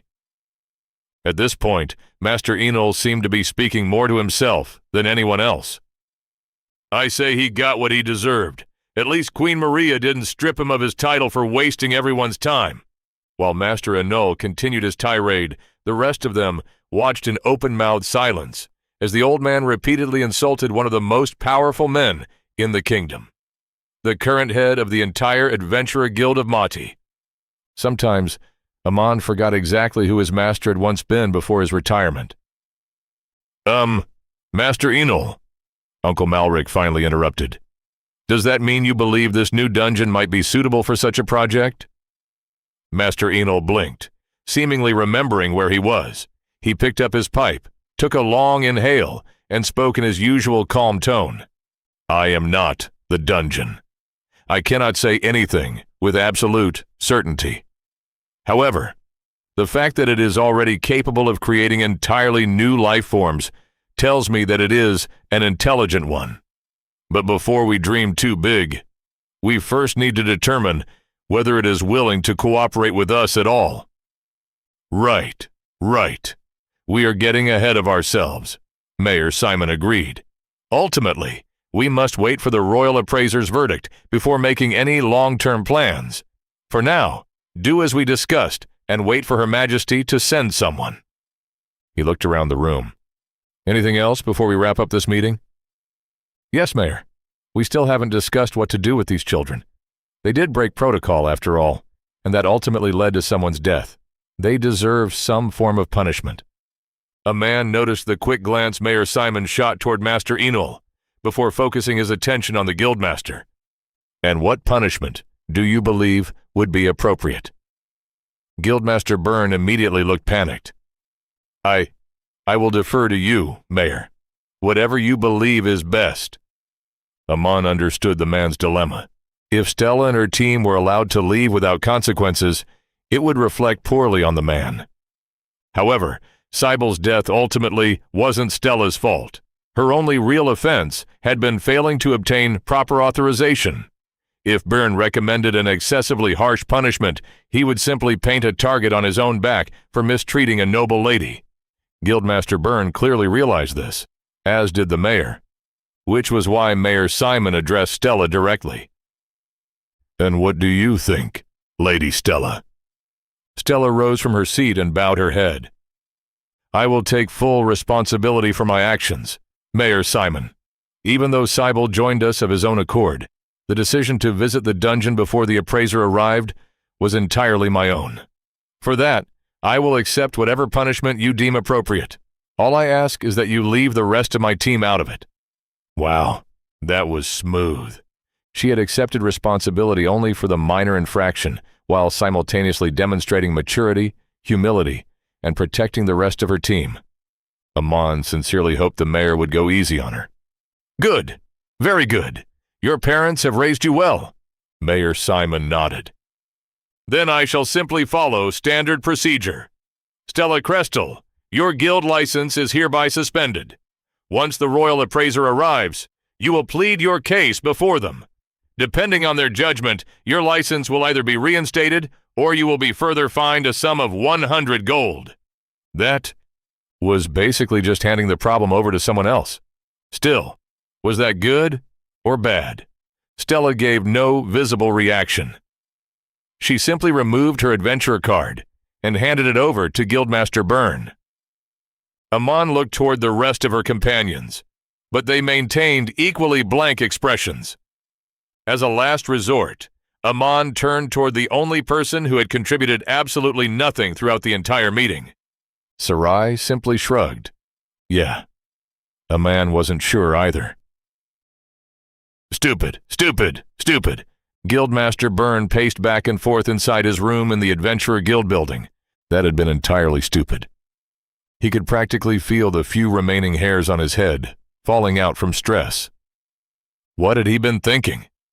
Apparently, nothing. He had been too busy worrying about his own future after the discovery of the new dungeon near their town. Would he still remain here? Would he be put in charge of the new dungeon? Would he still be allowed to retire peacefully next year and finally escape dealing with rowdy adventurers? So many questions had been swirling around in his mind at the time.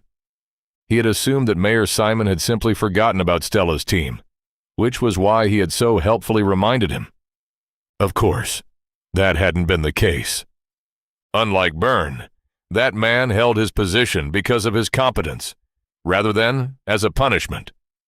Byrne had only realized something was amiss after noticing the silent glance exchanged between the two most important men in town. That was when he understood why they had arrived late to the meeting. They had probably already decided how to handle the children before the meeting had even begun. He should have realized that the moment Mayor Simon barely reacted to Cybele's death. Byrne knew the mayor was quite close with Soran and his family. He had even stepped in to shield their son from the consequences of his actions on several occasions.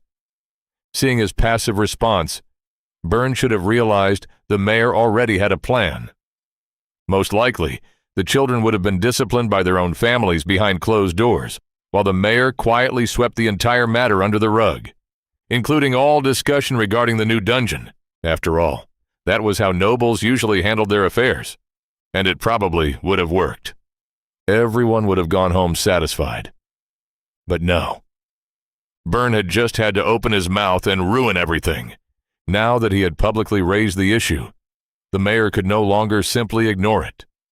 At least Mayor Simon hadn't been petty enough to place the responsibility on Byrne's shoulders, though what he had done instead was merely delay the inevitable. At times like these, Byrne dearly missed his old life. Back then, he had enjoyed a comfortable position overseeing administration and paperwork for the Adventurer Guild in Orin. He had even enjoyed the Guildmaster's personal support. If only he hadn't allowed greed to get the better of him, Byrne had devised what he believed to be a brilliant scheme. He would post fake quests through intermediaries, simple things like package deliveries or gathering common herbs, and then use his authority to mark them as completed. Most of the payout would quietly find its way into his own pocket, while the remainder went to the people he hired for the task. With Orin situated so close to the capital and filled with powerful adventurers, Byrne had never expected anyone to discover his little embezzlement scheme. Unfortunately, they did. And when the Guildmaster discovered the truth, He didn't simply dismiss Byrne. He did something far worse. He sent him here, to this distant little town. The guildmaster had told Byrne that he should experience firsthand the hardships faced by the common people whose money he had been stealing. Byrne knew it had mostly been done to preserve the guildmaster's own reputation, given that Byrne had once been one of his trusted subordinates. Still, the punishment had worked. The first few months in Brendan had been among the worst periods of Byrne's life. There was barely any staff, which meant he had to handle almost everything himself. Most of the adventurers were merely local youngsters playing hero, yet they possessed the egos of seasoned Tier 2 veterans. They didn't respect Byrne, and because he possessed the physique of a pampered scribe, many believed they could simply push him around. With the guildmaster and Orin closely monitoring him, Byrne had been forced to adopt the persona he currently maintained. And it had worked. By being strict and following regulations to the letter, no one could find fault with him. And if they did, he could simply direct them to his superiors in Brislin and let them deal with it. He had even hired a few guards out of his own pocket to handle particularly unreasonable adventurers. Byrne had already spent 2 years in this miserable place and had only 1 year left before his sentence ended, and he could hopefully retire and pursue another profession. Then Stella Crestel arrived, and instantly became the talk of the town. At first, Byrne had hoped she was merely visiting. Then disturbing rumors began circulating. There was a new dungeon near town. Stella was investigating it.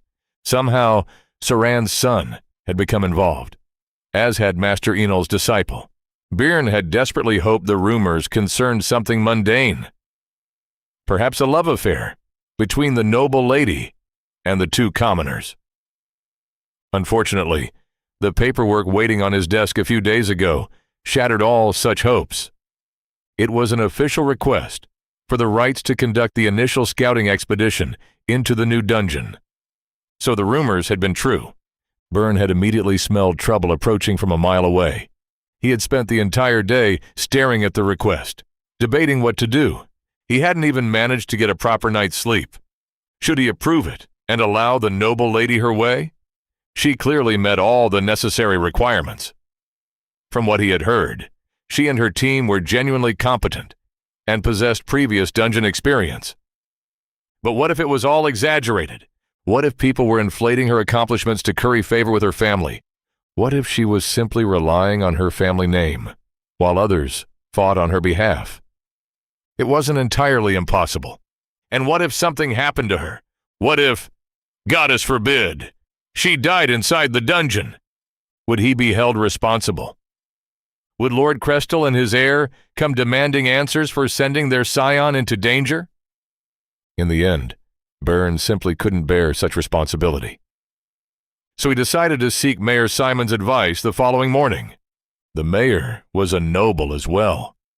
Surely he would know how to handle the matter.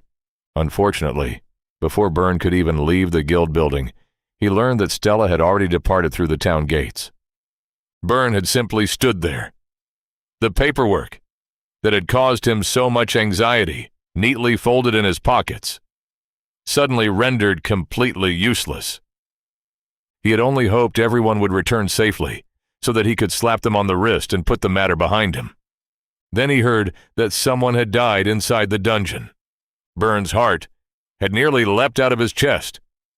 When he later saw Stella and her companions safely eating breakfast inside the guild, he had nearly wept tears of relief. Unfortunately, the damage had already been done. The one who had died was Saran's son. And Saran was not a man known for his restraint. Rumors spread through town faster than wildfire. Byrne knew that if he ignored the matter and allowed the noble lady to walk away without consequences, his carefully cultivated reputation would suffer.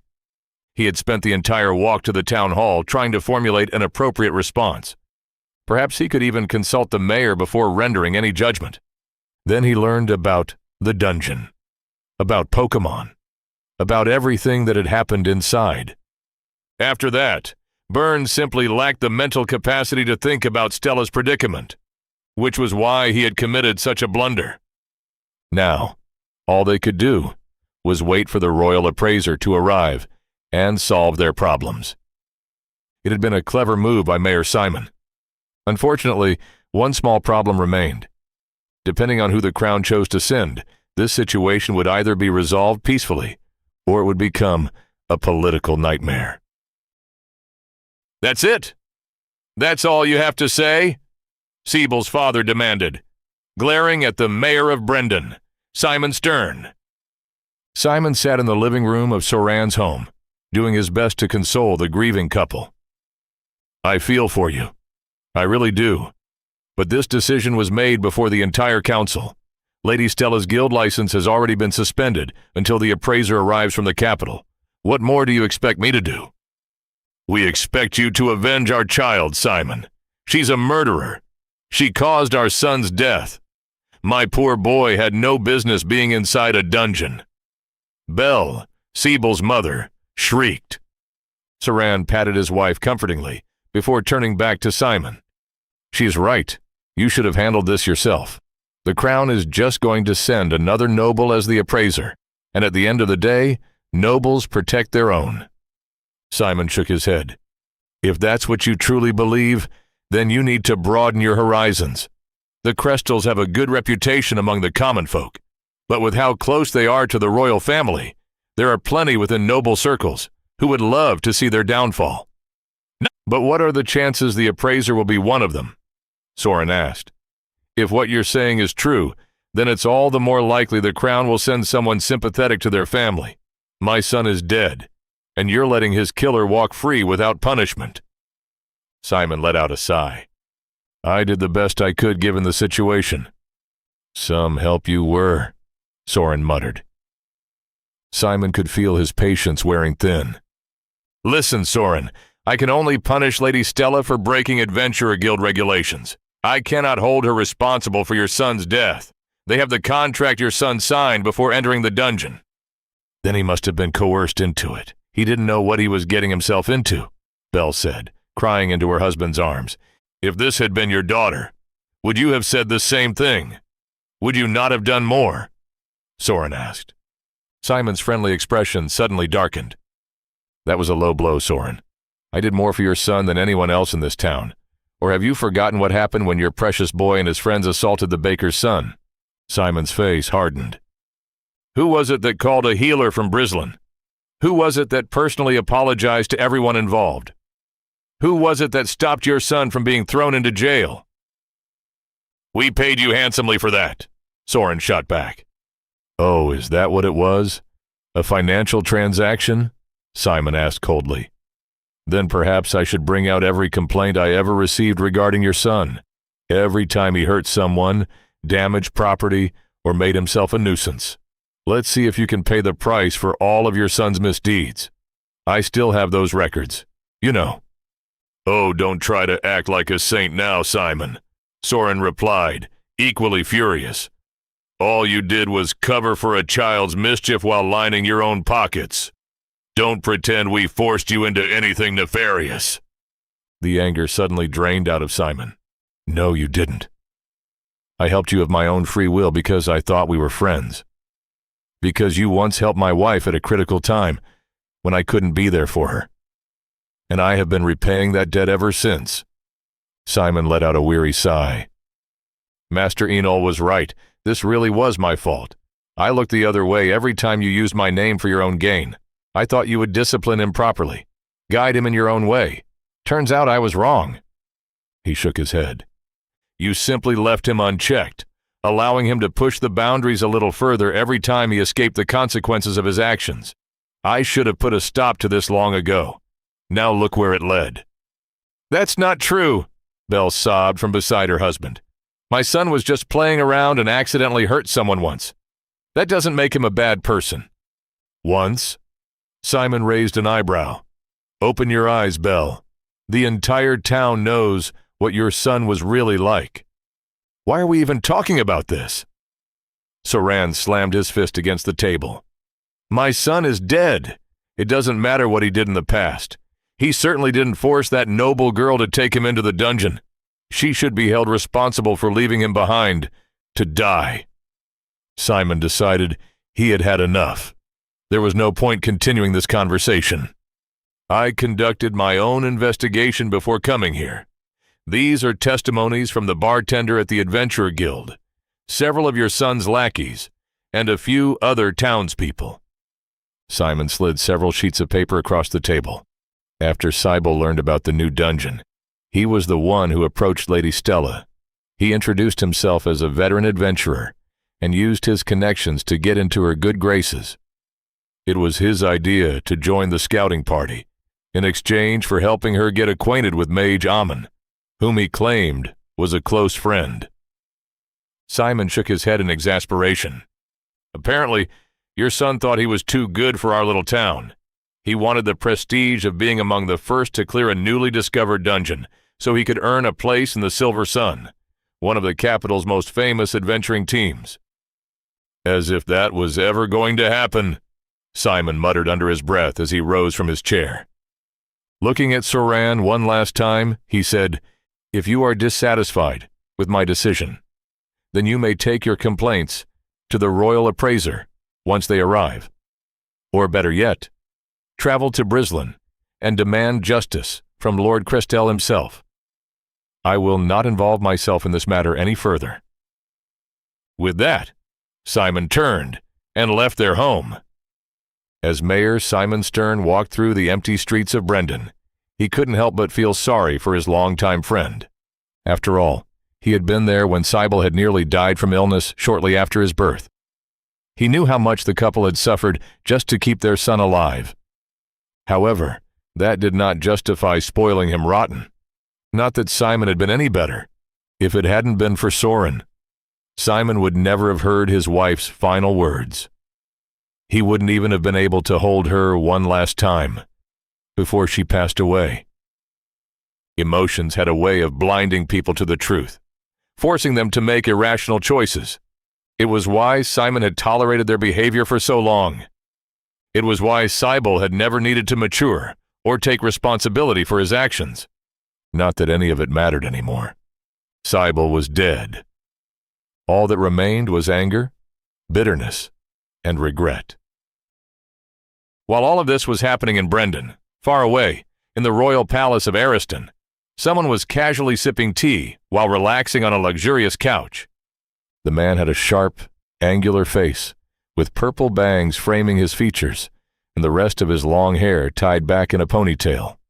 Just imagine one of those young masters from Xianxia novels. He had the build of a warrior, though it was currently hidden beneath expensive silk robes. He took another sip of tea, set the cup down on the table, and turned his attention to the person sitting opposite him. Her Majesty, Maria Lucen, Queen of Mati. I am sorry for summoning you on such short notice, Cyrus. I didn't have much choice. You were the only person I could think of who might be able to calm the prospector down when he gets like this, Queen Maria said with a smile. Don't worry, I was just doing my job. Cyrus waved away her concerns. Besides, there is a trick to dealing with powerful old men when they start throwing tantrums. I learned that lesson at a young age, after I accidentally broke one of my father's treasured family heirlooms and had to suffer the consequences. Queen Maria laughed at the absurd comparison. Only you would compare dealing with the emissary of our greatest dungeon to Lord Lucian punishing you as a child. Isn't it basically the same thing? Cyrus shrugged. Some adventurers damage the dungeon's precious ley lines. It's only natural for the prospector to be angry with us for that. Just be grateful the dungeon didn't immediately kill everyone involved. Yeah, that would have been a disaster. How did that even happen? Queen Maria asked. Apparently, the adventurers were attempting to tap into the ley line to power one of their artifacts and defeat the boss of the 27th floor. Not only did the artifact explode in their faces, it also managed to disrupt part of the ley line. The Crystal Salamander, the boss of the 27th floor of the silver mines, was admittedly a difficult opponent, but there had been other ways to deal with it. Destroying part of the dungeon certainly hadn't been one of them.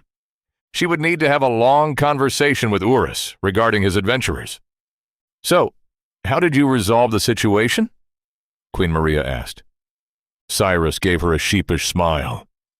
Well, The prospector agreed to let the matter rest, provided we supplied the mana stones required to repair the damage out of our own pockets. Queen Maria stilled halfway through taking a sip. She narrowed her eyes suspiciously at Cyrus. Is that why we're having tea right now? So you can convince me to reimburse you from the royal treasury? Cyrus huffed. Of course not. The adventurers made the mistake.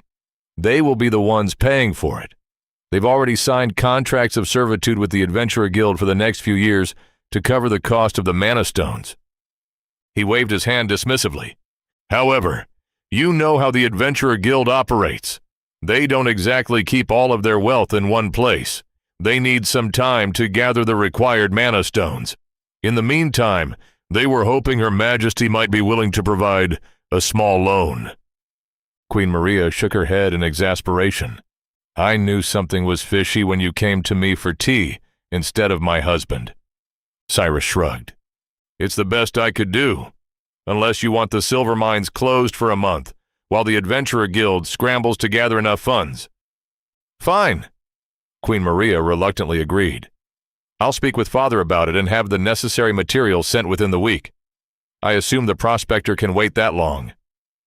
Sure, that should be fine. Cyrus nodded. Speaking of His Highness, how is he? The last time I spoke with him was during the royal princess's naming ceremony a year ago. Queen Maria smiled fondly. Father is doing well. He's simply too busy doting on his little princess to bother entertaining guests. You'll just have to make do with me for now. Cyrus chuckled. Isn't that how it always goes? The moment they hold their grandchildren for the first time, they forget all about their own child and devote themselves entirely to the little ones. The two of them were in the middle of more idle conversation when a knock sounded at the door. Come in, Queen Maria called. A servant wearing the royal livery stepped into the room. Your Majesty, an urgent missive has arrived. She handed an envelope to the Queen before quietly withdrawing. Curious, Queen Maria immediately opened the letter and began reading. However, as her eyes moved across the page, the smile on her face gradually disappeared, replaced by a deep frown. The more she read, the worse her expression became. Something wrong, Maria? Cyrus asked, concerned. Queen Maria finished reading the report, set it down on the table, and only then looked up. There have been some concerning developments regarding the dungeon that recently appeared in the Emerald Forest. The new dungeon near Brendan? Cyrus frowned. I thought the Arcane Tower was already handling the situation. Didn't they dispatch Bryce as the official appraiser a few days ago? Even with a space mage, he should only be halfway there by now. The letter isn't from Diplomat Bryce. It's from Master Enol. The tower forwarded it to me. Why? What happened? While Queen Maria's approval was required for matters concerning dungeon policy, the administrative side of things was generally handled by the Arcane Tower. If they were already involving the Crown, then the matter was clearly serious. Master Enol mentioned in his previous report that the dungeon had already populated its first floor with unique magical beasts. Now it seems the dungeon is also capable of creating magical flora. Master Enol believes we may be able to cultivate another resource dungeon within the kingdom. That was fantastic news. Every kingdom on the continent possessed at least one resource dungeon supporting its economy. The silver mines alone had made Madi one of the wealthiest kingdoms on the continent. A second resource dungeon would elevate them to an entirely different level. Isn't that good news? Why do you look so worried? Because before Diplomat Bryce could arrive and secure the dungeon's cooperation, an adventuring team decided to scout it on their own. The dungeon reacted aggressively to their presence. Queen Maria rubbed her temples. Master Enol didn't explain the details. He only mentioned that the dungeon appears to already have its own rules, and that one member of the team broke them. Most of the group escaped safely, but the individual who angered the dungeon died. They are now uncertain how to proceed, and want my opinion. Cyrus groaned. That was a deeply concerning development. If the dungeon had already developed enough of an ego to selectively punish an individual, then it wasn't truly newly formed. It had to be at least a few years old, which meant it had already formed opinions regarding other mortals. The fact that it had remained hidden for so long suggested that it was at least peaceful, and had no interest in actively harming others. However, the recent incident could easily change that. The dungeon might refuse to cooperate with them, or worse, it could become openly hostile.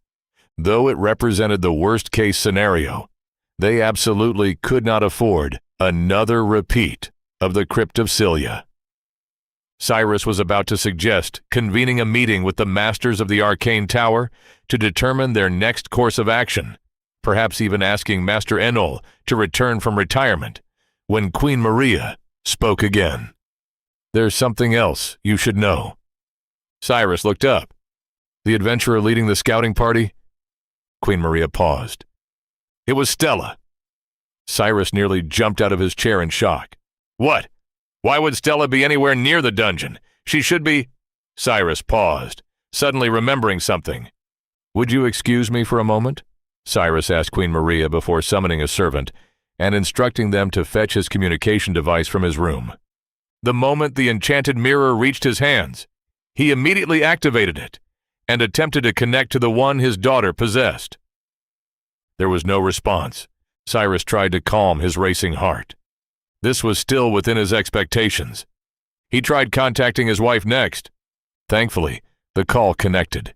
"Hey, honey, did you miss me already? We just talked yesterday." His wife's face appeared on the surface of the mirror. "Celine! Where is Stella?" Cyrus ground out, barely managing to suppress his anxiety. His wife's expression turned puzzled. "Didn't I tell you already? She was feeling a little suffocated cooped up in the house, so she went on an excursion with her friends." Seeing her husband's expression, Celine laughed. "Oh, did you try to contact her? Don't worry. You know how unreliable the mobile callers are outside the larger cities." She waved her hand dismissively. "Besides, Arvel is with her. She should be perfectly safe. She'll probably be back in a few days." That had been his original assumption as well.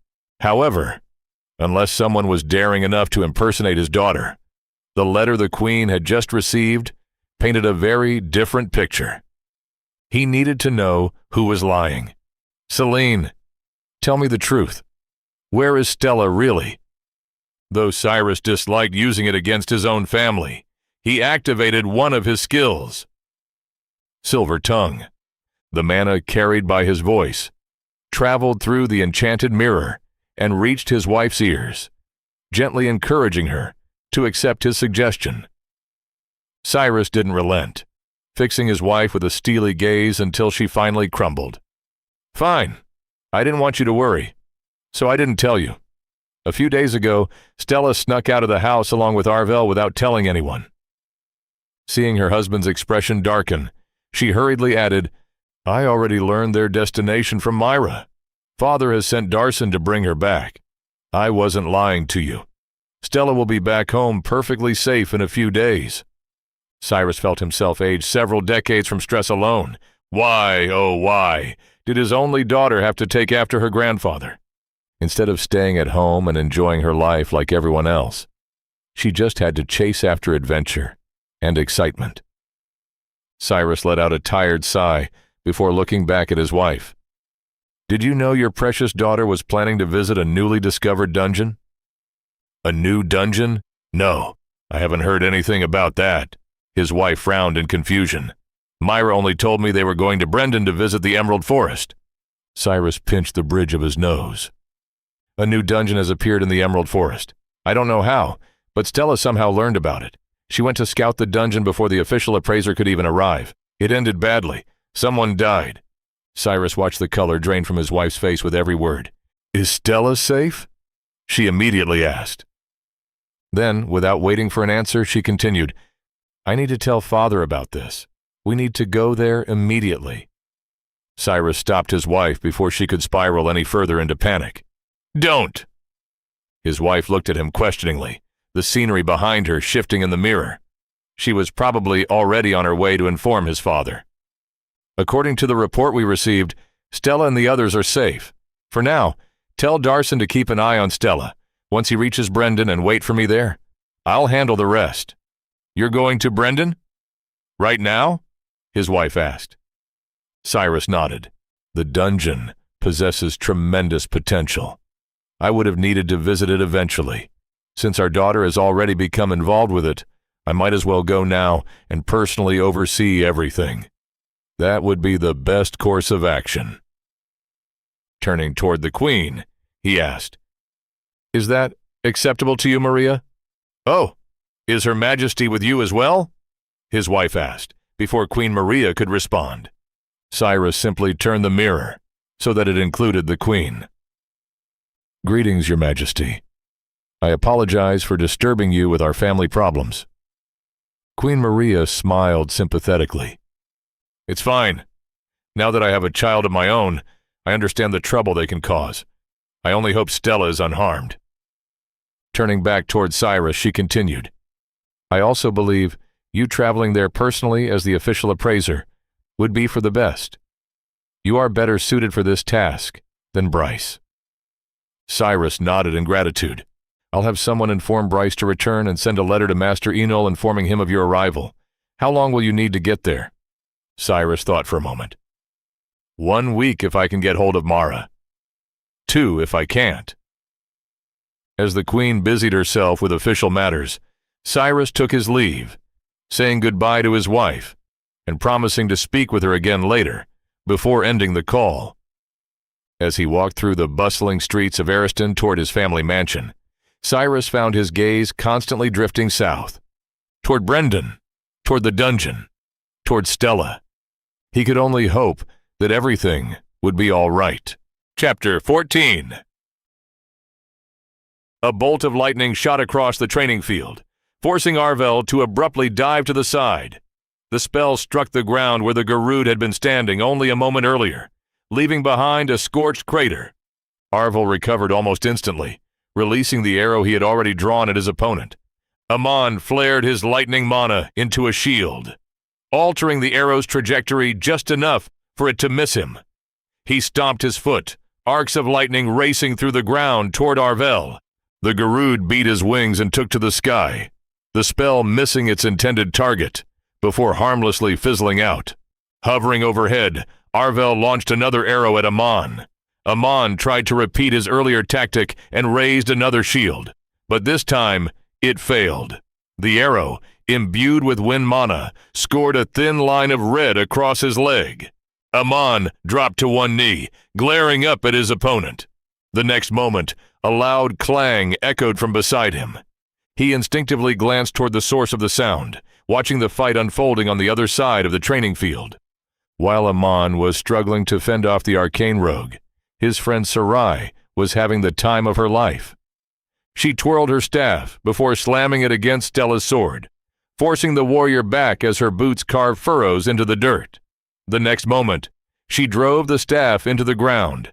Vines erupted around them like living tentacles, lunging toward Stella in an attempt to trap her. The warrior moved like the wind, weaving fluidly between the twisting vines as her sword, glowing blue with mana, carved effortlessly through them. Stella swung her sword, sending a glowing arc of mana racing toward Sarai. Sarai hastily conjured a wooden shield a heartbeat before the attack struck. Though it blocked the slash, the shield exploded into splinters. Sarai grinned. The shattered splinters glowed before transforming into dozens of wooden spikes that shot toward Stella. A man's jaw dropped as Stella bent backwards with impossible flexibility, the spikes harmlessly sailing over her before she flowed into a graceful backflip.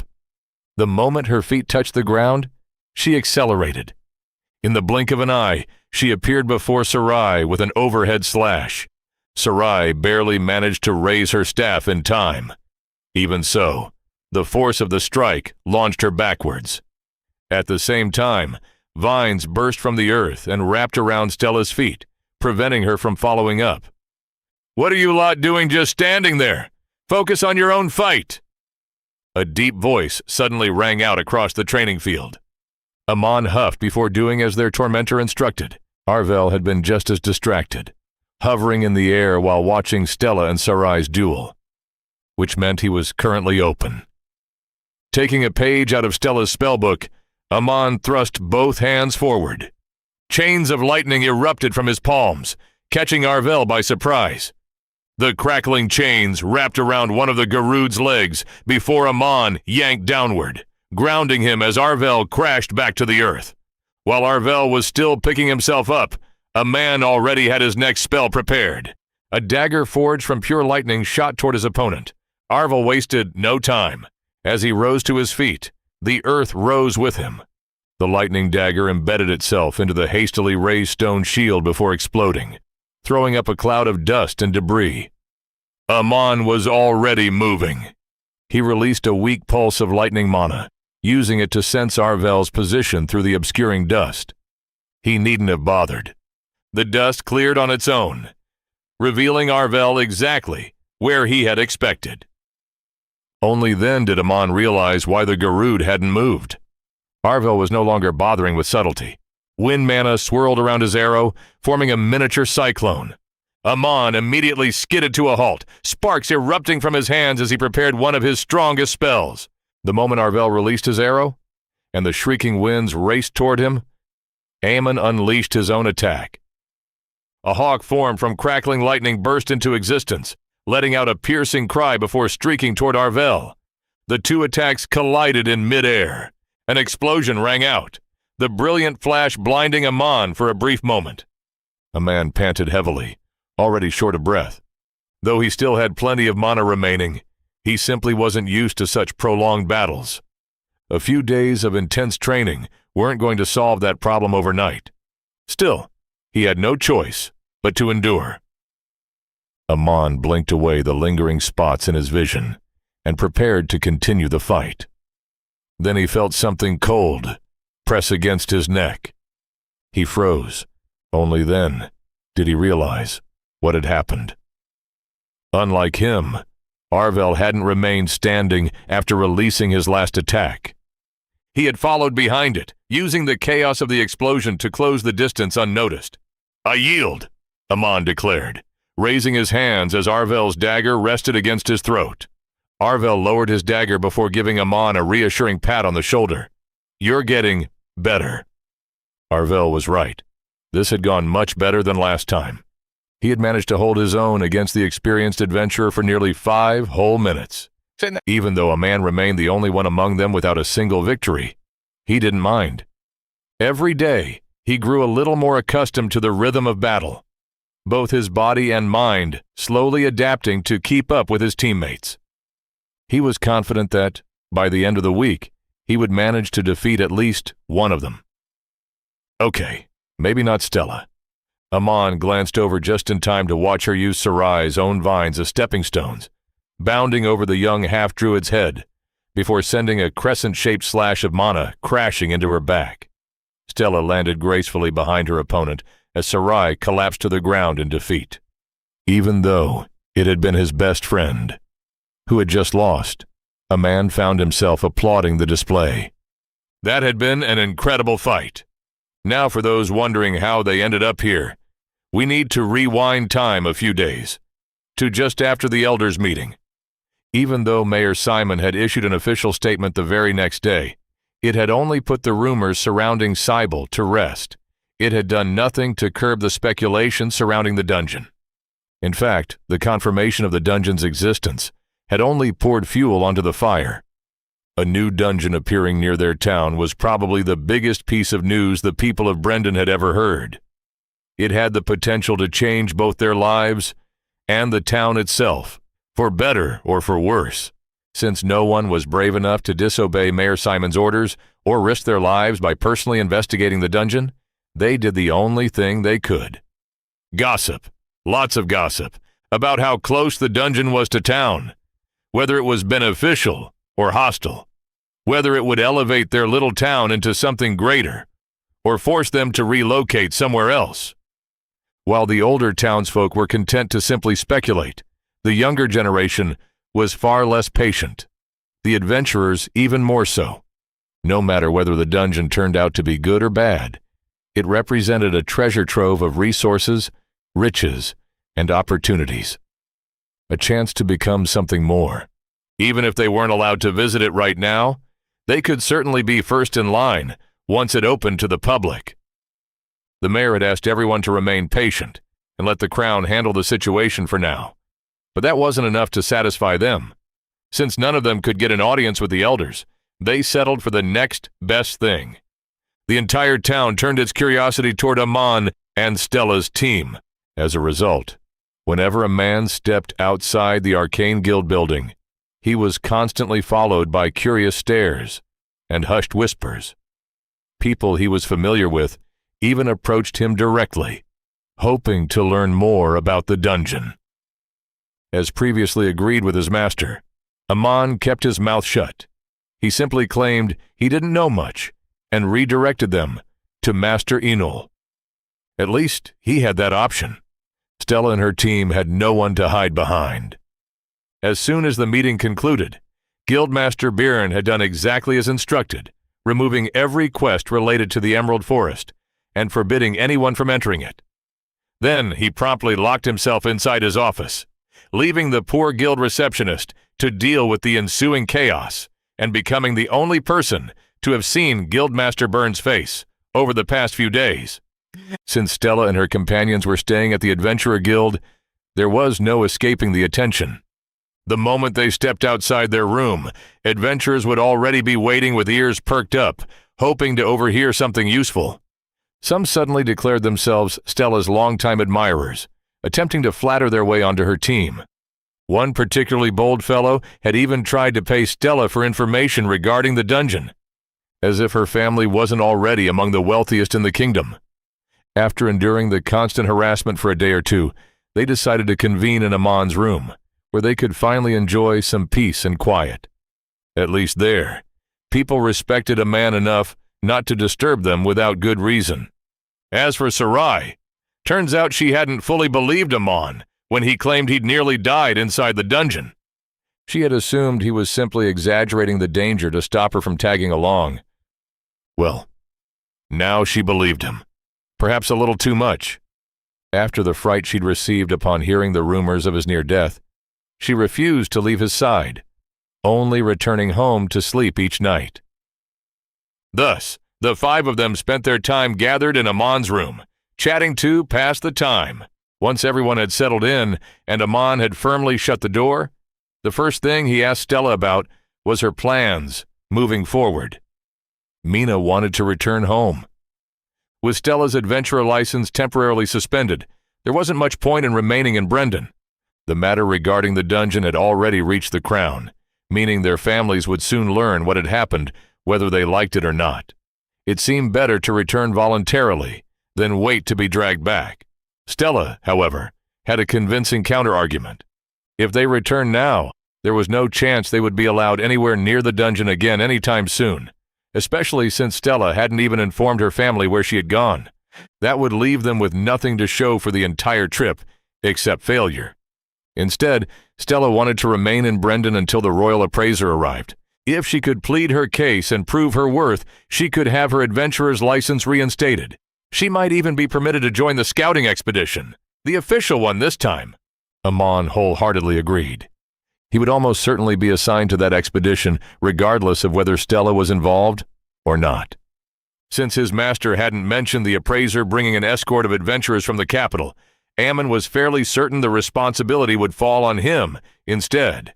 He had no desire to travel all the way to Brislin in search of capable adventurers when Stella's team was already here. He only hoped the appraiser shared that opinion. Once the discussion regarding their immediate future came to an end, the conversation naturally shifted to the one topic they all had in common: magic. Arvel possessed the basic mana manipulation skill, though he was proficient in wind, earth, and mind mana. The others all had dedicated manipulation skills for their respective affinities: life, nature, and lightning. Even though Stella didn't possess even the mana sense skill, her noble education still allowed her to contribute to the discussion. As everyone gradually became more comfortable with one another, the conversation drifted toward more personal topics. The adventurers told Aman and Sarai about growing up among the nobility, how Stella had grown bored of playing the role of a noble lady and decided to form her own adventuring team, dragging Mina and Arvel along with her. In return, Amon and Sarai spoke about growing up in the small town of Brendan and life within the Arcane Guild. Though a man didn't feel comfortable mentioning anything about his life before Master Enol had found him. That was one chapter of his life he would much rather leave behind.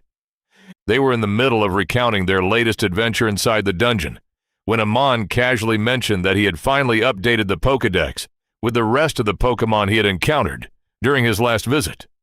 And that was how they ended up spending the rest of the day with the Pokédex resting in Sarai's lap, talking about nothing but Pokémon. As the sky darkened outside Amon's room and evening approached, the group decided to have dinner at the guild before retiring to their respective rooms. A man accompanied them, partly to escort Sarai home, and partly in the hopes of catching Uncle Malric if he happened to be available. As they walked through the quiet streets of Brendan, Stella's steps suddenly faltered. "Something wrong?" Mina asked, noticing her friend slow down. "I think someone is following us," Stella whispered. "Did you actually see someone, or is that your skill?" Arvel asked, quietly falling into step beside her. "It's my skill. I haven't actually seen anyone." "Neither have I," Arvel replied with a nod. "Stay alert. We don't know what they want."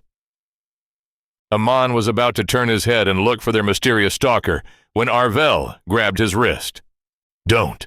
You'll only alert them that we know they're there." "So what do we do?" Mina asked in a hushed voice. "Run, or stay and fight?" Arvel's gaze drifted toward Amon and Sarai before he made his decision. "Amon, take the girls back to the guild. Whoever it is, they won't dare try anything with Master Enol nearby. I'll take to the air and see if I can find them with my skill. If I don't, I'll meet you back at the guild." "Very well.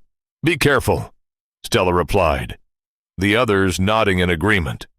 Just as they prepared to hurry back toward the Arcane Guild and Arvel spread his wings to take flight, a deep voice suddenly rang out around them. "Don't bother, hatchling! I'm here!" The next moment, Stella's shadow rippled. A humanoid figure cloaked in darkness slowly rose from the ground.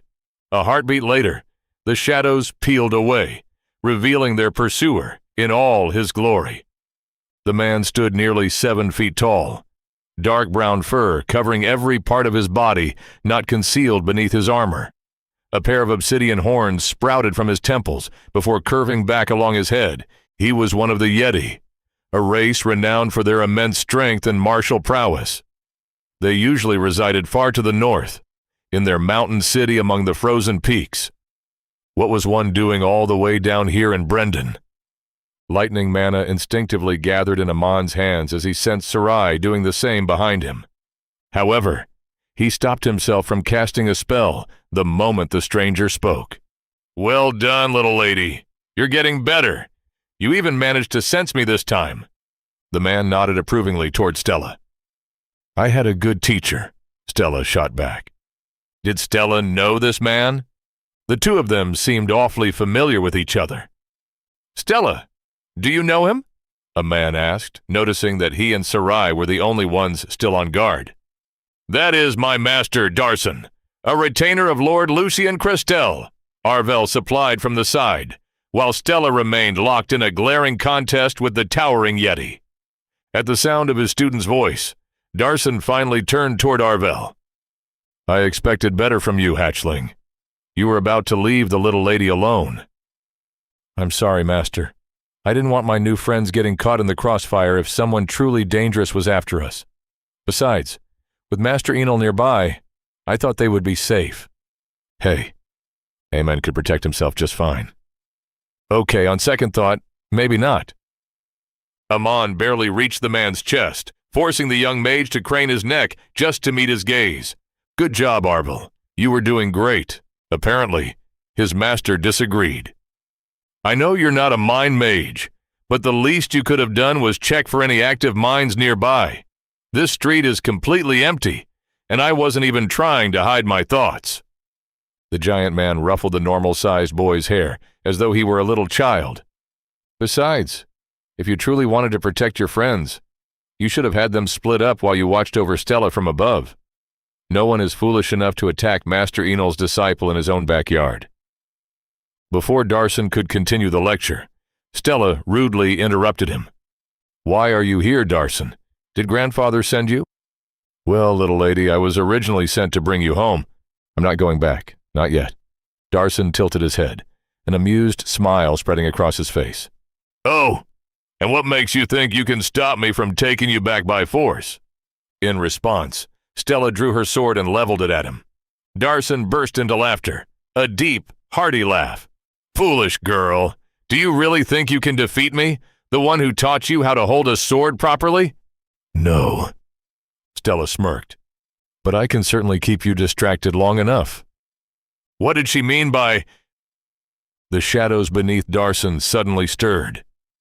A tendril of darkness shot upward, catching an arrow inches before it struck him. A man whipped around. Arvel stood several paces behind them, his bow already drawn. When had he even done that? Rather than looking offended that his own disciple had just tried to put an arrow into him, Darson looked proud. That was a good attempt.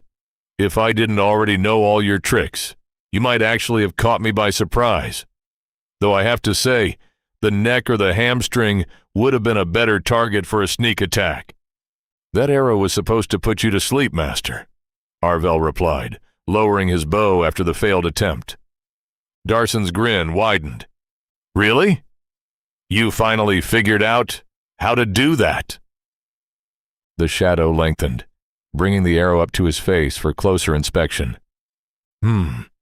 Still a little sloppy, but it's good enough. If you only want to make someone dizzy for a moment, that is. You'll need a lot more power before you can put even a Tier 1 to sleep with this. That wasn't meant as an insult. A man quickly consoled himself. Arvel's spell had been wrapped around a physical object, whereas Amon had taken the full force of the sleep spell through direct contact. Besides, he'd never received any proper training in resisting mind magic. While Amon was busy justifying his rather weak constitution, Darson turned back toward Stella, casually tossing the arrow over his shoulder. And what exactly was your plan after putting me to sleep? Run away and hide somewhere? Did you really think I couldn't track you down again? Stella sheathed her sword with a huff. I was actually going to borrow a pair of suppression cuffs from the guard captain and keep you hostage until the appraiser arrived. Darson simply shook his head. Still so impulsive, little lady. You're a noble. If you hope to inherit Lord Lucien's position someday, you need to think 10 steps ahead before you act. Stella raised an eyebrow. This is Brendan, not Brislin. They have no need for suppression cuffs when their Tier 3 guard captain can simply beat any troublemaker into submission. Master Enol probably owns a pair, but he certainly isn't going to lend them to a brat like you. Even if you are friends with his disciple, your plan was flawed from the start. Stella glared back. Fine, I messed up. She folded her arms stubbornly across her chest. But I'm still not going back. If you force me, I'll just run away again at the first opportunity. I'm clearing that dungeon one way or another. While Stella usually carried herself like a mature and dignified noblewoman, Amon was seeing another side of her for the first time. Stubborn, prideful, childish. It reminded him that, despite everything she'd accomplished, Stella was only a few years older than he was. Should we help her? Sarai whispered from behind him as another glaring contest began between the towering Yeti and the much shorter girl. Help her how? I don't know. You're the smart one. You come up with a plan. Thankfully, he didn't have to. Mina, who had wisely remained out of the conversation until now, finally stepped forward. Please let us stay, Darson. Just for another week. Mina clasped her hands together pleadingly. Once the appraiser arrives and we clear the dungeon, we'll go home. Besides, since you're already here, you can simply keep an eye on us and report everything back to Lord Lucian. She turned her wide, pitiful eyes toward Darson. Stella was so excited about visiting the new dungeon, but we barely made it past the entrance before we had to turn back. She even had her adventurer's license suspended. Mina dramatically gestured toward Stella. Just look how sad she is. If you let us stay just a few more days, I promise I'll personally bake your favorite meat pie. She leaned forward ever so slightly. Please! If Amon hadn't known Mina only possessed life manipulation, he would have sworn her eyes were glowing from within. Darson thoughtfully stroked his chin before letting out a resigned sigh. Fine. You lot can stay for the next few days. Mina immediately dropped the act, her mouth falling open in disbelief. Really? Just like that? Nearby, Stella and Arvel wore equally stunned expressions. Darson laughed at the sight. Oh, you gullible little kids. That's what you get for not letting me finish. He wiped a tear from the corner of his eye before continuing. As I was saying, my original orders were to bring you home. However, I recently received new instructions. Her Majesty has appointed Lord Cyrus as the official appraiser for the new dungeon. My job now is simply to keep an eye on you until he arrives. Lord Cyrus? The name sounded familiar. A man opened his mouth, intending to ask Stella, but seeing the color rapidly drain from her face, he wisely switched targets. Who is Lord Cyrus? He whispered to Mina. Mina leaned in and whispered back. Lord Cyrus is Stella's father. She paused. And apparently, the appraiser for the new dungeon. Oh shit. Before a man even had time to digest that information, Darson cracked his knuckles. Now then, it seems all of you have forgotten how to properly pay your respects to your master during the few months I've been away. Since we're all staying here for the next few days anyway, why don't I give you a little refresher? Amon suddenly felt a little sorry for his new friends. Darson's grin didn't look reassuring at all. Well, that's what he thought, before he somehow got dragged into the whole mess as well. If he had to guess, it was simply a case of being in the wrong place at the wrong time. He had tried to get out of it by complaining to his master, but Darson had been one step ahead of him. Before Amon had even gotten out of bed the following morning, Darson had already spoken with Master Enul, who wholeheartedly supported the idea, claiming Amon had been getting lazy lately and could use the exercise.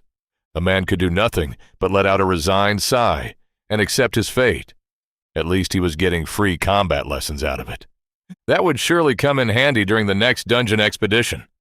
As for Sarai, she had volunteered, very enthusiastically, in fact. You see, while Sarai was a mage, she still enjoyed fighting up close like her father. The Arcane Guild certainly had plenty of senior mages capable of teaching the younger generation, but they were, first and foremost, scholars. Most were far more interested in deciphering dusty tomes and deepening their understanding of the fundamental forces of reality than swinging weapons around. They were more like Amon, knowing enough combat magic to defend themselves, but not much beyond that. With Sarai's father usually too busy to train her personally, this was a rare opportunity to learn from a genuine martial master, someone who trained noble scions. Sarai wasn't about to let such a golden opportunity slip away, and that was how the five of them found themselves participating in Darson's impromptu training camp. Every morning, at the crack of dawn, Darson would somehow be standing beside their beds, bellowing, "Get up, you lazy bums! It's morning already," at the top of his lungs. It didn't matter whether they were already awake. According to him, it was training for their reaction time. What could Amon even do when the man literally climbed out of his shadow? Before they were even allowed breakfast, they had to run a full lap around Brendan, as a warm-up. Only then were they permitted to eat. At least Darson was kind enough to take them to a nice inn every morning.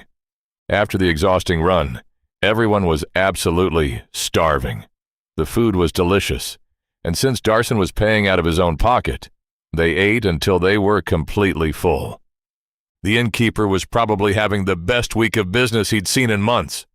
After breakfast, they gathered at the training grounds behind the Adventurer Guild, where Darson put them through endless body-strengthening exercises. The adventurers were already accustomed to such training. Amon and Sarai, however, were completely out of breath within the first hour. After 2 hours of that grueling torture, Darson paired them off for sparring matches. Amon was usually matched against Sarai, though Stella and Arvel each had their turns knocking him flat on his back. After lunch came team exercises. Essentially the same thing as before, only now they fought in pairs. Ironically, this was where Amon shone the most. Lightning excelled at overwhelming offensive power, but lacked versatility compared to the other elements. As a result, a man performed best as a long-range support, happily bombarding his opponents from a safe distance while hiding behind his partner. He and Stella unexpectedly turned out to be the strongest pairing. Their opponents spent so much effort dodging Stella's relentless attacks that Amon had free rein to try out all sorts of spells against them, even though, deep down, a man had to admit this unexpected training was doing him a world of good. That didn't mean it was easy or painless. One afternoon, after everyone had collapsed onto the training field, completely drained from another day of relentless training, Amon asked a question that had been bothering him for days. Was this really how Darson normally trained his students? Or was this a form of punishment? Arvel kindly answered for him. This was Darson's way of keeping an eye on them. He simply trained them so hard, both physically and mentally, that by the end of the day, they couldn't even muster the energy to get out of bed, let alone get into any trouble. Well, it certainly worked. The moment their heads touched the pillow each night, they simply blacked out. After they were done with their latest duel, their Yeti instructor walked over with his hands folded behind his back. That was some good footwork, little lady, though be careful not to strain yourself. You don't have an enhancement skill yet. Turning to Sarai, he continued, your spell work is good, very creative, but you need to keep your mana expenditure in mind. Your opponents aren't going to wait for you to recover your mana after every fight. Then he finally turned to Amon and Arvel. You need to be more careful, hatchling. You could have easily gotten caught in that blast. Arvel nodded. And you, little mage, need to keep your eyes on your opponent until they're lying defeated at your feet. Better yet, surround yourself with a field of mana at all times, so no one can sneak up on you. I assume you can manage that much. Darson finally finished handing out his excellent advice. Amon wasn't being sarcastic this time. Darson's comments and feedback were probably the main reason he'd improved so much over the past few days. It wasn't really surprising, considering Lord Lucian trusted the man to train his granddaughter. I'll try that next time, Amon replied, already thinking about how to accomplish such a spell.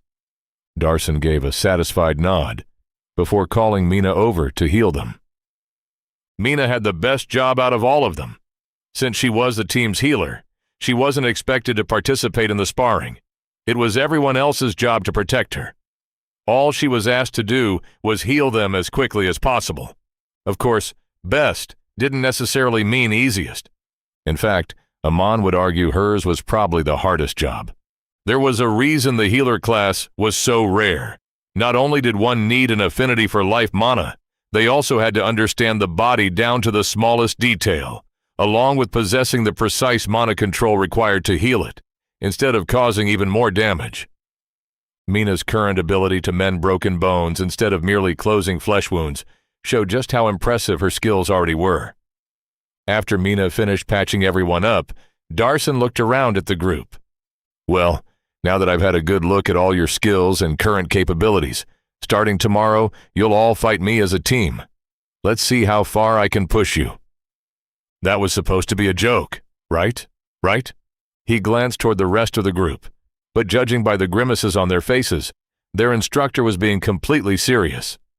Just Darson's presence alone was enough to deter anyone from approaching them, and they were supposed to fight him?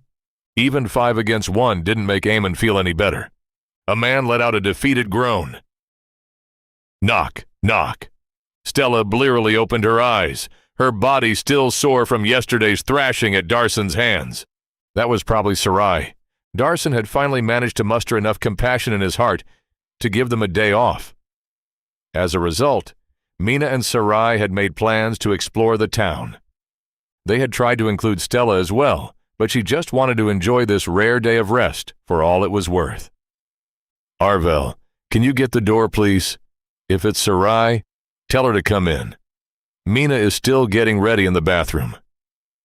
Her childhood friend put down the book he had been reading and walked to the door of their shared room before opening it. "Who is it?" Stella asked, closing her eyes once again.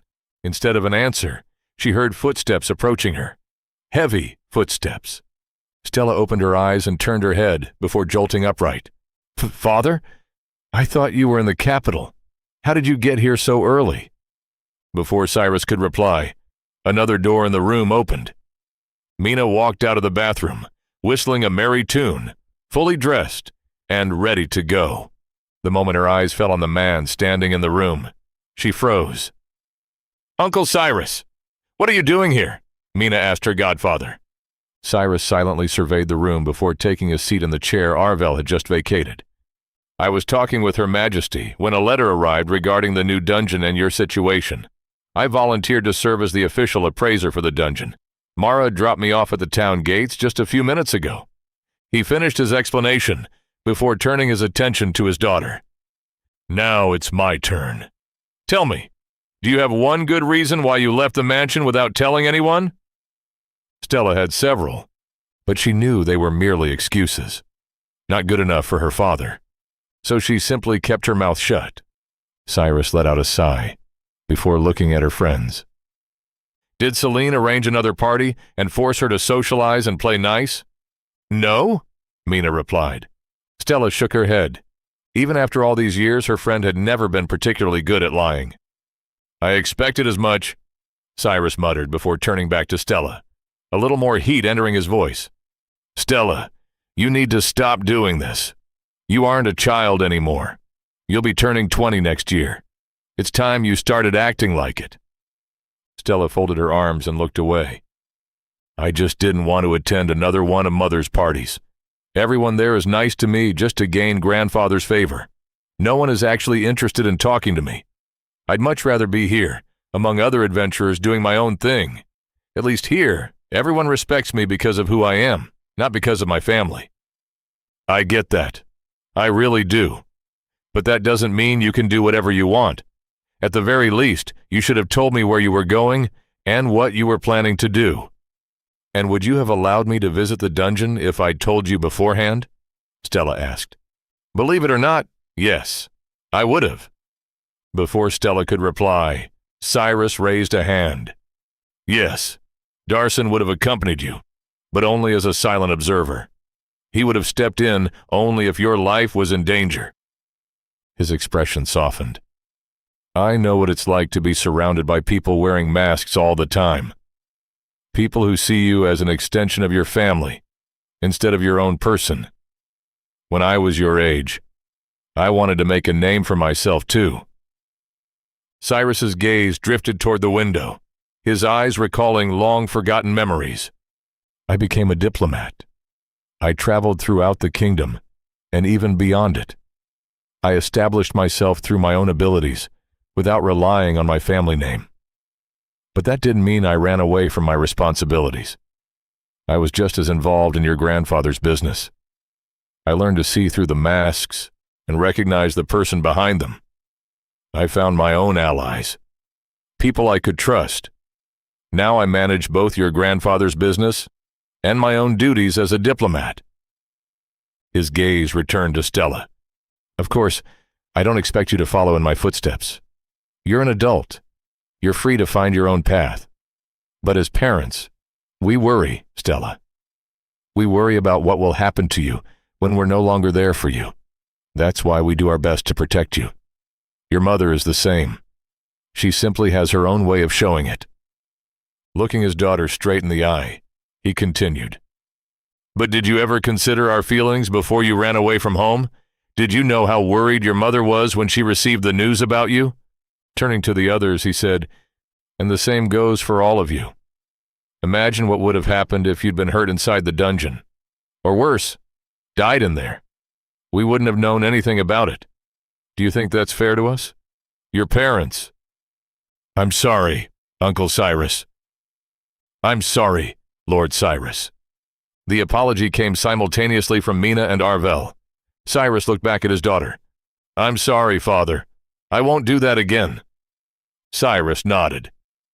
See that you don't. He rose from his chair and made his way toward the door.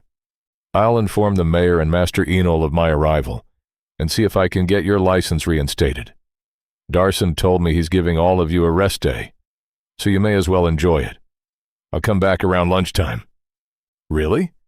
You're not going to punish me, even though I broke the rules and someone died on my watch? Stella asked, watching her father's retreating back. Cyrus stopped and turned around. So you do admit it was your fault that kid died in the dungeon? I didn't mean that, Stella replied immediately. Cyrus shook his head. Even if he hadn't angered the dungeon, he was never going to be a useful member of your team. Not after you publicly humiliated him like that. You should never have brought him with you in the first place. We signed a contract. I was just keeping my word, Stella muttered. Cyrus raised an eyebrow. You could have just as easily voided that contract. It was well within your rights after he deceived you. So, why didn't you? Because he'd made a fool of her. Because she had believed him to be charming, friendly, and someone she could trust when they first met. Because he had ultimately betrayed her trust. Just like everyone else. She had only wanted to punish him a little, in her own way. She had never expected what happened afterward. Still, Stella had to admit she'd handled the situation poorly. She should have cut ties with him immediately, instead of prolonging the matter. Hanging her head in shame, she quietly admitted, I'm sorry, Father. I let my emotions get the better of me. Cyrus studied his daughter for a long moment, before nodding. It seems you already understand where you went wrong, so I won't lecture you any further. Just make sure you think with your head next time, instead of acting on impulse. Stella simply nodded. Seeing the dejected look on her face, Cyrus's expression softened. Don't worry, I'll take care of that matter as well. And once I've gotten your license back, we'll finally go visit the dungeon you came all this way to see. Stella looked up, hope returning to her eyes. Really? Thank you, Father. Thank you so much, Uncle Cyrus. Mina chimed in. Cyrus chuckled. Stella, no matter what, you're still my daughter. Whatever I do it for you. With those parting words lingering in the room, he turned and quietly left. Chapter 15. Amon once again found himself in the meeting room of the town hall, though the cast was a little different this time. At the head of the table sat Lord Cyrus Crestel, Stella's father, and, more importantly, the royal appraiser. Arrayed around him were the rest of the scouting team, Stella's party, Sarai, and Amon. Once everyone had settled into their seats, Lord Cyrus introduced himself. Good afternoon. I am Cyrus Crestel. I have been appointed as the appraiser for the new dungeon by Her Majesty. After discussing the matter with your elders, we have decided that you are the best people for scouting the dungeon. I hope we can all get along well. Everyone greeted Lord Cyrus in return, before he tapped his chin thoughtfully. Now, I'm already familiar with most of you, but we still need to follow proper procedure. So, why don't we take turns introducing ourselves and our skills? At everyone's nod, Lord Cyrus continued, I'll go first. I am a Tier 2 dungeon diplomat, which grants me the two important skills, dungeon empathy and dungeon bond, both of which I use to communicate with dungeons. I also have a few skills from my Tier 1 class, diplomat, like Silver Tongue, Contract, and Memory Palace, all of which help me in performing my duties. Looking around the table, he asked, Who would like to go next? As the team's leader, Stella volunteered herself. I am Stella Crestel, a Tier 1 blade dancer. I have 3 skills. Blade work allows me to infuse mana into my attacks.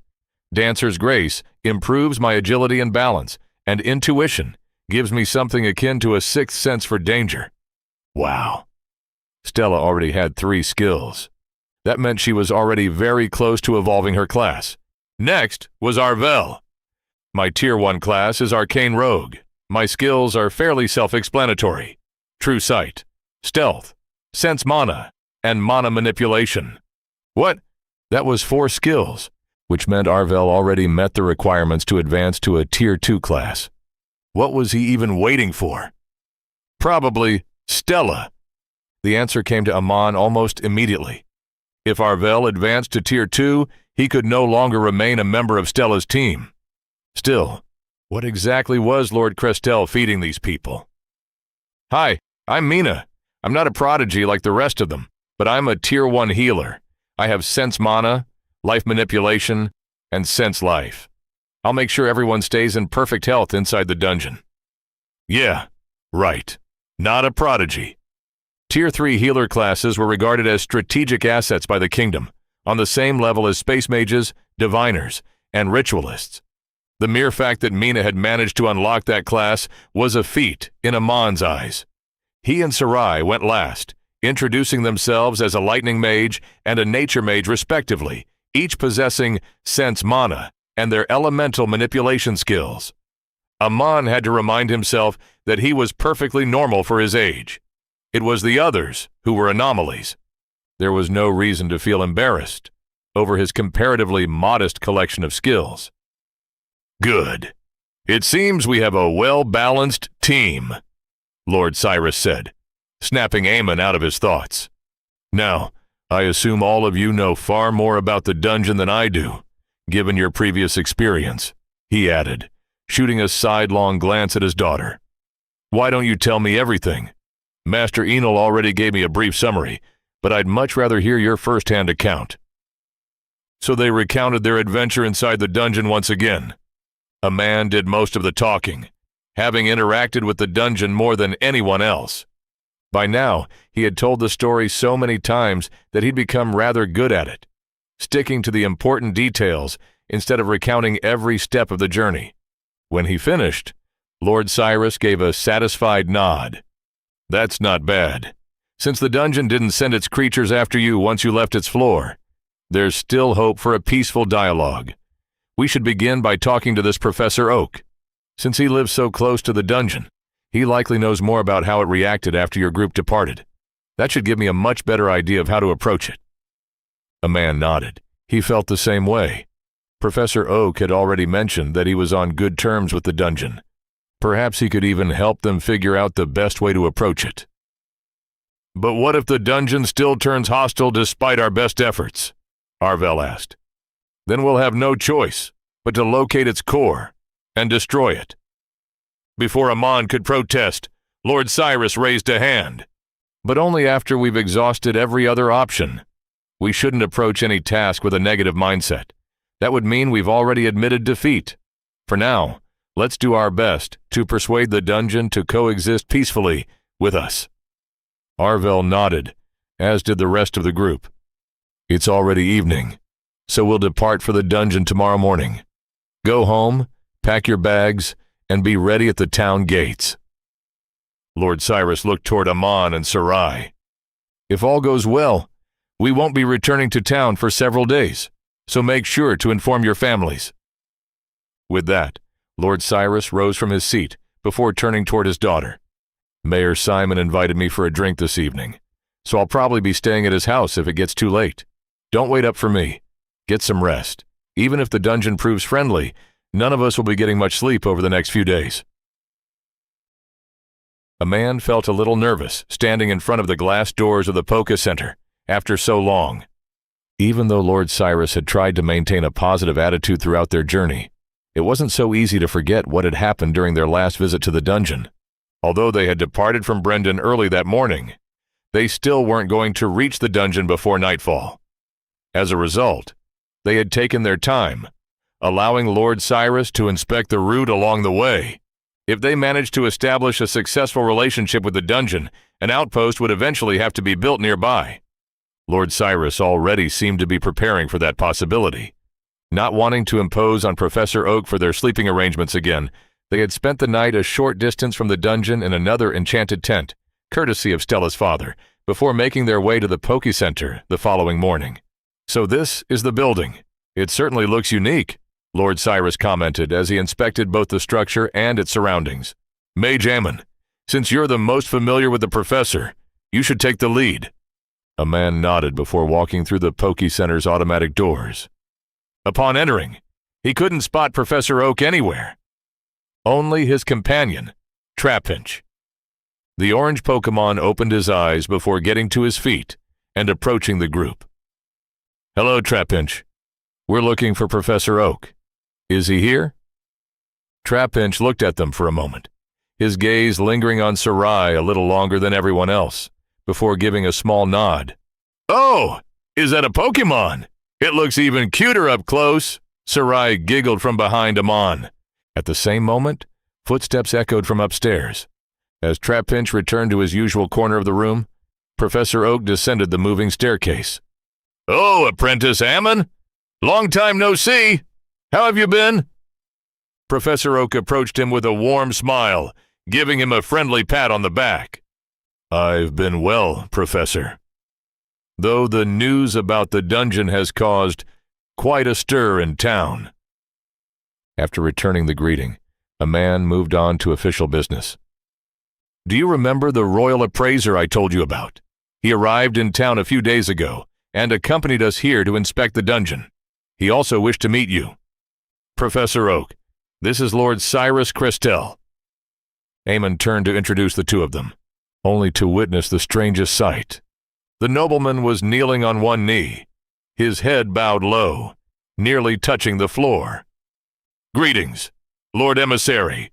This humble one is called Cyrus Crestel. I have been chosen by the ruler of these lands to introduce ourselves and convey our intentions to your dungeon.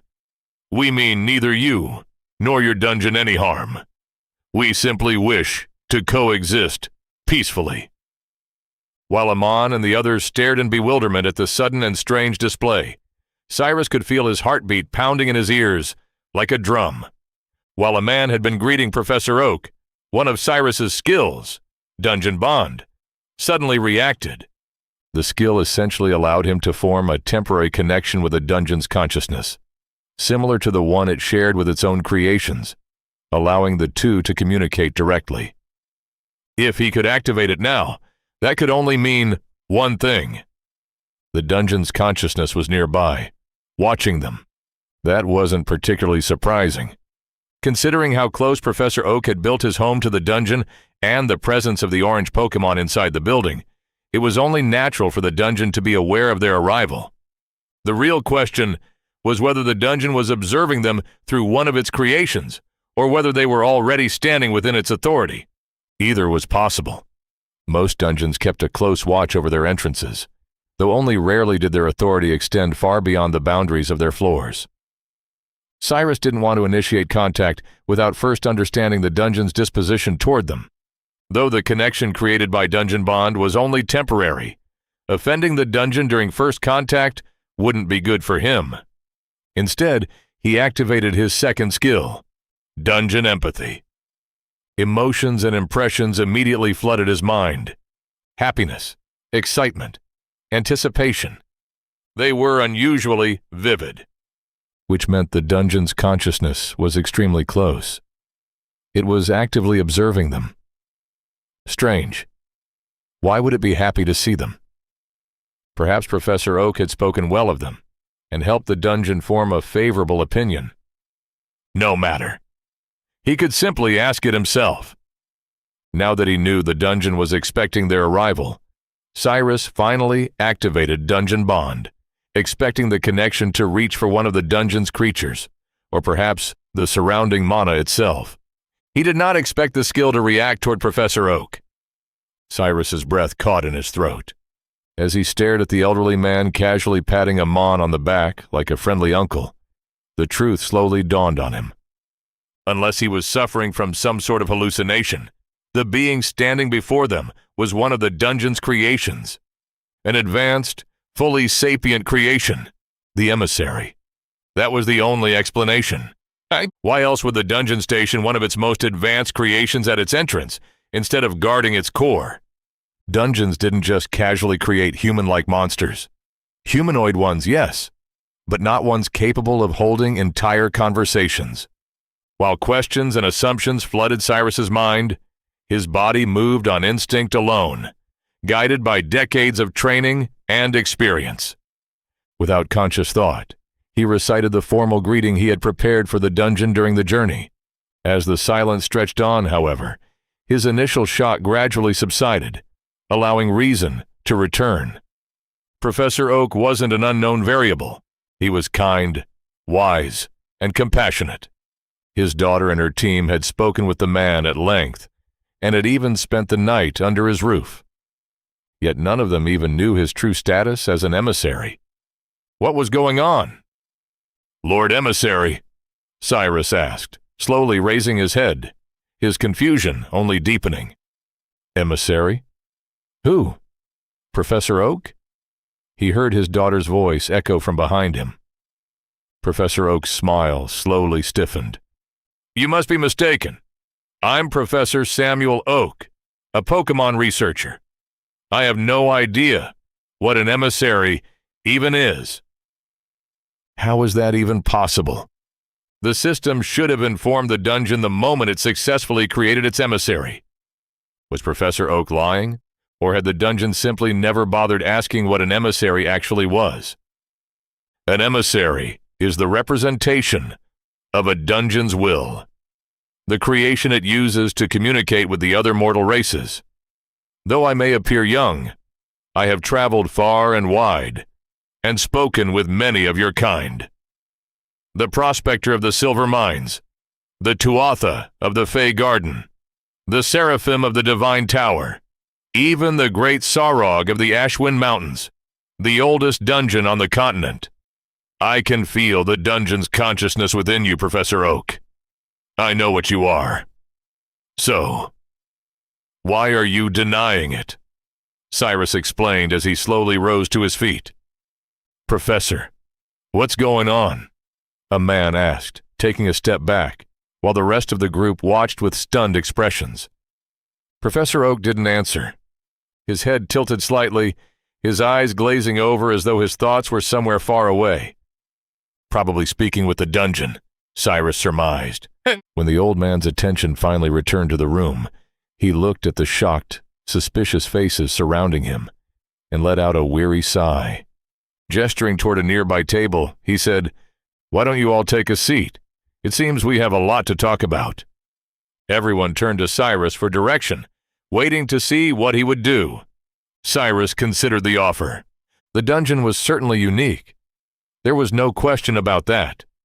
But that wasn't necessarily a bad thing. From everything he had heard about Professor Oak, the man didn't seem to harbor any ill intentions toward them.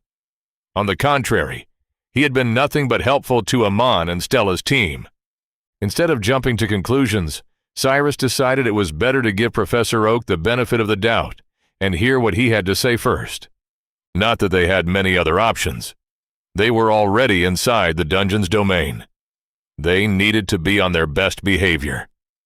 Very well. He walked over to one of the offered chairs. Once everyone had settled into their seats, Professor Oak looked around at them before dipping his head apologetically. Before I answer your questions, there's something I'd like to clarify first. While it may seem as though I've been deceiving you all this time, believe me, that was never my intention. I have never actually lied to any of you. I simply omitted a few facts. At first, it was because I wasn't sure how you would react to my existence. Later, after we became acquainted, I didn't think knowing what I was would matter all that much. I was simply happy to meet all of you and spend time talking with you. Having said his piece, Professor Oak fell silent, waiting to see how they would react. Amon seemed to be struggling the most to process the revelation, his face scrunched up in thought, so Stella was the first to speak. So you really are an emissary of the dungeon? Professor Oak let out a chuckle, though the familiar sound suddenly felt a little strange. It would appear so. Though like I said, I didn't even know what an emissary was before Lord Cyrus brought it up. You see, the dungeon doesn't like putting labels on its creations. To it, we're all the same. However, seeing as I'm the best fit for the position, I suppose I might as well be its emissary. That answer wasn't particularly satisfying for either Stella or her father, but before either of them could press further, Amon spoke up. Why didn't you ever tell me what you really were? I thought you were just a powerful mage, living alone in the forest. Why didn't you ever correct me? Why keep pretending in front of us? Amon asked, the accusation clear in his voice. Professor Oak's expression turned a little sad. I told you exactly who I was when we first met, didn't I? Looking Amon straight in the eye, he continued. Apprentice Amon, I think you've misunderstood something. I may be a creation of the dungeon, but I am still my own person. The dungeon may have given us life, but it also gave us free will, the freedom to pursue our own goals and follow our own paths. You have your own creators as well, do you not? Your gods, your mortal parents. Do you introduce yourself by mentioning them every time you meet someone? That's different, Amon immediately interjected. Why? Just because my creator is a dungeon? In your eyes, am I nothing more than a beast? Tell me, how exactly are we different? That shut a man up, sending him into another bout of contemplation. Before anyone else could ask another question, Cyrus raised a hand. He had far more important matters to discuss. Tell me something, Professor Oak. How old is the dungeon? Professor Oak shrugged. We don't really know. Until just a few months ago, we'd been living underground. Without the sun or any reliable way to track the passage of time, it's hard to say how long the dungeon has existed. What made it come to the surface then? Why create the Viridian Forest and reveal its presence to the world? Resources. Resources, Cyrus repeated. What do you mean? Mana, ether, new creatures, more land, anything to fuel its creations. Professor Oak leaned back in his chair. You see, the dungeon doesn't create things because it has to. It creates because it wants to. Because it wants to see whether it can. When it first came into existence, it had an abundance of resources, especially those crystals made of mana. To create whatever its heart desired, it was perfectly content remaining underground. But eventually, those resources began to run out. It had no choice but to search for more. He pointed toward the forest outside. The Viridian Forest is simply a byproduct of that decision, a place to house its creations and display them to the world. Most of them weren't suited to living inside caves, and a forest seemed far more appropriate. That actually made some sense. Most dungeons possessed an instinctive urge to protect themselves. They surrounded themselves with their creations and built elaborate environments for those creatures to inhabit. In order to create more magical beasts and expand their authority, however, they required mana and the souls of other living beings. That was why dungeons inevitably came into contact with civilization. This dungeon, however, seemed a little different. It didn't create creatures primarily for self-defense. It created them because it genuinely enjoyed doing so. That certainly explained the existence of Pokémon. Cyrus idly wondered just how large the mana crystal vein beside the dungeon's core had been. It must have been enormous to sustain the dungeon for decades. There was no way the dungeon was any younger than that. Not only had it developed a fully mature ego, it had also filled itself with advanced creatures, and even created a sapient one. Even if the dungeon was a genius, achieving all of that should have taken it at least a decade. Speaking of which, where do you fit into all of this, Professor Oak? How did the dungeon manage to create you? Did someone happen to stumble upon the dungeon before Mage Ammon and die inside? Professor Oak shook his head, a small smile returning to his face. Would you believe me if I said it was an accident? The only person to have died inside the dungeon was the boy from Apprentice a Man's group. The dungeon was simply experimenting, and in a moment of inspiration, created something resembling a sapient soul a long time ago. Cyrus gripped the armrest of his chair. But that's impossible. Professor Oak merely shrugged. If you say so. I don't exactly know how the other dungeons operate. I've never met them. Seeing Cyrus still trying to come to terms with everything he had learned, Professor Oak turned to the rest of the group. By the way, the dungeon would like to apologize for what happened to your teammate last time. That was the first time it had ever experienced an emotional outburst like that. Only afterward did it realize it had gone a little overboard. It promises not to let something like that happen again. Even though he did his best to sound reassuring, no one responded. They were all still struggling to come to terms with the impossibility that was this new dungeon. After a long moment, Cyrus finally managed to compose himself. Setting aside the fact that the dungeon somehow managed to create someone like you, why are you here instead of guarding the dungeon's core? Why did it build this place and station you here? Oh, the dungeon has others to protect it. Professor Oak waved a dismissive hand. I'm not much for fighting.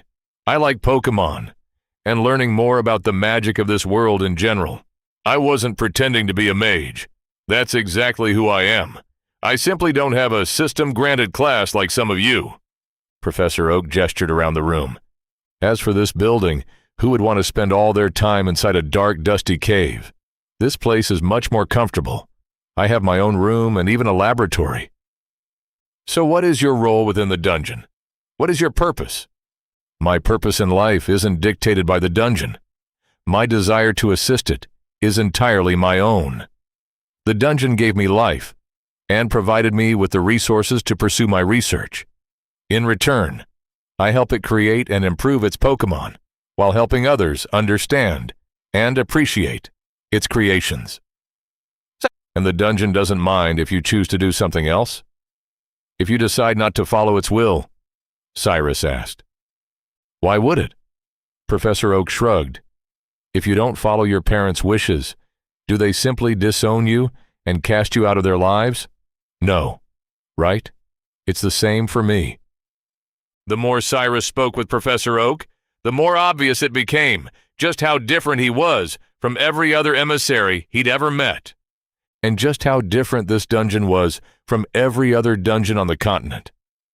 At this point, he would simply have to classify it as an anomaly and leave it at that. He wasn't sure how much longer his sanity could endure if things continued like this. I believe that's all the questions I have for now, Cyrus said. Now that he'd concluded there was nothing nefarious at work, only a strange dungeon and its even stranger creations, he wanted to proceed with the official reason for his visit. I have a question. A man interrupted him, holding up his Pokédex. Why did you give me this? Professor Oak brightened. Oh, that. That was a fun idea I had. I wanted a way to help you learn more about Pokémon. To understand that they were something unique, rather than just another kind of magical beast. So I built it. It worked, didn't it?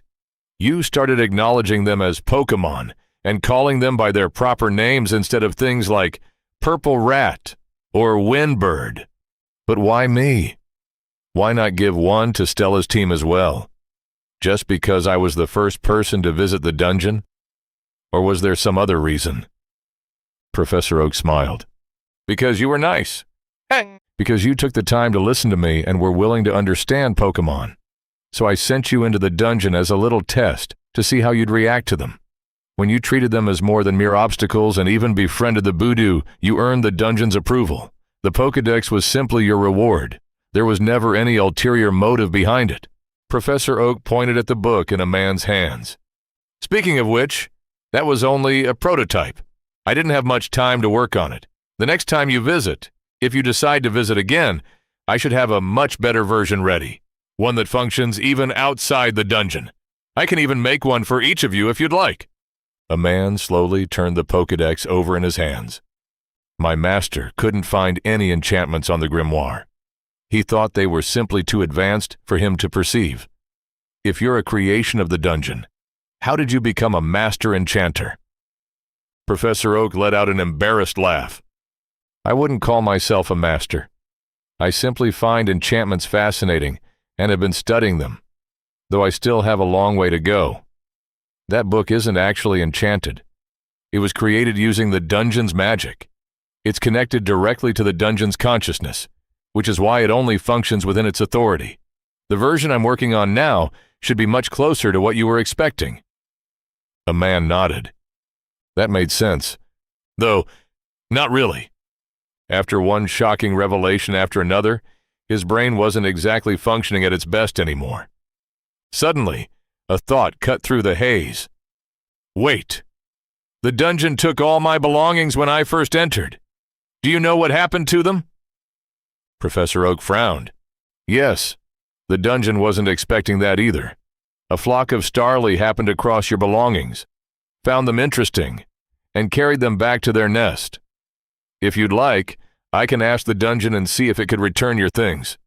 He coughed awkwardly. Though, unfortunately, your clothes are currently in pieces and decorating their nest. A man looked down at the clothes he was wearing. Is that why you gave me these? Professor Oak chuckled. Of course. I couldn't exactly send you back naked. What would everyone think of the dungeon? That it was some kind of pervert? Leaning in slightly, he added, They seem to be holding up rather well. The dungeon made them, so they should serve as a perfectly adequate replacement. A man nodded with a smile. Thank you, Professor. They're very comfortable and surprisingly durable. Much better than my old guild robes. Seeing a man once again speaking to Professor Oak as though nothing had changed, the ice finally broke. They were still wary of the dungeon, and now recognized the being before them for what he truly was. But that didn't erase the familiarity they had already developed with the man. For the moment, Professor Oak's explanation was enough to satisfy them, and they all found themselves bursting with questions.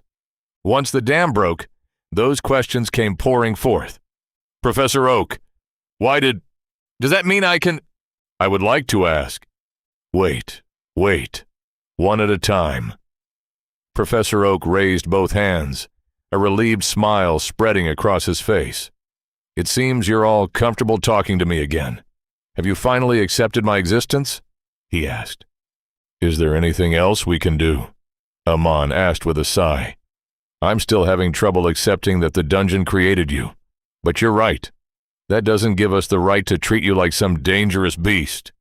You've been nothing but kind to us since we first met. Unless this is some elaborate plot to lower our guard. Though I don't know what that would even accomplish. The dungeon may be a little strange, but it isn't evil. It has neither the time nor the desire to scheme against you. I simply enjoy talking to and interacting with others. The dungeon has nothing to do with that.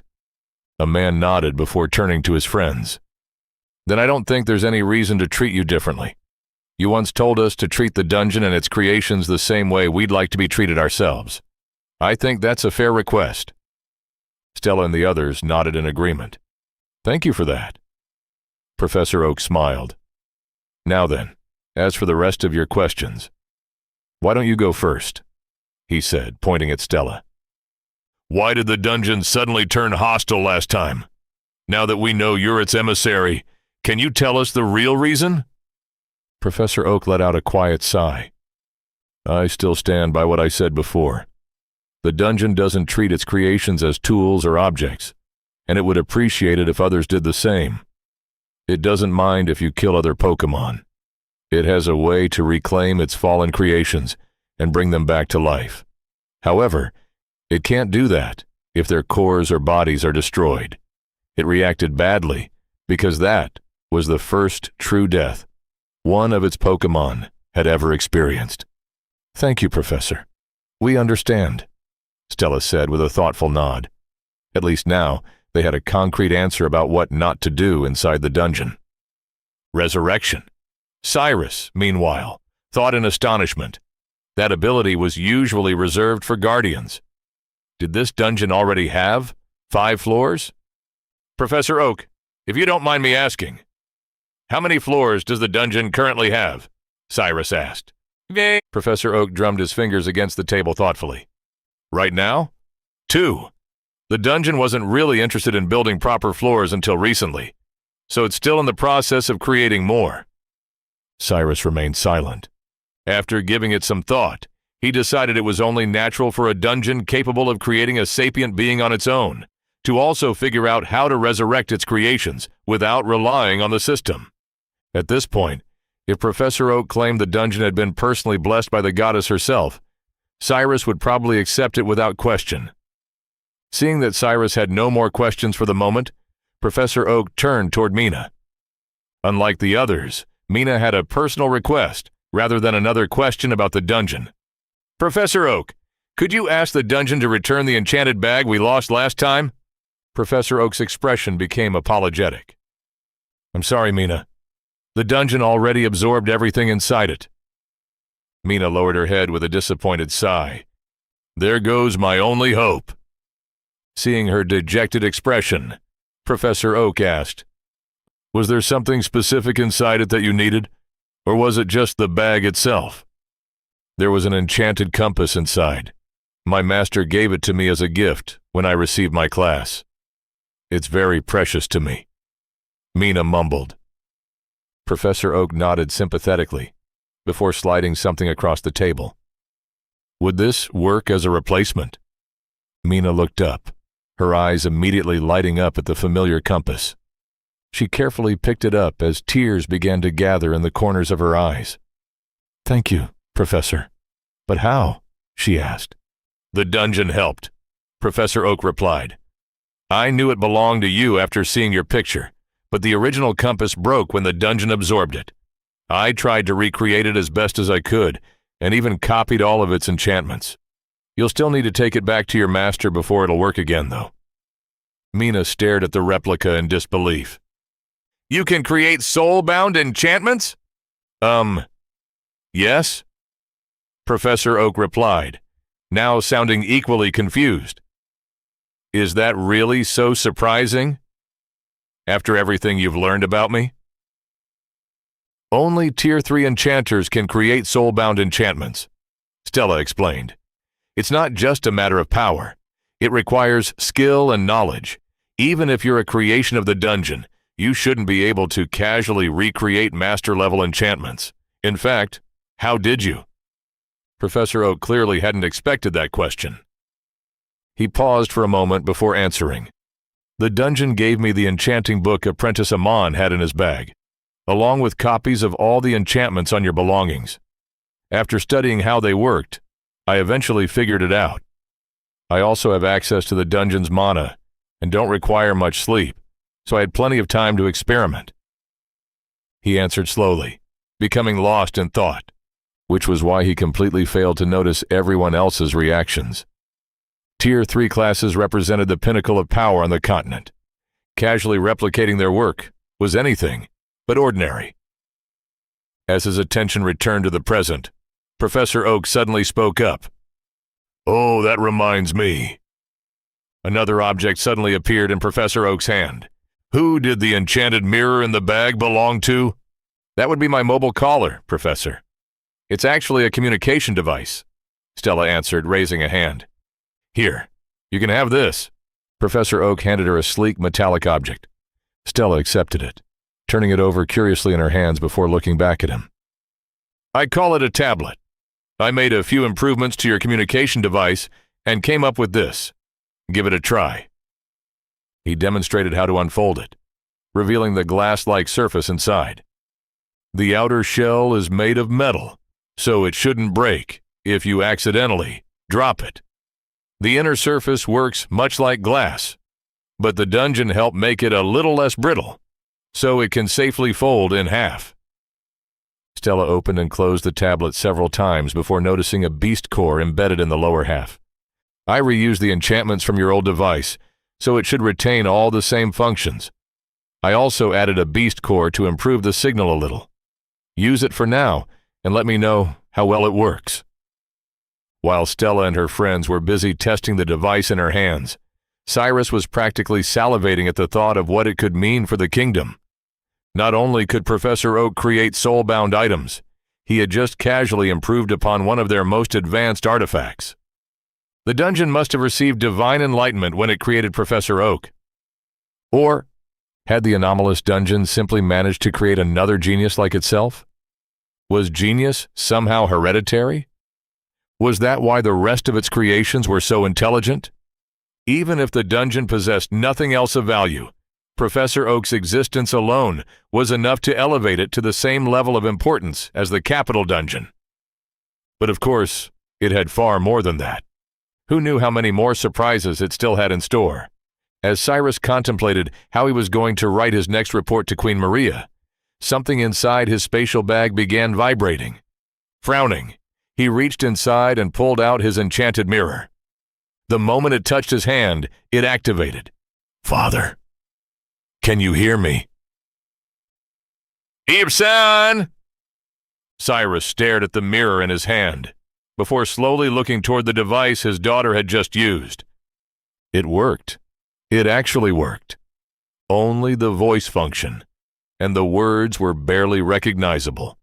But the mere fact that it worked all the way out here was nothing short of miraculous. "Professor Oak, can you make more of these?" Cyrus asked, drawing a shaky breath. "I can. Why?" Professor Oak asked slowly. "What would you require in exchange for making a few more for me?" Professor Oak stared at him for a moment, before waving a hand dismissively. "We can discuss that later." Then he turned toward Arvel. "Now then, what did you want to ask, Arvel?" Arvel glanced between the two of them, before bowing his head. "You can finish your conversation with Lord Cyrus first, Professor Oak. I don't mind waiting." Professor Oak shook his head. "There'll be plenty of time for the adults to have their boring discussions. Right now, I'm more interested in hearing your questions. Go ahead." Arvel looked toward Lord Cyrus for permission before speaking. "It's not really that important. I was just wondering what this building is made of. I've never seen anything like it before." Professor Oak looked around at the white walls of the Poké Center. "It looks nice, doesn't it? I call it cement. The dungeon used its magic to mix together several different materials before infusing them with mana to create it. It's stronger than stone, and I personally like the aesthetics." "And what about those?" Arvel asked, pointing at the many strange objects scattered throughout the room. "Do they serve any purpose, or are they simply decorations?" Professor Oak smiled. "Most of them are simply decorative. They're certainly interesting to look at, though there are a few genuine magical devices mixed in as well. Ones that actually work." "Anything else?" Arvel shook his head. "Thank you, Professor Oak, for satisfying my curiosity." "It's no problem." Professor Oak turned toward the last member of the group. "Now then, you're a new face. What's your name?" My name is Sarai." "Sir, Professor Oak." Sarai stumbled over her words as the dungeon's emissary suddenly addressed her. "She's my best friend, Professor Oak," Eamon explained from the side. "She's also a mage like me and a member of the Arcane Guild." "I see." Professor Oak nodded before turning back toward her. "Well then, Sarai, it's nice to meet you. I hope my little revelation didn't frighten you too much. Since you're apprentice Amon's friend, there's no need to be so nervous around me. If you have any questions, feel free to ask." Sarai shook her head before hesitating. "Actually, I do have one request. If it's not too much trouble, may I pet that Pokémon?" Professor Oak looked toward where she was pointing before laughing. "Well, you'll have to ask him, not me." He looked toward Trapinch. "Hey, buddy, this young lady would like to pet you. Do you mind?" Trapinch lazily opened his eyes and looked at the brown-skinned girl before turning toward Professor Oak, raising a brow in question. Professor Oak shook his head. "Fine. No need for the attitude." Turning back toward Sarai, he smiled apologetically. "Sorry, Apprentice Sarai. Trapinch is a big boy. He doesn't really like cuddles." Seeing Sarai's disappointed expression, Professor Oak continued, "But I know someone who does." With a snap of his fingers, a fluffy brown Pokémon appeared atop the table between them. This is Eevee, and she absolutely loves being pampered. Turning toward the Pokémon, he asked, "Eevee, would you mind letting that nice young lady hold you?" Eevee was far more agreeable. She immediately jumped into Sarai's lap. Sarai squealed with delight, carefully petting the Pokémon as though it were the most precious treasure in the world. A moment later, Mina abandoned her chair and eagerly joined in. "I don't think I could ever hurt a Pokémon after this," Sarai admitted as Eevee wrapped her fluffy tail around her arm. "My heart couldn't take it." "Me neither," Mina agreed. "I don't think I have it in me to attack something this adorable." Seeing the two girls fawning over Eevee, Professor Oak chuckled. "Don't worry. They don't mind. Even if you refuse to fight them, most Pokémon will eventually come looking for a battle themselves. Fighting and growing stronger is simply in their nature, and as long as they're inside the dungeon, they don't need to fear death." "Even this little one?" Sarai asked, looking down at the tiny Pokémon currently purring contentedly in her lap. "Especially that one. Don't let her appearance fool you. That one's a monster. She could probably kill you right now, if she wanted to." A man quietly pulled out his Pokédex, desperately hoping Professor Oak was joking. The moment the pages displayed Eevee's abilities, however, he quietly snapped it shut again. Professor Oak hadn't been joking. The adorable Pokémon his friends were currently doting on possessed 7 skills, as many as the 3 of them combined. She absolutely could kill them if she wanted to. A man sincerely hoped Sarai and Mina kept her entertained enough that she never felt the urge to challenge them. Seeing that no more questions were forthcoming, everyone instead busy admiring the new Pokémon, Professor Oak smiled. "Well, I suppose that concludes our little Q&A session. Now then, I don't imagine the rest of you would enjoy sitting here while Lord Cyrus and I discuss official business. If you'd like, you're welcome to rest in the guest bedroom upstairs. Apprentice Amon can show you the way." "Yes, Eevee. You may go with them for now," he added, answering the unspoken question in the little Pokémon's eyes. With that, Amon, Sarai, and Mina headed toward the moving staircase. Eevee happily sprawled across Sarai's arms like a spoiled little baby. Stella decided to remain behind, which naturally meant Arvel stayed as well. Once the others had disappeared upstairs, the atmosphere in the room became noticeably more formal. Cyrus turned towards Professor Oak. "Professor Oak, is the dungeon willing to acknowledge the kingdom of Mahdi as its neighbor and coexist peacefully with us? Perhaps we can even find ways to help one another." "The dungeon has no objections to that," Professor Oak replied. "Then, on behalf of the dungeon, are you willing and authorized to negotiate the terms of our cooperation with me, the representative of the kingdom of Mahdi?" Seeing as the dungeon is currently busy constructing its new floor and doesn't wish to be disturbed right now, yes, I can negotiate on its behalf. "Very well," Lord Cyrus said. And with that, the negotiations that would shape the future relationship between the kingdom of Mahdi and the new dungeon began in earnest. Chapter 16. Before proceeding any further, Cyrus took out a sheet of paper and a pencil. "Professor Oak, before we begin, there is something I need to mention. My class grants me a skill called Contract, which allows me to create system-enforced agreements. Is the dungeon comfortable with that?" "And what exactly does that entail?" Professor Oak asked. "It means the system itself will oversee whether both parties uphold their end of the agreement and notify everyone involved if either side breaks the contract." "That's perfectly fine then. I have no intention of agreeing to anything the dungeon won't abide by. If I have any issues with your terms, I'll simply tell you. If anything, this works in my favor as well. The system will inform me if your kingdom ever goes back on its word." Cyrus smiled and shook his head. "Don't worry, neither will we. We hold every dungeon within our kingdom in the highest regard, and will do our utmost to ensure no one violates one of your rules." With that settled, Cyrus lowered his pencil to the paper. As he began writing, Professor Oak suddenly spoke up. Here, use this instead. Cyrus accepted the offered object before looking at Professor Oak questioningly. It's a mechanical pencil. It won't break as easily, and if you press the top, more graphite will come out. That way you don't have to constantly stop and sharpen it. You made this as well? Cyrus asked, examining the strange writing instrument in his hand. I did. It saved me a lot of hassle. Charcoal smudges too easily, so I had the dungeon make a custom graphite core for it. Cyrus gave an appreciative nod before setting the thought aside for later. We can discuss your inventions another time. For now, why don't we begin with the basics of the dungeon rules? He unfolded a large map and spread it across the table.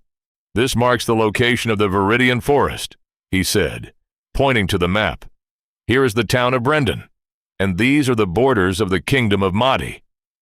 After Professor Oak nodded in understanding, Cyrus continued.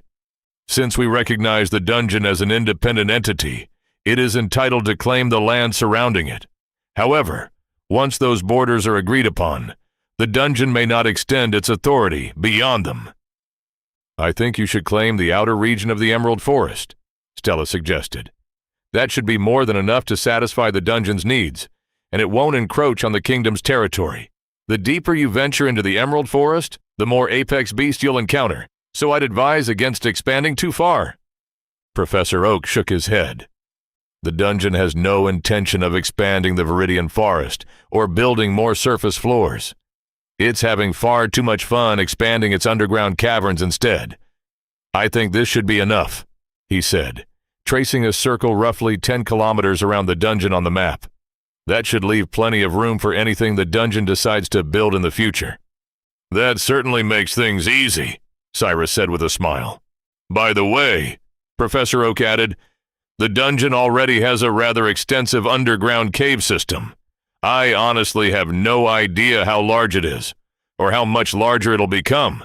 I hope that won't be a problem. Cyrus chuckled. The dungeon is free to expand underground as much as it wishes. That isn't something we can realistically lay claim to. We only ask that it doesn't cause earthquakes near Brendan or the surrounding villages. No problem. We can do that. Good. Next, there are a few rules we'd like the dungeon to follow. At Professor Oak's nod, Cyrus continued. We understand that dungeons rely on the bodies and souls of mortals to fuel their creation, so we won't ask the impossible by demanding that the dungeon never kill. We simply ask that it not deliberately harm those exploring its floors. If someone dies through their own mistakes, we have no objections. Don't worry, the dungeon isn't exactly eager to kill people either. In fact, I'm already thinking of ways for it to sustain itself without relying on mortal souls. That caught Cyrus by surprise. Before he could ask Professor Oak to elaborate, the man continued. In return, we'd like your people not to loot, or even touch, the Pokémon they defeat. Leave the bodies where they fall, so the dungeon can reclaim them. We can agree to that. Next, I've heard that the Viridian Forest is something of a maze, and I assume future floors will be similar. We only ask that the dungeon not create anything impossible to clear, or at the very least provide a way for explorers to complete each floor in a reasonable amount of time. Professor Oak looked genuinely baffled. Do you really have to mention something like that? Has that actually happened before? Cyrus let out a weary sigh. Unfortunately, yes. When dungeon rules first came into existence, we were still learning what we could reasonably ask of a dungeon. It turned out we asked for too little, and left many of the rules far too vague. Some dungeons found loopholes, and happily exploited them. One even created a floor that looped endlessly, trapping anyone who entered, until they eventually died. We had to make quite a few revisions to our treaties after that. That's actually a pretty interesting story, Professor Oak chuckled. What happened to that dungeon? It's still around, Cyrus replied, though the kingdom it once belonged to no longer exists. The nation that now borders it is extremely cautious whenever they deal with that dungeon, as they should be. The dungeon eventually became known as the Trickster Dungeon.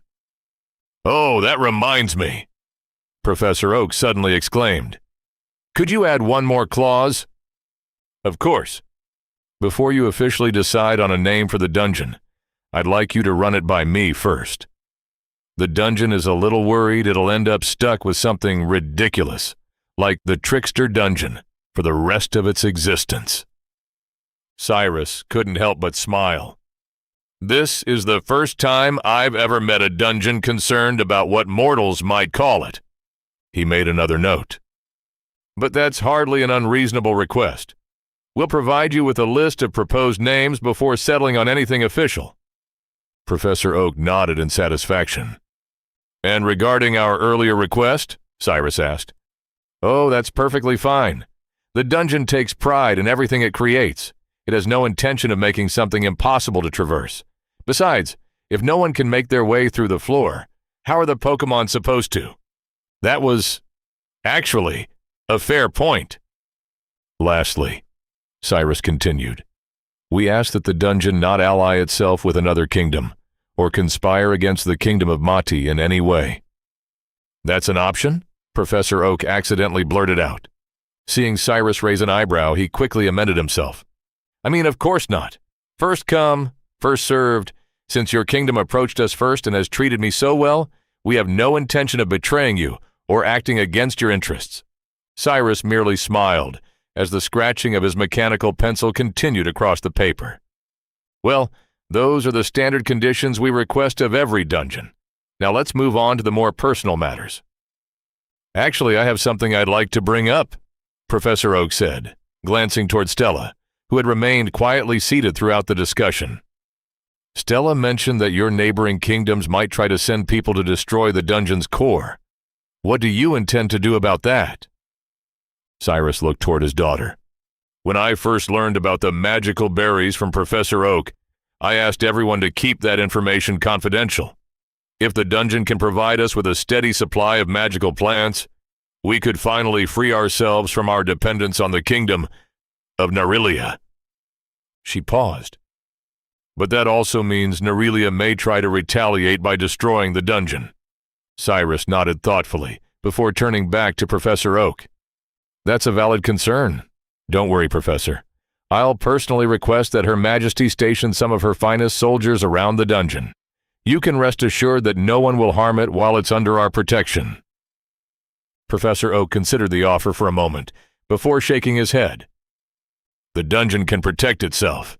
It simply needs more resources. If you can provide those, I think that will be enough." Cyrus leaned back in thought. Sending soldiers to guard the dungeon would certainly be a hassle. Not only would they have to find people willing to be stationed all the way out here, they would also have to provide accommodations and establish a steady supply line. On the other hand, if all they had to do was provide the dungeon with more resources, that would be considerably easier. The dungeon could already create sapient beings. Creating more of them, this time specialized solely for combat, would allow them to kill two birds with one stone. The dungeon core would be much safer, and they wouldn't risk drawing the attention of the neighboring kingdoms by stationing soldiers around such an important location. Cyrus considered the proposal for a few moments before nodding. "Very well, we can do that. Though I have one request I'd like you to consider in return." "Sure, let's hear it."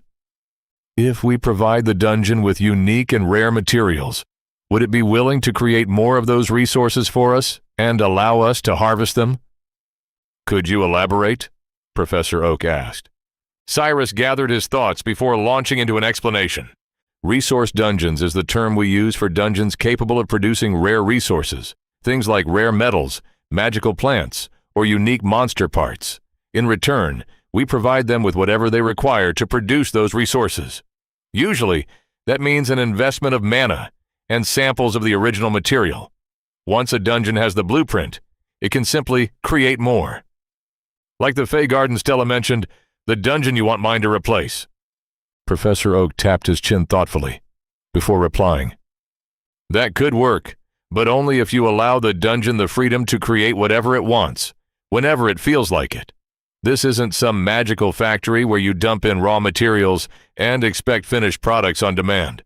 The dungeon isn't going to fill any production quotas. Of course not. That's not what I meant, Cyrus hurried to clarify.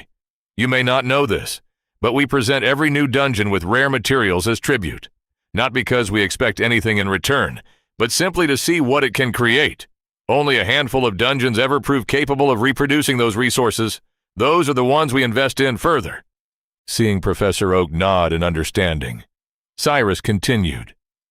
Since the dungeon has already managed to create someone like you, and some of our elders believe it has extraordinary potential, I simply wanted to know whether it would be interested in such an arrangement. Even if it isn't, we still intend to provide it with useful materials to enrich the dungeon. If it is, however, then we can discuss the details later.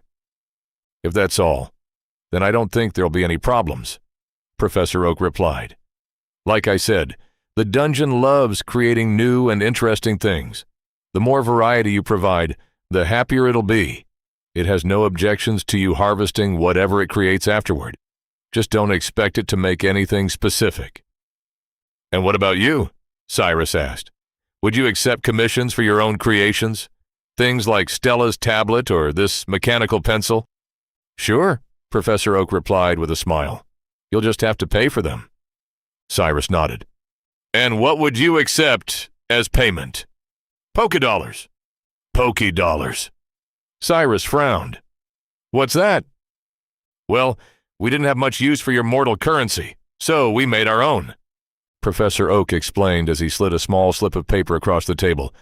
It's called a Pokédollar. Cyrus picked it up and examined it.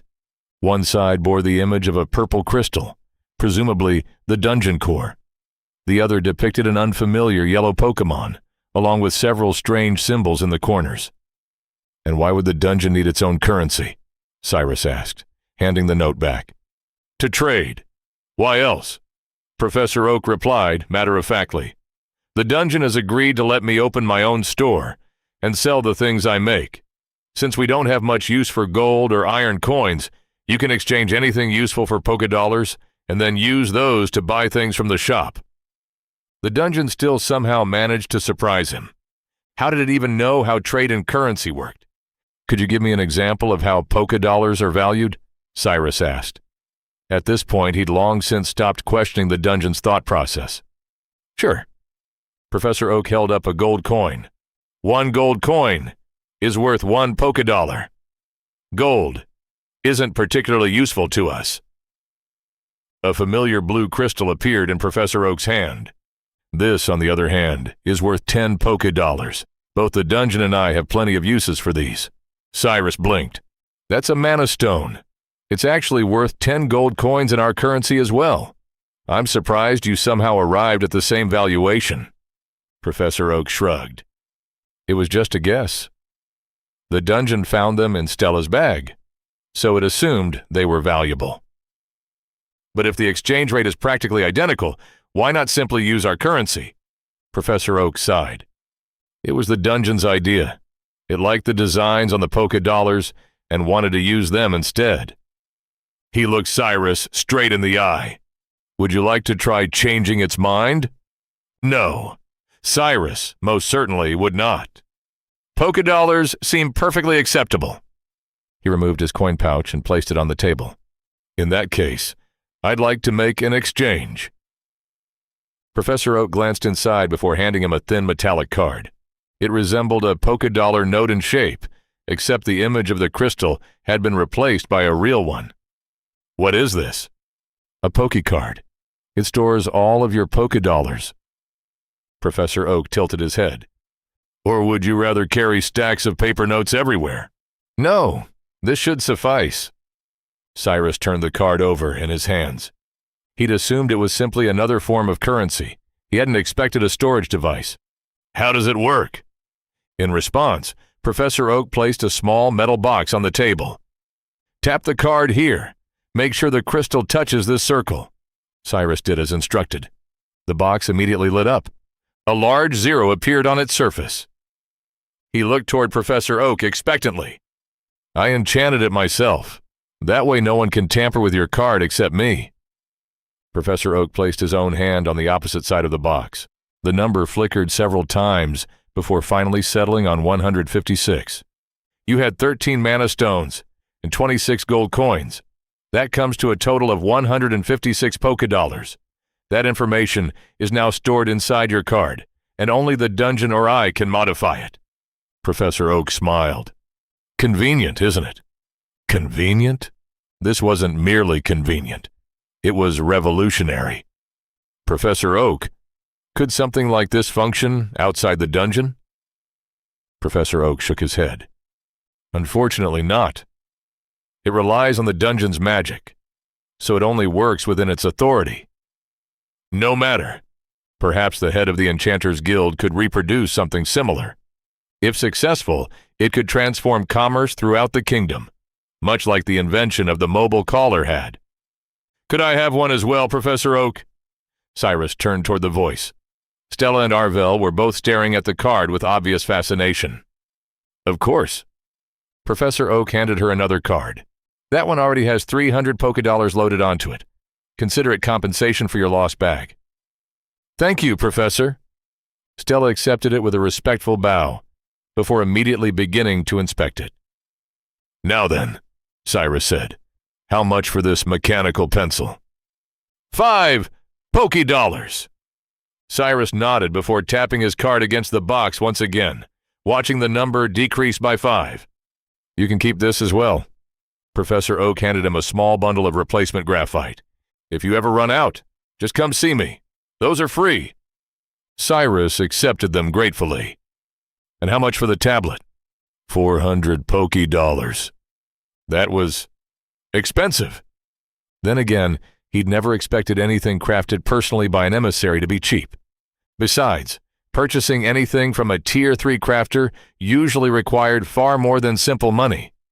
Even if Professor Oak charged above market price, Cyrus had little doubt there would eventually be a line stretching outside the Poke Center, once word spread, just as there always was for any high-tier craftsman. Cyrus let out a resigned sigh.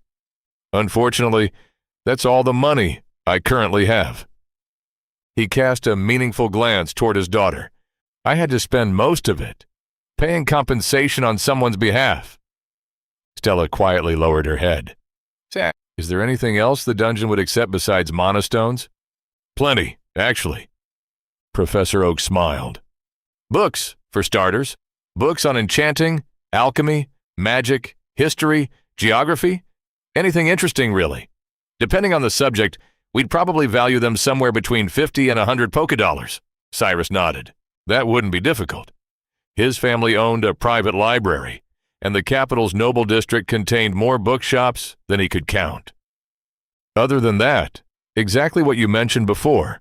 Metals, plants, animals, unique objects, magical or mundane, it doesn't really matter. As long as they're useful to us, we'll happily accept them. Though naturally, magical materials will be worth considerably more.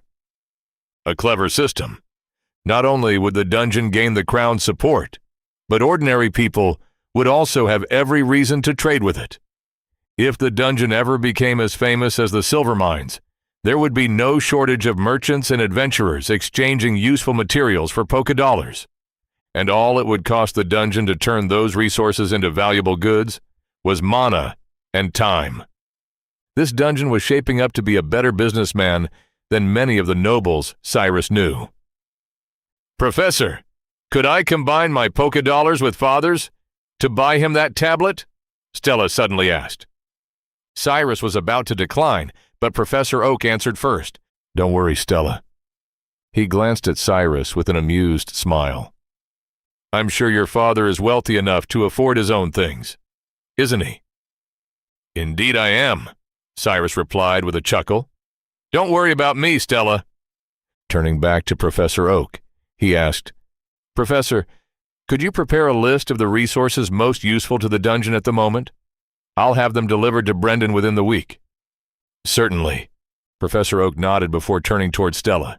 As for you, you should use those Pokédollars to buy things for yourself and your team. He pulled out another sheet of paper. As a matter of fact, I've a list of items that should prove useful during your next expedition into the dungeon." Stella accepted the list and immediately began reading through it. The first few items were fairly common: health potions, mana potions, antidotes. Though they had unfamiliar names like potion, elixir, and heal powder, the short descriptions beneath them made their purpose obvious. There were all kinds of berries listed as well, each priced at 50 Pokédollars. Stella wondered what the point of buying them was when they could simply be gathered inside the dungeon. Perhaps some of them were simply much rarer than the others. Then Stella's eyes fell upon an item that made them immediately widen. Escape Orb. Single use. Immediately warps the user to the Poké Center. Cost: 300 Pokédollars. That was every last Pokédollar on her card. Yet Stella felt it would be worth every single one. It was, quite literally, a way to buy your way out of certain death inside the dungeon. If she had enough money, she would buy one for every member of her team, without a second thought. Finally, her attention settled on the last item on the list: inventory backpack. The description simply read, "An advanced, expanded backpack with multiple slots." It didn't explain much, and neither did the picture beside it. In fact, Stella had never seen a bag like it before. "Professor, what exactly is this?" she asked. "Why is a bag priced at 1,000 Pokédollars?" Instead of answering, a backpack identical to the one in the picture appeared on the table before her. "See for yourself!" Stella pulled it closer and began inspecting it. The first thing she noticed was the strange metallic strip running across the top. "That's a zipper," Professor Oak explained. "If you pull the little tab, it'll open." Stella did as instructed, pulling the zipper open before peering inside. The moment she did, she finally understood the reason behind Professor Oak's mysterious smile. It was a spatially enchanted backpack. As she continued examining the backpack, Stella's surprise only deepened. Rather than a single enchanted storage space, each compartment had one of its own. There were 5 in total. Stella looked back at Professor Oak in confusion. "I don't understand, Professor. This backpack is certainly of higher quality than mine, and the zipper is an interesting invention. But why make something like this? Who would ever need this many separate storage spaces?" "I simply found it more convenient," Professor Oak replied, pointing at the backpack. "Ordinary enchanted bags store everything in one large space, so you have to search through all of your belongings whenever you need something. Having separate compartments lets you organize everything however you like." He pointed to each section as he spoke. "You could keep your personal belongings in the side pockets, your camping supplies in the main compartment, and your healing items in the front pouch." He smiled. "Besides, I think it looks much nicer than those drab brown sacks everyone carries around." Stella had to admit, he had a point. Having separate storage spaces would make retrieving items much easier. She couldn't help wondering why nobody else had thought of such a simple idea before. Then again, creating an enchanted bag was already difficult enough in the first place. As Stella and Arvel experimented with the backpack, trying to figure out just how large each compartment really was by sticking their arms inside, Professor Oak turned back toward Cyrus. "I don't exactly have a list for you, since most of the things I make are simply the result of me experimenting with enchantments. However, if there's something you need, just ask. If I can make it, we can discuss the price afterward." Cyrus nodded. "That is perfectly acceptable, Professor Oak. We can discuss such matters once I've gathered the sufficient funds." He leaned forward slightly. "Now then, is there anything else you or the dungeon would like to discuss?" Professor Oak tilted his head in thought before shaking it. "No. I think that covers everything." "In that case, could you please have the dungeon leave its imprint here?" Cyrus asked, pointing to the bottom corner of the contract. Cyrus felt his danger sense flare to life as an immense amount of mana suddenly gathered around the table. The contract began glowing softly as it absorbed the dungeon's mana. "The dungeon just received a notification from the system," Professor Oak said. "It says we've entered into a contract with someone named Maria Lucen. That would be Her Majesty, Queen Maria Lucen, ruler of our kingdom, Cyrus explained. She should have received a similar notification from the system. Satisfied, Cyrus extended his hand. Thank you and the dungeon for accommodating us, Professor Oak. I sincerely hope this partnership continues for many years to come. Likewise, Professor Oak accepted the handshake with a warm smile. So, he asked, once they released each other's hands, are you still planning to enter the dungeon, or will you be heading back now that your business is finished? He then turned toward Stella. And what about you? You never did finish exploring the Viridian Forest. Cyrus laughed. My business is far from over, Professor Oak.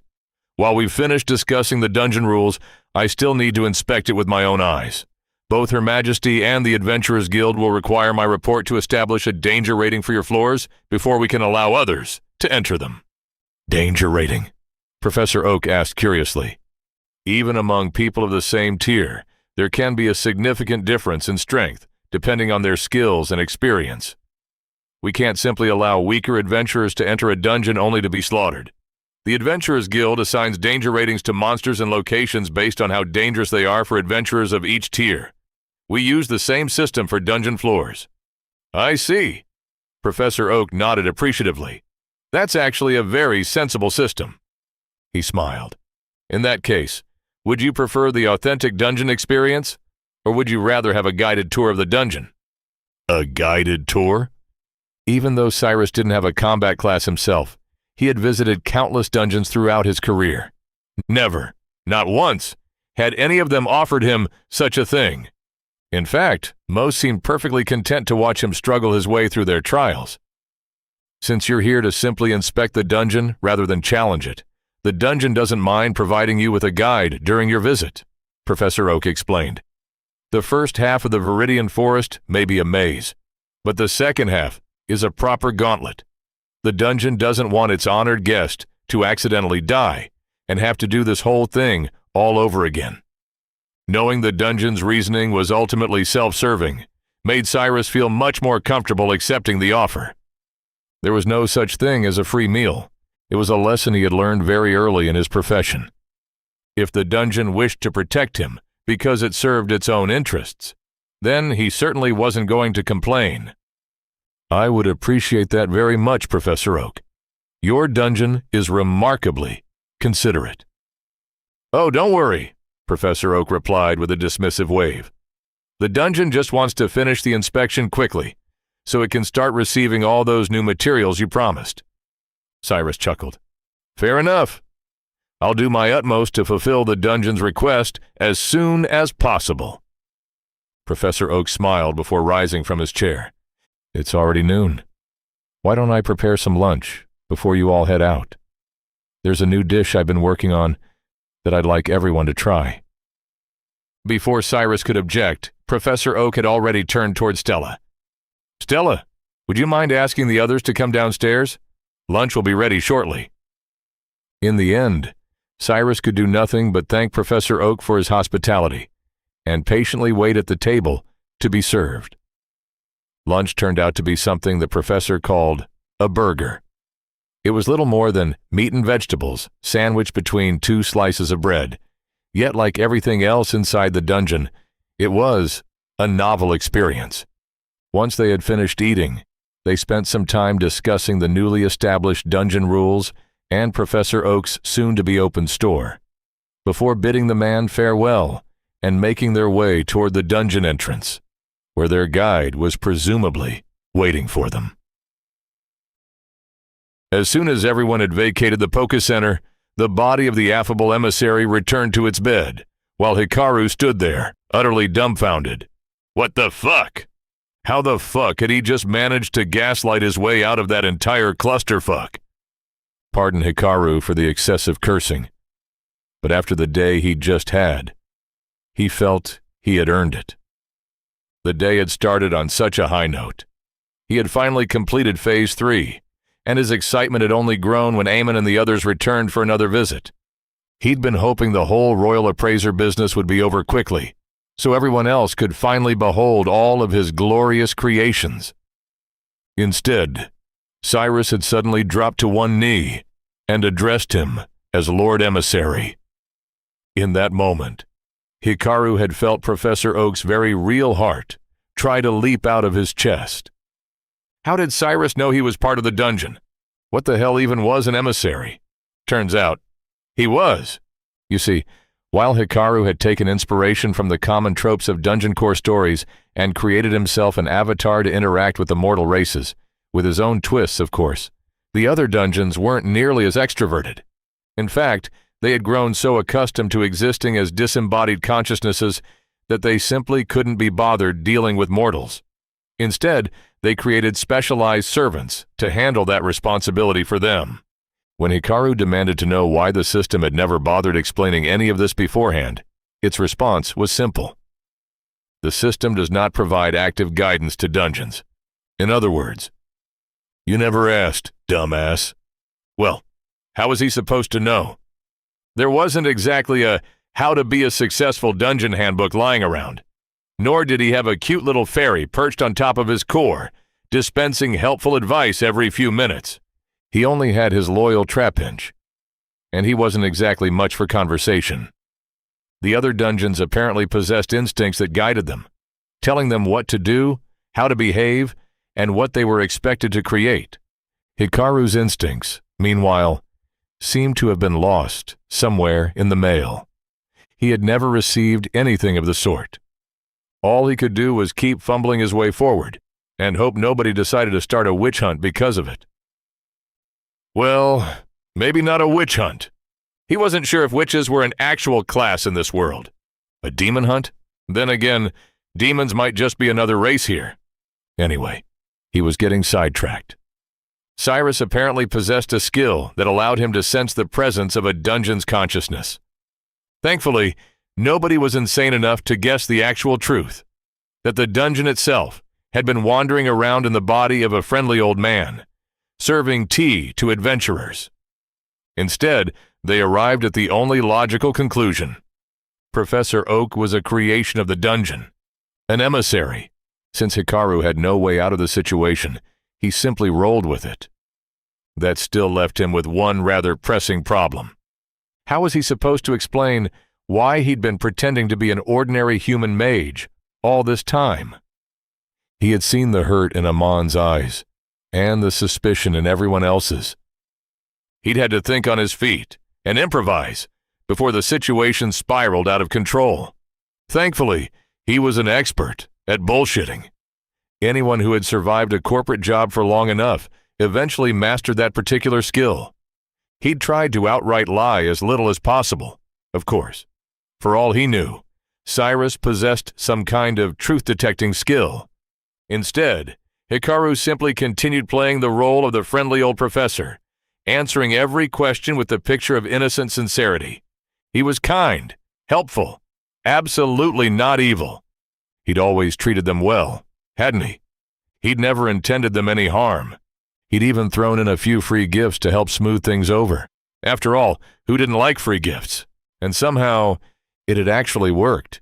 He had successfully duped them into thinking he was just more self-aware and self-reliant than the rest of the emissaries, and simply liked to do his own thing. Nothing suspicious. Nothing sinister. Just an eccentric old researcher. Did Hikaru regret revealing a few of his secrets along the way? Not really. What else was he going to do with them? Store them away inside his vast, empty, non-existent vault? No!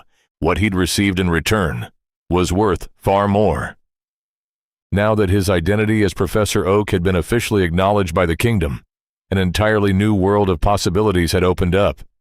He no longer needed to invent clever excuses every time he wanted to interact with mortals. He could simply act in his capacity as the dungeon's emissary and ask for whatever he wanted directly. Just thinking about everything Cyrus had already promised him had Hikaru practically salivating. If he'd managed to advance his understanding of magic this much by himself, what would happen once he gained access to the kingdom's collective knowledge and resources? Hikaru rubbed his hands together excitedly. He couldn't wait.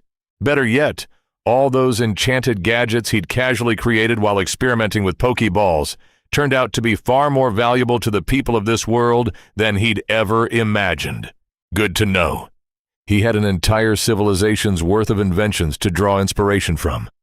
Professor Oak would never run out of commissions, which meant he wouldn't have to worry about mana or ether anymore either. People would practically line up outside his dungeon carrying gifts and rare materials, solving that problem for him. He could finally expand his dungeon to his heart's content and create more Pokémon. Speaking of his dungeon, it was probably a good thing Cyrus had met him first. Hikaru wasn't entirely sure how the royal appraiser would have reacted if he'd encountered his latest creations instead. Fortunately, that was no longer a concern. Now that Professor Oak had officially established himself as the dungeon's emissary, Hikaru found himself looking forward to everyone's reaction to the product of Phase 3 instead. With that happy thought, Hikaru left the Poké Center and made his way toward the dungeon entrance, where the mysterious guide awaited the scouting team. Chapter 17. "Who do you think this guide the dungeon is providing us with is going to be?" Mina asked, as the group made their way toward the dungeon entrance. "Honestly, I was expecting it to be Trapinch. On my first visit to the dungeon, Professor Oak had another Pokémon, Meowth, escort me to the entrance." Amon shared his thoughts. "Oh, I wish it could have been Eevee.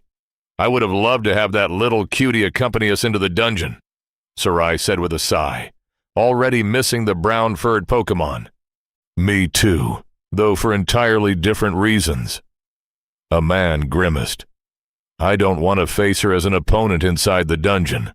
I just hope there aren't too many Pokémon like her, or we won't be clearing this dungeon anytime soon." "What's your problem with Eevee? Why are you so afraid of her?" Sarai asked in confusion. In response, a man opened his Pokédex and showed her Eevee's list of skills. Sarai slowly read through the lengthy list, her eyebrows climbing higher and higher in disbelief before she finally composed herself. "Well, all the more reason she should have been our guide then. She could have helped us during a tough fight," Sarai concluded, folding her arms across her chest. "Unless the dungeon has suddenly employed someone, it's most likely going to be another Pokémon. We'll find out more once we reach the entrance," Arvel commented from the side. "Why can't it be someone like Professor Oak?" Sarai asked. "Because sapient beasts are rare and are generally reserved for emissaries and guardians. There's a reason older dungeons don't populate their floors with more of them, even though they have the ability to," Stella replied, finally joining the conversation. "The closer a soul comes to achieving true sapience like our own, the harder it becomes for a dungeon to influence or control it," Arvel elaborated. "When creating sapient beings, a dungeon has to carefully balance their personalities so they can think for themselves while remaining loyal only to the dungeon. It's far from an easy task." "I remember reading something about that," Mina said. "A long time ago, a dungeon supposedly tried to elevate its creations into true sapience, so it could create its own race, instead of relying on the existing ones. It backfired. They were violent by nature, and gaining sapience didn't really change that. Instead, they rebelled against the dungeon, and destroyed it when it tried to control them. Afterwards, with no one left to guide them, they gradually reverted to their baser instincts, and lost the system's recognition." "It is a true story," Stella confirmed with a nod. "The race of creatures you're talking about are now known as trolls." "Oh, I didn't know that," a man admitted. "I always thought trolls were just smarter ogres." "They are. The dungeon used ogres as the foundation for creating its own race. Nowadays, though, trolls are little more than slightly more intelligent magical beasts," Stella explained. "What's stopping other dungeons from trying the same thing?" Sarai asked. "The system," Arvel answered. "Since the dungeons are isolated by nature, the system warns them against creating more sapient beings. The gods don't want a repeat of that incident. Besides, by the time a dungeon becomes old enough to figure out how to create truly sapient life, it's usually wise enough not to bite off more than it can chew." "But Professor Oak said this dungeon is different. It gave its creations free will and the freedom to choose their own paths. Clearly it doesn't care much about following normal conventions," Sarai argued. True, Stella conceded, but that doesn't mean the dungeon is going to waste its resources creating a sapient being just to act as our guide. We're simply not that important to it. A man turned toward Lord Cyrus, who had remained unusually quiet throughout the entire conversation. He had been about to ask for the royal appraiser's opinion when he noticed the troubled expression on the man's face instead. Lord Cyrus, is everything all right? At his words, everyone turned to look at him. What's wrong, Father? Stella asked, concern evident in her voice. Lord Cyrus blinked, his attention returning to the present. It's nothing, he replied, shaking his head. I was just thinking about the report I need to submit to Her Majesty. I thought your discussion with Professor Oak went rather well, Eamon said. Why do you look so troubled? When I first arrived in Brendan and began drafting my report, I was under the assumption that the dungeon was only a few years old and had somehow remained undetected all this time. I believed we could approach it like any other newly discovered dungeon. Lord Cyrus let out a weary sigh. Now I've learned that not only is it far older than we originally believed, it already possesses its own emissary and is unlike any dungeon I've ever encountered. Now I have to rewrite the entire report and somehow fit everything strange about this dungeon into just a few pages. He rubbed his temples. Just thinking about it is giving me a headache. Paperwork. No matter how powerful or influential someone became, that was one thing nobody could ever escape. A man nodded sympathetically. He understood Lord Cyrus's predicament well enough. His own master complained about tedious paperwork often enough. Oh, you guys are finally here. I've been standing around waiting for ages. The loud voice cut through the forest, instantly silencing the group. While they had been talking, none of them had realized they were already approaching the entrance to the dungeon. Everyone turned toward the speaker, their conversation immediately forgotten as they stared at him in shock. A boy, roughly their age, stood casually leaning against one of the enchanted trees, marking the dungeon's boundary. He had an angular face, spiky blonde hair, and wore a purple shirt with brown trousers. A bored expression rested on his face, brightening as he spotted their arrival. Lord Cyrus was the first to approach. Stepping forward, he gave the boy a respectful bow. Greetings. I am Cyrus Crestel, the appraiser assigned to this dungeon. Might you be our guide? The boy pushed himself off the tree and gave the group a quick once-over before nodding. Yep, that's me. Name's Blue Oak. Blue Oak. Why did he share the same surname as Professor Oak? Grandson of Samuel Oak. Wait. What? Wasn't Professor Oak a creation of the dungeon? How did he have a son, let alone a grandson? Floor boss of the Viridian Forest. Every thought regarding Professor Oak's family tree immediately vanished from Eamon's mind. This was far more important. Floor boss?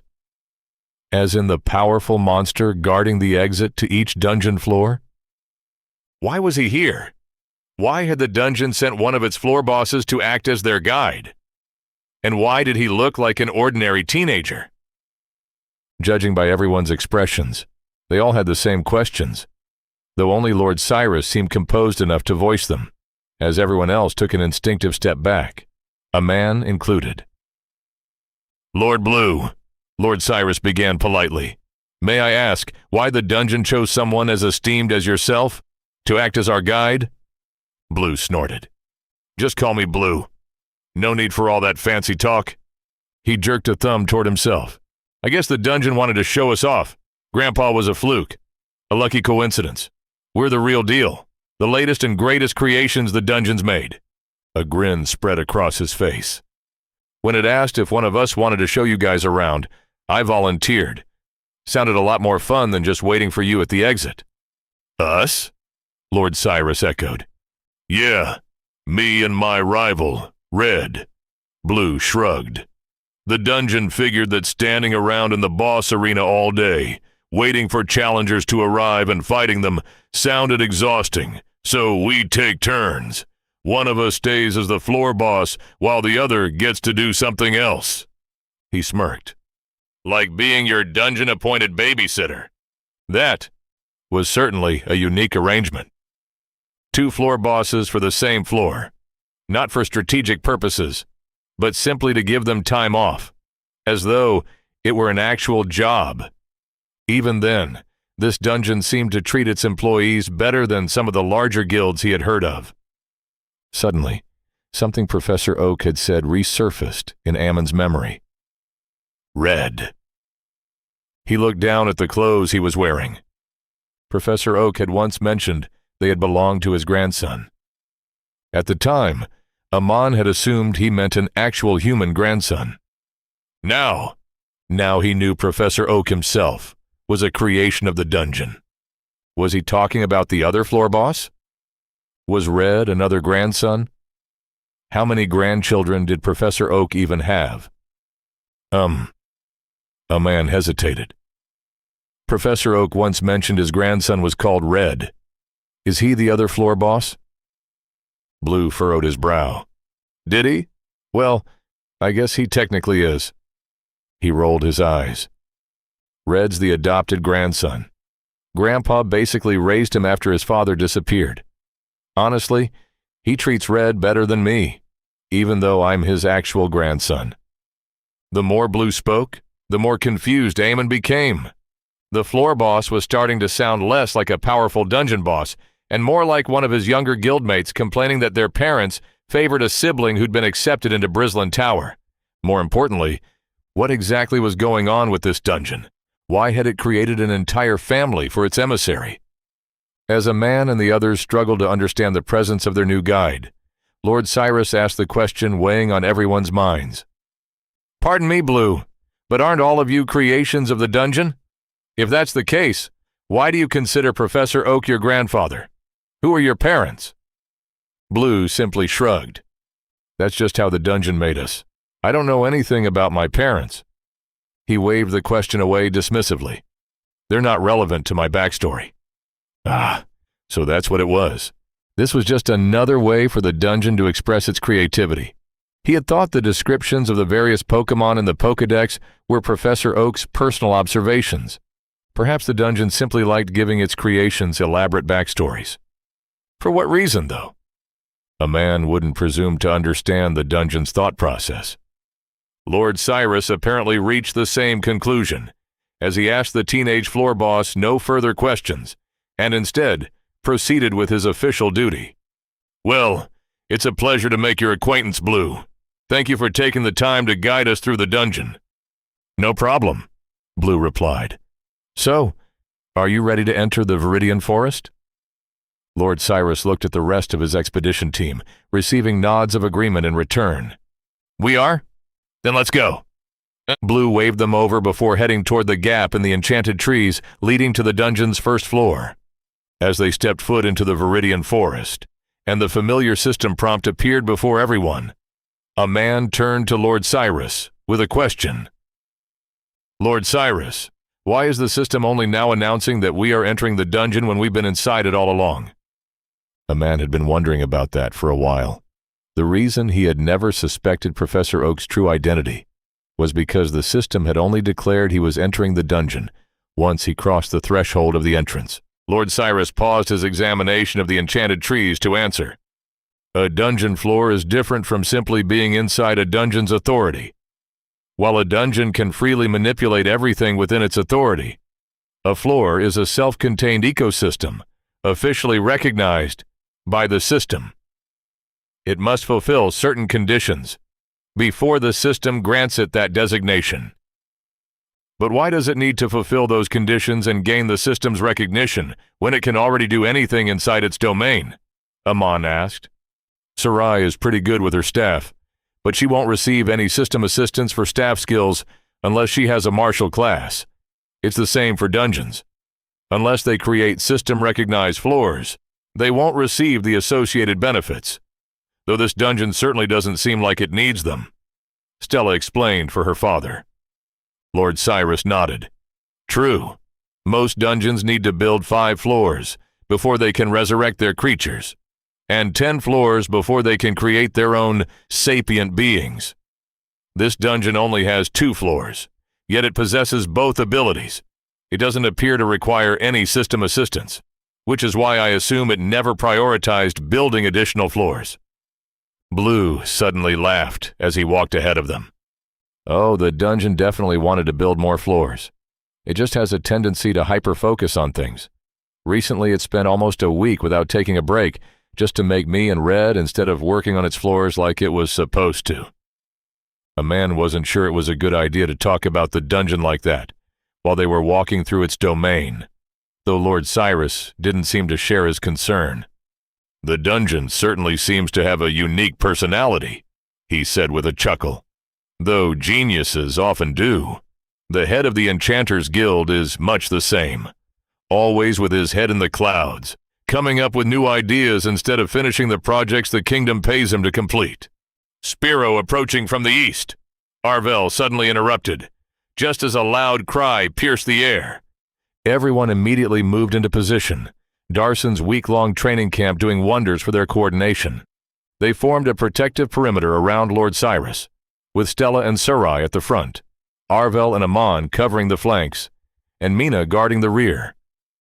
Blue seemed content to stay out of their way, his arms folded across his chest. It made sense. He was the floor boss, after all. The Pokémon weren't going to attack him, just as they hadn't attacked Professor Oak. They watched the brown bird rapidly approach from the sky, weapons and magic at the ready. Then, just before reaching them, the Spiro pulled out of its dive and landed in front of the group. A man looked at his companions in confusion. Their expressions mirrored his own, as they stared at the Spiro sitting silently before them, instead of immediately attacking like it had during their previous encounters. Didn't you say that one was very aggressive? Why isn't it doing anything? Sarai asked, turning to Amon. He had no answer. He was wondering the same thing. The Spiro certainly didn't look friendly, glaring at them with open hostility, yet it did nothing beyond that. A man turned toward Blue, hoping he had some answers. Seeing the looks on their faces, Blue laughed. Well, you guys wanted a tour, so the dungeon switched the difficulty to casual mode. That means no sneak attacks or Pokémon hordes. You can take your time and fight them one at a time.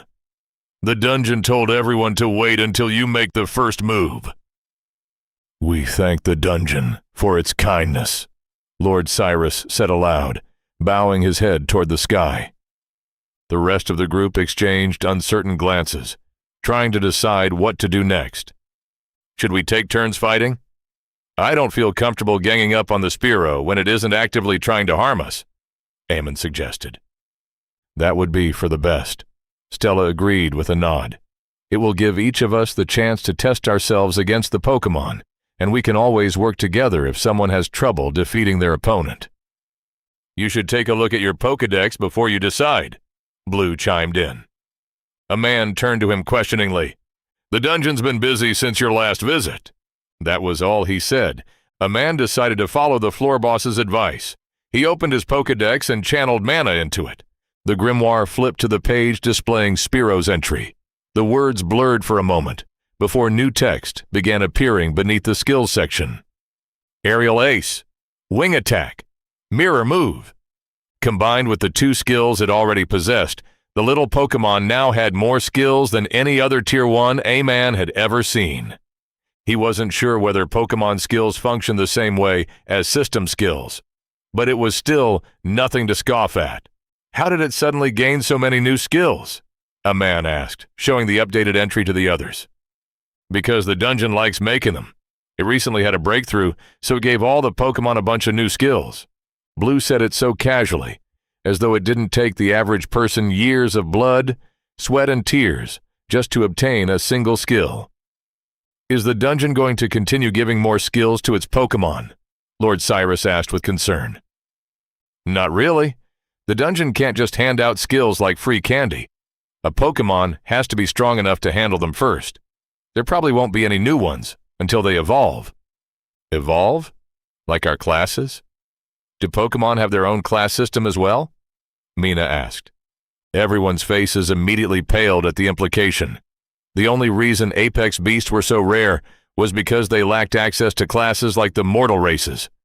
If the dungeon had figured out how to give its creations their own classes, it could one day become the most powerful existence in the world. I'm not sure. I'm not too familiar with your class system. Only the dungeon has a class, and it has never evolved. Lord Cyrus gave the patiently waiting Spiro a brief glance before launching into his explanation.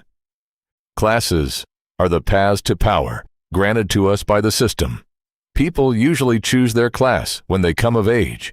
There are many different classes, though they are broadly divided into martial, magical, crafting, and support classes. The options available to someone depend on the actions they've taken throughout their life.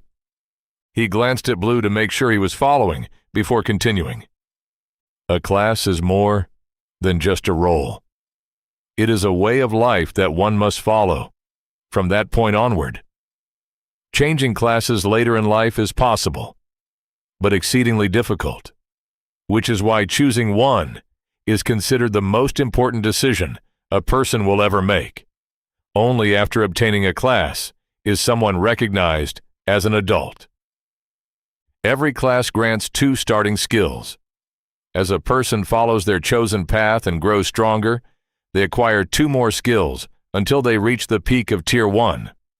At that point, they may advance into a higher tier class. That is known as class evolution. Higher tier classes not only grant additional skills, they also bring about a qualitative change, making a person stronger in every way. Oh yeah. Then Pokémon evolution is pretty similar to your class evolution, I'd say. Blue tilted his head. It's just a lot more obvious physically. You've met Snorlax, right? He's the only evolved Pokémon on the first floor. Before evolving, he was only about this tall. A man watched Blue gesture to around knee height, before imagining the massive green behemoth that had charged at them before. The thought that every Pokémon could one day become something like that wasn't reassuring in the slightest. His thoughts were interrupted by a shrill cry from the impatient Spiro. The dungeon told them to play nice, but Spiros have pretty short tempers. Better not keep it waiting too long, Blue said with a chuckle, pointing toward the increasingly irritated Pokémon. Right. I think it's best if we don't take any chances and attack together. Father, stand beside Blue. The Pokémon probably won't attack you unless provoked. Everyone else, get ready. Lord Cyrus wisely stepped out of their formation and took up a position beside Blue, while the rest of the group prepared for battle once more. Seeing that they were finally ready, the Spiro launched itself into the air, rapidly gaining altitude before diving straight at them, its wings glowing with mana. Arvel let loose an arrow, but the Spiro suddenly accelerated, evading the shot and reaching them in the same instant. Sarai erected a shield to intercept the attack as Amon launched the lightning projectile he had been preparing. The glowing wings slammed into the wooden shield, shattering the construct, but Amon's spell struck the bird at the same moment. The Spiro let out a pained squawk, its wings locking up for a moment as it dropped toward the ground. Stella seized the opportunity and struck with her blade, but the instant the metal touched the Pokémon, lightning suddenly surged across it, traveling up the sword and shocking her arm. Stella jerked her hand back as Arvel released another arrow, its tip swirling with wind mana. The Spiro rapidly flapped its wings, trying to gain altitude, but the augmented arrow still nicked its leg. Spiro glared at Arvel. Blood dripped from the wound in its leg as the force of the leer made him take an involuntary step back. Suddenly, the Spiro switched targets to Amon, its beak glowing with mana as it once again disappeared, flying straight at him like one of Arvel's arrows. Amon ducked just in time to avoid being skewered, the Spiro shooting over his head before wheeling around for another pass. He was about to launch another spell when Stella called out, "If it can reflect our spells, it's better not to use projectiles. You and Sarai try to contain it while Arvel and I finish it off."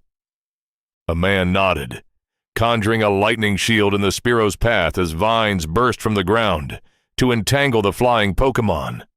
A look of recognition suddenly appeared on the Spiro's avian face as it desperately flapped its wings to halt its momentum.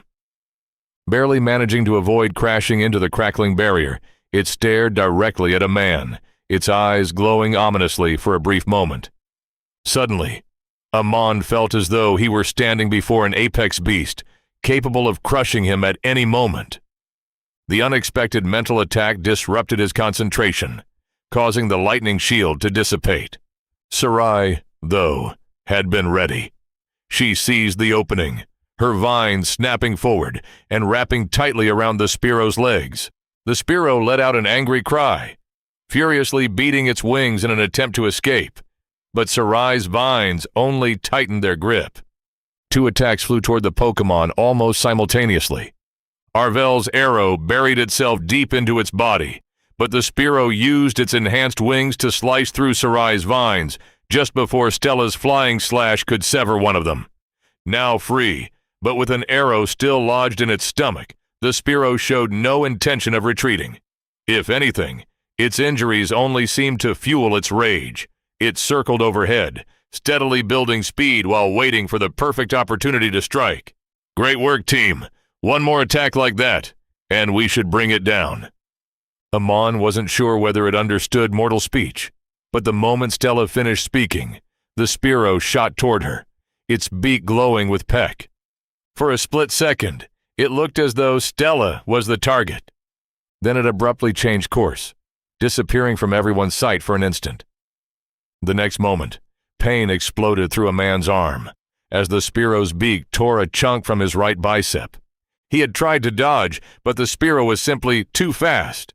Instinctively, Amon unleashed a dome of lightning around himself in retaliation. The Spearo had no room to evade. Electricity coursed through its body, drawing another cry of pain. "Now!" Stella shouted. A wooden platform erupted beneath the dazed Spearo. Before it could recover from the shock, Stella used Sarai's platform to launch herself into the air. Her blade blazed with mana as she unleashed another flying slash. The blue projectile sliced cleanly through the Spearo's neck. A heartbeat later, its head and body fell separately to the ground, lifeless. A man seriously needed to stop ignoring the Pokédex's skill descriptions, he thought as Mina hurried over to heal his bleeding arm. When it said Aerial Ace was nearly impossible to dodge, it hadn't been exaggerating in the slightest. The dungeon had created entirely new and unique skills to empower its Pokémon. It was fascinating, but it also made them very dangerous. Since he was currently the only one with a Pokédex, he needed to pay closer attention and make sure his team was prepared for whatever they encountered next. Mina's hands glowed with the mana of life manipulation as the gaping wound in his bicep slowly stitched itself back together.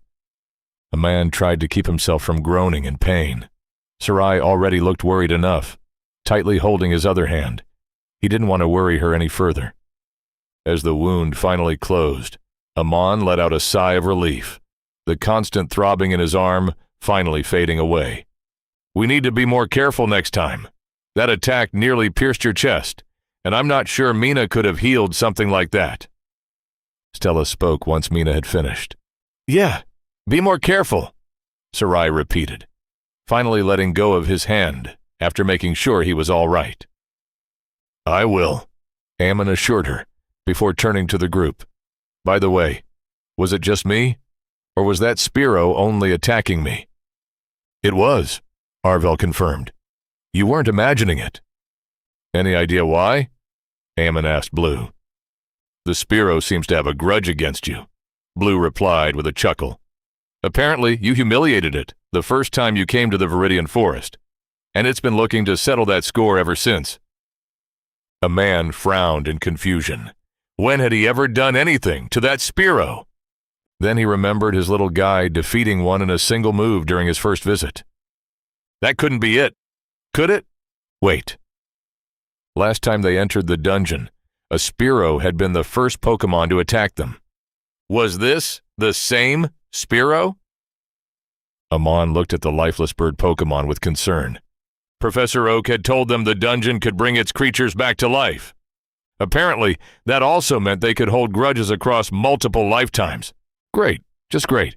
He hadn't even reached the end of the first floor, and had already made himself an arch-enemy in the form of an angry bird. Eamon wanted to argue that none of it had been his fault.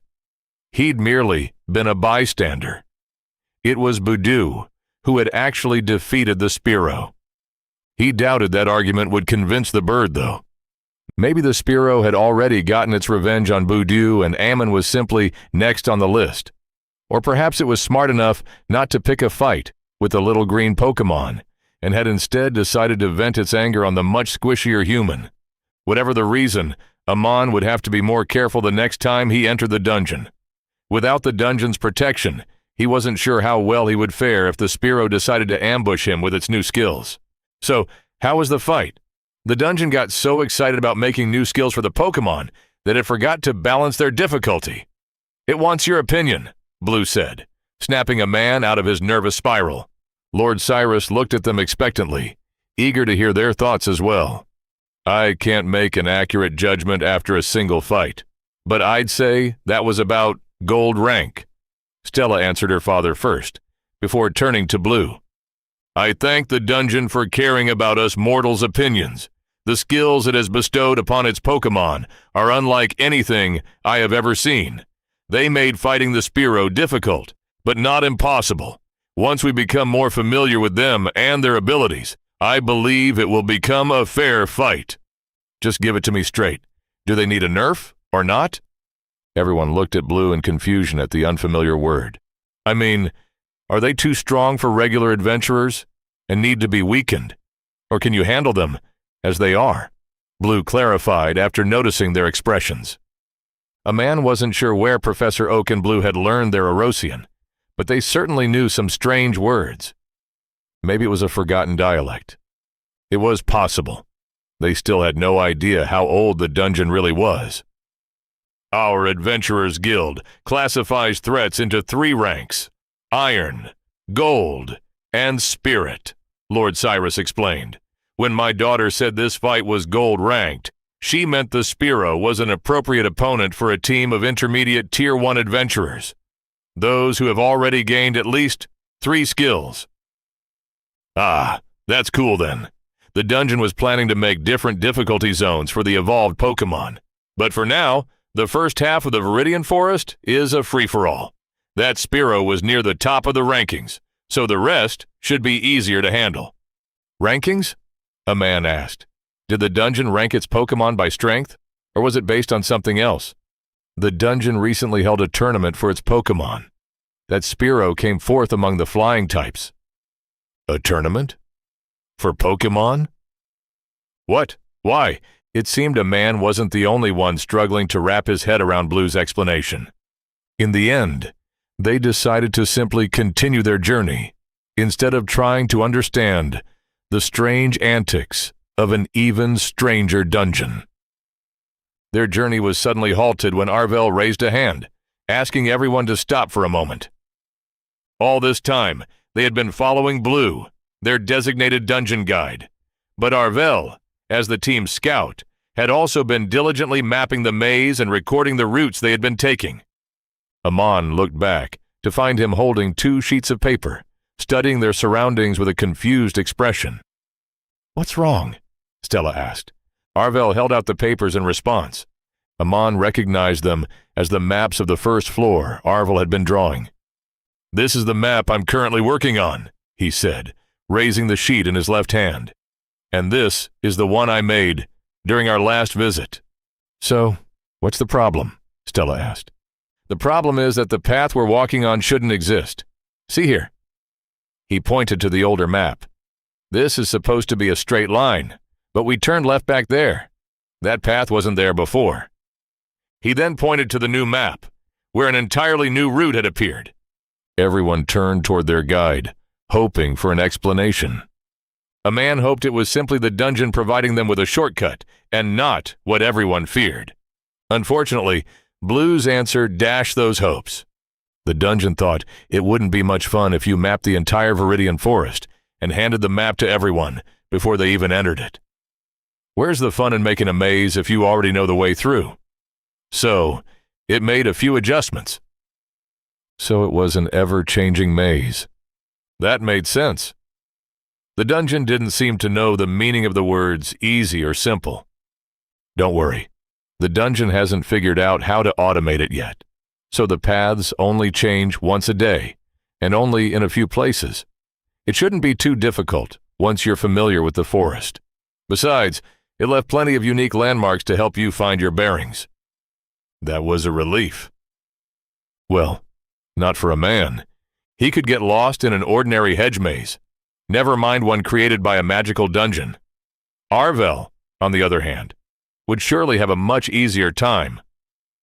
Unfortunately, learning that mapping the Viridian Forest was ultimately pointless seemed to hit their rogue rather hard. Apparently, Arvel had a hobby of drawing maps and illustrations of every new place they visited. For the first time, Amon saw the Birdman sulking. He hadn't thought Arvel was capable of making such a childish expression. Unfortunately, he didn't get to enjoy the sight for more than a few minutes before they were interrupted by another angry bird. To be fair, though, this one was actually their fault. Hoothoot were nocturnal Pokémon. Amon learned from the Pokédex. It was currently around noon, which meant the Hoothoot had been peacefully sleeping in the tree beneath which they had been walking, only for their conversation to wake it up. Honestly, a man understood its reaction. He became cranky too whenever Sarai dragged him out of bed early in the morning. His sympathy didn't last long once the battle began. Unlike the Spearow, which only used a simple skill like Leer, the Hoothoot was an actual mind mage. It used genuine mind magic. Confusion had him stumbling over his own feet, causing every spell he cast to miss, while hypnosis nearly put him to sleep. Mina actually had to smack him across the back to snap him out of his daze. He and Sarai were completely helpless against the little bird. Yes, only the two of them. Turns out, nobles and their retainers received special training to resist mind magic in case someone ever tried to use it to influence or abduct the young scions. The Hoothoot wasn't powerful enough to break through their mental defenses, but Amon and Sarai were easy targets. Thankfully, Stella and Arvel picked up the slack, keeping the Pokémon occupied long enough for Amon and Sarai to recover and finally contribute to the fight. Fighting mind magic is so unfair. How many more Pokémon like this did the dungeon make? A man complained to Blue after they had defeated their opponent. Right now, 3, though you only need to worry about Hoothoot for now. Slowpoke, like the name suggests, are slow and really lazy, while Abra are non-combatants. They'd rather flee than stay and fight you. That was a relief. Still, as soon as he got back home, the first thing a man was going to do was ask his master how to defend himself against mental attacks. The experience had been utterly humiliating, and he had no intention of ever repeating it. After their encounter with the Hoothoot, they continued their trek through the Viridian Forest. Their guide led them along a winding route through the maze, not so they could admire the scenery, but because it was the fastest way to reach the central island. Their goal was to arrive before nightfall and make camp there, since it was the largest safe zone on the first floor and served as something of a central point for the entire area. Unfortunately, their route didn't pass through any of the smaller safe zones scattered throughout the maze, which meant they hadn't had a chance to rest in the last few hours. A man desperately needed a break. He wanted nothing more than to sit down and give his battered body a chance to recover. Not because they had been walking non-stop. His stamina had improved considerably after the training Darson had put him through. The real problem was the constant Pokémon battles. A man had assumed his first visit to the dungeon had been so difficult because of his lack of combat experience. Turns out, having an exceptional team beside him didn't make traversing the Viridian Forest any easier. At least the 2 bug Pokémon, Caterpie and Weedle, were relatively easy to deal with. For some reason, they were the only Pokémon that hadn't gained any new skills. Caterpie tried its best to restrain them with String Shot, while Weedle peppered them with Poison Sting, but both fell quickly under the group's combined attacks. The same couldn't be said for the other bug Pokémon. Spinarak possessed a skill called Shadow Sneak, allowing it to merge with its own shadow. Combined with Exocissor and Poison Sting, it darted between patches of darkness, striking from unexpected angles while the group found themselves chasing literal shadows. Even after they managed to land a hit, it used its final skill, Absorb, to drain their life energy and heal its injuries. Mina later explained that it functioned similarly to the life drain skill used by blood mages, a combat-oriented branch of the healer class. A man couldn't help wondering how the dungeon had managed to give one of its Pokémon a skill from such a rare Tier 2 class.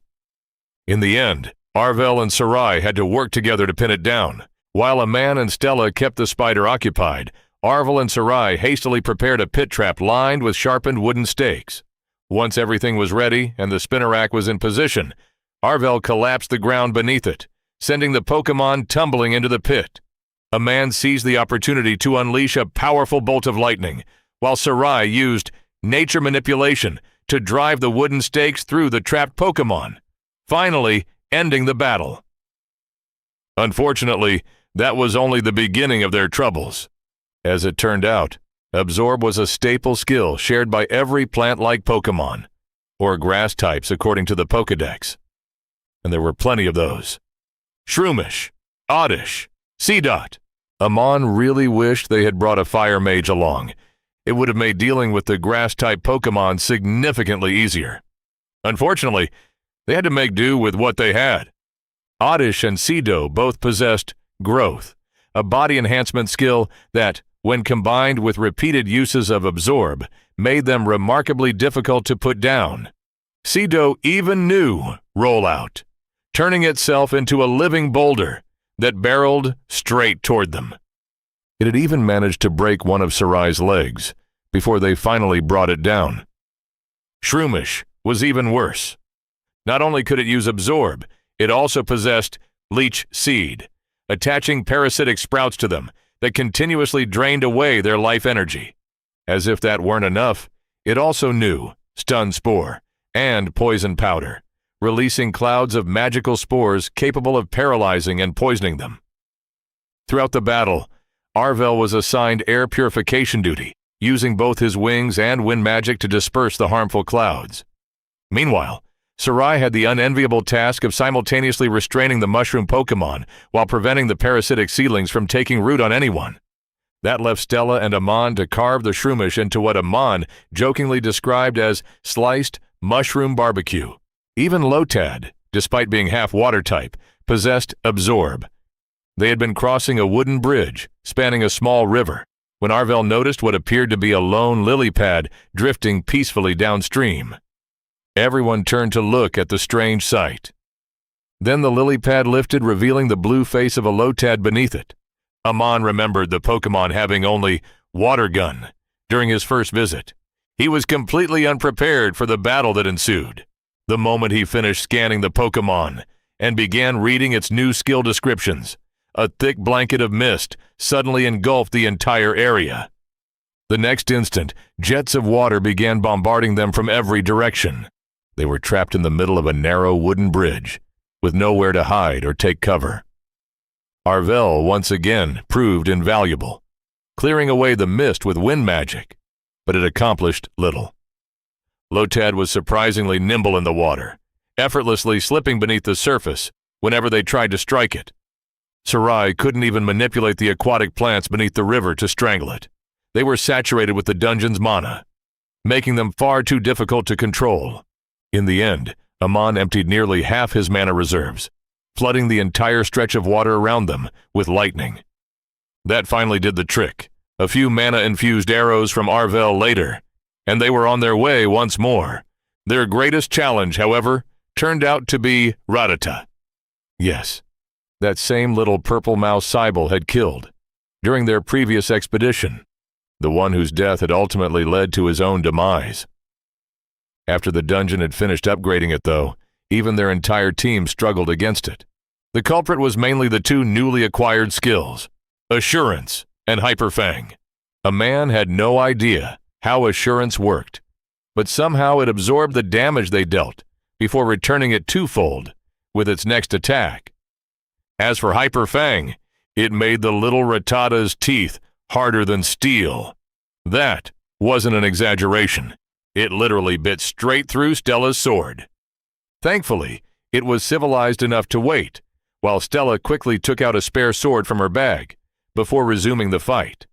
Amon knew the dungeon was taking it easy on them, because they were honored guests. Nobody watching the battle would have believed that, though.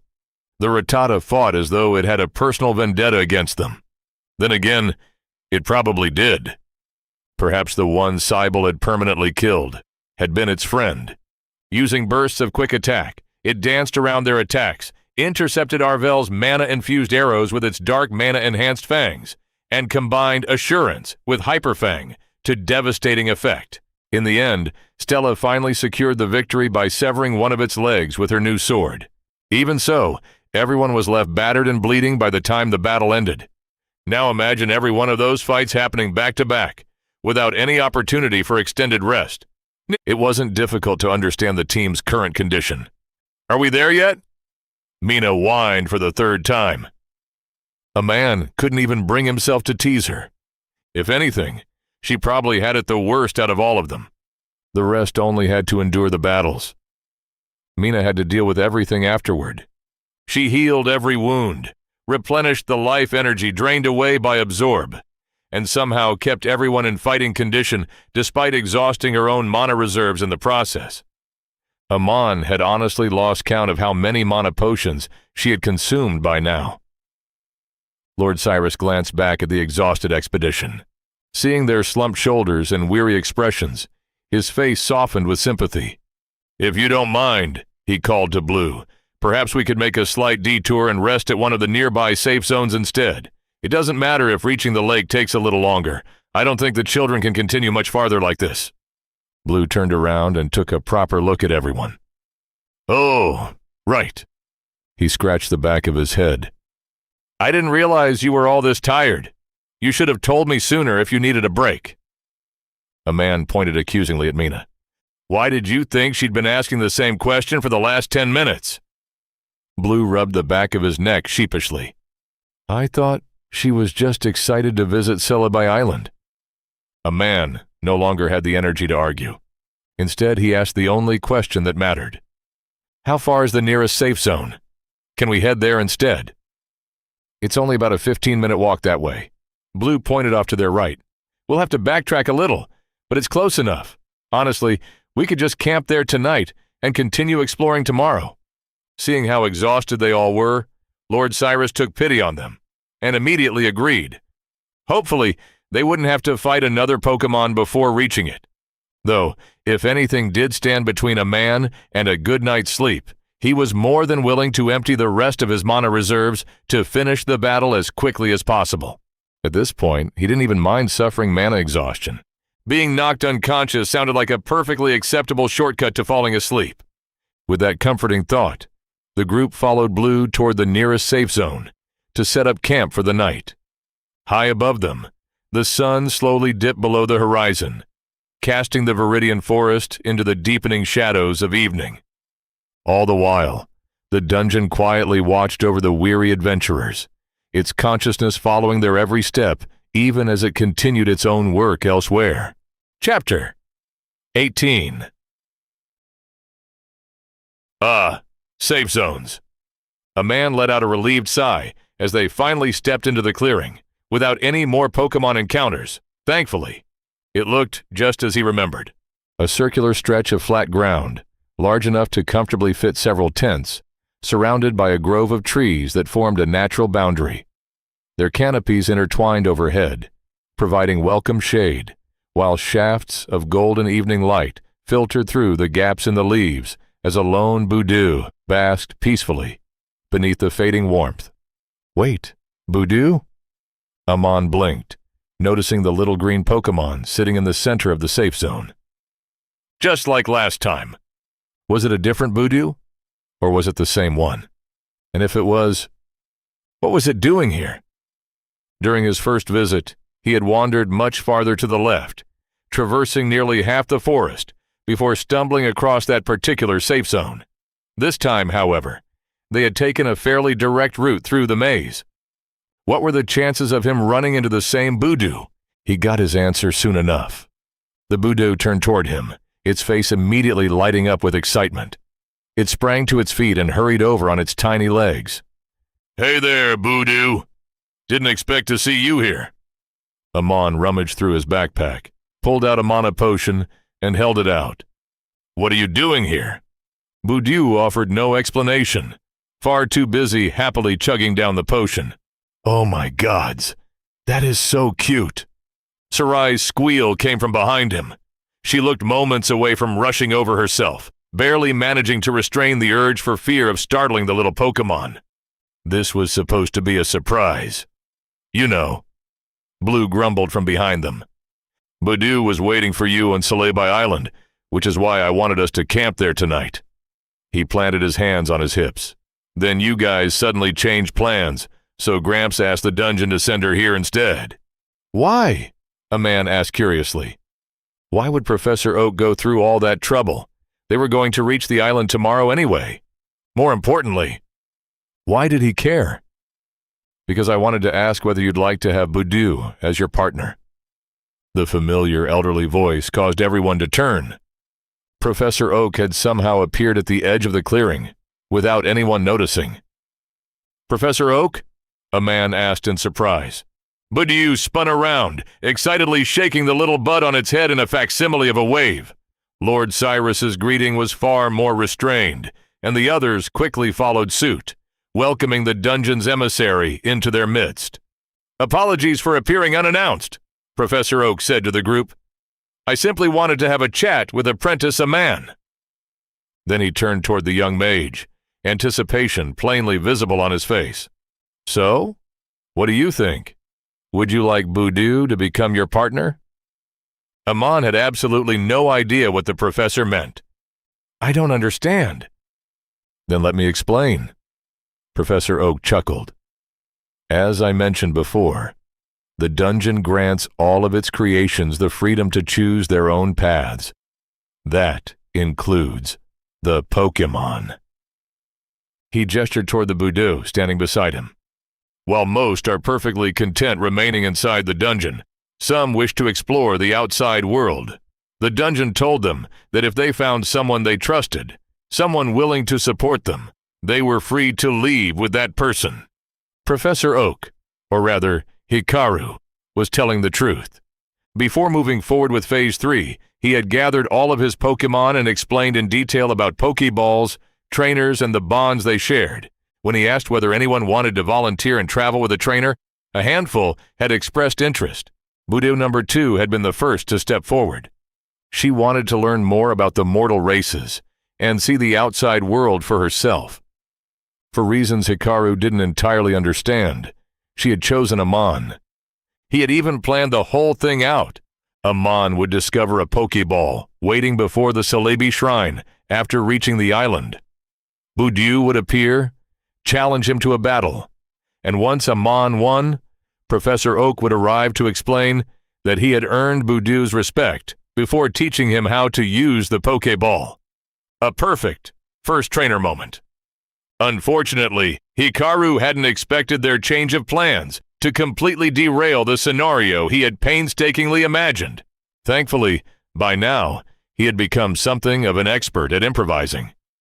"So, Apprentice Amon," Professor Oak continued, "are you willing to take care of Voodoo, train alongside her, and show her the world beyond the dungeon? It is no small responsibility, I know, but I believe you're capable of it." Professor Oak was right. This wasn't an easy decision.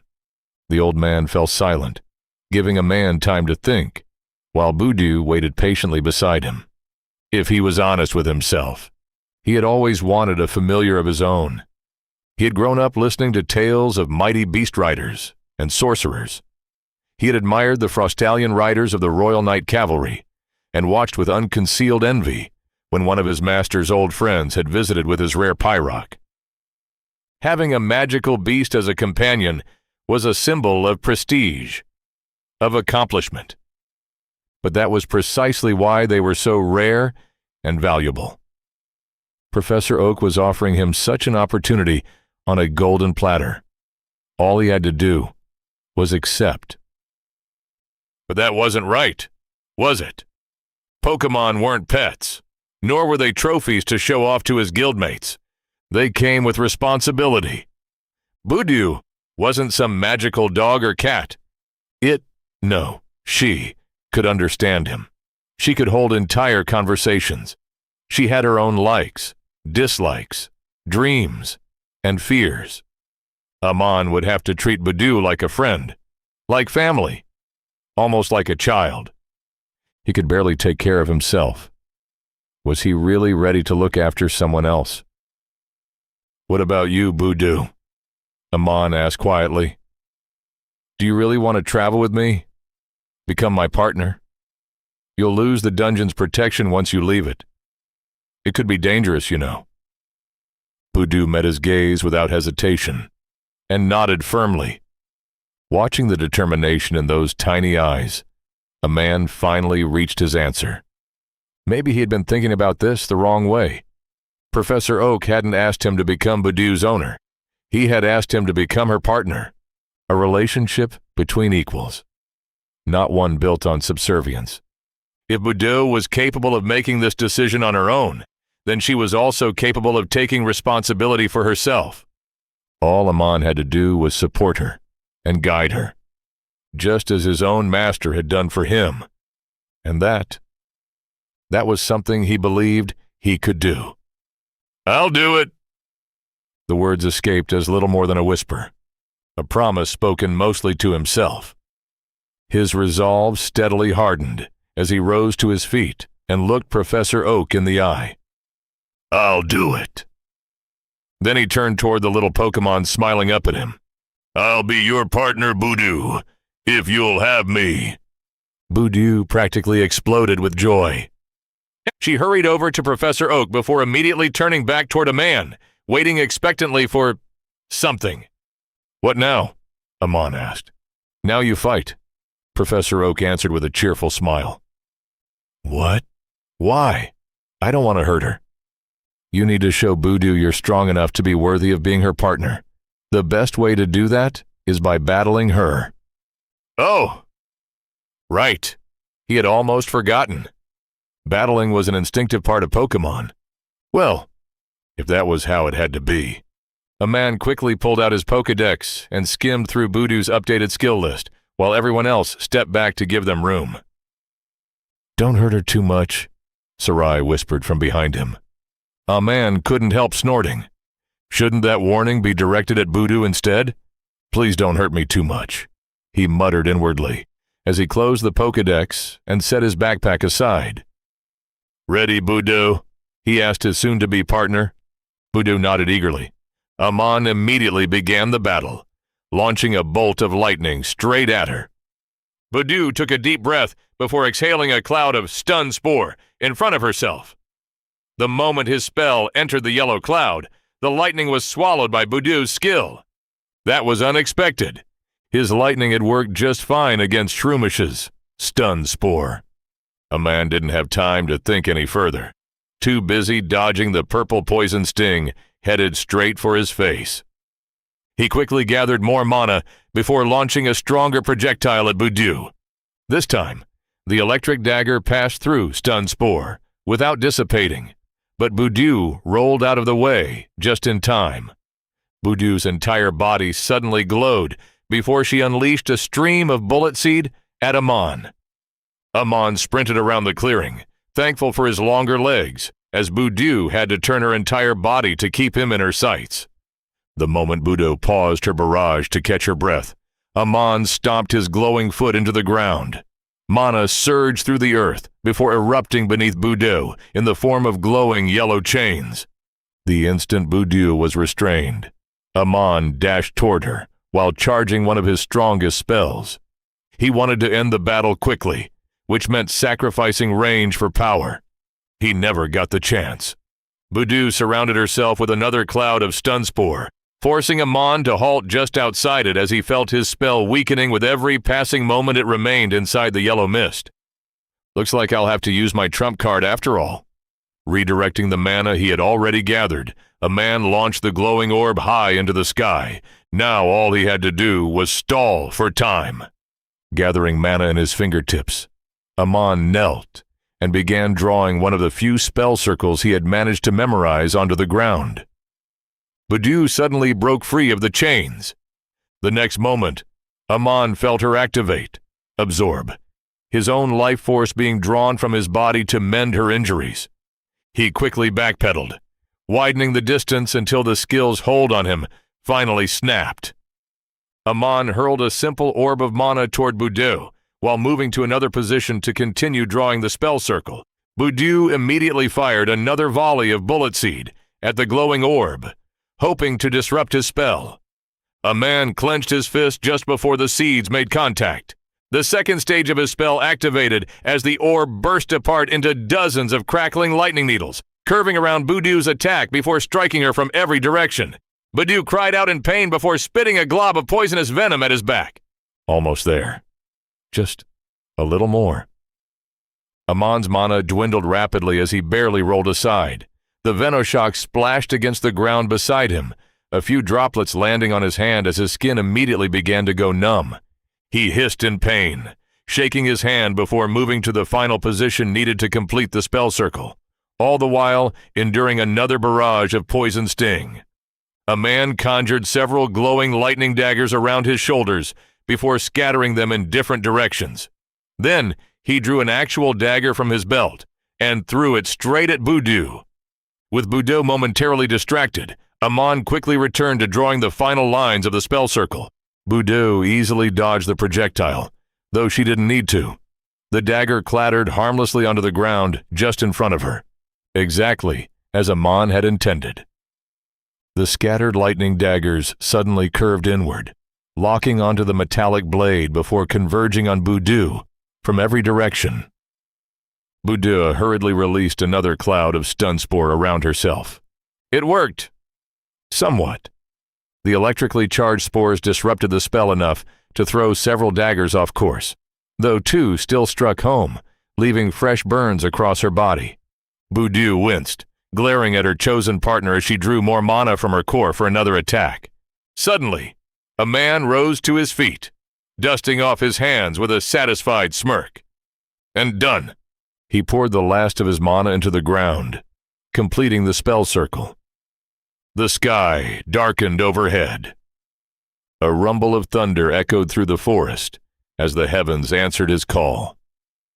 "I won," Amon declared with a smug grin, pointing at Budew.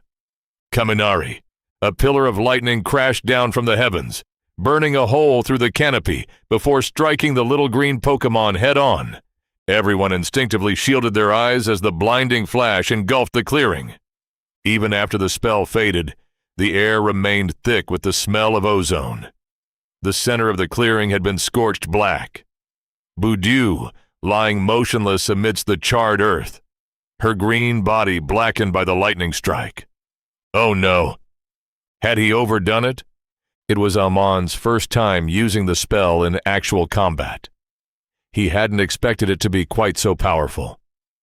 Before he could rush over, however, the world suddenly tilted beneath him. Thankfully, Sarai caught him before he could collapse, quickly pulling a mana potion from her backpack and pressing it against his lips. "Did you really use Kaminari against a little Budew? You don't even have enough mana to use spell circles yet, dummy." She shook her head in exasperation. Amon gulped down the mana potion as fast as he could, feeling a soothing sensation wash over his soul as his body was once again filled with mana. Foreign mana, yes, but at least his soul would no longer have to work overtime just to keep his body alive. Sarai was right. That had been stupid. He had gotten a little overconfident, thinking he could reproduce a spell circle simply because he had watched his master perform them dozens of times. Technically speaking, he knew how to use the spell circle. In theory, draw 4 enchantments in the cardinal direction surrounding your target.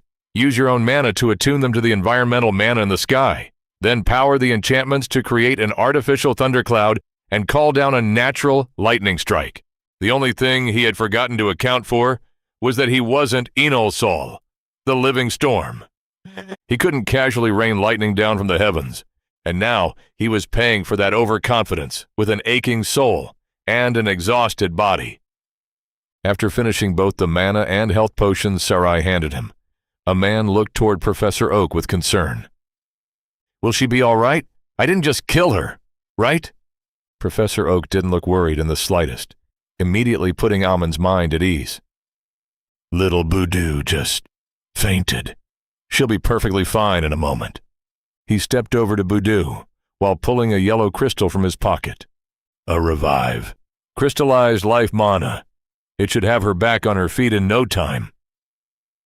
As Professor Oak gently placed the rhombus-shaped crystal into Boudou's mouth, Amon watched her body glow as the life mana spread throughout her body, the burns disappearing before his very eyes. Supported by Sarai, Amon slowly walked over on unsteady legs toward his partner. Boudou's eyes suddenly snapped open. She sprang to her feet before vigorously shaking herself, flakes of charred skin scattering across the clearing. Once she was clean again, she looked up at Amon, her beady little eyes shining with admiration. "Are you okay, Boudou?" Amon asked his new partner. Boudou nodded, acting as though he hadn't just fried her to a crisp. "Well then, welcome to the team, I guess." Amon instinctively raised his hand for a handshake before remembering that Boudou didn't actually possess any. He quickly lowered it again before anyone noticed. Boudou, however, didn't seem satisfied. She shook her head before turning expectantly toward Professor Oak. "Here, catch!"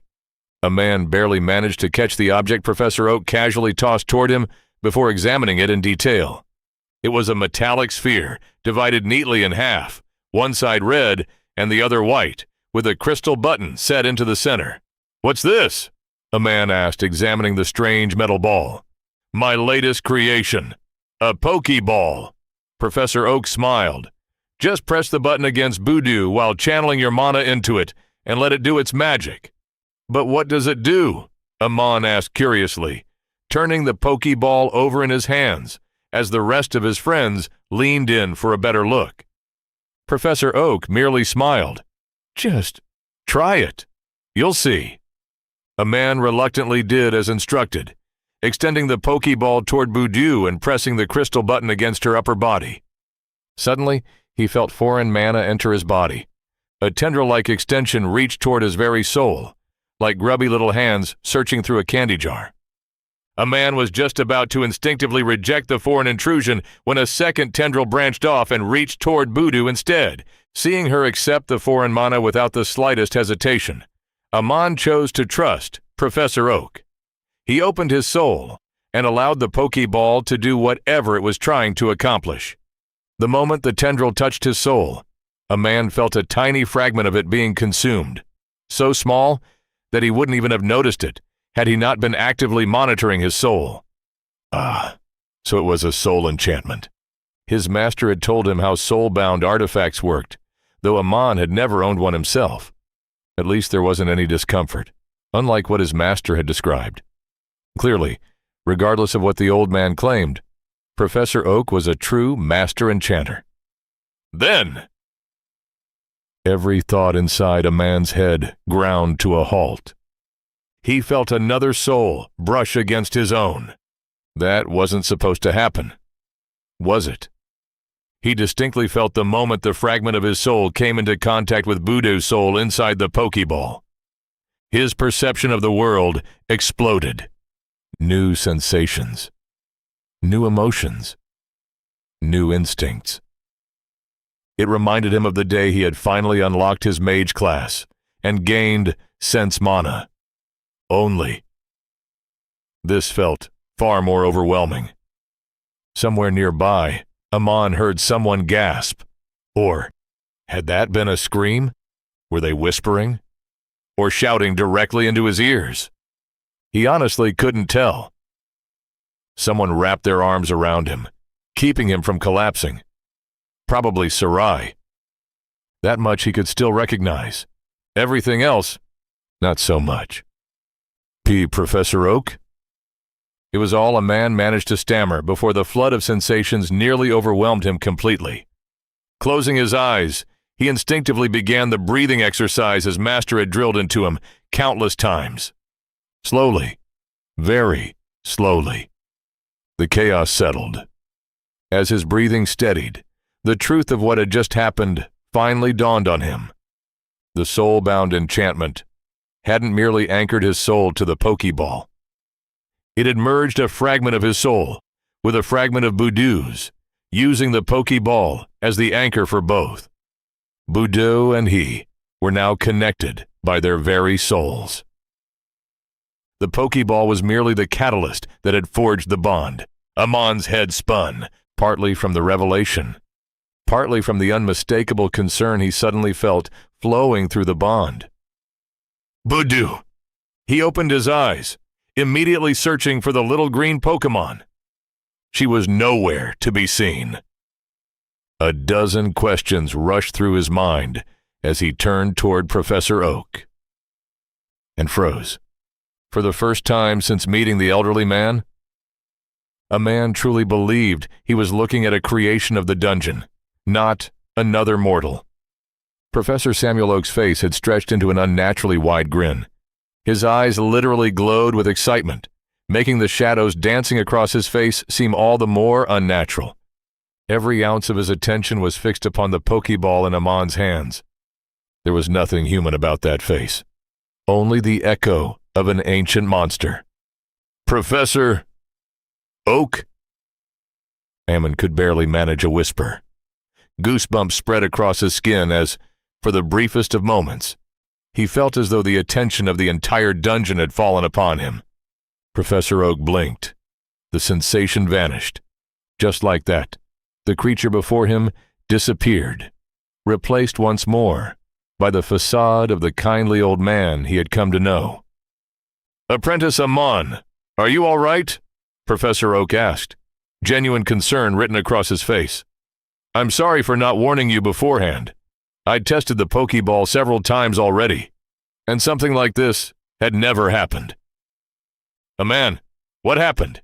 Sarai asked worriedly, her face nearly touching his as she leaned forward the moment she saw his eyes open. Really? Had no one noticed what had just happened?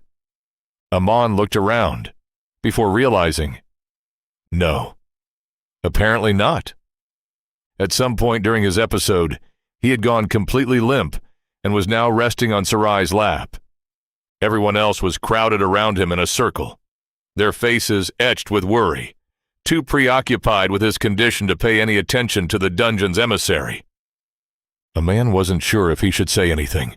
Yes, he had accidentally gotten a peek behind the curtain of Professor Oak's persona, but that wasn't necessarily a bad thing.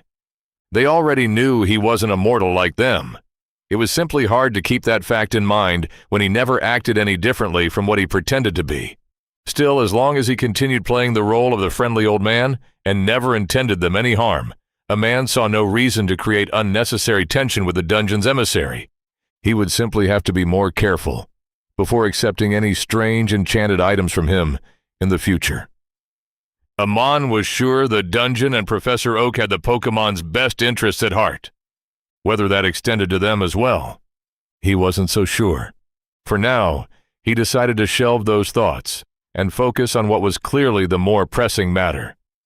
This strange soul bond between him and his new partner. Amon slowly got to his feet with Arvel's help. The disorientation and dizziness had disappeared as abruptly as they had come, leaving a man with nothing but the strange addition to his soul. Through it, he could sense Budu. He could feel that she was somewhere nearby.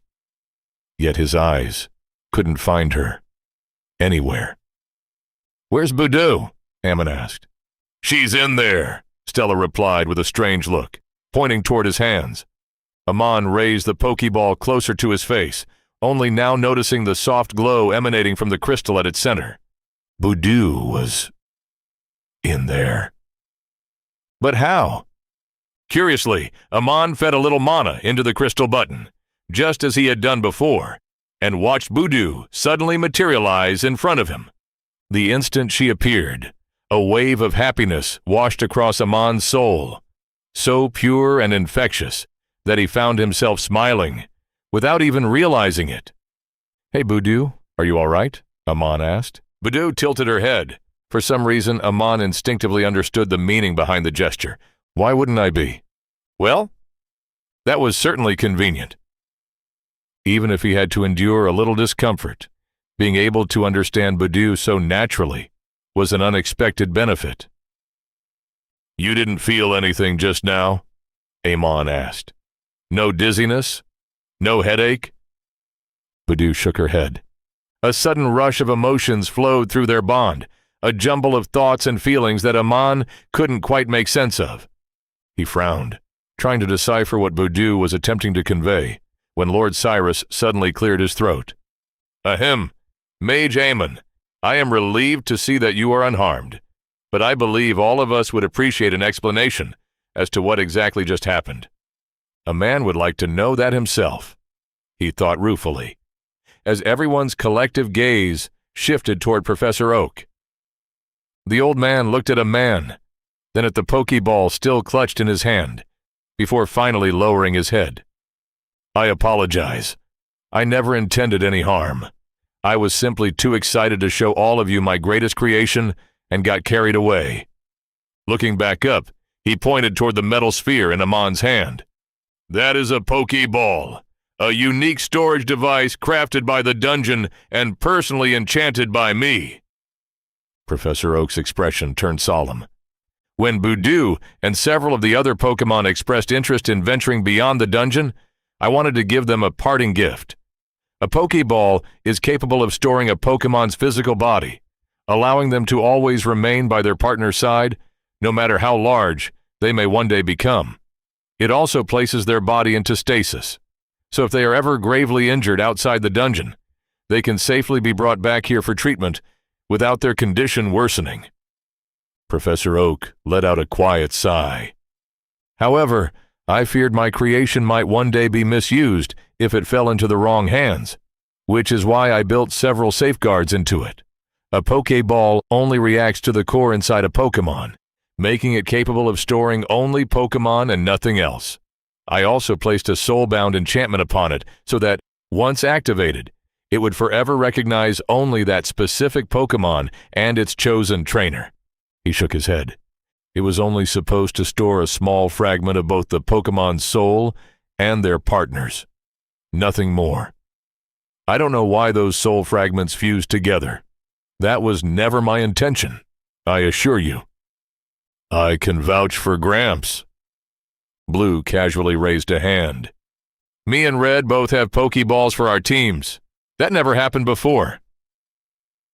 So, wait, Mina asked, staring between Amon and Budew.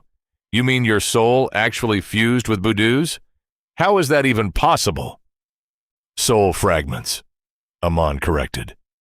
But, yes, I can feel the link between our souls, and I can even sense vague impressions of her emotions. As for how that's possible, he gave a helpless shrug.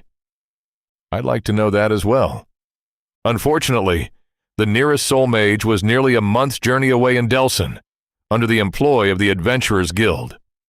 A man looked hopefully toward Professor Oak, but the old man seemed just as confused as everyone else. If you wish, Professor Oak finally said, I can try to sever the soul bond, though you'll probably need to remain in the dungeon for a few days while I study it. No need, Amon replied almost immediately. Not simply because he didn't want to stay inside the dungeon any longer than necessary. Once he had gotten used to the sensation, he found that he didn't actually mind it. In fact, Budew's constant presence within his soul was strangely comforting, like wrapping himself in a warm blanket on a cold winter night. Besides, the bond wasn't causing him any harm. If anything, it allowed him to understand Budew on a much deeper level. If it isn't broken, why fix it? He looked down at the little grass type. Budew, can you feel the bond between us? Is it causing you any discomfort? Budew shook her head. Once again, the bond answered more than the simple gesture ever could. She could feel it. She didn't mind it. In fact, she actually liked it. That was all a man needed to know. Looking back at Professor Oak, he smiled. Budew doesn't mind the soul bond, and neither do I. It may have been accidental, but it doesn't seem to be causing either of us any harm. I don't think there's any reason to remove it." "Very well, if that's how you truly feel."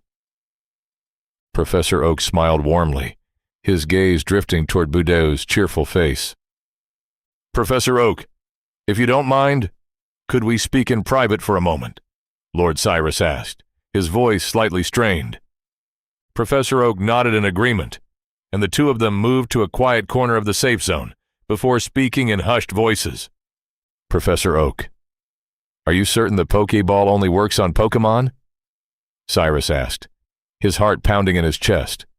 "A storage device capable of containing living beings, not merely ordinary plants or animals, but magical beasts with powerful souls."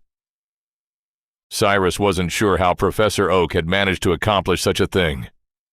Not even the best enchanters in the kingdom could create an artifact like this.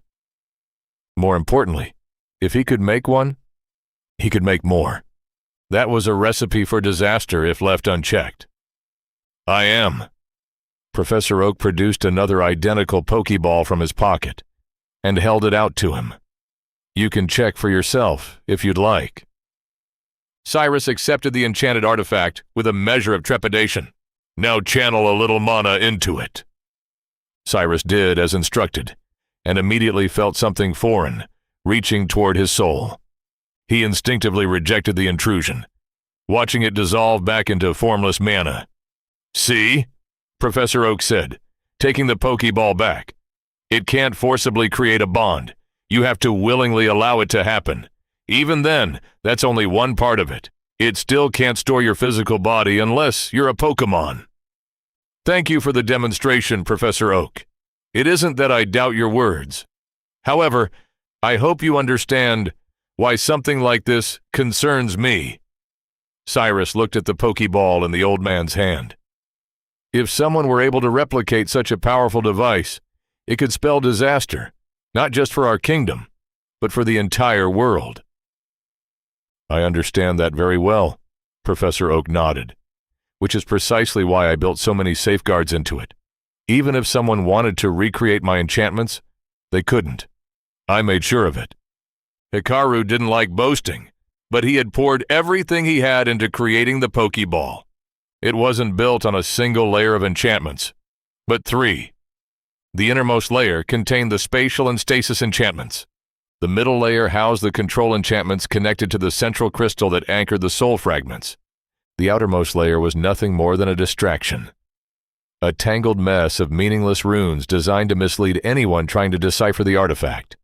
Finally, dungeon magic fused all 3 layers into a single seamless whole.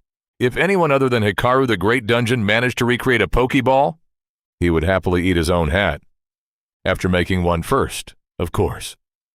"That certainly puts my mind at ease," Cyrus said with a relieved sigh. He hesitated for a moment, unsure whether he was overstepping with his next request. "Professor Oak, if you don't mind, could I have one of those Pokeballs?" Seeing the old man's questioning look, he quickly continued. "I assume you intend to distribute them to other adventurers as well, and we have no way of knowing whether what happened to Mage a Man could happen again. I have never heard of 2 souls naturally fusing together like that. We have no idea what long-term effects such a bond may have, let alone one formed between a human and a Pokémon." Cyrus raised a hand before Professor Oak could respond. "I wish to have it examined by the Tower Master and the Enchanters Guild. Don't worry, we have no intention of prying into your enchantments. We simply want to better understand your invention." Professor Oak chuckled. "I'm not worried about you trying to pry into my enchantments. Like I said, even if you tried, you couldn't." For a brief moment, a spark of hope ignited within Cyrus, before it was immediately extinguished. "However, I must decline your request. The Pokeball is not merely a tool. It is a gift for the Pokémon of this dungeon. The dungeon will only allow those chosen by a Pokémon to possess one." Professor Oak held his gaze. "That said, I understand your concern. The soul bond appears harmless for now, but until we understand it better, we can't be certain there won't be long-term effects. The dungeon wishes to investigate it as well, After all, one of its Pokémon is now bound to apprentice a Mon, too. Professor Oak offered him a reassuring smile. I will find out what happened, why it happened, and provide you with a detailed report that you may present to your superiors. Will that be acceptable? Not really. But Cyrus knew that was the best he was going to get for the time being. Thank you, Professor Oak. I would very much appreciate that. While the adults were having their serious discussion off to the side, the rest of the group enjoyed a much more relaxed atmosphere. So, your soul is now fused with a Pokémon. How does it feel? Mina asked curiously. I don't really know how to explain it. A man rubbed the back of his neck. It's like there's a string tying my soul to Budu's. Only, I can actually feel it. I can sense where Budu's soul is and catch glimpses of her emotions. I assume Budu experiences something similar. A feeling of quiet agreement drifted through the bond, silently confirming his words. I imagine it's something similar to a mind tether, Harvell said, turning toward Mina before looking back at Amon for confirmation. Only much deeper. That's close enough. A man tilted his head thoughtfully. I can't actually hear her thoughts, but it feels somewhat similar. A man had only met a mind mage once, years ago, while traveling the kingdom alongside his master. The spell she had used had been meant for telepathic communication. It didn't feel like that was the soul bond's primary purpose. If anything, understanding Budu's emotions seemed more like a side effect. What did it feel like when your soul merged with Budu's? Stella asked. One of my grandfather's old friends injured his soul when he was young and had to be treated by a soul mage. He said it hurt more than regrowing an entire limb. A man shuddered at the mental image. Thank the goddess his soul hadn't been injured. It wasn't anything like that. In fact, I didn't feel any pain at all. I think my condition had more to do with my prior mana exhaustion than anything else. He paused, trying to put the experience into words. It did feel strange, having something touch my soul. Amon shook his head. It felt like someone was invading the very core of my being. Then, before I knew it, I was experiencing all these new feelings and sensations at once. That was the overwhelming part. We should go see my master once she returns from the capital, Mina suggested. I'm sure she can tell you more about your condition. A man nodded. Lady Arisu, Mina's master, was also a Tier 3 mage, just like his own master. While she wasn't a dedicated soul mage, a healer who had reached that level possessed extensive knowledge of the body, mind, life, death, and soul, all aspects of a living being. Getting an appointment with someone of her standing for free was an opportunity few people ever received. Only his master, and perhaps Mayor Simon, could have arranged such a meeting back in Brendan. While the rest of the group continued discussing the soul bond, Sarai was busy petting Budu, gently stroking the little Pokemon's smooth skin. Flashes of contentment flowed through their bond, letting a man know Budu was enjoying the attention every bit as much as Sarai enjoyed giving it. You're so cute, Sarai smiled. Why did you have to choose that idiot? You could have picked me instead. A man suddenly blinked as another image surfaced through the bond. Wait a minute. He looked down at Budu. Did you really choose me because I kept feeding you tasty potions? Budu gave him a sidelong glance, her head still comfortably resting against Sarai's hand. A jumble of emotions reached Eamon through their bond. He didn't understand everything, but he got the general idea. That was the main reason, but not the only one? Budu finally nodded. So if someone else had offered you potions, you wouldn't necessarily have chosen them. Another nod. Well, that was reassuring. At least Budu hadn't picked him just to become her personal potion dispenser. Though a man still wasn't entirely convinced, he liked his new partner's reasoning. Not that it mattered much anymore.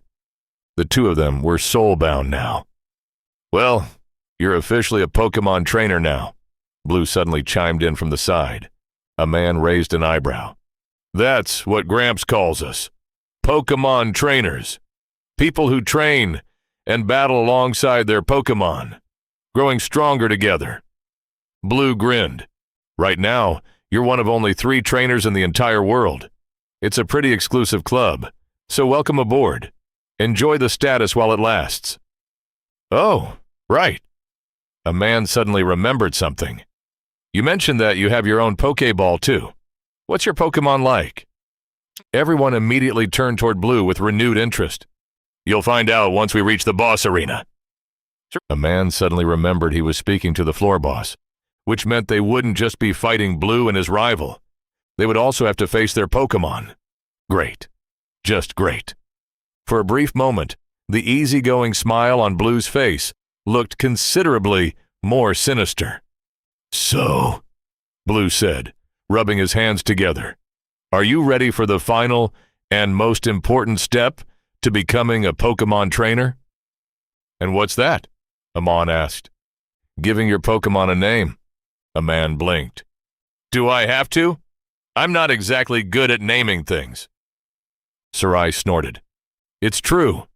When we were kids, we used to feed a stray cat that lived behind my house, and this idiot wanted to call it Blackie because it had black fur. Everyone burst into laughter at his expense, while a man lowered his head in defeat. No matter. Blue waved a dismissive hand. You can call her Greenie if you want, but giving your Pokémon a name is important. His expression suddenly turned serious. Why? Amon asked curiously. Because that's Budew number 2. There are already 2 other Budew, and there'll be even more once the dungeon expands. Giving your Pokémon a name helps distinguish them from the wild ones. Blue smiled. Besides, naming your Pokémon is a long-standing tradition among Pokémon trainers. It's part of our culture. It helps strengthen the bond between you and your partner. He chuckled. The emotional bond, not the soul bond. A man resisted the urge to point out that, according to Blue himself, there were only 3 Pokémon trainers in the entire world. Somehow, that hardly sounded like a long-standing tradition. Still, if Blue considered giving Budew her own name to be that important, a man wanted to respect it. Now then, what should he call her? The group immediately began tossing around suggestions, discussing possible names before finally settling on one. Florette. It was short, sweet, and suited her perfectly. A lone bud, waiting to bloom. Amon liked the name. So did Budew herself, though as usual, it was Sarai who had come up with it. Budew, or rather, Flore, preened under the praise as everyone congratulated her on her new name. Suddenly, the Pokédex inside a man's bag vibrated. Curious, he took it out, only for it to flip itself open to a brand new page. Words began appearing across the parchment on their own. The title at the top read Flore, accompanied by an illustration of his Budew, and the usual Pokédex description. However, the opposite page was different. Instead of containing general information about Budew as a species, it was filled entirely with information about Flore herself, her likes, her preferences, her biology. Most importantly, how to properly care for and raise her. That symbol means female, Blue explained, pointing at the small circle with a cross beneath it. And this one means male. He crouched down and drew the second symbol in the dirt, a circle with an arrow pointing diagonally upward. Wait, they actually have genders? Mina asked in surprise. Why? I thought dungeon creatures couldn't reproduce. Blue blinked. You've all been calling Florette she this whole time. Why are you only asking that now? Everyone else was saying it, so I just went along with it. Mina shrugged. Amon started it, Sarai accused. She smiled as she continued petting Flore. Though I think Flore being a girl suits her. She's very pretty, just like me. Professor Oak started it, actually. A man defended himself. Besides, I'm sure there are male Budew that are just as pretty. He turned toward Blue for confirmation. Blue chuckled. Yes, there is a male Budew as well. The dungeon gave them different genders mostly for aesthetic reasons. It can influence their personalities a little, but that's about it. He shrugged. They can't lay eggs or reproduce on their own. By the way, a man said, still reading through the new Pokédex page, where am I supposed to get mana-enriched fertilizer? I don't think the general store sells anything like that. He continued scanning the page. And what's a Watmel berry? In fact, where are all the berry bushes? I don't think I've seen a single one since entering the dungeon. Berries grow in the safe zones, Blue explained. You're just unlucky this one doesn't have any. The dungeon rotates them around every now and then. He pointed deeper into the forest. You'll definitely find some on Celebi Island. It's the largest safe zone on the first floor. As for mana-enriched fertilizer, Blue grinned. Just ask Gramps. I'm sure he won't mind giving you some freebies after basically using you as a test subject. The group continued chatting until Professor Oak and Lord Cyrus returned from their private discussion. After wishing them good luck and bidding everyone farewell, Professor Oak walked out of the safe zone and disappeared among the trees. Dungeon magic, Blue muttered from beside Eamon. After everything they had been through that day, especially Amon, everyone was exhausted. They quickly pitched their tent, ate a simple meal of dried rations from their packs, and prepared for bed. Blue promised to meet them early the following morning so they could continue their journey through the dungeon. Then, with a wink, he raised a hand and made a strange gesture with his fingers, muttering quietly, "Dungeon magic." The next moment, he disappeared from sight, just like Professor Oak had. Everyone stared at the spot where he had vanished. Then they simply shrugged and headed into their tents for some well-earned sleep. Tomorrow, they would traverse the rest of the Viridian Forest and challenge its floor boss. Amon hoped that, with Florette now fighting by his side, things might become just a little easier. Knowing his luck, though, probably not. Chapter 19. Okay, we are here. Now, how do we get across? A man and his team were greeted early the next morning by Blue's smiling face as soon as they stepped out of their tents. With another long and exhausting day ahead of them, they quickly ate breakfast, packed up camp, and set off once more. A man kept Florette's Pokeball safely tucked away inside his bag, while the Budew herself was happily nestled in Sarai's arms. As they made their way through the twisting maze, Amon found himself wondering for a moment whether Florette was actually his Pokémon or Sarai's. Thankfully, luck seemed to be on their side today. Or perhaps they'd simply exhausted their supply of bad luck yesterday. Whatever the case, they encountered only 4 Pokémon along the way. Florette quickly proved her worth, working together with Sarai to weaken their opponents while the rest of the team finished them off. Of course, like anything new, there were a few hiccups. Once she accidentally paralyzed Stella instead of the opposing Talo. Another time, a barrage of bullet seed got in the way of Arvel's shot. Blue came to his rescue more than once, offering useful advice along the way about what it meant to be a proper Pokémon trainer. While Florette was, first and foremost, his partner, during battle, she needed to become an extension of him, no different from Stella's sword or Arvel's bow.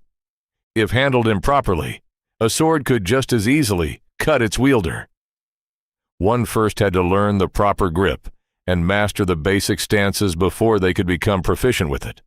The same was true for a man and Florette. While she was intelligent enough to fight on her own, most Pokémon only fought alone or in small groups. They had no experience working as part of an experienced adventuring party like theirs. A man needed to take the reins, direct her movements, and tell her when and where to attack. She was a weapon, an adorable little green weapon, but a weapon nonetheless. It was his responsibility to bring out her full potential in battle. Amon was still learning the ropes of being a proper Pokémon trainer, but by the time they finally reached the lake, he felt he was slowly getting the hang of it. Blue turned toward the group, a mischievous grin spreading across his face as he answered Mina's question. Would you like to hear the easy way, or the fun way? The easy way, a man answered on everyone's behalf. He wasn't entirely convinced that Blue's definition of fun was the same as theirs. "Just swim."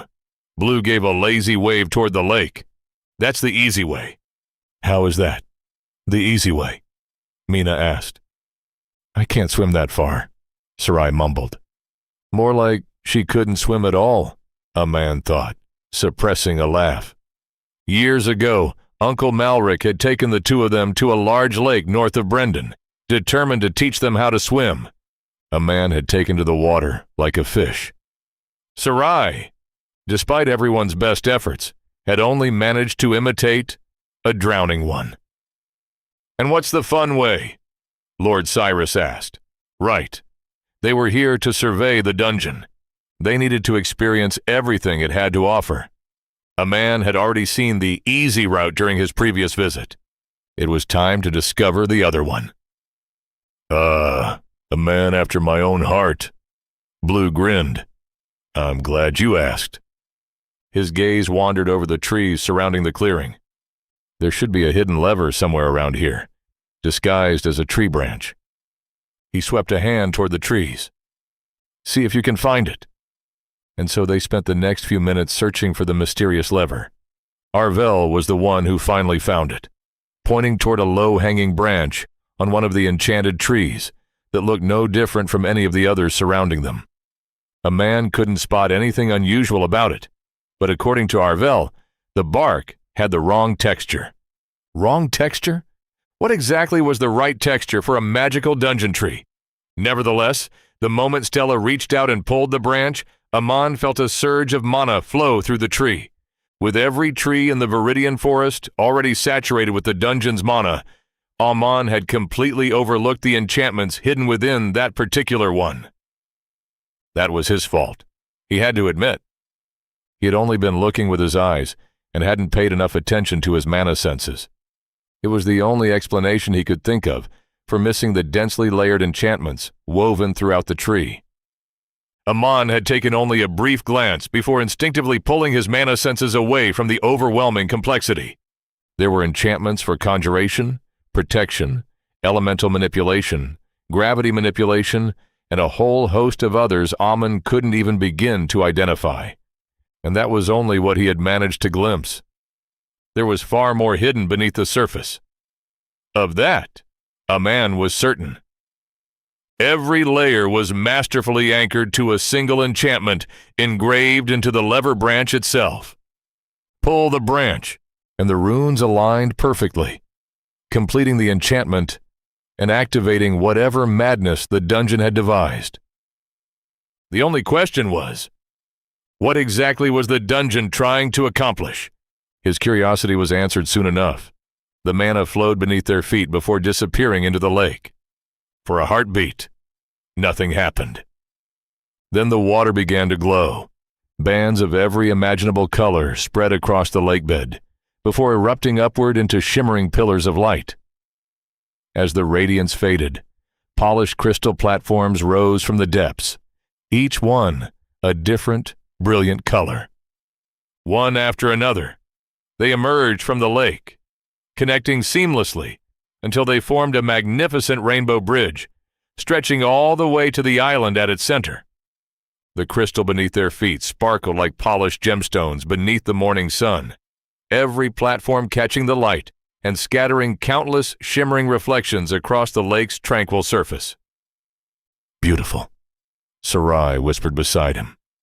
A man nodded in silent agreement, both at the crystal bridge and at the enchantments that had created it. "The dungeon certainly has a knack for creating unique and interesting things," Lord Cyrus remarked in admiration, voicing the thoughts running through everyone's minds. Blue puffed out his chest proudly. "Pretty cool, right?" "It certainly is," Amon admitted without hesitation. The floor boss grinned. "Just wait." Before a man could ask what he meant, a deep rumble echoed across the lake. The bridge suddenly trembled. Cracks spread through the joints between the crystal platforms. Before, one by one, they drifted apart. The perfectly straight bridge disintegrated before their eyes. The colorful platforms glided away across the lake, skimming over the water as though they weighed, Nothing at all. Some drifted lazily to the side. Others rotated in place before sliding off in entirely different directions. Within seconds, the orderly bridge had transformed into a chaotic field of floating stepping stones stretching toward the distant island. Amon blinked. "I take back everything I just said." Blue burst into laughter.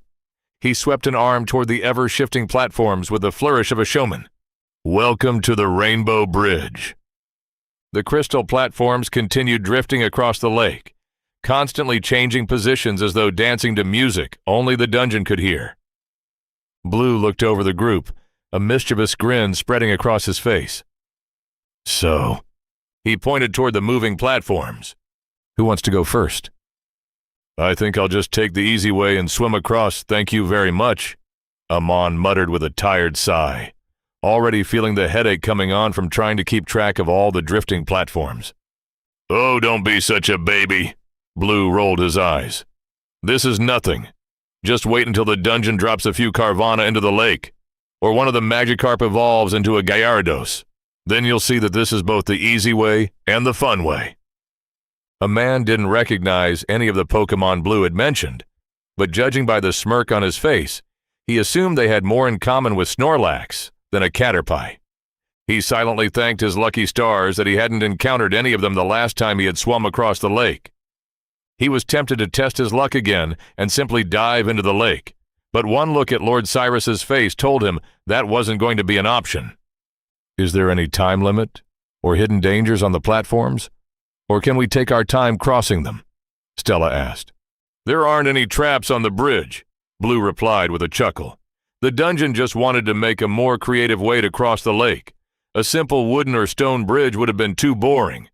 Just don't try to cheat by flying over the lake, and you can take as much time as you need." Blue gave the Garud and their party a particularly pointed look. Amon would have honestly preferred a simple, boring bridge. Even if the dungeon insisted on making it colorful, it could have left it as an actual bridge instead of making them play hopscotch across an entire lake. "Very well," Stella stepped forward, taking charge of the situation. "Arvel, fly up and start mapping the platforms and their movements. The rest of you, come help me figure out a route across." Fortunately, the dungeon still possessed a shred of mercy. The platforms followed fixed patterns instead of moving about randomly. After several minutes of observation from above, Arvel determined that each platform moved in a specific direction at regular intervals. Once they understood the pattern, devising a route became surprisingly straightforward. Now, all that remained was putting their plan into action. Unfortunately, that was exactly where Amon fell a little short. Yes, they had figured out a route across the moving platforms, but actually following it required coordination, agility, and precise timing. A single missed jump could leave someone stranded on a drifting platform, or worse, send them plunging into the lake. Yes, he was speaking from experience. Arvel and Stella made it look effortless, while even Mina managed surprisingly well. Years of adventuring had made them stronger and far more agile, allowing them to leap from platform to platform at precisely the right moment, and land without missing a step. Amon and Sarai, not so much. They were just two small-town mages. The most exercise either of them had gotten before the past 2 weeks was walking around Brendan. Darson's training had certainly improved their combat prowess, but it hadn't done much for their athleticism. Then again, watching Lord Cyrus, who didn't even have a combat class to rely on, make his way across the platforms without much difficulty, left Eamon with very little room to complain. So he gritted his teeth and did his best, only falling into the lake twice before finally reaching the other side. At least there was a silver lining to their misfortune. Since Sarai couldn't swim very well, they had been allowed to tie ropes around their waists and secure themselves to another member of the group. That way, if they missed a jump, the others could simply haul them back onto the platforms.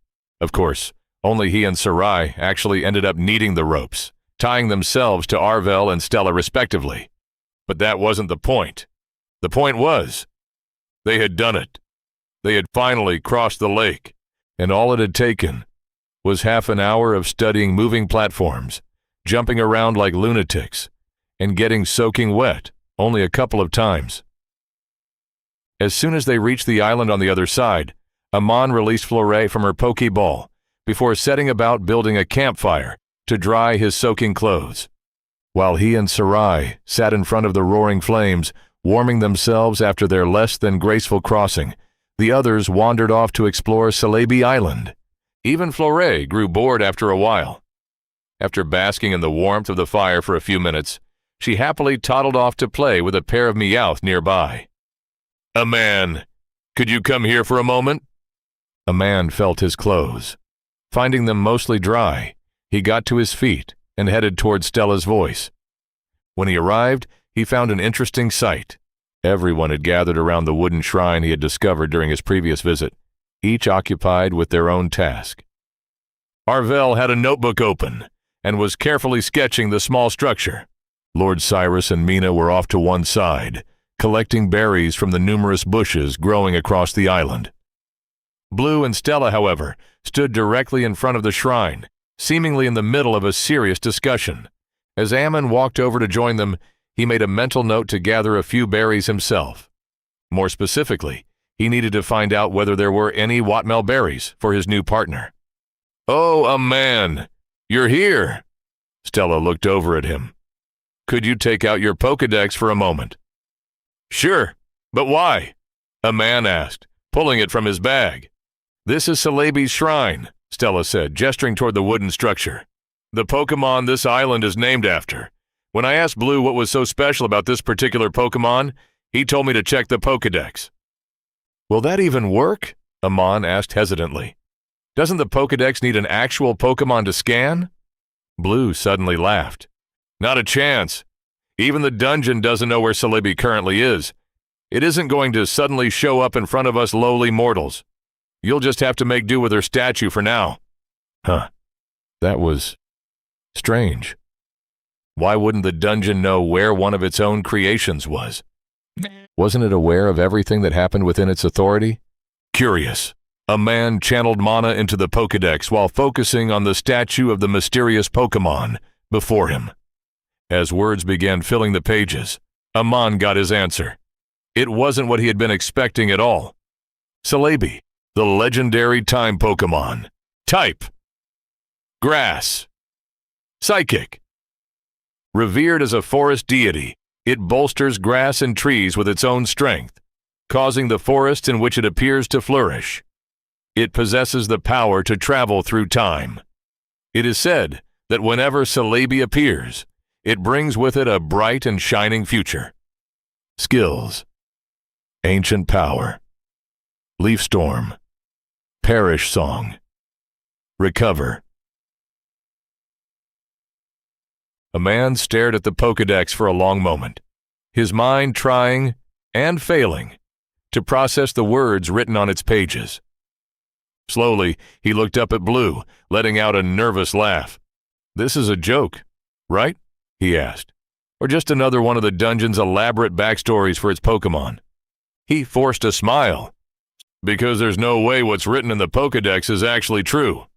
His voice grew noticeably less certain. "Right." "A man?" Stella asked, concern creeping into her voice. "What's wrong?" Without taking his eyes off Blue, a man silently handed her the Pokédex. Blue merely gave an amused shrug. "What do you want me to say?" he replied. "Celebi is just as real as me and Fleuret. I don't know exactly what's written in your Pokédex, but if it's something along the lines of deity of the forest, with power over nature and time—" He nodded matter-of-factly. "Then yes, it's true." Blue smiled. "It's a legendary after all. The dungeon has only managed to create a handful of them, even after all these years." Legendary. The word echoed through Amon's mind like a peal of thunder. Only a handful. Meaning there were more divine Pokémon somewhere within the dungeon. Beings with power equal to a Tier 4, perhaps even greater. If Celebi had merely possessed temporal magic, Amon would still have struggled to believe it. But given the dungeon's track record of creating the impossible, he thought he could have eventually made peace with the idea. A divine Pokémon, however, that was an entirely different matter. Had a man been a little more faint of heart, he was fairly certain he would have wet himself right about now. If anyone was wondering why a man was having such a strong reaction right now, he'd like to offer a little perspective. There were only 2 known Tier 4s in the entire Kingdom of Mati: Aurus Mitral, Guildmaster of the Adventurers Guild in Mati, and Percival Vane, Tower Master of the Arcane Guild. Every generation, only a select few ever managed to reach that exalted tier, Tier 5. That was the realm of myths. Only a few existed across the entire continent, and they were encountered more often in history books than in person. By that point, they were no longer regarded as ordinary mortals, but as beings standing only a single step away from immortality and earning their rightful place in the celestial realm. Dalus, the god of magic and craft, the father of humanity himself, had once been a Tier 5 in the distant past, long before recorded history. Through his own efforts, he had ascended and earned his place beside the goddess. Afterward, he bestowed the knowledge of enchantments upon mankind, forever changing the course of civilization. In all of recorded history, only a single dungeon had ever succeeded in creating a creature capable of defeating a Tier 4. The Ashwind Mountain Dungeon, the oldest living dungeon on the entire continent. From a single drop of the Azure Dragon's blood, it had created Sarog, the ancient magma wyvern, to stand as the eternal guardian of its core. That feat alone had cemented the Ashwind Dungeon's place in history.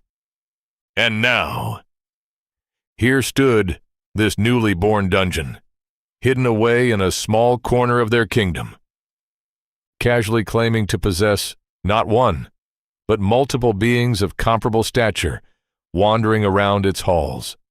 Was it really any wonder Amon was having such a hard time believing it? "Father!" Stella called out, her hands trembling as she read through the Pokédex entry, her entire worldview shattering just as Amon's had at Blue's casual revelation. Lord Cyrus turned toward them, took one look at Stella and Amon's ashen faces, and came sprinting over. "What happened, Stella?" he asked, as the rest of the group gathered around after hearing the urgency in her voice. "This Pokémon is called Celebi," Stella said, pointing to the illustration in a man's Pokédex. According to the Pokédex, it is known as a legendary Pokémon.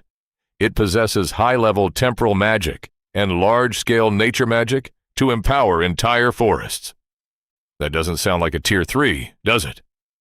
"No, it does not," Lord Cyrus murmured as he took the Pokédex from her hand, carefully reading through the brief description himself.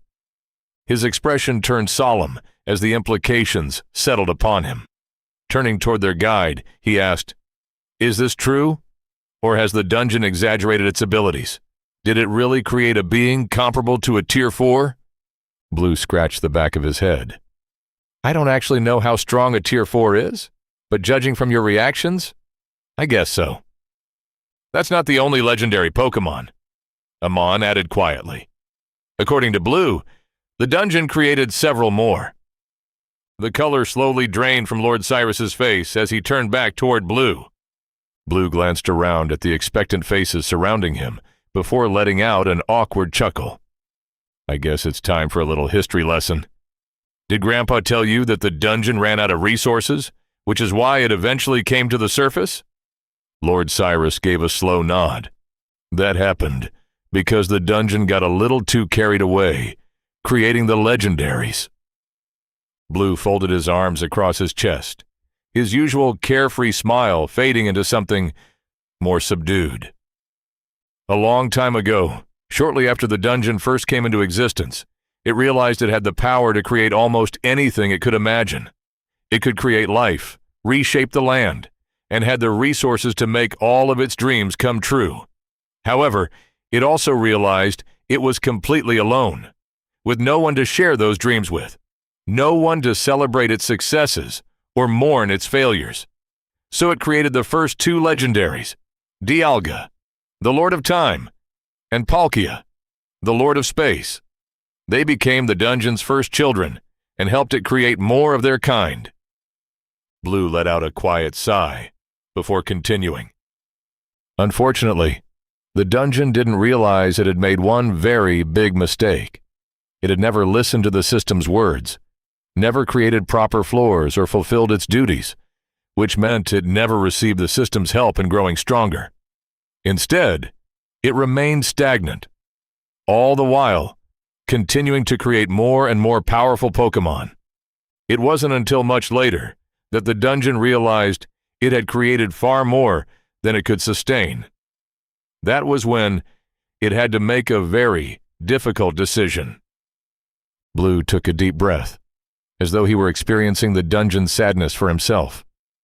Amon found himself leaning forward, completely absorbed by the story. "What happened next?" Mina asked quietly. "What did the dungeon do?" Blue slowly let out the breath he had been holding. "The dungeon had to put them to rest." "What?" Sarai gasped. "Not like that." Blue shook his head with a sad chuckle. The dungeon could never bring itself to do something like that to its own children. For some, it simply put them to sleep. The stronger ones had their physical bodies reclaimed, while their souls were placed into stasis, so they could be brought back once the dungeon became strong enough. Only the few that were peaceful and required very little to sustain were allowed to remain awake. He pointed toward the small wooden shrine. Celebi is one of them. It isn't a fighter, but a healer, a guardian of the forests within the dungeon. It, and the few others like it, are all that remain of the legendaries. Blue's gaze drifted across the forest surrounding the island. That's why the dungeon is focused on creating more floors. One day, it hopes to become strong enough to awaken its children and bring them back into the world. He smiled again and pointed a thumb toward himself. "That's where we come in. Grandpa, Red and I are the alternatives to the legendaries. We aren't nearly as powerful, but we're much easier to create, and we help the dungeon expand and maintain its floors in our own way." Blue clapped his hands together. "And that's the end of the history lesson. Hope it was useful." It was certainly more entertaining than any of the dry lectures the seniors at the Adventurers Guild held, a man thought. "Thank you for sharing the story with us. It was very helpful," Cyrus said, giving their guide a small bow as he did his best to maintain his composure. There were still several questions regarding the dungeon that remained unanswered. Just how old was it? How many of these legendary Pokémon had it actually created? And just how powerful were the ones it had been forced to place into stasis? Most importantly, was everything the floor boss had just revealed actually true, or merely another fabrication born from the dungeon's creative mind? However, one thing was very clear to him. If even a fraction of what Blue had told them was true, then this dungeon, even in its weakened state, was probably one of the most powerful dungeons on the continent. Whatever the case, Cyrus couldn't afford to take any chances. He hadn't attained his current position by relying on fickle things like fate or luck. He gathered information, formed plans, and used both his sharp mind and his system skills to carefully pave the way for his success. And that was exactly what he was here to do. Learn more about the dungeon and determine the most beneficial way to deal with it. "So," Cyrus said, keeping his tone casual, "how many legendary Pokémon did the dungeon actually manage to create?"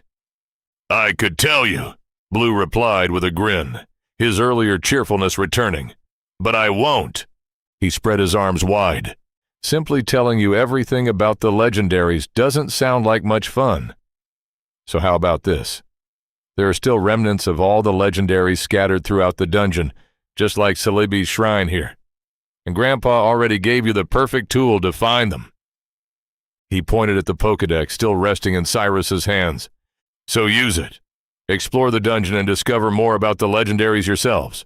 Blue tapped his chin thoughtfully, a playful smile on his face. "In fact, I'll even give you an incentive.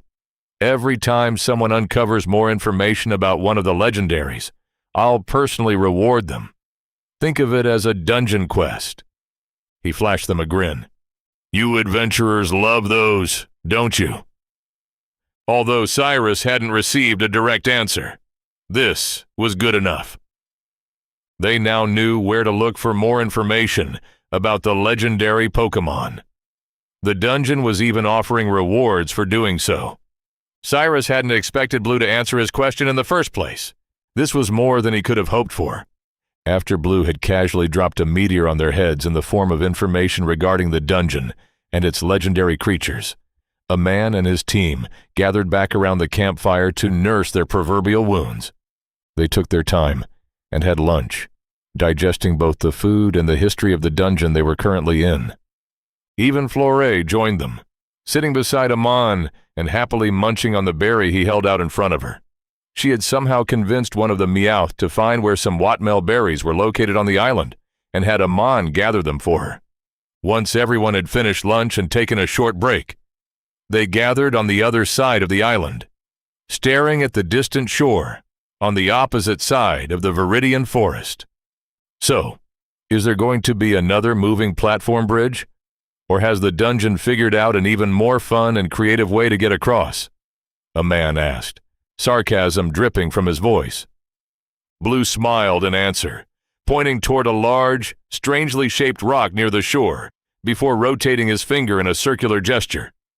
Turn that rock around so the pointy side faces the shore on the other side. A man was paying more attention to his mana sense this time, and quickly caught the subtle flow of structured mana embedded inside the rock Blue had just mentioned. He was about to go and take a closer look, but Blue stopped him with a chuckle. That rock is very real and very heavy. I don't think your weak little mage arms could even move it an inch. Just let the professionals do their work. A man wasn't sure whether he should correct the misunderstanding or try to defend his honor and his mage physique. In the end, he did neither. He simply kept his mouth shut and watched Stella and Arvel grip either side of the waist-high enchanted rock and slowly turn it around. As the stone shifted, grinding against the sand beneath it, Amon felt the familiar enchantments inside it slowly come to life. The moment it was in position, the mana within it flared before disappearing beneath the lake once again. Amon waited for another rainbow bridge to appear. He didn't have to wait long. It was just as he had expected. The dungeon had literally copied its last section, even reusing the same enchantments, and given them another series of floating, shifting crystal platforms to jump and hop their way across to the final section of the Viridian Forest. With their previous experience under their belts, they had a much easier time charting a path across now that they knew what they were doing and what to look for. Amon and Sarai once again secured themselves to their teammates, though he hoped they wouldn't have to use the ropes this time. With a quick prayer to any gods watching, he started making his way across the crystal platforms, slowly and methodically, making sure to time his jumps perfectly and not reintroduce himself to the waters of the lake. After crossing some distance, Amon looked back and noticed that their guide wasn't following them. Blue was still standing exactly where they had left him on the shore of the island, his hands folded across his chest. "Why are you still standing there?" a man asked, having to raise his voice to be heard across the distance. Blue simply gave him a smile and a casual wave. "I thought I might as well give you a head start. You guys are so slow, I had to wait on the other side for nearly 10 minutes last time. Might as well save you the embarrassment and wait here. It doesn't really make much of a difference." "That's not fair," a man thought with a huff as he turned around and continued along his way without another word. They were simple mortals, not powerful beasts enhanced by the magic of an ancient dungeon. It wasn't really a fair comparison when the floor boss of the Viridian Forest, a boy who looked around his age, could casually jump between the platforms, sometimes even skipping entire sections, all while keeping his hands in his pockets and wearing an easygoing smile. That wasn't something Tier 1 adventurers like them were simply capable of. Well, maybe Stella could, but she was an exception, not the rule. Anyways, better stop thinking about Blue and focus on himself, Amon thought with a grimace, his feet nearly slipping as he landed on the very edge of the platform and nearly took a dive into the cold waters of the lake. He was once again thankful for the rope around his waist, gripping it with both hands and catching himself from falling just in time. He gave an appreciative nod to Arvel before moving forward, his gaze searching for the next platform. As Blue watched the silly humans bumble their way across the lake, a ghostly figure suddenly materialized beside him, the mana of the dungeon-given form, invisible to all but the eyes of its creation. That was some great storytelling. You sure you never took any drama classes? Thanks. Just doing my part in spreading the Pokémon lore to the world, Blue answered his creator with a cheeky smile. But why? I don't think I told you to do any of that. Hikaru gave his first true sapient creation a pointed look. What? You were the one who wrote that Pokédex entry about Celebi, Blue said with an innocent shrug. I was just following your cue and playing along. That I did, Hikaru said with a slow nod. But it was only supposed to be a fun little Easter egg, something to deepen the lore and mystique of the dungeon. With nothing to go off but a single statue and a made-up description of a made-up creature, they wouldn't have dwelt on it too much. Heck, if you had just kept your mouth shut, they wouldn't have known what a legendary even was. They would have just chalked everything up to another weird quirk of the dungeon and moved on with their business. Hikaru let out a tired sigh. Now they know about the legendaries, and will be looking for signs of them all over the dungeon. I didn't have any plans to make actual legendary Pokémon, nor do I even have the power to make one. Hikaru looked his creation in the eye. Your only task was to look after Cyrus and his team, and make sure they didn't get themselves killed on the first floor. Not invent your own version of the creation story. He paused. So why did you do it? Because I felt that was the best way to protect your core, and, by extension, the rest of us, Blue said, his face suddenly turning serious. You can play the good cop all you like, but not all mortals are going to be as easygoing as them. You know that, right? Blue pointed toward the distant figures leaping across the lake. You already saw what those adventurers are capable of, and they're still just kids. Bottom of the barrel when it comes to actual power. Imagine what the true powerhouses among the mortals are capable of. What if one of them doesn't agree with you, or wants to destroy you, for some reason? Yes, I know you're doing your best to integrate yourself with the mortals, and make sure that doesn't happen. Blue interrupted his creator before he could open his mouth. But that will only take us so far. We have no idea about the rest of the world, its people, or their capabilities. For all we know, they could have an entire class dedicated to destroying dungeons. Heck, we didn't even know much about the class system before today. I don't want to gamble your safety and our continued existence on your schemes and the goodwill of these mortals. Because someday, your luck will run out, and that will be the end of us. Hikaru gave a thoughtful nod. Blue had a point. He may have accepted his role as a dungeon, but he sure wasn't acting like one. He had been having too much fun playing Oak, recreating the world of Pokémon, and showing off his creations to the world, while not focusing nearly enough on the death trap part of being a dungeon. Pokémon were dangerous, sure, but he hadn't made them into bloodthirsty killing machines. Unless he could make an army of Dragonites to protect his core, the best they were going to be was a challenge for basic Tier 1 adventurers. Hikaru knew there were going to be people looking to actively destroy his core.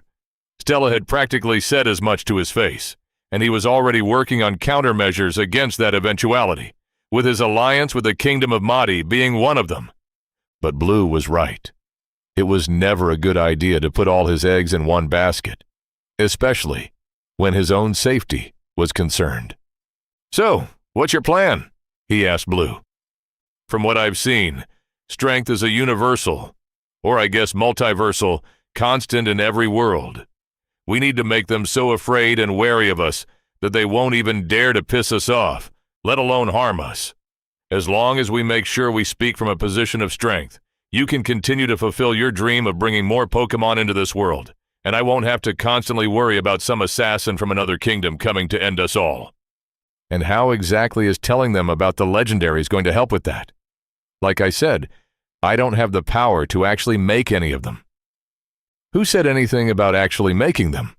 Blue asked, with a mischievous smile. With the way you've been showing off, you've already conditioned them to expect the impossible from you. They don't have a single doubt about the existence of legendaries, only the curiosity to know more about them. All you need to do is drip feed that curiosity, leave them more breadcrumbs like the Celebi Shrine, and let their own imagination do the rest, while you use your supercomputer brain and the windfall of resources coming our way to make us some actual powerful guardians. So that's your plan? Hikaru asked with a deadpan stare. Fake it, till I can actually make it. That's basically what I was doing anyway. Your way of doing things was rather half-assed. I know you've been going a little crazy being all alone inside the dungeon and love the chance to talk with Amon and his group, but that doesn't mean you have to go easy on them. You even made an easy mode just for their sake. That'll only make you seem more like a pushover. I say we go all the way and show them the deep end. Maybe give them a glimpse of the distortion world or the ultra wormholes. I am not making a cockroach Pokémon, Hikaru said with vehemence, his hate-filled glare boring into Blue. Sorry. Blue raised his hands in placation. I forgot about that. No Ultra Beasts. But maybe Eternatus or Area Zero. Still, an involuntary chuckle escaped Blue as he remembered his creator's childhood trauma. Hikaru actually had nothing against the Gen 7 Pokémon games. It was just a little incident involving a dead cockroach he had found in his lunch as a child that had given him lifelong PTSD and a deep hatred for both the arthropod and fish curry. Yes, he knew Pheromosa was more like a fashion diva than an actual cockroach, and Buzzwole was just a mosquito. But trauma was never supposed to be very logical, was it? We can talk about the details later. Besides, this is just a part of my plan. I have another idea. Hikaru motioned at Blue with a go-on gesture. Instead of waiting for the adventurers to naturally become Pokémon trainers and somehow convincing them to help protect you, why don't you just make your own army of trainers? Hikaru's brow slowly raised in curiosity. Think about it. You already have me in red. Why not just bring the rest as well? Not just the protagonists, but the gym leaders, Elite Four and champions. That should be enough for an entire army, right? Hikaru tilted his head in thought. I was going to do that eventually, but there's no point in creating all of them. The reason I could make you in the first place is that most of your power comes from your team, who are still just first-stage babies at this point. Even if I make 100 more like you, the best they could serve as is cannon fodder. I'd rather use my ether to build more floors and fill them with more Pokémon. It's going to be the same either way. Not if we start working on Phase 6 a little early, Blue said with a challenging smirk.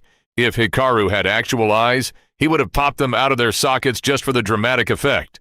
Are you crazy? I just put it on my to-do list as a maybe. We are in no way ready for that. All of the Pokémon are still in their first stage. We haven't even had a single one of them evolve. And you're somehow thinking about mega evolution. I think I'd have a better chance of making a legendary before that. Blue, however, was not deterred. Oh, ye of little faith. Trust me, I have a plan, and it's going to blow your socks off. Hikaru would have loved nothing more than to hear more about this crazy plan Blue had, but unfortunately, he sensed something inside his authority that required his immediate attention. Listen, once the adventurers are out of the dungeon, we're going to sit down and have a long chat. But for now, you better go to them. They're about to reach the shore, and I can't have my first boss lose to literal children in my own backyard. Blue turned to look at the distant figures of a man and his team, and noticed they had crossed more than half of the floating platforms. You bet, Blue said, doing a little stretch before looking at his creator one last time. And for the record, I was just giving them a longer head start. I'm not going to lose to them. With that, Blue shot off like a cannon, jumping along the platforms like he was the top contender in Ninja Warrior, and quickly catching up to the adventurer team. "That wasn't supposed to be an invitation to show off," Hikaru muttered at the afterimage of his first sapient creation with a rueful shake of his head. Unlike what Cyrus and the others assumed, Hikaru had only managed to create blue and red a day before. It had been a lucky coincidence that they were ready just before the appraiser and his team arrived. Hikaru had figured out how to create a sapient soul a long time ago, but there was a slight difference between giving his Pokémon a stronger soul and creating an actual sapient being. Unfortunately for him, the system refused to show him what that difference was until he had built more floors or gained something called a feat. So Hikaru was left with his tried-and-true method of trying everything until something stuck, and eventually stumbled upon the correct way to do it. But that also meant that just like Caterpie number 1, the first Pokémon he had created so long ago, there were some kinks in the design that he still needed to iron out. In this case, it was their actual personalities. You see, while dumping a shitload of artificial memories into his Pokémon worked just fine, it wasn't the same for a sapient creation. For Pokémon, Hikaru's memories only helped them form their own egos a little faster. For a sapient being, however, that initial dose of information was what formed their entire personality. And there was no reset button either, as Hikaru later found out. According to the system, other dungeons carefully curated and seeded their sapient creations with the perfect blend of personality required for their intended tasks. They didn't simply dump everything at their disposal into the poor things like Hikaru had done. Unfortunately, the system told him that right after he had finished creating Blue and finally obtained the aforementioned feat, Divine Architect, while simultaneously pointing out all of his mistakes in bold, glaring letters right in front of his face. At least, he wouldn't be making the same mistake with Red or any of his future sapient creations. Red had a very stable, if slightly battle-hungry personality, but that was entirely by design. Blue, not so much. He called himself Blue Oak, possessed the memories of Blue from the Pokémon media, and even acted like him sometimes. But he was also a mini Hikaru, carrying all of his accumulated memories from both lives, which made him a little unpredictable, to say the least. Still, Hikaru couldn't bring himself to delete his first successful sapient being. It was his fault, after all, for not listening to the system's warning and trying to create a sapient creature before he was ready. Besides, Hikaru himself had been a happy little accident, as his uncle used to joke in front of his parents, and he had turned out perfectly fine. Hikaru would just have to deal with the consequences of his own decision. Whether it would turn out to be a boon or come back to bite him in the ass, only the near future would tell.